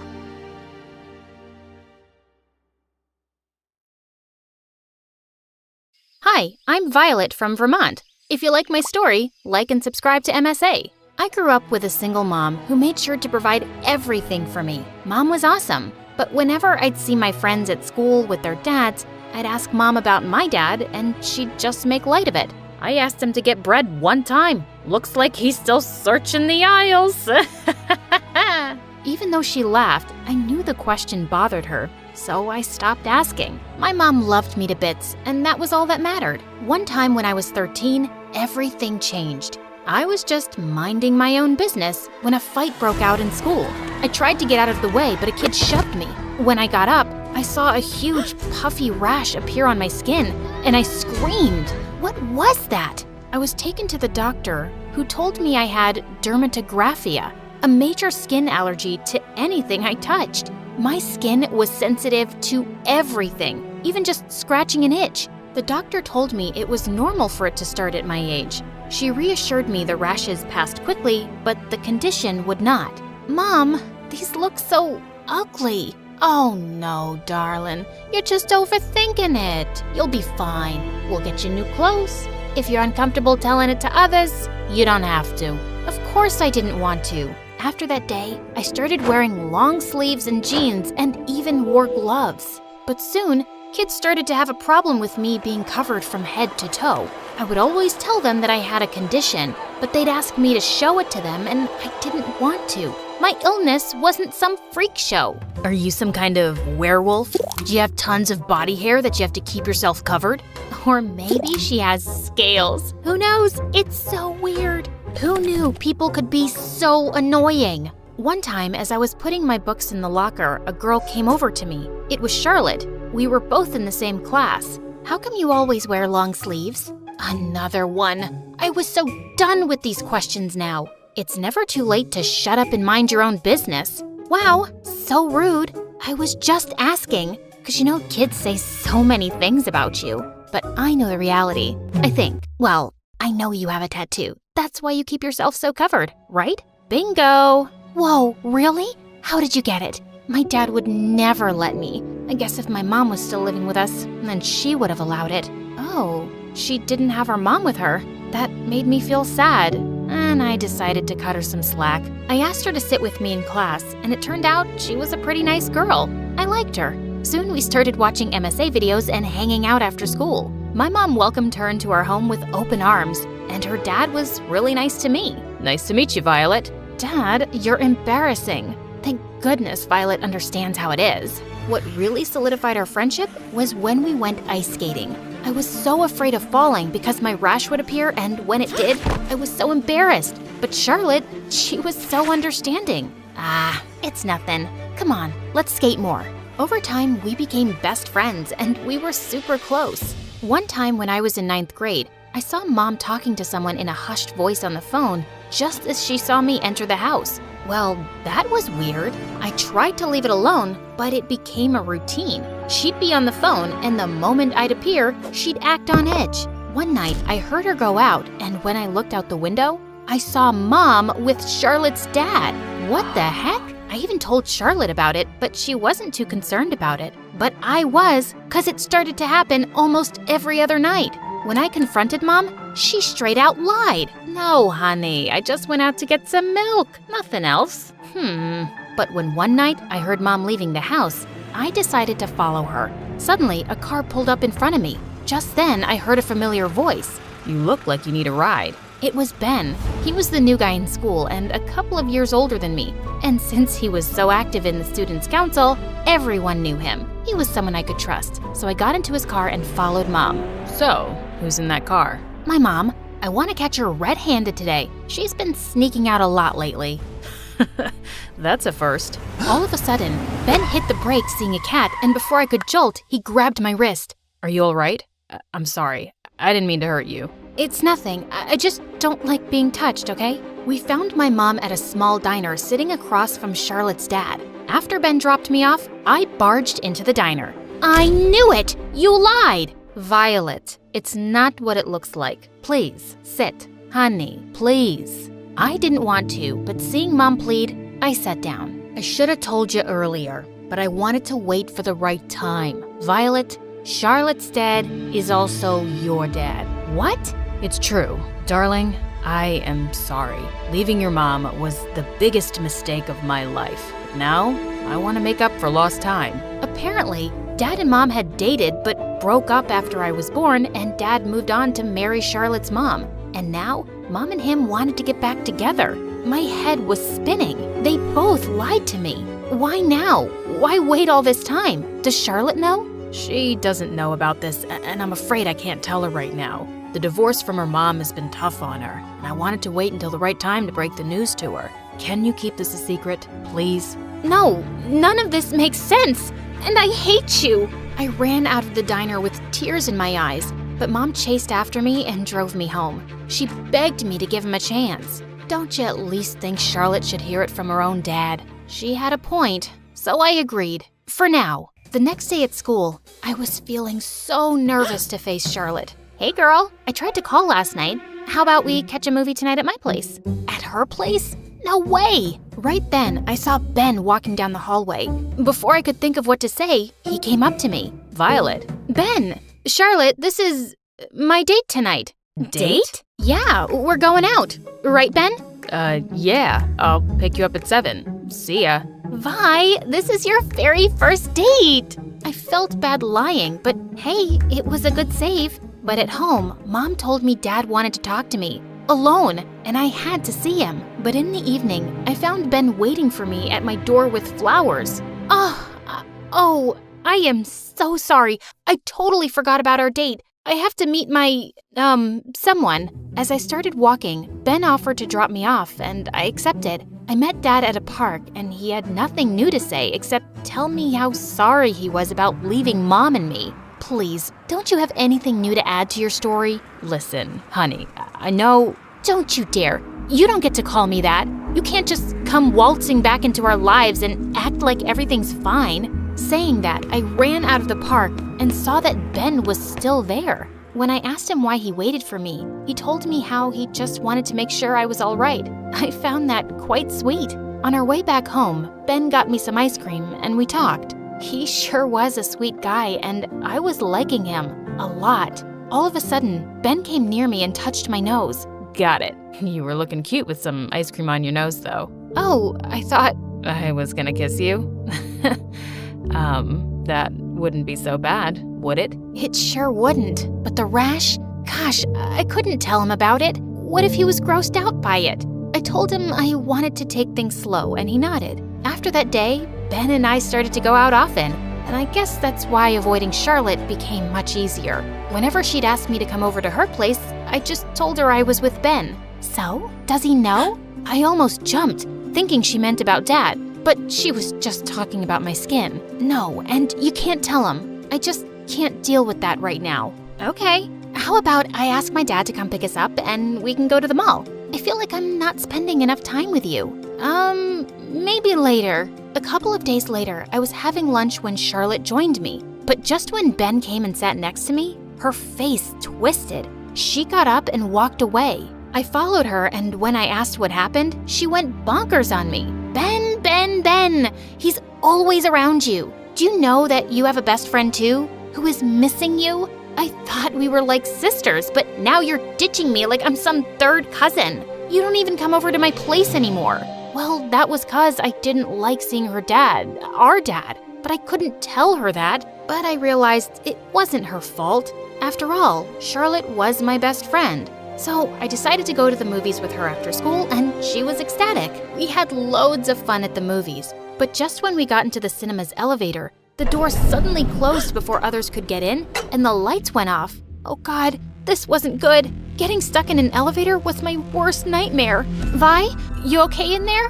I'm calling for help. Hang on in there. Charlotte, fast. I can't stay in here. Every second passed inside that elevator felt like a lifetime. Finally, when the elevator door opened, I saw Dad. He instantly swept me in his arms. Oh my God, my baby. I was so worried. When Charlotte called, your mom and I rushed here. I just couldn't imagine losing my daughter again. What did you call her? What's going on? Dad had no choice but to tell her the truth. And when he did, Charlotte went completely ballistic.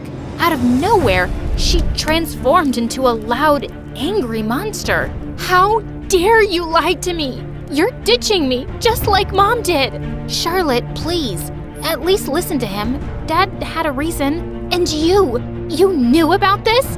How could you do this to me? You and your mom? Stay away from us. Saying that, Charlotte ran off and her father followed her. I was so shocked, I didn't know what to do. I was sure that Charlotte would understand eventually. After all, she loved me and always considered me a sister. I was really expecting Charlotte to apologize at school, but she just stared at me. The last thing I want to do is see your face, you liar. Charlotte, you always wanted us to be sisters, right? Can't this be a good thing? I don't anymore. Why did you have to lie to me? Right then, I saw Ben walking towards us, and seeing him, I saw a vicious look on Charlotte's face. Maybe it's because you're a natural-born liar. You lied to me. You even lied to Ben.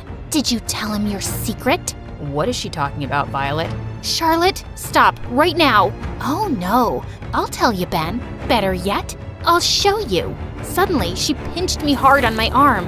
By the time she was gone, a huge allergy spot had appeared where she pinched me. Everyone stared at my arm, including Ben. He didn't say one word, but the look in his eyes made me realize nothing between us was going to be the same anymore. Because of the stunt Charlotte pulled, she got detention while I called Mom and she picked me up. I just couldn't be at school. I refused to talk to Mom and didn't even go to school for over a week and just locked myself in my room. I even turned off my phone. I just wanted to be away from everything and everyone. Thank God winter vacation started and I had some time to deal with the whole drama. One day, Mom entered my room and hugged me. I felt like I hadn't hugged her in a million years. Mom, can we move away? I don't want to go to school. See Charlotte, her dad, Ben, anyone.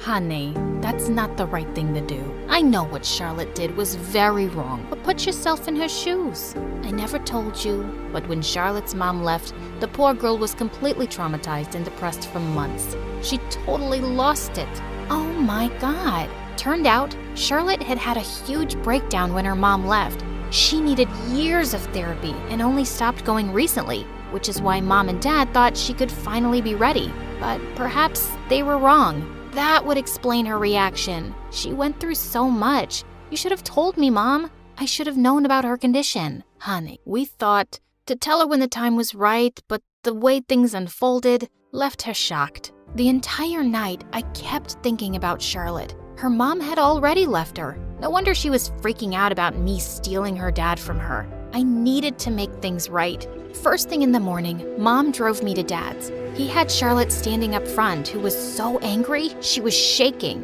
Why are you here? To tell you that I love you and that won't change. I love you both too. Even before you knew about Violet, I loved you both, sweetheart.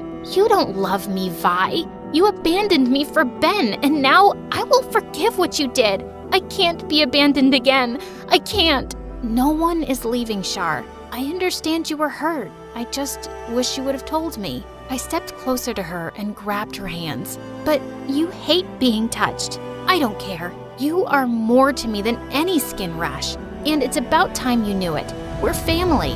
I should have never tried to hurt you or keep you away from our father. I was selfish. I'm so sorry. We all went into the house together for our first family breakfast. Charlotte and I got closer than ever, and our dad was pretty cool too, but no one was better than Mom. A week later, Charlotte made a plan for us to visit a ski resort in our town, considering what a disaster our last outing was. It was so much fun. We both went for the ski lift, and just as I sat, I saw Ben next to me instead of Charlotte. Talk, you two! Well, it was awkward, considering how hard I was avoiding Ben lately. I'm sorry. I then showed Ben my skin condition, and he just smiled, saying how it only made me cool. Charlotte, your arms are beautiful.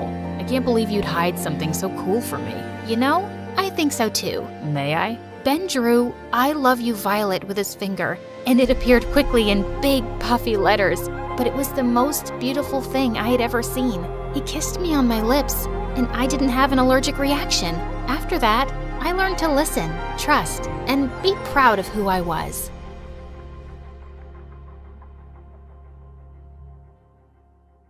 Hi, my name is Mary. Please like and subscribe. I never knew my parents, but I grew up with my cranky old grandma who didn't even send me to school. So when I was 8 and she left me at an orphanage, I was ecstatic. As I joined the other kids at dinner and introduced myself, they all stared at me. And then a girl started laughing.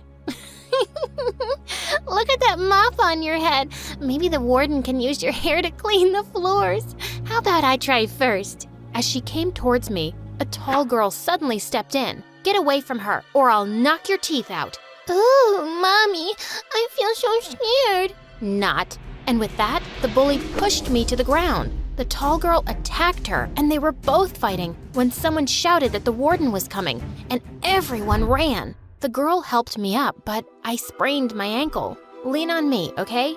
I got you. Her name was Gianna, and we became best friends. But everything else about that place sucked.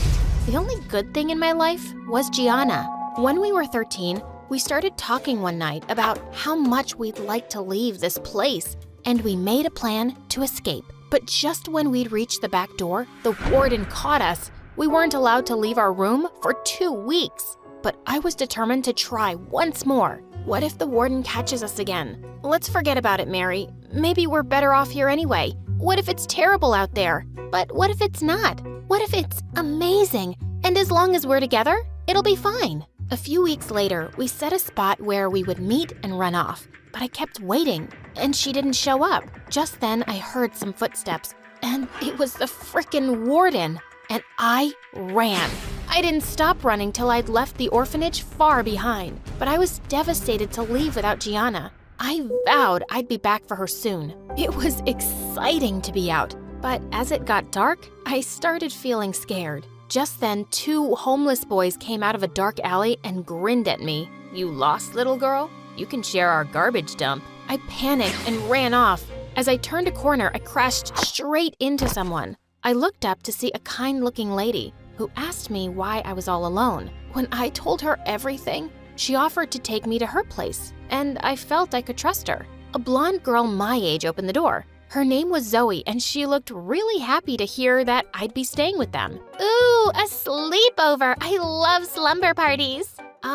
Yeah, me too. I had no idea what she was talking about. The next few days were some of the best ever. The lady got me clothes and gave me my own room. Zoe and I got along really well, and we watched tons of videos on this awesome channel MSA that she introduced me to. One night, we were out for dinner, and I was so excited to see the huge spread. I piled my plate high with food and started gobbling it up when some kids started laughing at me. Look at her eating like a horse. Haven't you seen food before, weirdo? Oh, I guess some nice people brought this homeless girl here for food. Look how skinny she is, and her wild hair.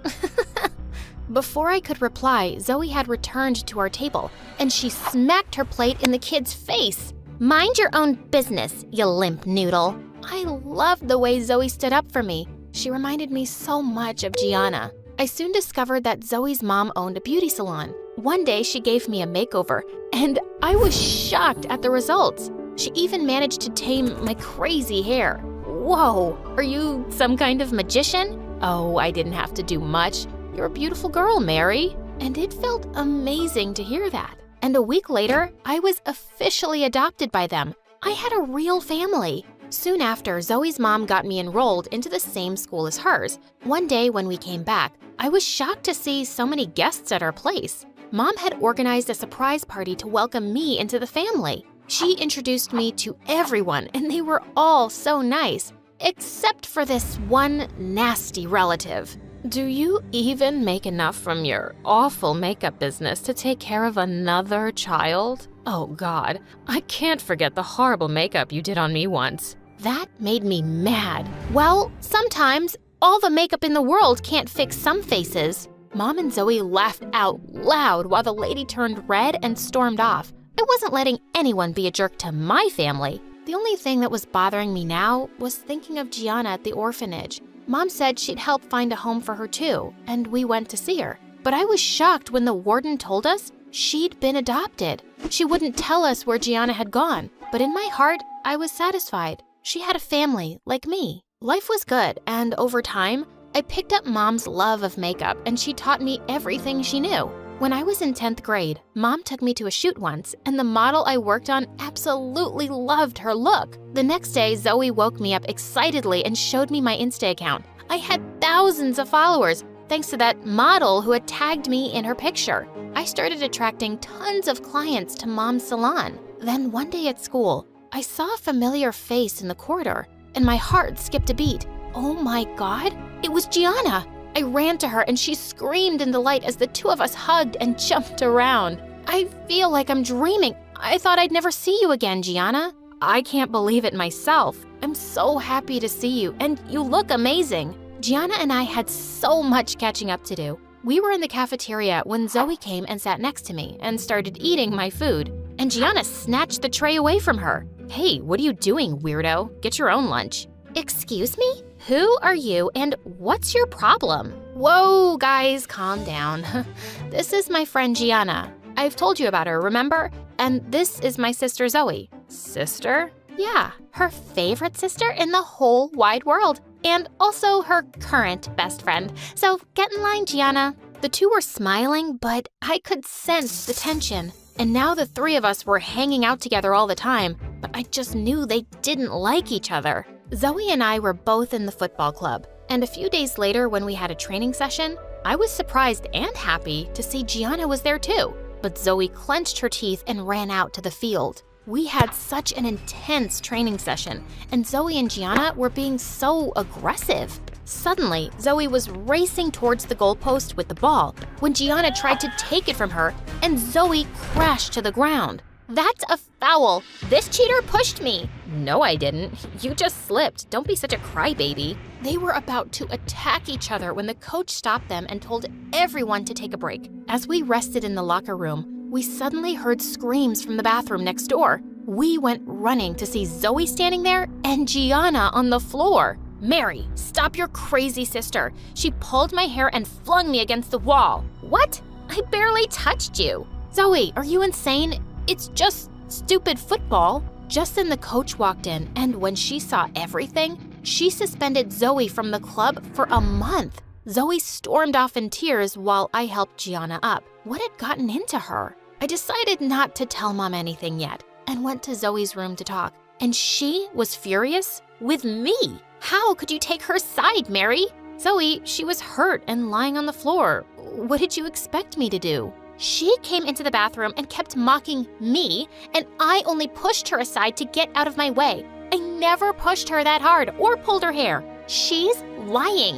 Why would she do that? Because she's a psycho. But if you want to believe her, go ahead. She pushed me out and slammed the door shut. I didn't know what to believe. I thought I'd talk to Gianna the next day, but I found her limping on crutches. She said she'd sprained her ankle during the fall. But Zoe said she barely pushed you. So, you think I'm faking all this? Why would I do that, Mary? Zoe attacked me. Your life, and you know it. I did know Zoe was unhappy since Gianna had arrived. Later that day, when Zoe saw me and Gianna sitting in the cafeteria, she turned away furiously and went to sit at the farthest corner. This was a nightmare. A few days later, our English teacher, Miss Amy, was getting married, and she'd invited all her students. She'd even hired me as her makeup artist, and Gianna came along to help. just when I was done with her makeup, I finished it off with a setting spray, and Miss Amy started screaming. Oh my God, my eyes, they're burning. And my skin, what have you done, Mary?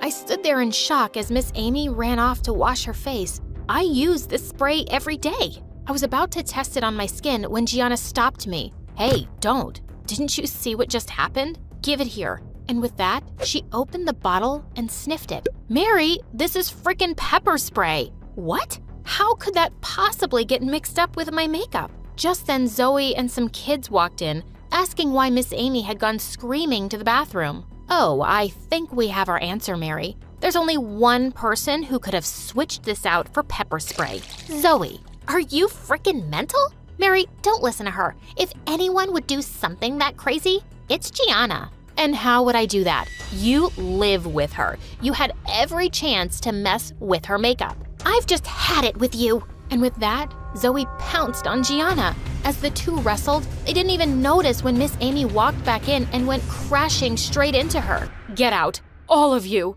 And you, Mary.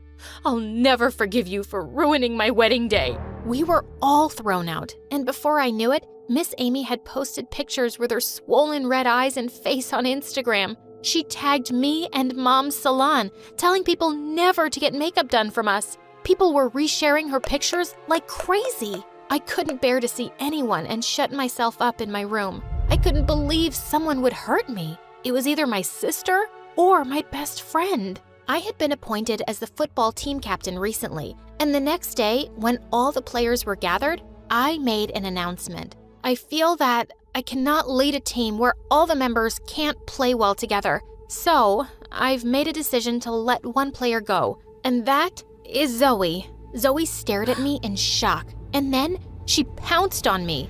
Seriously? You pathetic jerk.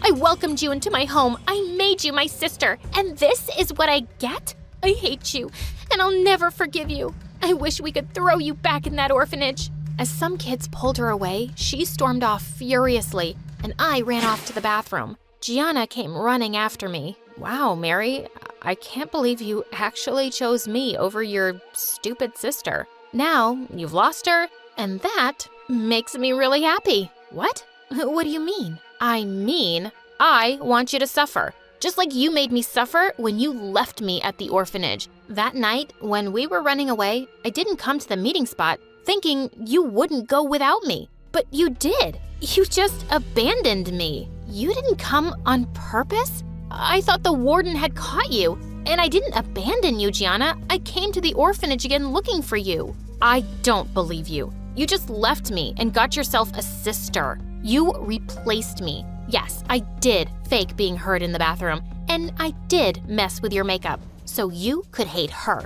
And now, she hates you. Oh no, I don't. I heard everything and recorded it too. Zoe stepped in just then, and I turned to a shocked Gianna. You see, I wasn't sure about the bathroom incident, but after the makeup thing, I decided it had to be you. Zoe would never do something to hurt me or Mom's business. We faked the fight outside, hoping you'd be really happy and admit something. Why are you like this now? What happened to you, Gianna? Gianna snarled and leapt at me, but Zoe pushed her off and we locked her in the bathroom. We told the principal everything, who then called in her adoptive mother. And we found out from her that Gianna had been in therapy before for a personality disorder, which made her think everyone was against her. I was sad to hear that, but luckily she had a loving mom who took her away to rehab for some time. I'm really sorry about your friend, Mary. Really, friend Mary. Really. And I have to admit, I was jealous when she came back into your life. I hope she'll be better soon, and maybe we can be friends again someday. But you've got nothing to worry about, Zoe. You are, and always will be, my sister.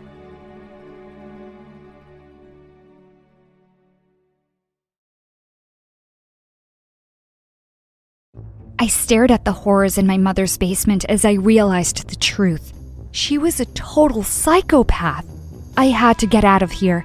I should have never been here, and I wouldn't have been if it hadn't been for that day, the day I found out I was adopted. The revelation just came out of nowhere. I was 13 years old, running around in my house when I heard my parents arguing. They were fighting about when was the right time to tell me I was adopted, that I wasn't really their baby. This discovery threw me for a loop. I couldn't tell my parents I knew the truth, but at the same time, I felt irritated and angry at them no matter what they said or did. After many arguments, I became distant at home and school, slowly losing my friends and pushing my family away. I just couldn't stop thinking about my real parents. I knew it was time to find them. One night when my parents went out for dinner, I snuck into their room and found my adoption papers. There was a photo of my real mother in the file. Her name was Mary. She'd given me up for adoption 15 years ago. I started searching for her on the internet, and I found a Mary who looked exactly like the woman in the picture. Wait, what? She lived in my city. Her address was only 5 miles away. I couldn't believe my real mom was this close. I felt even angrier at my parents. They probably knew it. The liars. The next day after school, I rushed straight to the address I'd found. I reached a crazy-looking place with weird objects lined up inside the window. A large crystal ball sign read, Mary's Fortune Telling. Fortune telling? Great, my real mom's a cook. I was skeptical and curious as I stepped inside the strange shop. There was one table in the middle of the shop, and 2 people were sitting at it. I recognized Mary instantly. I can see your question, Chris, Mary said to the man across from her. You want to know if your business venture will succeed. I've done everything right this time. I've prepared everything, Chris said. I just need to know. What do the planets say? I sat down by the waiting area to watch the session. Mary closed her eyes and took a deep breath. She went on to tell him that she sensed a bad aura around his business, and it would be better for him to shut it down till the planets aligned in his favor. That sounds so lame, I thought to myself. But the guy was totally buying it. He looked really disappointed and said this project was his only dream. Mary just waved him away and said the session was over. He had to come again next month. He left. And that's when she noticed me. $100 for the session, cash payments only, please, she said. I didn't know how to say it, so I simply blurted out the truth. I'm not here for a reading. I'm your daughter. You gave me up for adoption 15 years ago. For a few seconds, her face froze in shock. With all her abilities to see into the future, she clearly hadn't seen this coming. She recovered soon enough, smiled, and pulled me into a hug. I couldn't believe it. I was hugging my real mother. We sat down and I demanded that she tell me everything about herself and why she had given me up. Looking ashamed, Mary said she was very young and poor when she had me, and she wouldn't have been able to give me a good life. She told me she had a true connection with the planets and spirits. That's why she became a fortune teller. I was rather doubtful about her powers, so she decided to do a reading for me. You're my daughter, so this one's on me, she said, winking at me. I had to admit she was pretty good. She knew just by looking at my palm that my parents hadn't told me the truth about my birth. She knew that I'd been depressed and I had no friends at school. She knew my grades were falling. I wanted to know more, but another client came in and Mary had to excuse herself. She said she was really busy these days with back-to-back sessions. That's when I got an idea. I could work here. That way I could get to know her better. She agreed. Now that I have gotten to know her better, I wish I hadn't. That week, I began to intern at Mary's. As we bonded daily and I felt happier, I stopped being irritable and began to joke around with people at school. I told them about my fortune-telling mom to seem cool and interesting. Allie, the head cheerleader, and Brandon, a football player, asked me to get them a session with Mary. I happily agreed because I really wanted to get in with the popular kids. This was my chance. A gang of cheerleaders and football players joined me as I went to Mary's shop that day. Everyone was excited to hear Allie and Brandon's future. Mary was very pleased to see new clients and began the first session right away with Allie. Allie wanted to know if she would win the upcoming fashion contest in school. No, Mary replied after reading her cards. The signs aren't in your favor. Allie was upset, but Mary refused to change her answer. Then it was Brandon's turn. He nervously asked Mary if his team would win the football game on Friday. Yes, you will win. Brandon was delighted by her reading and began to ask her more questions. Many other kids got their readings done, and it was night by the time they all left. Mary told me to go home and said she'd leave later. When I packed up my bag and looked back, Mary was no longer in the shop. I looked around, but I couldn't find her. Was this one of her powers? News of Mary's abilities spread around school. It was all everyone was talking about when the day of the fashion contest came. The contest began, and one by one, girls started to walk on the stage in high heels and dresses, smiling and waving to the crowd. Allie walked in with confidence. She'd barely taken 4 steps across the platform when her heel twisted and she came crashing down to the ground. The entire auditorium fell silent. Mary's prediction had come true. Allie had lost. I was amazed that Mary had been right. I rushed out to the parking lot to call her and tell her the news. That's when I noticed a figure in a thick coat running away from the auditorium. I squinted, but I couldn't make out who it was in the darkness. I called Mary 3 times, but she declined my calls.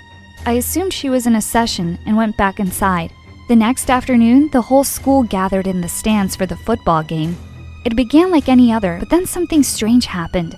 The quarterback of the opposing team clutched his chest. He was clearly having difficulty breathing, but he was trying to fight through it. It didn't work for long. He was off the field within a few minutes. His replacement was brought in from the bench. The other team had no chance without their star player, and our team thrashed them. It was an easy victory, and Mary had been right again. While the whole school screamed with joy, I stared at the field in amazement. Could my mother have true powers to see through time? And if she could teach me her ways, would I be able to do this too? I called Mary to tell her about the contest and the game. She wasn't surprised. She laughed and said she was never wrong. I wanted to learn to do what she did, so the next day I reached the store early so I'd have time to ask her questions. 2 people were shouting loudly in the front of the shop.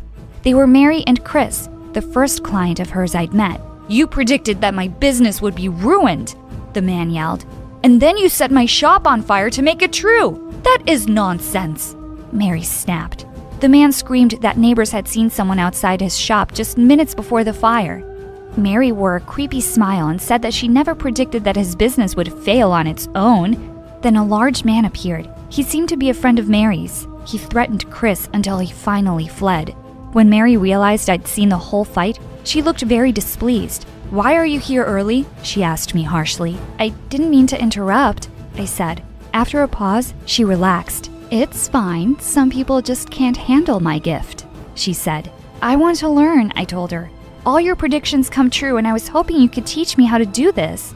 "It's not something that can be taught," she said. "There had to be some way that you knew about the game and the fashion contest. You somehow knew that guy's business would burn." "How?" I asked. She refused to answer. She said I wouldn't understand. I was disappointed, but I thought that was all there was to it, until Monday at school. Allie came to me during lunch. She said she wanted to show me something. She took me to a room where Brandon was waiting with a laptop. They played a video for me. "This is the day of the game," Brandon said. "That's the opposing team's bench. Look at what happens to the quarterback." The quarterback was drinking a sports drink. When he went to go warm up, someone sidled over to the bench. It was the same person I'd seen the night of the fashion contest, running away from the school. They wore the same trench coat and their face was mostly hidden by the collar. The person put something in the bottle. "The quarterback is allergic to ginger," Brandon told me. "He went into shock on the field. Someone basically poisoned him." I told Brandon I'd seen this person in the trench coat after the fashion contest too. That's when Allie played the next video for me. It was the same person walking into Allie's dressing room minutes before the performance. "She broke my heel," Allie said as we watched the hunched figure handling Allie's shoes. "I was sabotaged too." I was shocked, but I could see it was true. Both predictions Mary had made came true, but not all on their own. I remembered Chris, the man who accused Mary of burning down his shop. Could he have been right? I told them what I thought. Allie and Brandon told me to call the police, but I refused. There was no way to prove that it was Mary in these videos. If my mother was truly a fraud, more than that, a dangerous criminal, I had to find out myself. I went to work that day and pretended everything was normal. Mary went out that afternoon to get supplies, which is when I began a full search of her shop. If she was using some kind of trick to make her predictions seem right, there had to be some proof in her workspace. I was right. I found a secret trapdoor hidden under her carpet.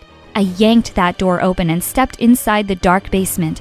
The moment I switched on the flashlight on my phone, I saw why Mary had kept this secret.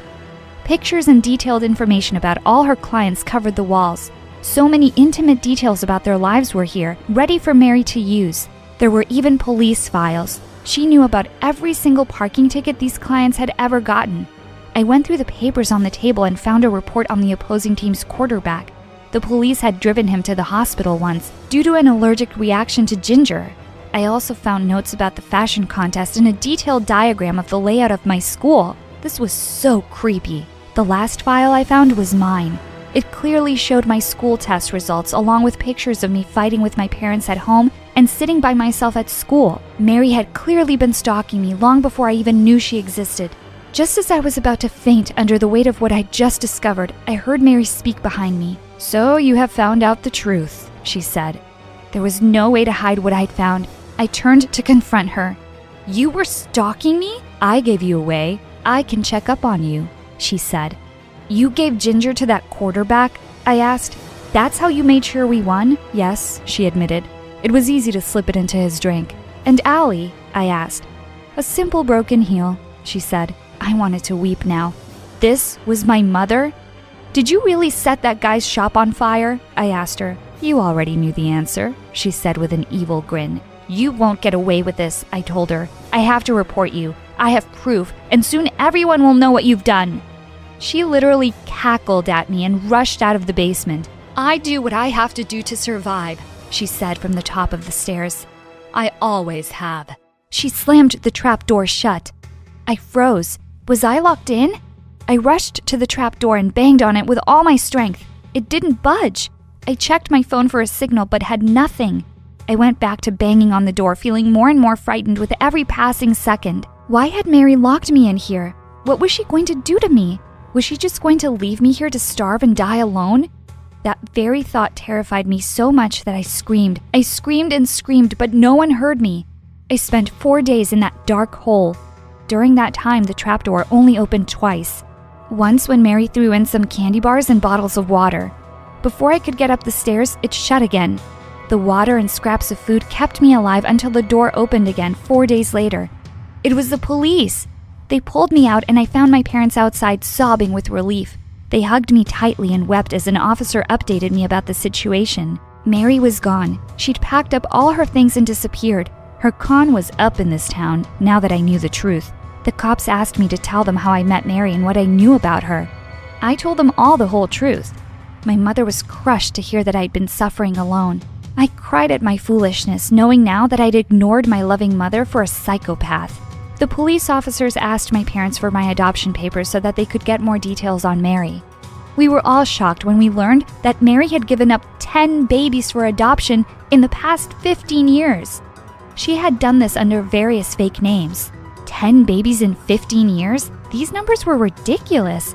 If they were true, that meant I had 10 siblings out there somewhere. I wanted to track them down, and this time my parents helped me.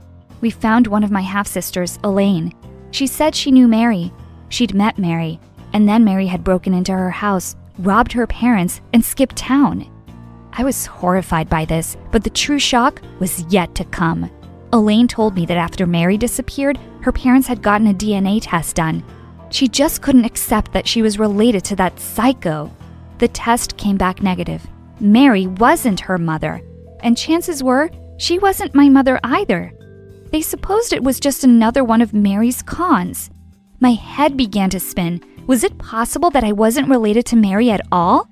We did a DNA test again with some of Mary's hair found in the shop.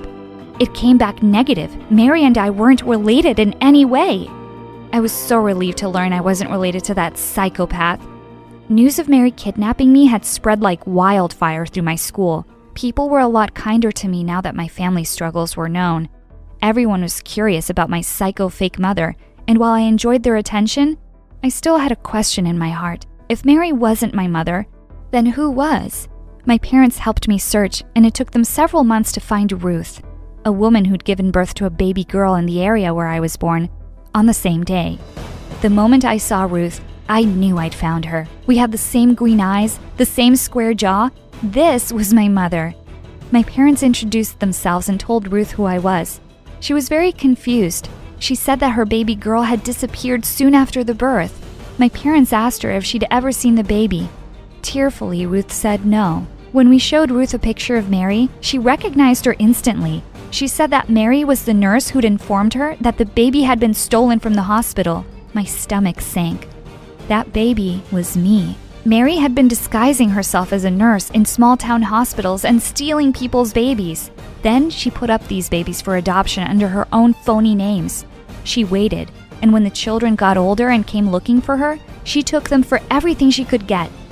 A federal investigation was launched against Mary, and they found her 3 years later, working in a senior's home where she was stealing from the elderly. All 3 of my parents and I testified against this monster. Today marks the 5-year anniversary of Mary's imprisonment. While I hated my psycho fake mom for what she did to me, I am in love with the life I have today. I have 3 loving parents and a very cool story to tell. Hey there, my name is Tamara, and this is my best friend, Rachel. No, she was gonna say Monica. And who are you? I'm Tamara's best friend, ever since you ditched her for the glitz and glam of New York. I didn't ditch anyone. I'm 16. I just go wherever my parents take me. It looks like they took you to a daycare center because your outfit is something my 4-year-old niece would wear. Sounds like a chic 4-year-old. Now back off. I'm back in Tamara's life, and she doesn't need you anymore. Thanks for babysitting her while I was gone, but bye-bye now. Babysitting? Our friendship is way deeper than that. I mean, my face unlocks her phone. See? That's nothing. I know her bank password. Rachel Tamara Love 112. Top that. Don't yell it. I've got a mole she got removed last year in my necklace. Ew, what? That's nothing. I've got 2 of her baby teeth right here in my earrings. Okay, this is weird enough. There's room for all 3 of us in this story. No, there's not. And with that, the hair pulling started. While they're busy with that, I'll tell you the whole story of how this feud came to be. Growing up, I had an amazing but lonely life. My parents adopted me when they were pretty old, so they couldn't always keep up with the energy of a wannabe actress who was 7 years old. Plus, I was an only child with no pets, so I grew up lonelier than a penguin in the desert. All my performances were long monologues without an audience. Then, I became friends with my classmate Rachel, and everything changed. We'd experiment with makeup and ridiculous fashion, go swimming in the lake, and have spontaneous karaoke and dance sessions. She even practiced acting with me. I dreamed of being a Hollywood star, and she dreamed of designing my costumes and dresses. Rachel and I were inseparable, and I finally felt like a normal kid. But my world turned upside down on my 13th birthday when Rachel's mom announced that her entire family was moving to New York City. Rachel threw a fit. You can't drag me away from Tamara. Yeah, and who's gonna French braid my hair and tell me that having mismatched socks isn't cute anymore? Rachel's mom's decision was final, and no matter how much we complained and cried, they left soon after. Our new lives away from each other were horrible. Rachel hated it there. She thought all New Yorkers were snobby and boring. For my part, I was all alone.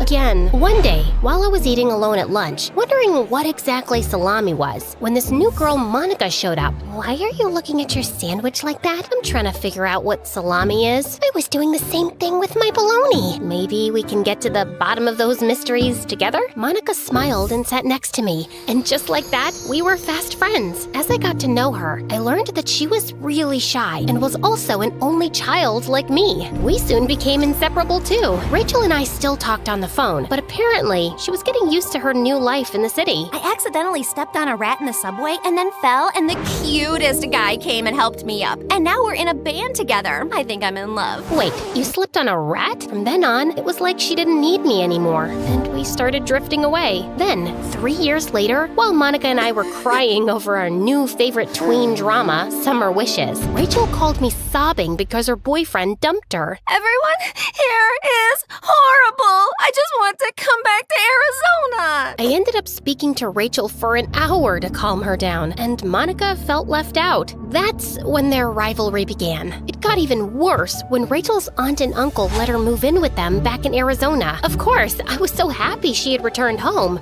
But Monica, not so much. They just couldn't stand each other. Monica thought Rachel was a snob who made her feel small, while Rachel used to say that Monica was obsessed with me because she was insecure and had no other friends. Of course, I was always in the middle of their fights, sometimes literally. I needed them to get along for the sake of my mental health. So once, in the middle of one of their crazy fights, I had a light bulb moment and burst out, "Stop! I can't take this anymore! I'm sick sick. Sick? Yeah, like really sick. Are you okay? Is it serious? Just like a pro actress, I started to improvise, even shedding a tear or two. I have a really strange skin condition. Normally, with a lot of makeup and skin creams, I manage to hide it. But when stress hits, it goes into full-out freak mode. So, unless you want me to transform into a human blowfish, can you two stop fighting all the time? Oh my god, I didn't have any idea. What is the name of your condition? Stresszilla skin syndrome? Why didn't you tell us before? It's a weird thing to have.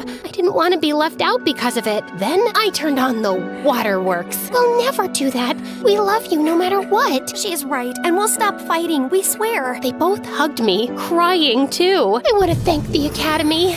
Surprisingly, my crazy lie actually worked like a charm. Despite hating each other, Monica and Rachel put my condition first and stopped fighting. They were even compromising. Can you please cover your mouth when you sneeze? Only if you stop chewing with your mouth open. Deal. Those months were awesome. Monica and Rachel got used to each other, and I used my lie to improve my acting skills. I was like Meryl Streep, caught in my character. While a part of me felt horrible for having stretched the lie so far, my friends were so nice and went out of their way to take such good care of me that it was hard telling them the truth. Still, soon after, my lie was exposed. So, I went to see my dermatologist yesterday, and he told me there's no such thing as Stresszilla skin syndrome. Uh-oh. And all those fancy and super special creams you put on are just regular moisturizers and sunscreen. We know now. Wait, I can explain. I just said all that so you would stop fighting and be friends over your love for me.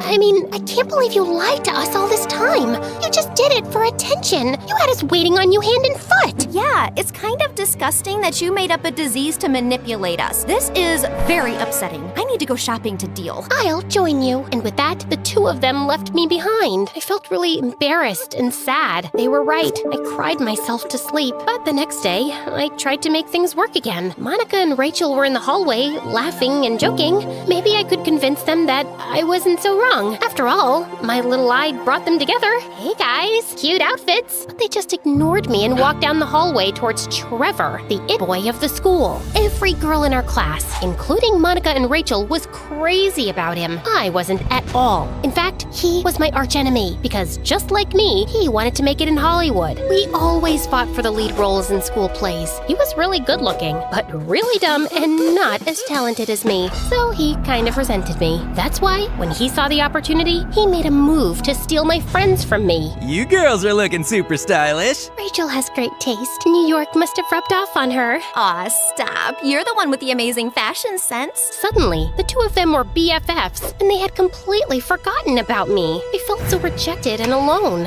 One day, I heard Monica, Rachel, and Trevor mention my name in gym class. I hid behind the wall, eavesdropping. She is so pathetic. Yeah, no one likes her. She can't even act. I'm way better. Totally. Way better. I couldn't believe they were laughing at me. And whenever I walked past the trio, I was ignored. I wasn't only sad anymore, I was also really pissed. And I wanted my friends back. At lunch, I watched Trevor gulping down a Slurpee. His love for that sugary drink seemed like the perfect revenge. The next day in class, I spied on Trevor's phone passcode. And I asked him if he wanted to finish my Slurpee. 20 minutes later, he was running desperately to the bathroom. Yeah, I slipped in a laxative. I unlocked his phone and got to work. Rachel, can't stop thinking about you. Meet me at the bleachers after school. Monica, you're running laps around my mind. Meet me at the bleachers after school. I spied on them after school. Monica and Rachel showed up at the bleachers, but not Trevor. Monica, what are you doing here looking so cute? Trevor asked me on a date. What are you doing here looking like a queen? Trevor asked me on a date too. What the? And then Trevor showed up looking so embarrassed. Before Monica and Rachel could lunge at him, he jumped to his defense. I didn't send those texts. Someone hacked into my phone. Who? Uh-oh. I tried to slip away, but luck was not on my side. A strong breeze blew my hat off my head, and it landed right by the furious trio. They spotted me. Tamara! Yeah? What? Okay, fine. I did it. But how could you guys just replace me with this loser? You know I hate him. He's my nemesis. What? You don't care about us. You're just angry that you aren't the center of attention anymore. You are the ones who can't stop talking about me. Like in gym class? She's so pathetic. No one likes her. I heard it all. Monica and Rachel looked at each other, confused. Oh, you overheard us talking about Tamika from our favorite reality show, Cheaters and Liars. Wait, you thought we were talking about you? You may not have stress-zilla skin syndrome, but you do have a disease, main character syndrome. You're totally right. Then I got super furious. Maybe because I knew they were right about me. Yeah, I may have main character syndrome, but what about you two? You don't even really like each other. Yes, we do. We're friends. Oh, is that right? So you didn't say that Rachel was a snob who thinks she's better than everyone, but is really a drama queen with a superiority complex? What? You said that? Oh, don't play innocent now. You're the one who compared being friends with Monica to doing charity work, like helping out the less fortunate. I did, but... Oh, nice to know how you really feel. Tamara was right about you. You were just a judgy and entitled brat. Said what? You know what? I don't need you guys. Glad we agree on that. Friendship's over. Monica and Rachel stormed off in different directions, and I realized I just made things much worse and lost my friends forever. We graduated high school a few months later without patching things up and all went our own ways. I moved to LA to be an actor. I still missed Rachel and Monica a lot. Maybe that's why I didn't even make new friends, because I was afraid I'd blow it with them too. So I focused completely on my career. At first,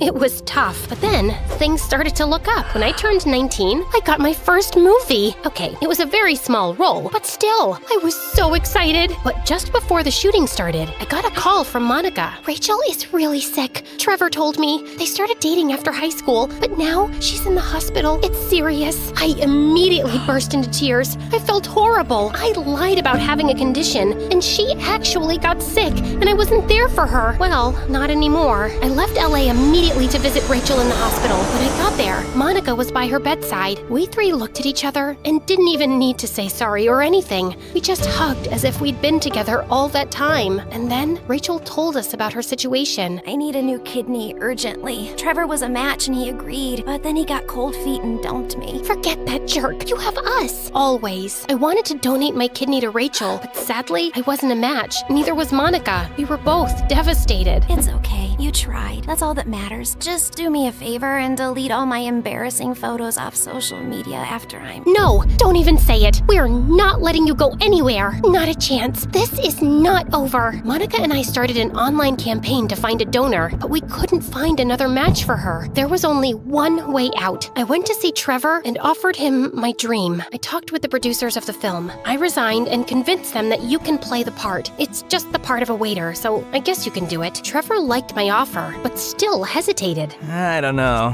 My kidney is worth way more than a small part. I want to play superheroes and things like that. I did my best not to break his face. Maybe this is your big break. I mean, when the producers see you, they'll be like, that's a rough in the diamond. I mean, a diamond in the rough.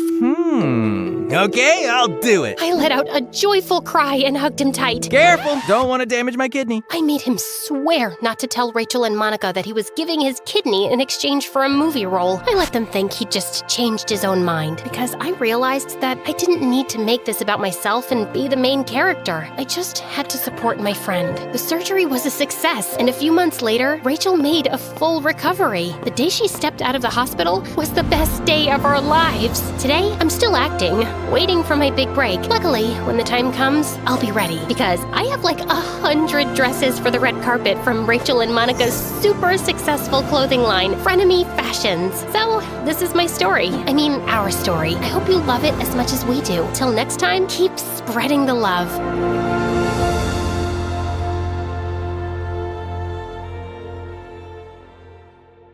Wake up, you lazy bum. I woke up with a start as my stepmom stood over me, barking the list of chores she needed me to do today. But I just stared over her shoulder at a picture of my dad and me, a picture of happier times. Stepmom hadn't been so bad while Dad was around, but after he was gone, she became the stuff of every kid's nightmare. The next day, she came into my room and tossed a pile of pretty dresses on my bed. I was psyched. She hadn't bought me new clothes in years. I thanked her, but she laughed loudly. Are you crazy? These aren't for you. I want you to take my dresses to the dry cleaners. You can have these. My heart sank. All of my clothes were already old and worn out, and the kids at school made fun of me. She said, you should be grateful I let you go to that fancy private school. That should be enough for you. Only because of Dad's will. Later, as I handed the clothes to the dry cleaner, I handed him a $10 bill and winked. Julia, you're such an idiot. She walked into my room carrying her dress, which had huge pink spots all over it. She kept screaming about how useless I was for 10 minutes, but it was totally worth it. Life was hard with such a witch, but at least I had Sean. Later that evening, he took me to his friend's party. A lot of those snooty kids from school were there. I just knew they were talking about me. Feeling awkward, I told Sean that I was going to go touch up my makeup. When I came back, I nearly passed out. Sean was kissing another girl. I walked over to them and pulled the girl away from him, but the moment I saw her face, I was stunned. This girl looked exactly like me. Sean looked at the two of us in shock. What the hell? We just stood there, staring at each other. Who are you? The girl touched the necklace I was wearing. Where did you get this? Seriously? That's what she wants to know? My dad gave it to me. She laughed. Julia? Who was she, and how did she know my name? I'm Suzanne. Didn't Dad ever tell you about me? I'm your twin. I stepped back, looking at her in disbelief. I don't have a sister, let alone a twin. She pulled down her shirt, and I gasped. She was wearing the exact same necklace as me. When our parents divorced, we were separated. My mom told me that she left you with Dad and took me with her. My head was spinning. I had the chance to meet my mom? When can I see her? She's probably out dating some loser again. We went to her boyfriend's apartment. I needed to know everything. The tiny studio apartment seemed quite nice. Well, until my eyes landed on the sleazy guy sitting in the corner. Yo, twins. I'm Emmett. Suzanne said he was her boyfriend and how awesome it was to date a college guy. I looked at her boyfriend. If Mom was out dating losers, well, like mother, like daughter. She told me how Mom would just come and go all the time, depending on whether she had a job or a man. All the guys she dated were losers, but Mom didn't care as long as they bought her pretty things. I was shook by everything I'd found out today. When we got home, my stepmom was having a dinner party with her friends. I grabbed Sean's arm and tried to sneak past everyone. As soon as she saw us, she started yelling in front of her friends, "How dare you bring a boy home? Sneaking him into your room, were you? Shameless. Look at this little flirt. Even I don't bring men home." Sean ran out as fast as he could. A few days later, Suzanne called me. "Mom wants to meet you." I'd heard all these weird things about her from Suzanne, but I was still so excited. This was the first time I was going to meet my real mom. Whoa. Mom wasn't at all what I was expecting. She walked over to me and eyed me up and down. Why was she dressed like that? Hey, Julia, you could really use a makeover. What? No hugs? No, I missed you? So where have you been this whole time? I've been busy raising a daughter. Your dad only gave me enough money to raise one of you.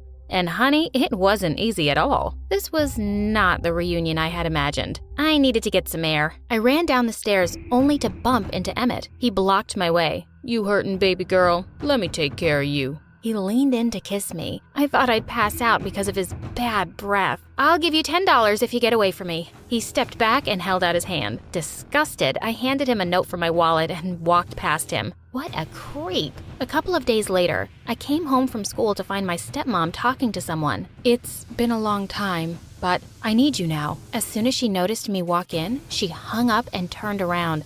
I had almost forgotten what her face looked like when she smiled. "Let's order some pizza today, darling." Darling? Was my stepmom dying? Was she finally gonna poison me with my favorite food? No, thanks. Not really hungry. I walked to my room in a daze. The next few days were crazy. My stepmom gave me an allowance, I had no chores, and she even stopped yelling at me. I got a call from an unknown number one day. It was Mom. "Listen, honey, I know we got off on the wrong foot the other day. I wanted to get to know you better. Meet me for lunch?" I really did want to get to know her better, so I agreed. I told her to meet me at the cafe after my shift. The next day, while I was still working, I saw my mom talking to some young guy. He was my English teacher. Oh, this man outside just snatched my purse. I'd taken some money from the bank. As she sobbed on his shoulder while he hugged her awkwardly, I saw her hand go into his coat pocket. She deftly took out his credit card and slipped the wallet back in. After he left, she walked up to me. "Ready for lunch? Let's go grab some sushi." My treat. I couldn't wait to tell Sean about how weird Mom was. When he came, though, he looked annoyed and distant. I asked him what was wrong. "I want to break up." I've met someone new and she's pretty cool. I just came to tell you that we're over. I felt so heartbroken. I thought Sean was better than that. Feeling really depressed, I called Suzanne and asked if I could come over. Mom was lying on the couch while Suzanne cooked her dinner. Oh, good, you're here. Why don't you help your sister? She's probably really tired after her second job shift. I almost felt angry at Suzanne for pampering Mom so much. I wonder if she knew Mommy Dearest was also a thief. As I was about to go sit down at the table, my mom stopped me. No. That's my place. Sit somewhere else. Geez, was she 2 years old? Suzanne brought the food and joined us. So, Julia, what were you so upset about? I was all ready to pour my heart out, but Mom suddenly started with a story of how horrible her day had been because her tattoo artist had tattooed the wrong butterfly on her arm. Just then, a car honked outside. Mom squealed, picked up her bag, and was out the door. I saw her get into a flashy car with some guy and drive off. A few days later, she walked into the cafe. Buy me a coffee, why don't you? I walked to her table with her order. Where's my muffin? Suzanne never forgets. This woman was just too much. She was waiting around till the end of my shift, and I wondered what she wanted from me. She said she'd drop me at home. I'm really curious to meet this stepmom of yours. I don't think it's a good idea. Things had been so much better at home lately. I didn't want to ruin the peace. You think too much, Julia. Hurry up now. We walked into the lounge and I cleared my throat. This is my mom. I just recently found out that she and my twin sister live across town. Stepmom's reaction completely shocked me. That's marvelous, honey. I'm so happy you finally found your family. There's nothing more important. And she gave me a hug. Then she turned to my mom. Why don't you stay with us for a few days? I'm sure Julia would like to spend quality time with you. All this sickly sweet acting was killing me. And to my horror, Mom accepted it and came back with her bags within an hour. A few days later, I needed to work on a family tree project, so I decided to go through some old albums in the attic. I came across an album from Dad's college days. As I flipped through it, I suddenly stopped short. I knew Dad had met my mom in college, but why was my stepmom standing in the middle? And why had Mom and stepmom pretended not to know each other? I quickly went down. I had so many questions. I didn't see them anywhere, but I heard some low voices as I passed by my stepmom's room. I peeked in and almost passed out. My mom and my stepmom were kissing. Oh, I can't wait to go on a beach vacation with you. As soon as we get both the girls' signatures for their trust fund, we'll have to give them some kind of allowance, of course. Of course, we aren't complete monsters. We've actually reunited the sisters. Aw, and finally, we can be together. You broke my heart when you married him. He and I reconnected many years after you left him. I was lonely, but of course, I never loved him like I loved you. Well, at least by the time you married him, he was really rich. It was all a setup. I knew my stepmom was evil, but my own mom, too? The next day, I went down when stepmom called me. I wasn't surprised to see Suzanne and Mom there, too. She got up and smiled at me. Your stepmom was just telling us that we could move in here with you. Look, we even signed a contract. My stepmom walked towards me with a piece of paper. We just need everyone's signatures. Drop this stupid act, you greedy witch. My stepmom flared up. How dare you talk to me like that, you ungrateful brat? Mom tried to calm her down, but she was on a roll. I kept her in this house. I sent her to that fancy school and spent my money on your stupid kiddie parties and designer dresses. She looked startled, as if I'd slapped her. Then she saw the piece of paper in my hand. Yes, I found this in your study. Now that Suzanne and I were about to get our trust fund at 18, you decided to have us sign it over? You evil, evil woman. I turned to my mom. And you? You've never cared about us. You just follow the money no matter where it comes from. You're even okay with stealing from your own kids? Suzanne listened in complete shock as I revealed their plans. Come live with me. You don't have to deal with Mom or put up with that stupid Emmett anymore. I kicked Mom and stepmom out of the house. At least give me some money for rent. Does this woman ever give up? For the first time in our lives, Suzanne and I were the cool kids. We had so many boys asking us out all the time, but my heart was set on Ryan. My friends looked down on him because he wasn't rich and was here on a scholarship. I knew how that felt, so I didn't let that stop me from dating him. He was such a babe. One day, I was sitting at the cafe when I heard, Hey, gorgeous. I was shocked to see my ex-boyfriend, Sean. What are you doing here? I'm sorry, I was such a jerk. I've really missed you. Before I could say anything, Ryan walked over and stood in front of him. Get away from her, you creep. Make me. I was enjoying seeing them fight over me. Me! I grabbed Ryan's hand. Leave him alone. He's not worth it. A few days later, Suzanne decided to throw a huge party at home. She said she just started seeing someone and was excited for me to meet him. I nearly fell back at the pool when it was Sean. This guy was a piece of work. It was so annoying that Sean was always at our place. It was like Suzanne had found a replacement for Mom. He had Suzanne doing everything for him, and they were spending money like crazy. He had her hosting huge parties for his friends every weekend. He was always ordering stuff for himself online using her credit card. One day, a flashy yellow convertible sped into the driveway. To my horror, Sean and Suzanne hopped out of it. Well, what do you think? It's so pretty. Sean kissed her on the cheek, and I'll take my pretty girlfriend everywhere in it. Wow, that must have cost a fortune. Your sister and her stupid boyfriend are going to blow all your money before you know it. I know. What do I do? You have to stop it. After all, you're the one who kicked out your stepmom. Suzanne would have been stupid enough to sign it all over. And you were your dad's favorite. This is your house, really. Suzanne walked into my room later that day, looking worried. Hey, can you call the bank and ask why my credit card isn't working? Oh, I already know why. I had it blocked. She looked furious. Why the hell would you do that?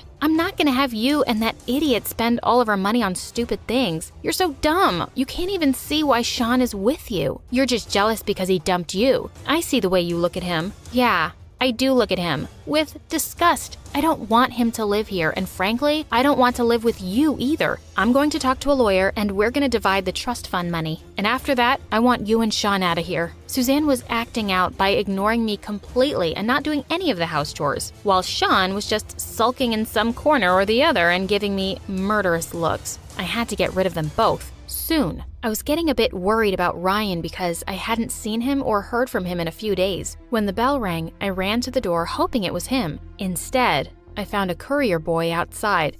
You've been served, miss. Please sign here. I opened the letter with shaking hands and stared at it in shock. Ryan had sued me? Nothing I was reading made any sense. The letter said my dad had stolen his dad's idea for the app that had made him a millionaire. And he had proof? Immediately, I went over to Ryan's house and banged on the door. He came out, and a shiver went down my spine as he stared at me coldly. What's the meaning of all this? You want to know why you live in a mansion, sweetie? Your daddy is a thief who cheated his best friend out of his idea. My dad died a broken man. He never had the courage to fight his case, but I will. I have the proof I need from your dad's study, and I'm going to strip you of every penny you own. And that's exactly what he did. He won the lawsuit, and to pay the damages, I needed all of the money Dad had left me, and I had to sell the house. And now here I was, in an apartment smaller than what that loser Emmett owned, and I had to share it with Suzanne, and we both had to work just to make rent. I felt miserable. It was the gloomiest Christmas morning, and I had woke up crying, thinking of my huge fireplace and our pretty tree. I heard the bell ring and dragged my feet to the door. There was a bright, nicely wrapped box outside.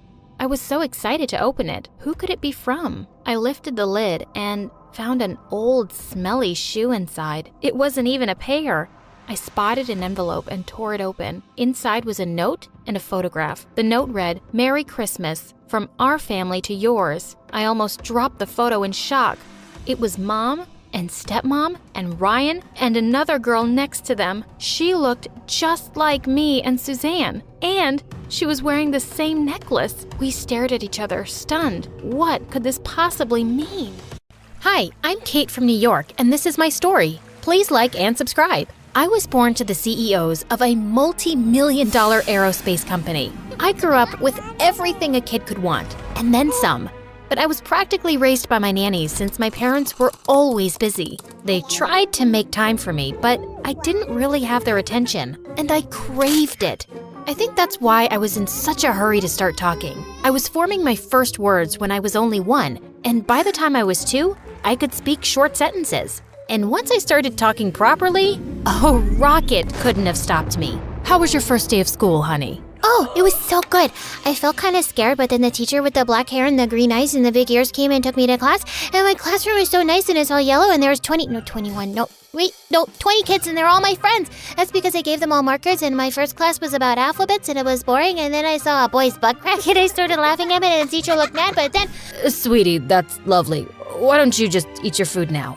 I was at the best part, Daddy. Oh, now I have to start again. Okay, so my first day of school, I just had this need to interact with people. I chatted to strangers in the park, at the grocery store, at the cinema. When my friends came over for play dates, I tried to make them stay as long as I possibly could. But you haven't seen our basement yet. It's really cool and I think it's haunted. And you still haven't met my imaginary friends. Okay, how about I show you my magic tricks? I even talked to people in my sleep. My parents found me exhausting, and soon my teachers started complaining about my disruptive behavior in class.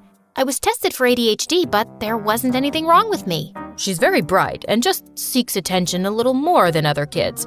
It's not uncommon in an only child, and she'll grow out of it. Do you spend quality time with her? Well, we try, but we're very, very busy. The doctor recommended some activities we could do together every day, but of course, my parents couldn't keep up. Then one day when I was 8, my whole life changed. I got home from school to find my parents in the living room with a beautiful older girl who didn't look very happy. Kate, we have some exciting news. Come meet Lola. She's 11 and she's your new sister. She's my sister?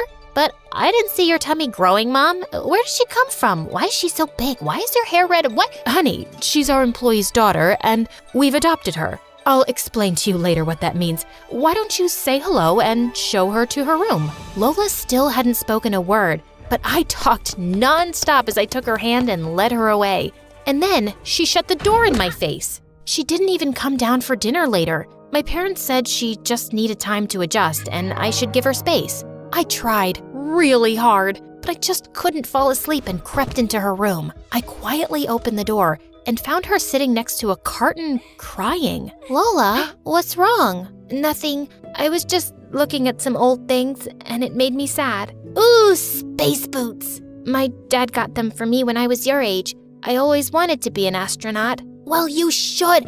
It'll be so cool. Yeah, but my dad won't be there to see me become one. As the tears rolled down her cheeks, I suddenly hugged her tight and she didn't push me away. I'll be there to see you take off on a rocket. I'll always be there for you, Lola. Lola smiled, then suddenly hopped onto the armchair and held out a hand to me. Want to take a closer look at the Milky Way? Welcome aboard the North Star Express. We imagined flying through the universe, dodging meteors and alien spaceships, and it was the best night of my life. And I quickly grew to love Lola. She had long red hair that she let me braid as much as I wanted. She'd play with me whenever I asked, even if she was in the middle of something. And soon, I became as obsessed with everything space-related as she was. We both dressed up in matching Princess Leia outfits that Halloween, and everyone in the neighborhood agreed we looked incredible. Let's be Buzz Lightyear next time. Sure thing. Lola was an excellent student too, and she helped me with my studies. But my teachers still complained about my behavior, and Lola had a solution for that too. I used to get really scared of making speeches in class, so my dad showed me a trick. I'd hold on to a penny so I could channel all my fear into it. It totally works.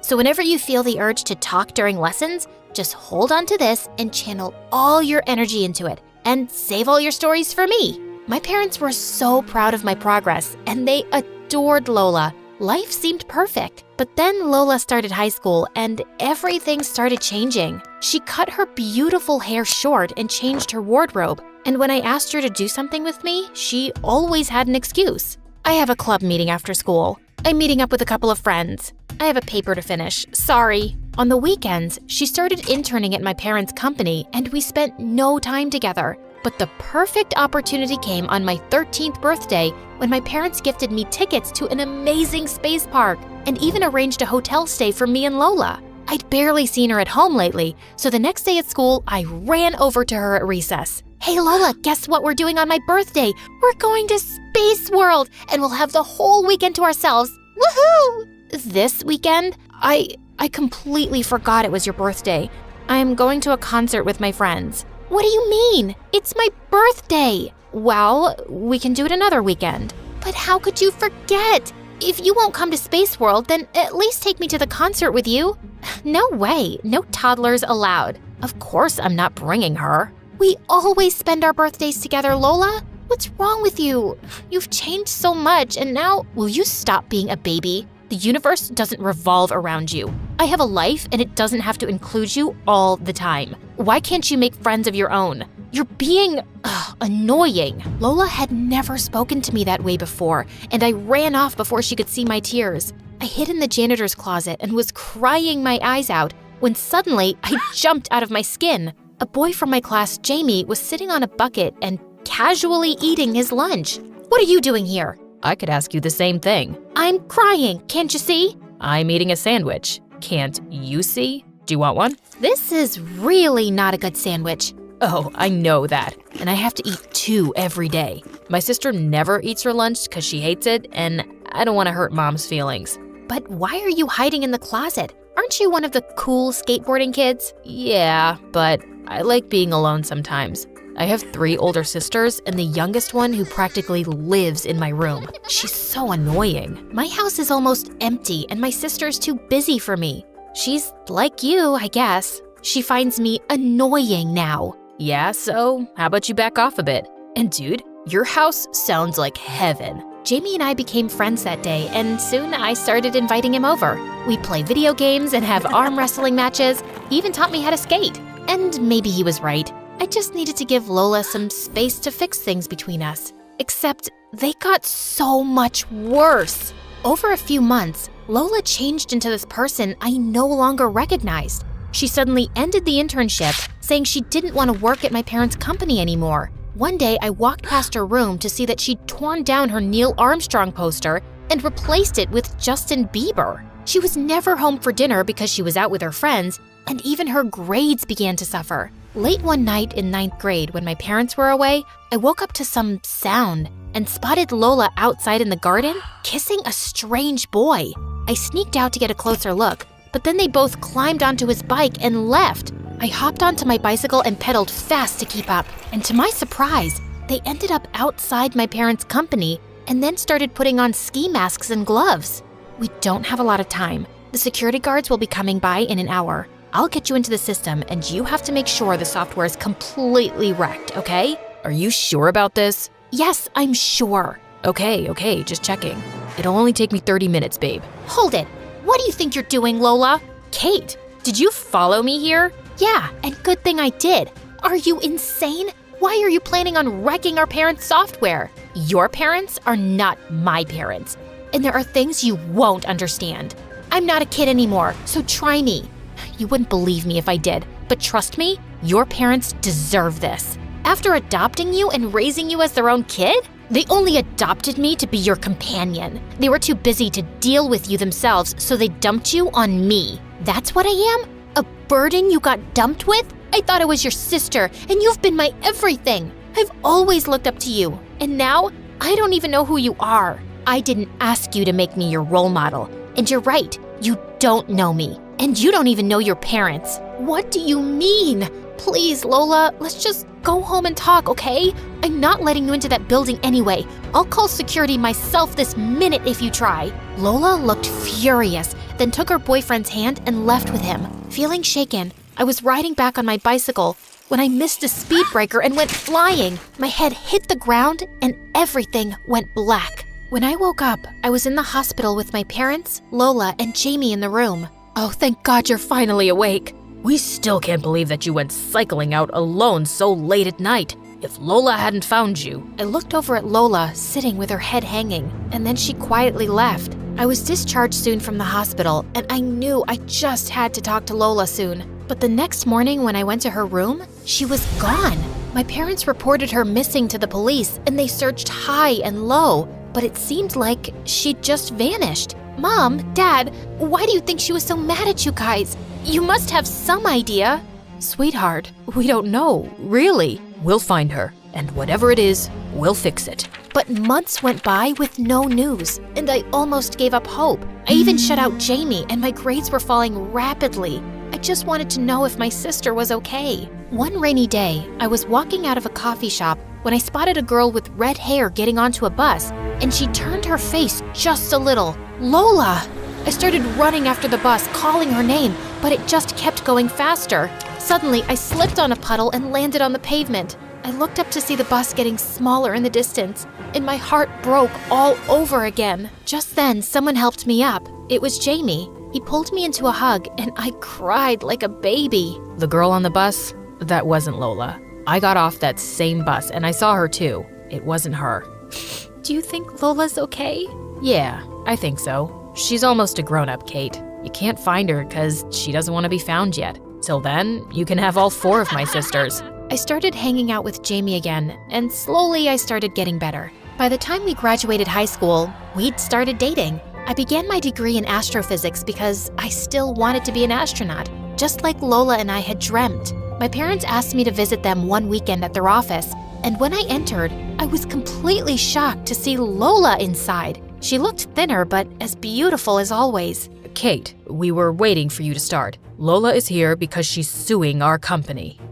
What? Why? Because your parents are responsible for what happened to my dad. What? When I started working as an intern here, I wanted to know more about Dad's accident at work. I looked into his records and realized that he'd been working 80 hours a week. Sometimes he'd work both day and night shifts. I'd hardly see him at home because you guys worked him so hard.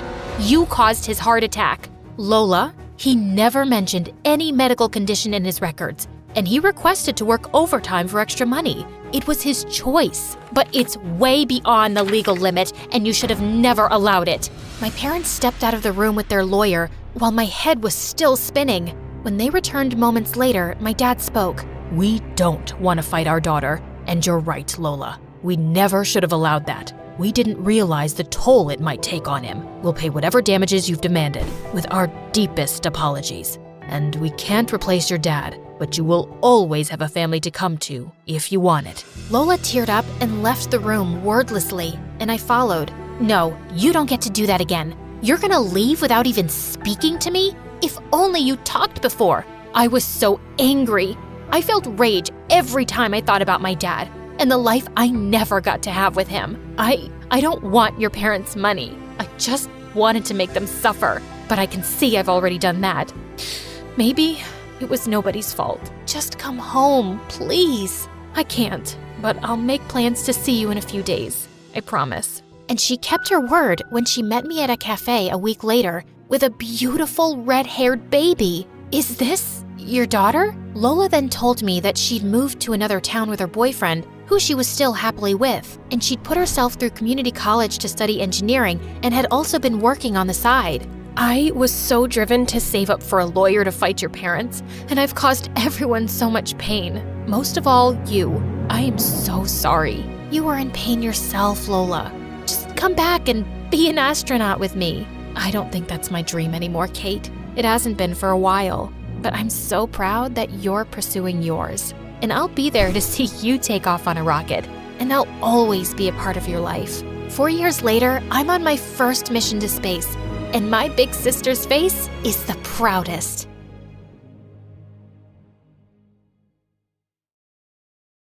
I was in the first grade when everyone first realized I was a genius. I fell asleep in class one day because I was so bored, and I'd already finished my work. When my teacher saw me snoring away and drooling all over my books, all hell broke loose. She woke me up and yelled at me, but when she saw I was done with my work again, she went to talk to the principal. Well, my parents were called in. I was terrified. Mom was going to kill me. As soon as she came, I rushed over to her. I had to convince her I was innocent before the principal could butt in. Mom! I started, but she glared at me, like she always did when I started stuttering, which, with her, was all the time. I braced myself for the worst. We were told I was being bumped up a grade as I wasn't being challenged enough. What was going on? Was this some new form of punishment? My parents, though, were over the moon. They couldn't stop bragging about what an Einstein I was for skipping a grade, even though we were poor. They said my being genius more than made up for it. I felt secretly confused, but also so proud that I never bothered asking them what they meant. Either way, I loved how they were practically worshiping me now. For the first time in years,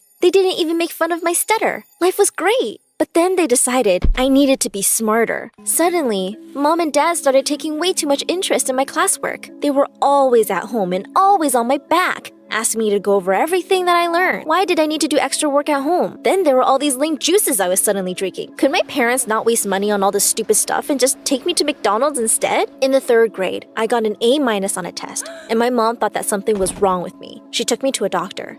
The doctor suggested that I needed to drink more juice every day. I miss drinking milk. I spent every night crying in my room. Why couldn't I just have a normal life like other kids? To make matters worse, suddenly I wasn't allowed to watch TV or even hang out with friends. One day, when my very best friend Brittany came over, Mom took away our toys and said, "Play chess. All the smart kids do." Brittany looked so shocked, I thought she'd cry, but it got so much worse. When Mom saw she couldn't get the hang of chess, she turned to Brittany and said, "You're the dumbest kid I've ever seen.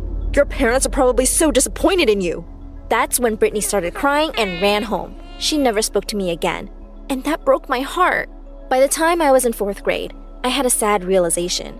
It wasn't cool to be a genius, especially one who stutters. Every time I raised my hand to answer the teacher, I heard laughter behind me.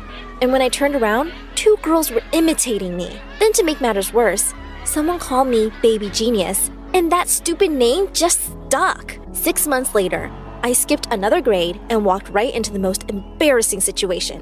My parents had signed me up for the science fair. I did this whole thing on the solar system when I realized my booth was right next to the cutest guy in the world. I smiled at him, and then suddenly I started to feel woozy, like I had no energy. Before I knew what was happening, I fell. Literally just fell for no reason, and straight onto my science project. As if that wasn't bad enough, I took the cute guy's project down with me. My little styrofoam planets rolled over to his feet. He and my parents looked like they wanted to murder me. He walked over to where I had fallen and gave me a swift kick. I started to cry. No one helped me up, though Mom and Dad just looked uber pissed. That wasn't the end of that humiliating experience. The next day at school, Mr. Cute but Pretty Mean, whose project I had ruined, was busy reenacting my fall for all his friends. I tried to run past them in the corridor, but I bumped into someone and all my books fell to the floor. "What a loser! I thought you only talked slow. Why do you keep bumping into everything?" He called out. His friends laughed. I ran out of there, feeling crushed. I felt like the most unloved person on the planet. Just because I was smart and I had a speech problem, I couldn't help those things. And just because I'm different doesn't mean I don't have feelings. I felt so lonely and unhappy. No one liked me or understood me. Not my parents or anyone at school. I'd had enough, and I just needed a break from everything. I decided I was going to skip school the next morning and spend the day in the public library. I could use the peace and finally read something fun. Mom didn't want to see a book in my hands unless it was related to my studies. I skipped back home, my head still half dizzy with excitement over the mystery novel I'd read that day. My bubble of happiness burst the minute I saw my parents standing at the front door. If looks could kill, I'd be lying dead in my driveway from the glances I was getting from them. The school had called them and told them I hadn't shown up today. "Where were you all day?" I was just at the library, Mom. I was actually studying. Half truth, half lie. Better than being a complete liar. "What were you studying when all your books were at home?" she yelled. "Were you out with some boy? That's why you're lying, isn't it?" I just stared at her. "Yeah, Mom. Boys love me with my thick glasses and my stutter," I wanted to say. I started crying, but it didn't melt her heart one bit. She shouted at me that if I felt things were so easy, I should skip classes. Maybe she'd talk to the principal about bumping me up again, and she would put me in extra afternoon classes. Never too late to start preparing for SATs. I did get bumped another grade, and then another. Really, in those 2 years, I got bumped up 4 grades. By the time I was 12, I was a high school sophomore. That time in my life was such a blur. All I remember was studying and doing schoolwork. I probably only had the energy to keep up with all my work because Mom was a health nut and kept giving me lots of multivitamins. I was definitely at the top of my class, but no one even talked to me. I could hear them whispering about me, calling me a freak. No one wanted to sit next to me. Until someone did one day, and everything changed. It was after math class. I was sitting by myself in the library. Suddenly, this guy with dirty blonde hair and the bluest eyes I'd ever seen came up to me. Then he introduced himself. "Hi, I'm Jason. Are you the brainiac everyone is always talking about?" I could feel my face burning. That was all I was ever known for. And he had just come to see the freak. "Yes, I'm Allie," I managed to say. feeling my stutter was even worse than usual. Here comes the laughter. But to my surprise, he didn't even act like it was anything unusual. He just smiled and said he was in the 9th grade and that he really needed my help with math. That day after school, Jason came over. But as we were talking, my dad burst into my room saying that I couldn't close the door with a boy over. I was horrified. We were only studying. After Jason left, my parents yelled that I wasn't allowed to have boys over. I explained that it would look good on my college application to tutor someone. Hearing this, they agreed to let me tutor him. Lying to them was the only way I would be able to hang out with Jason. I continued to tutor Jason for the following year. At school, we hung out whenever we could. Not once did he ever make fun of my stutter. He was the sweetest, and hanging out with him was exciting. One day, he asked if I could come to his house. It was so tough convincing my parents because they said I should focus on my SATs. When I went to his house that evening, Jason took my hand and led me down the street. "We're going to the movies," he exclaimed. "You deserve to have fun." I was so excited. I had never been to the movies before, as Mom and Dad never had enough money. After the movie, Jason suggested that we get dinner. But all of a sudden, I began to shake.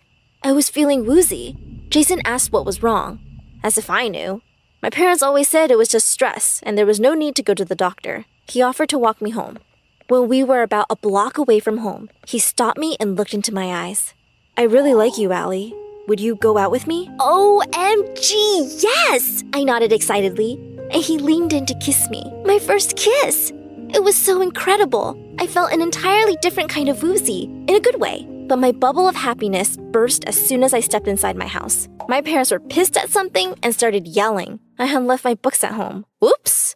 I caved and admitted that I had just gone out with him for fun. "You are not to see him again. He's a bad influence." My dad wagged his finger in the air. "Especially now you're so close to college. All these years of our hard work. Think of all the money we spent on you." Mom added desperately. I rolled my eyes. I continued to see Jason at school and even began to skip classes so that I could spend time with him. He actually seemed to care about my feelings, something my crazy parents didn't give a damn about. But one day, we got caught. We were kissing goodbye outside the school when my mom's car screeched over to us. She literally dragged me home. "No wonder you didn't get an A+ on your English exam. That boy is making you dumb like him. If you keep seeing him, you'll ruin us," they yelled at me. I gasped. It was true that I had gotten an A- for the first time in my life. Maybe Jason was making me dumber. The next day, I marched up to him in school and said, We're over. I can't spend time with the dumbo like you anymore. You're going to make me dumb too. He looked so confused and hurt, but I wasn't going to be weak, especially if he was making me dumb. I had to think about myself and my grades. He didn't talk to me again. A few months after that, I applied for college at my parents' insistence. When I was filling out the application, I noticed another piece of paper that said, Gifted Student Scholarship. But my mom snatched it away quickly. "That's nothing important," she said. I shrugged and continued filling out my application. Next thing I knew, I actually got into college. Who needed friends or a boyfriend when you were as smart as me? But college turned out to be very unexpected. The very first day, I felt like a lost lamb. In my first class, the professor saw me in the front row and asked if I'd lost my way.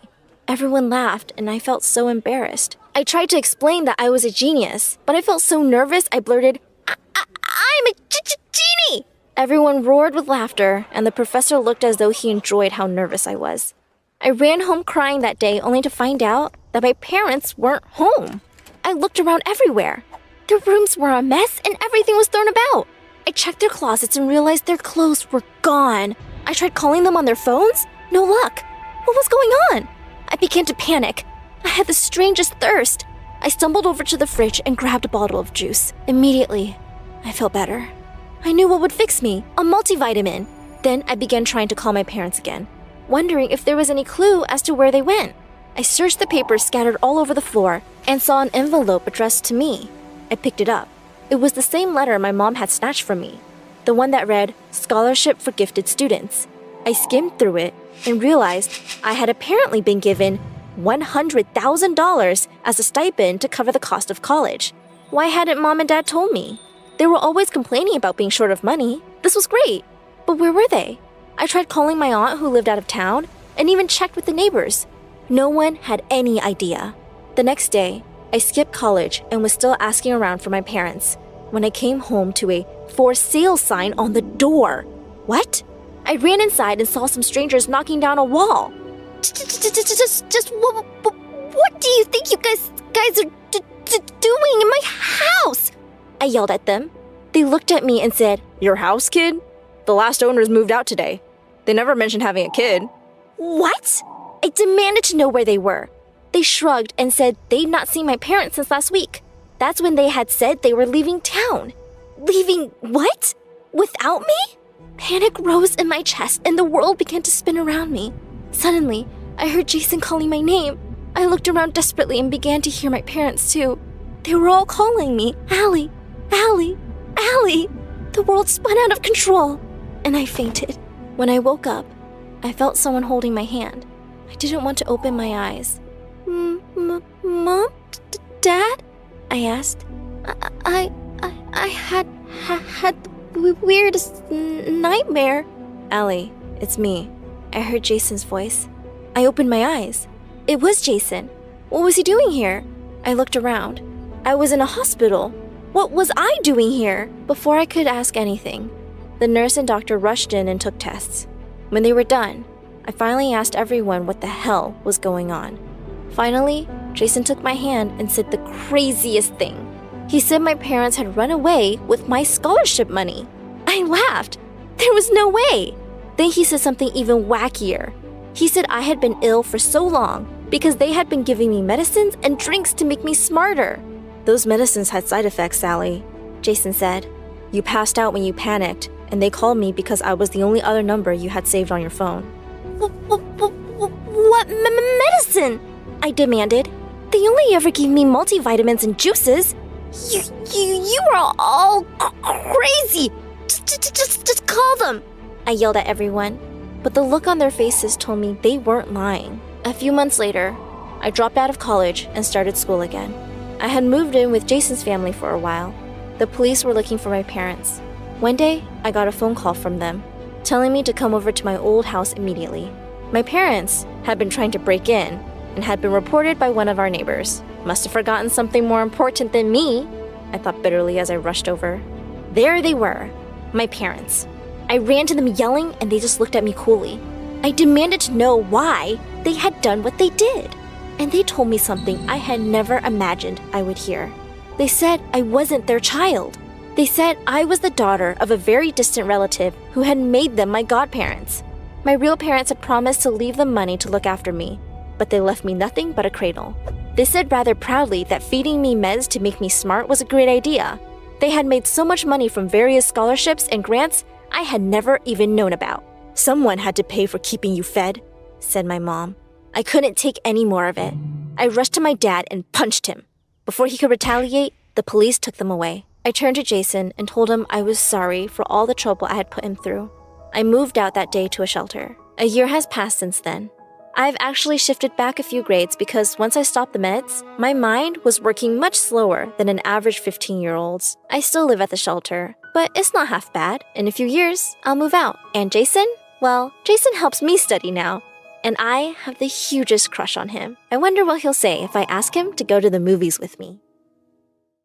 Hi, I'm Zelda from Michigan. Before I continue with my story, please like and subscribe. My brain works a little differently than most people's. When I was in preschool, I thought it was a good kind of different. I was already teaching myself to read and do math. I also had a perfect memory. I could point and remind my parents where certain stores and markets were. I even helped them remember long Wi-Fi passwords. But once I got to first grade, I noticed something was off about me. Every time I talked to someone, they acted like I said something weird. One time, Mom invited a friend of hers over and I started asking her questions I was curious about. How'd you get that bald spot? Have you ever gotten pregnant? Do you ever pee in the middle of the night? Mom's friend was super offended by what I was saying and left dinner early. Mom was super embarrassed and Dad tried to tell me that my questions were rude and too personal. Next time you meet someone for the first time, ask questions like, where are you from? What's your job? Dad gave me a bunch of example questions I could ask, but soon I learned I didn't know how to act around people at all. And whenever I tried to make friends, I just ended up annoying them, whether I talked too much or stood too close to them. By the time I was in 10th grade, I got used to not having friends. Zelda's like a robot. What planet did that weirdo come from? So instead, I studied super hard and became #1 in my class. I won tons of science fairs and awards for school projects. My whole life was books and homework. Then one day, something happened totally out of the blue. Skylar, the most popular guy at school, asked me out.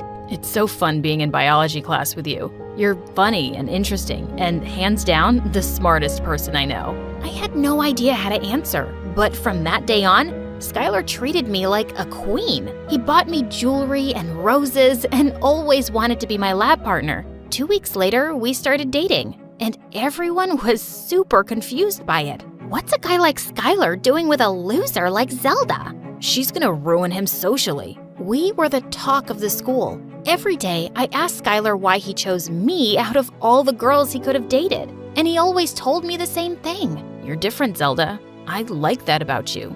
Why don't you believe me? I tried to take Skylar for his word. So on his birthday, I planned a huge surprise for him. I Googled how to write a love poem. I spent hours thinking of the most romantic things I could tell Skylar. Finally, the day arrived. I brought speakers to school and stood up on a cafeteria table. Today is my amazing boyfriend's birthday. Skylar, babe, I've written you a poem as a token of my love. Your eyes are like starlight. Your skin's pale as moonlight. My sweet Skylar. I went on and bowed when I finished. That's when everyone burst out laughing. I looked to Skylar, but he was heading out of the cafeteria. I ran to catch up with him. Babe, why did you leave? Don't you love the poem?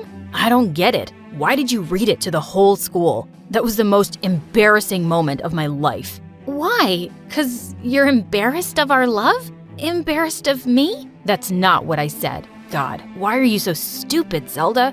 Everyone was right about you. Skylar walked off angrily, and tears filled my eyes. Why didn't I just put the poem in his locker or something?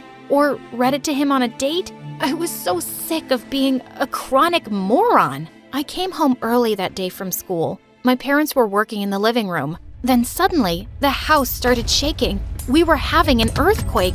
Within a few hours, half of our house was destroyed. And the next day, the earthquake was all over the news. Then, all of a sudden, my picture popped up on the TV screen with my first and last name. And next to it was written, "Reported missing after earthquake." Young teenager, last seen yesterday evening after the earthquake. Mom? Dad? What are they talking about? I don't know. What kind of mistake is this? The reporters must be talking about another girl and used Zelda's picture. My parents rushed to the computer in their bedroom to Google my apparent missing report. But when I checked social media on my phone, I saw I had thousands of notifications. Kids from school had posted everywhere online how worried they were about me and how amazing I was. Best of all, Skylar had posted about me saying he prayed they'd find me. I'd gone from being totally alone to the most loved person overnight. Before I knew what I was doing, I walked to my parents' room. We can't tell anyone this story is fake. Look what everyone's saying about me. They love me for once. I have to hide in this house and pretend to be missing. Zelda, that's the craziest thing I've ever heard. It's not crazy. My life is hell. I deserve to have people appreciate me for once. Pretending to go missing is the only way I can have that. My parents argued with me for hours. Then suddenly, we heard a bunch of neighbors outside our door. I ran to hide in the closet while my parents answered the door. The neighbors showered them with sympathy. You two are going through so much with Zelda missing and your home almost ruined. Let us help you out. We'll give donations to repair the damage to your home. To my shock, I overheard the neighbors offer thousands of dollars in donations. It sounded like enough to pay for the damage. I guess that's why I overheard my parents agree, and why later they told me they were in on my plan. I hid in the basement all day while reporters and journalists came to our house. I was glued to my phone. As more posts about me flooded my newsfeed, half of them were from Skylar. Man, I hope Zelda's okay. I hope we don't lose her. He was mourning me. I found an old mask in my closet. I dressed all in black and took the bus to school. Skylar was probably crying about me. I had to see it for myself. I walked around the courtyard to see Skylar sitting on the bleachers with his friends. I hid under the steps. Poor Zelda's still missing. Maybe she's writing me another love poem. My sweet Skylar, your eyes are like starlight.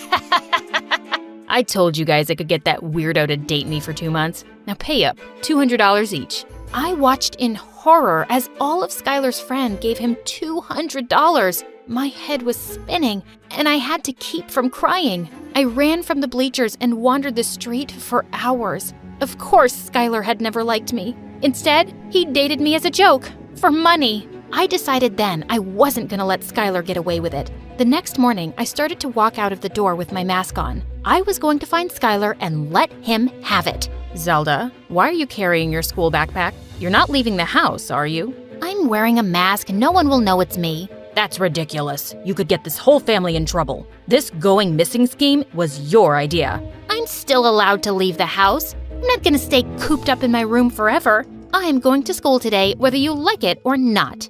Zelda, wait. If you're going in disguise, let's at least make it believable. I'll help give you a little makeover. But in the end, we didn't just do a makeover.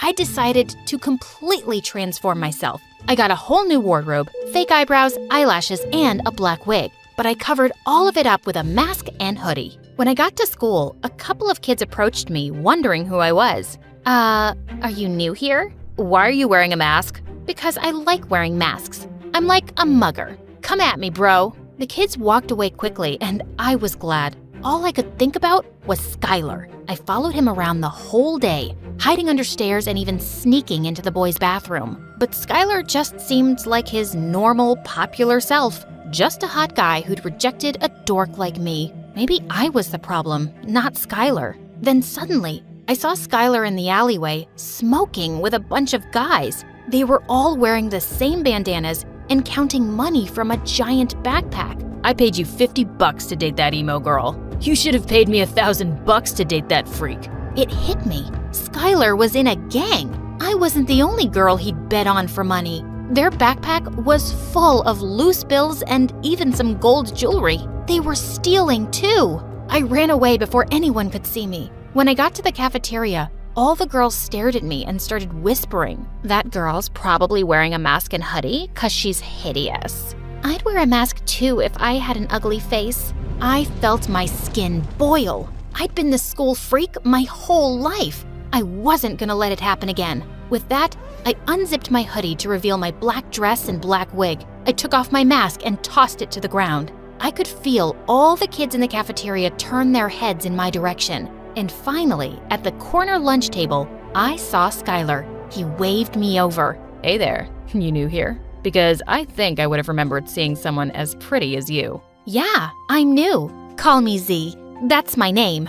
I decided to hang out with Skylar the whole day. I wanted to know everything he'd been up to. All of a sudden, Skylar turned red and he was dead silent. Had I said something? Had I blown my cover? Z, I gotta tell you something. I'm a mess. I've reached rock bottom, especially after I lost my girlfriend. She's missing. I don't think they'll ever find her. Only a girl like you will help me get better. Can you be my girlfriend? Sure, I'll be your girlfriend. Skylar and I spent the entire week together. He could have won the Academy Award for leading a double life. He took me on romantic beach walks and to crazy expensive restaurants. Skylar was sweeter than he ever was when we dated. Then one day, I got really sick and couldn't leave my bed for days. I barely checked my phone and didn't talk to Skylar at all. When I was well enough, I checked online and saw no one had posted about me going missing the past few days. And when I went back to school, I didn't hear my name once.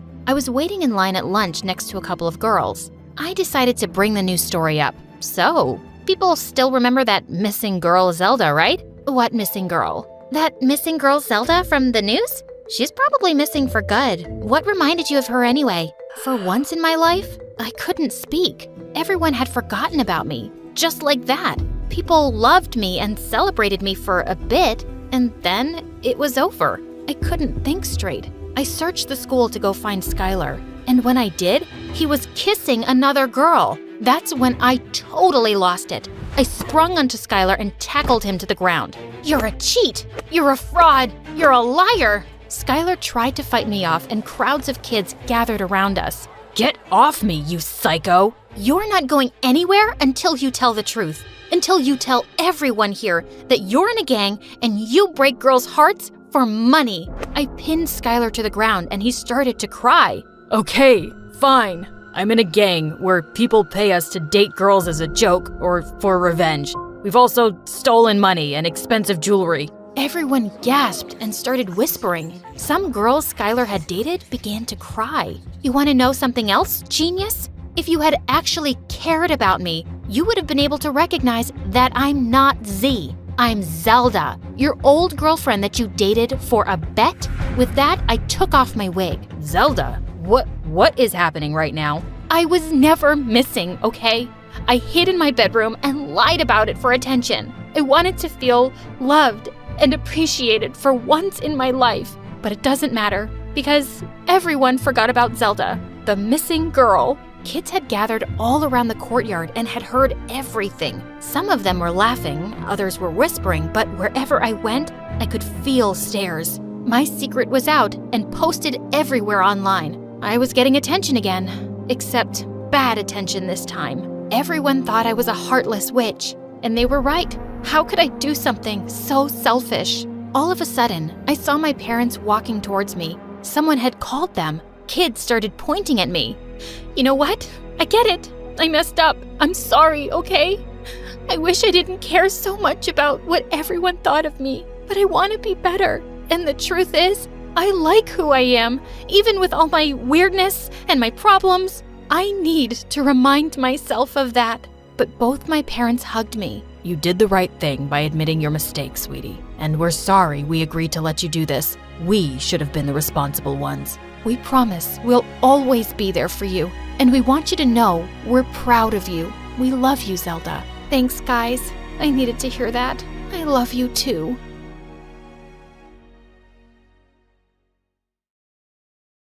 Surprise! Jess, my fun-loving twin sister. Why couldn't she let me study? I said, I have exams, Jess. I don't have time for this. She said, it wouldn't hurt to have a little fun. Some of us actually have to study to get scholarships and don't have daddy to pay for everything. Oh, you think my life is so easy? Try walking a mile in my shoes, why don't you? How hard could her life be?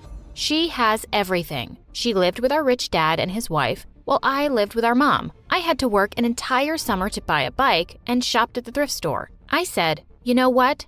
I think I'd like to walk in your Prada shoes very much. Hi, I'm Erica. I have a twin who is prettier, more popular, and richer than me. Or so I thought before we switched places. Here's my story. The next day, Jessica told Mom that she was taking me out for a birthday treat and dragged me to the salon. She got my hair dyed just like hers. I was kinda loving the blonde. When we got home, Mom gasped. She couldn't tell us apart. Mission accomplished. As the limo pulled up outside the house to take me to my new life, I grabbed all the stuff I needed from my room and kissed Mom goodbye. She gasped and hugged me tight. She said, this is the first time you've kissed me in years. Rookie mistake. I finally got into the limo and drove towards my new place. My jaw dropped when I saw my dad's huge mansion. My whole house could fit in the yard. The butler welcomed me. Fancy. I was nervous about talking to Dad. I hadn't seen him in 10 years. But the butler told me he was away on a business trip. Only Madam was home. The house was like a maze. I was roaming around trying to find my room when I bumped into someone. She said, shouldn't you be in school? I turned around to see her, the dreaded stepmom. Did your good-for-nothing mom rub off on you? She thought I was Jess, of course. But who was she to say anything about my mom? I was furious, but I kept my mouth shut and walked away, looking for Jess's room. Man, how does this girl walk in heels all the time? Before heading off to school, I looked in the mirror and told myself, I can do this. The game was on. As soon as I saw my boarding school, I was shook. If I thought the house was amazing, the school was breathtaking. I felt like I was in Hogwarts. As I walked through the grounds to the dorm, I I smiled and nodded to the dozens of people who were waving and smiling at me. Wow, for a pain in the neck, Jess sure was popular. I unlocked the door to my room, but was shocked to see there were 2 beds and a bunch of some other girl's stuff. Great. Jess hadn't even told me she shared a room with someone. Just then, a spunky girl walked in and gave me a bear hug. Thank God you're back. This place was so dull without you. So this was my roommate, and I didn't even know her name. And boy, was she like a radio station that you just couldn't turn off. She wanted to know everything about everything. Tell me about your poor, shabby sister. As much as I wanted to tell her that I was the prettier and smarter twin, I held back. Don't even get me started. She was such a party pooper. My roommate seemed to buy my Jess imitation, and I was about to unpack when this handsome guy walked in. He had the most chiseled jaw I'd ever seen. He walked straight up to me and pulled me close. He said, "Babe, I missed you." Had Jess actually forgotten to tell me she had a boyfriend? I said, "Whoa, slow down." "Whoa there yourself. Can a guy kiss his girlfriend now?" I have some travel germs. I feel icky. I quickly grabbed my stuff and headed to the shower.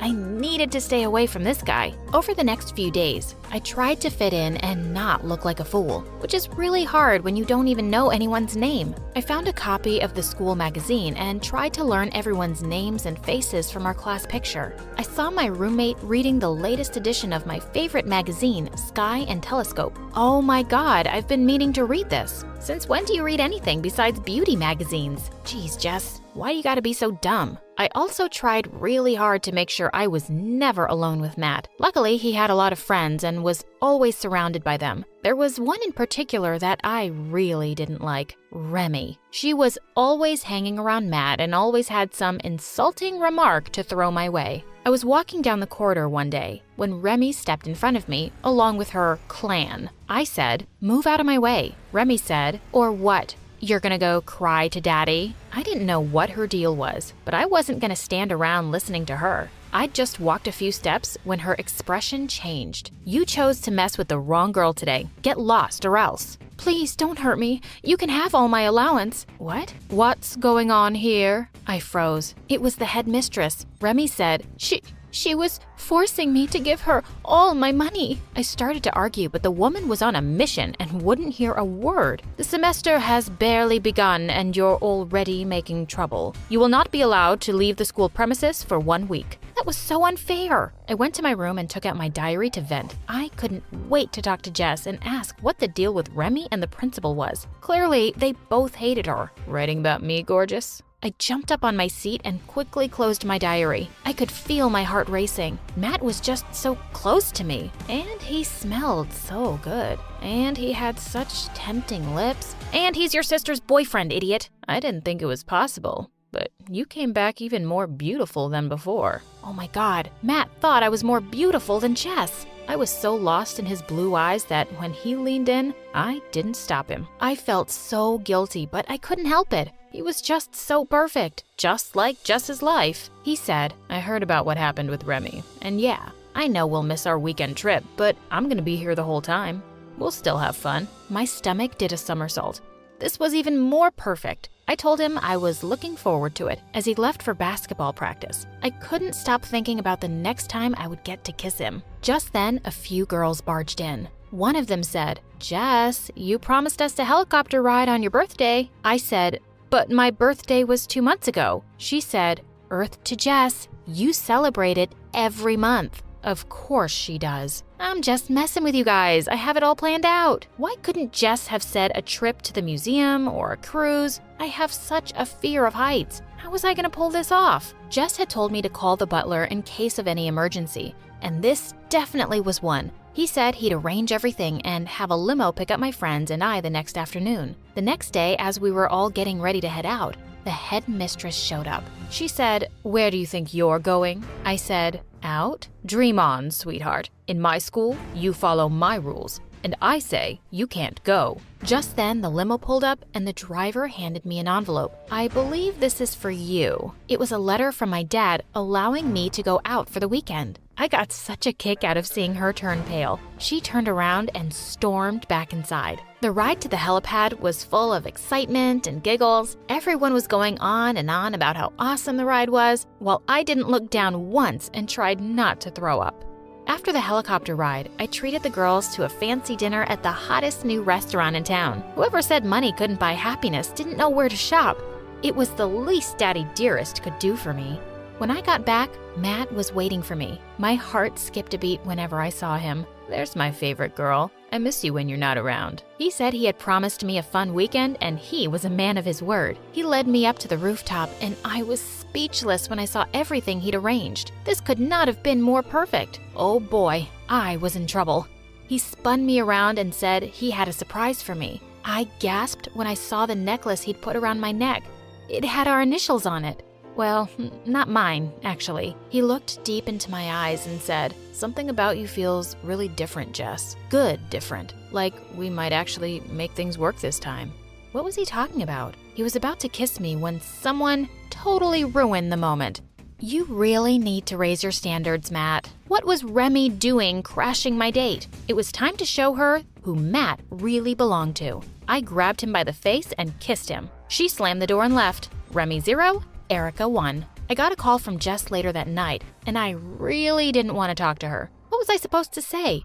Hey sis, kissed your hunky boyfriend twice. Reluctantly, I went to the phone booth. She said, how's it going, sister? I gave some vague answers and asked her instead about how badly she'd been messing up my grades. I'm not as dumb as you think I am, twit. I said, well, your reputation here says otherwise. Also, what's the deal with Remy and the principal? Oh, Remy's just jealous. And don't get me started on that crazy woman. She just hates everyone. But we're smart and always find a way to have fun. Time's up, princess. I turned around to see the crazy woman standing behind me. I cut the call and walked away, leaving the receiver hanging.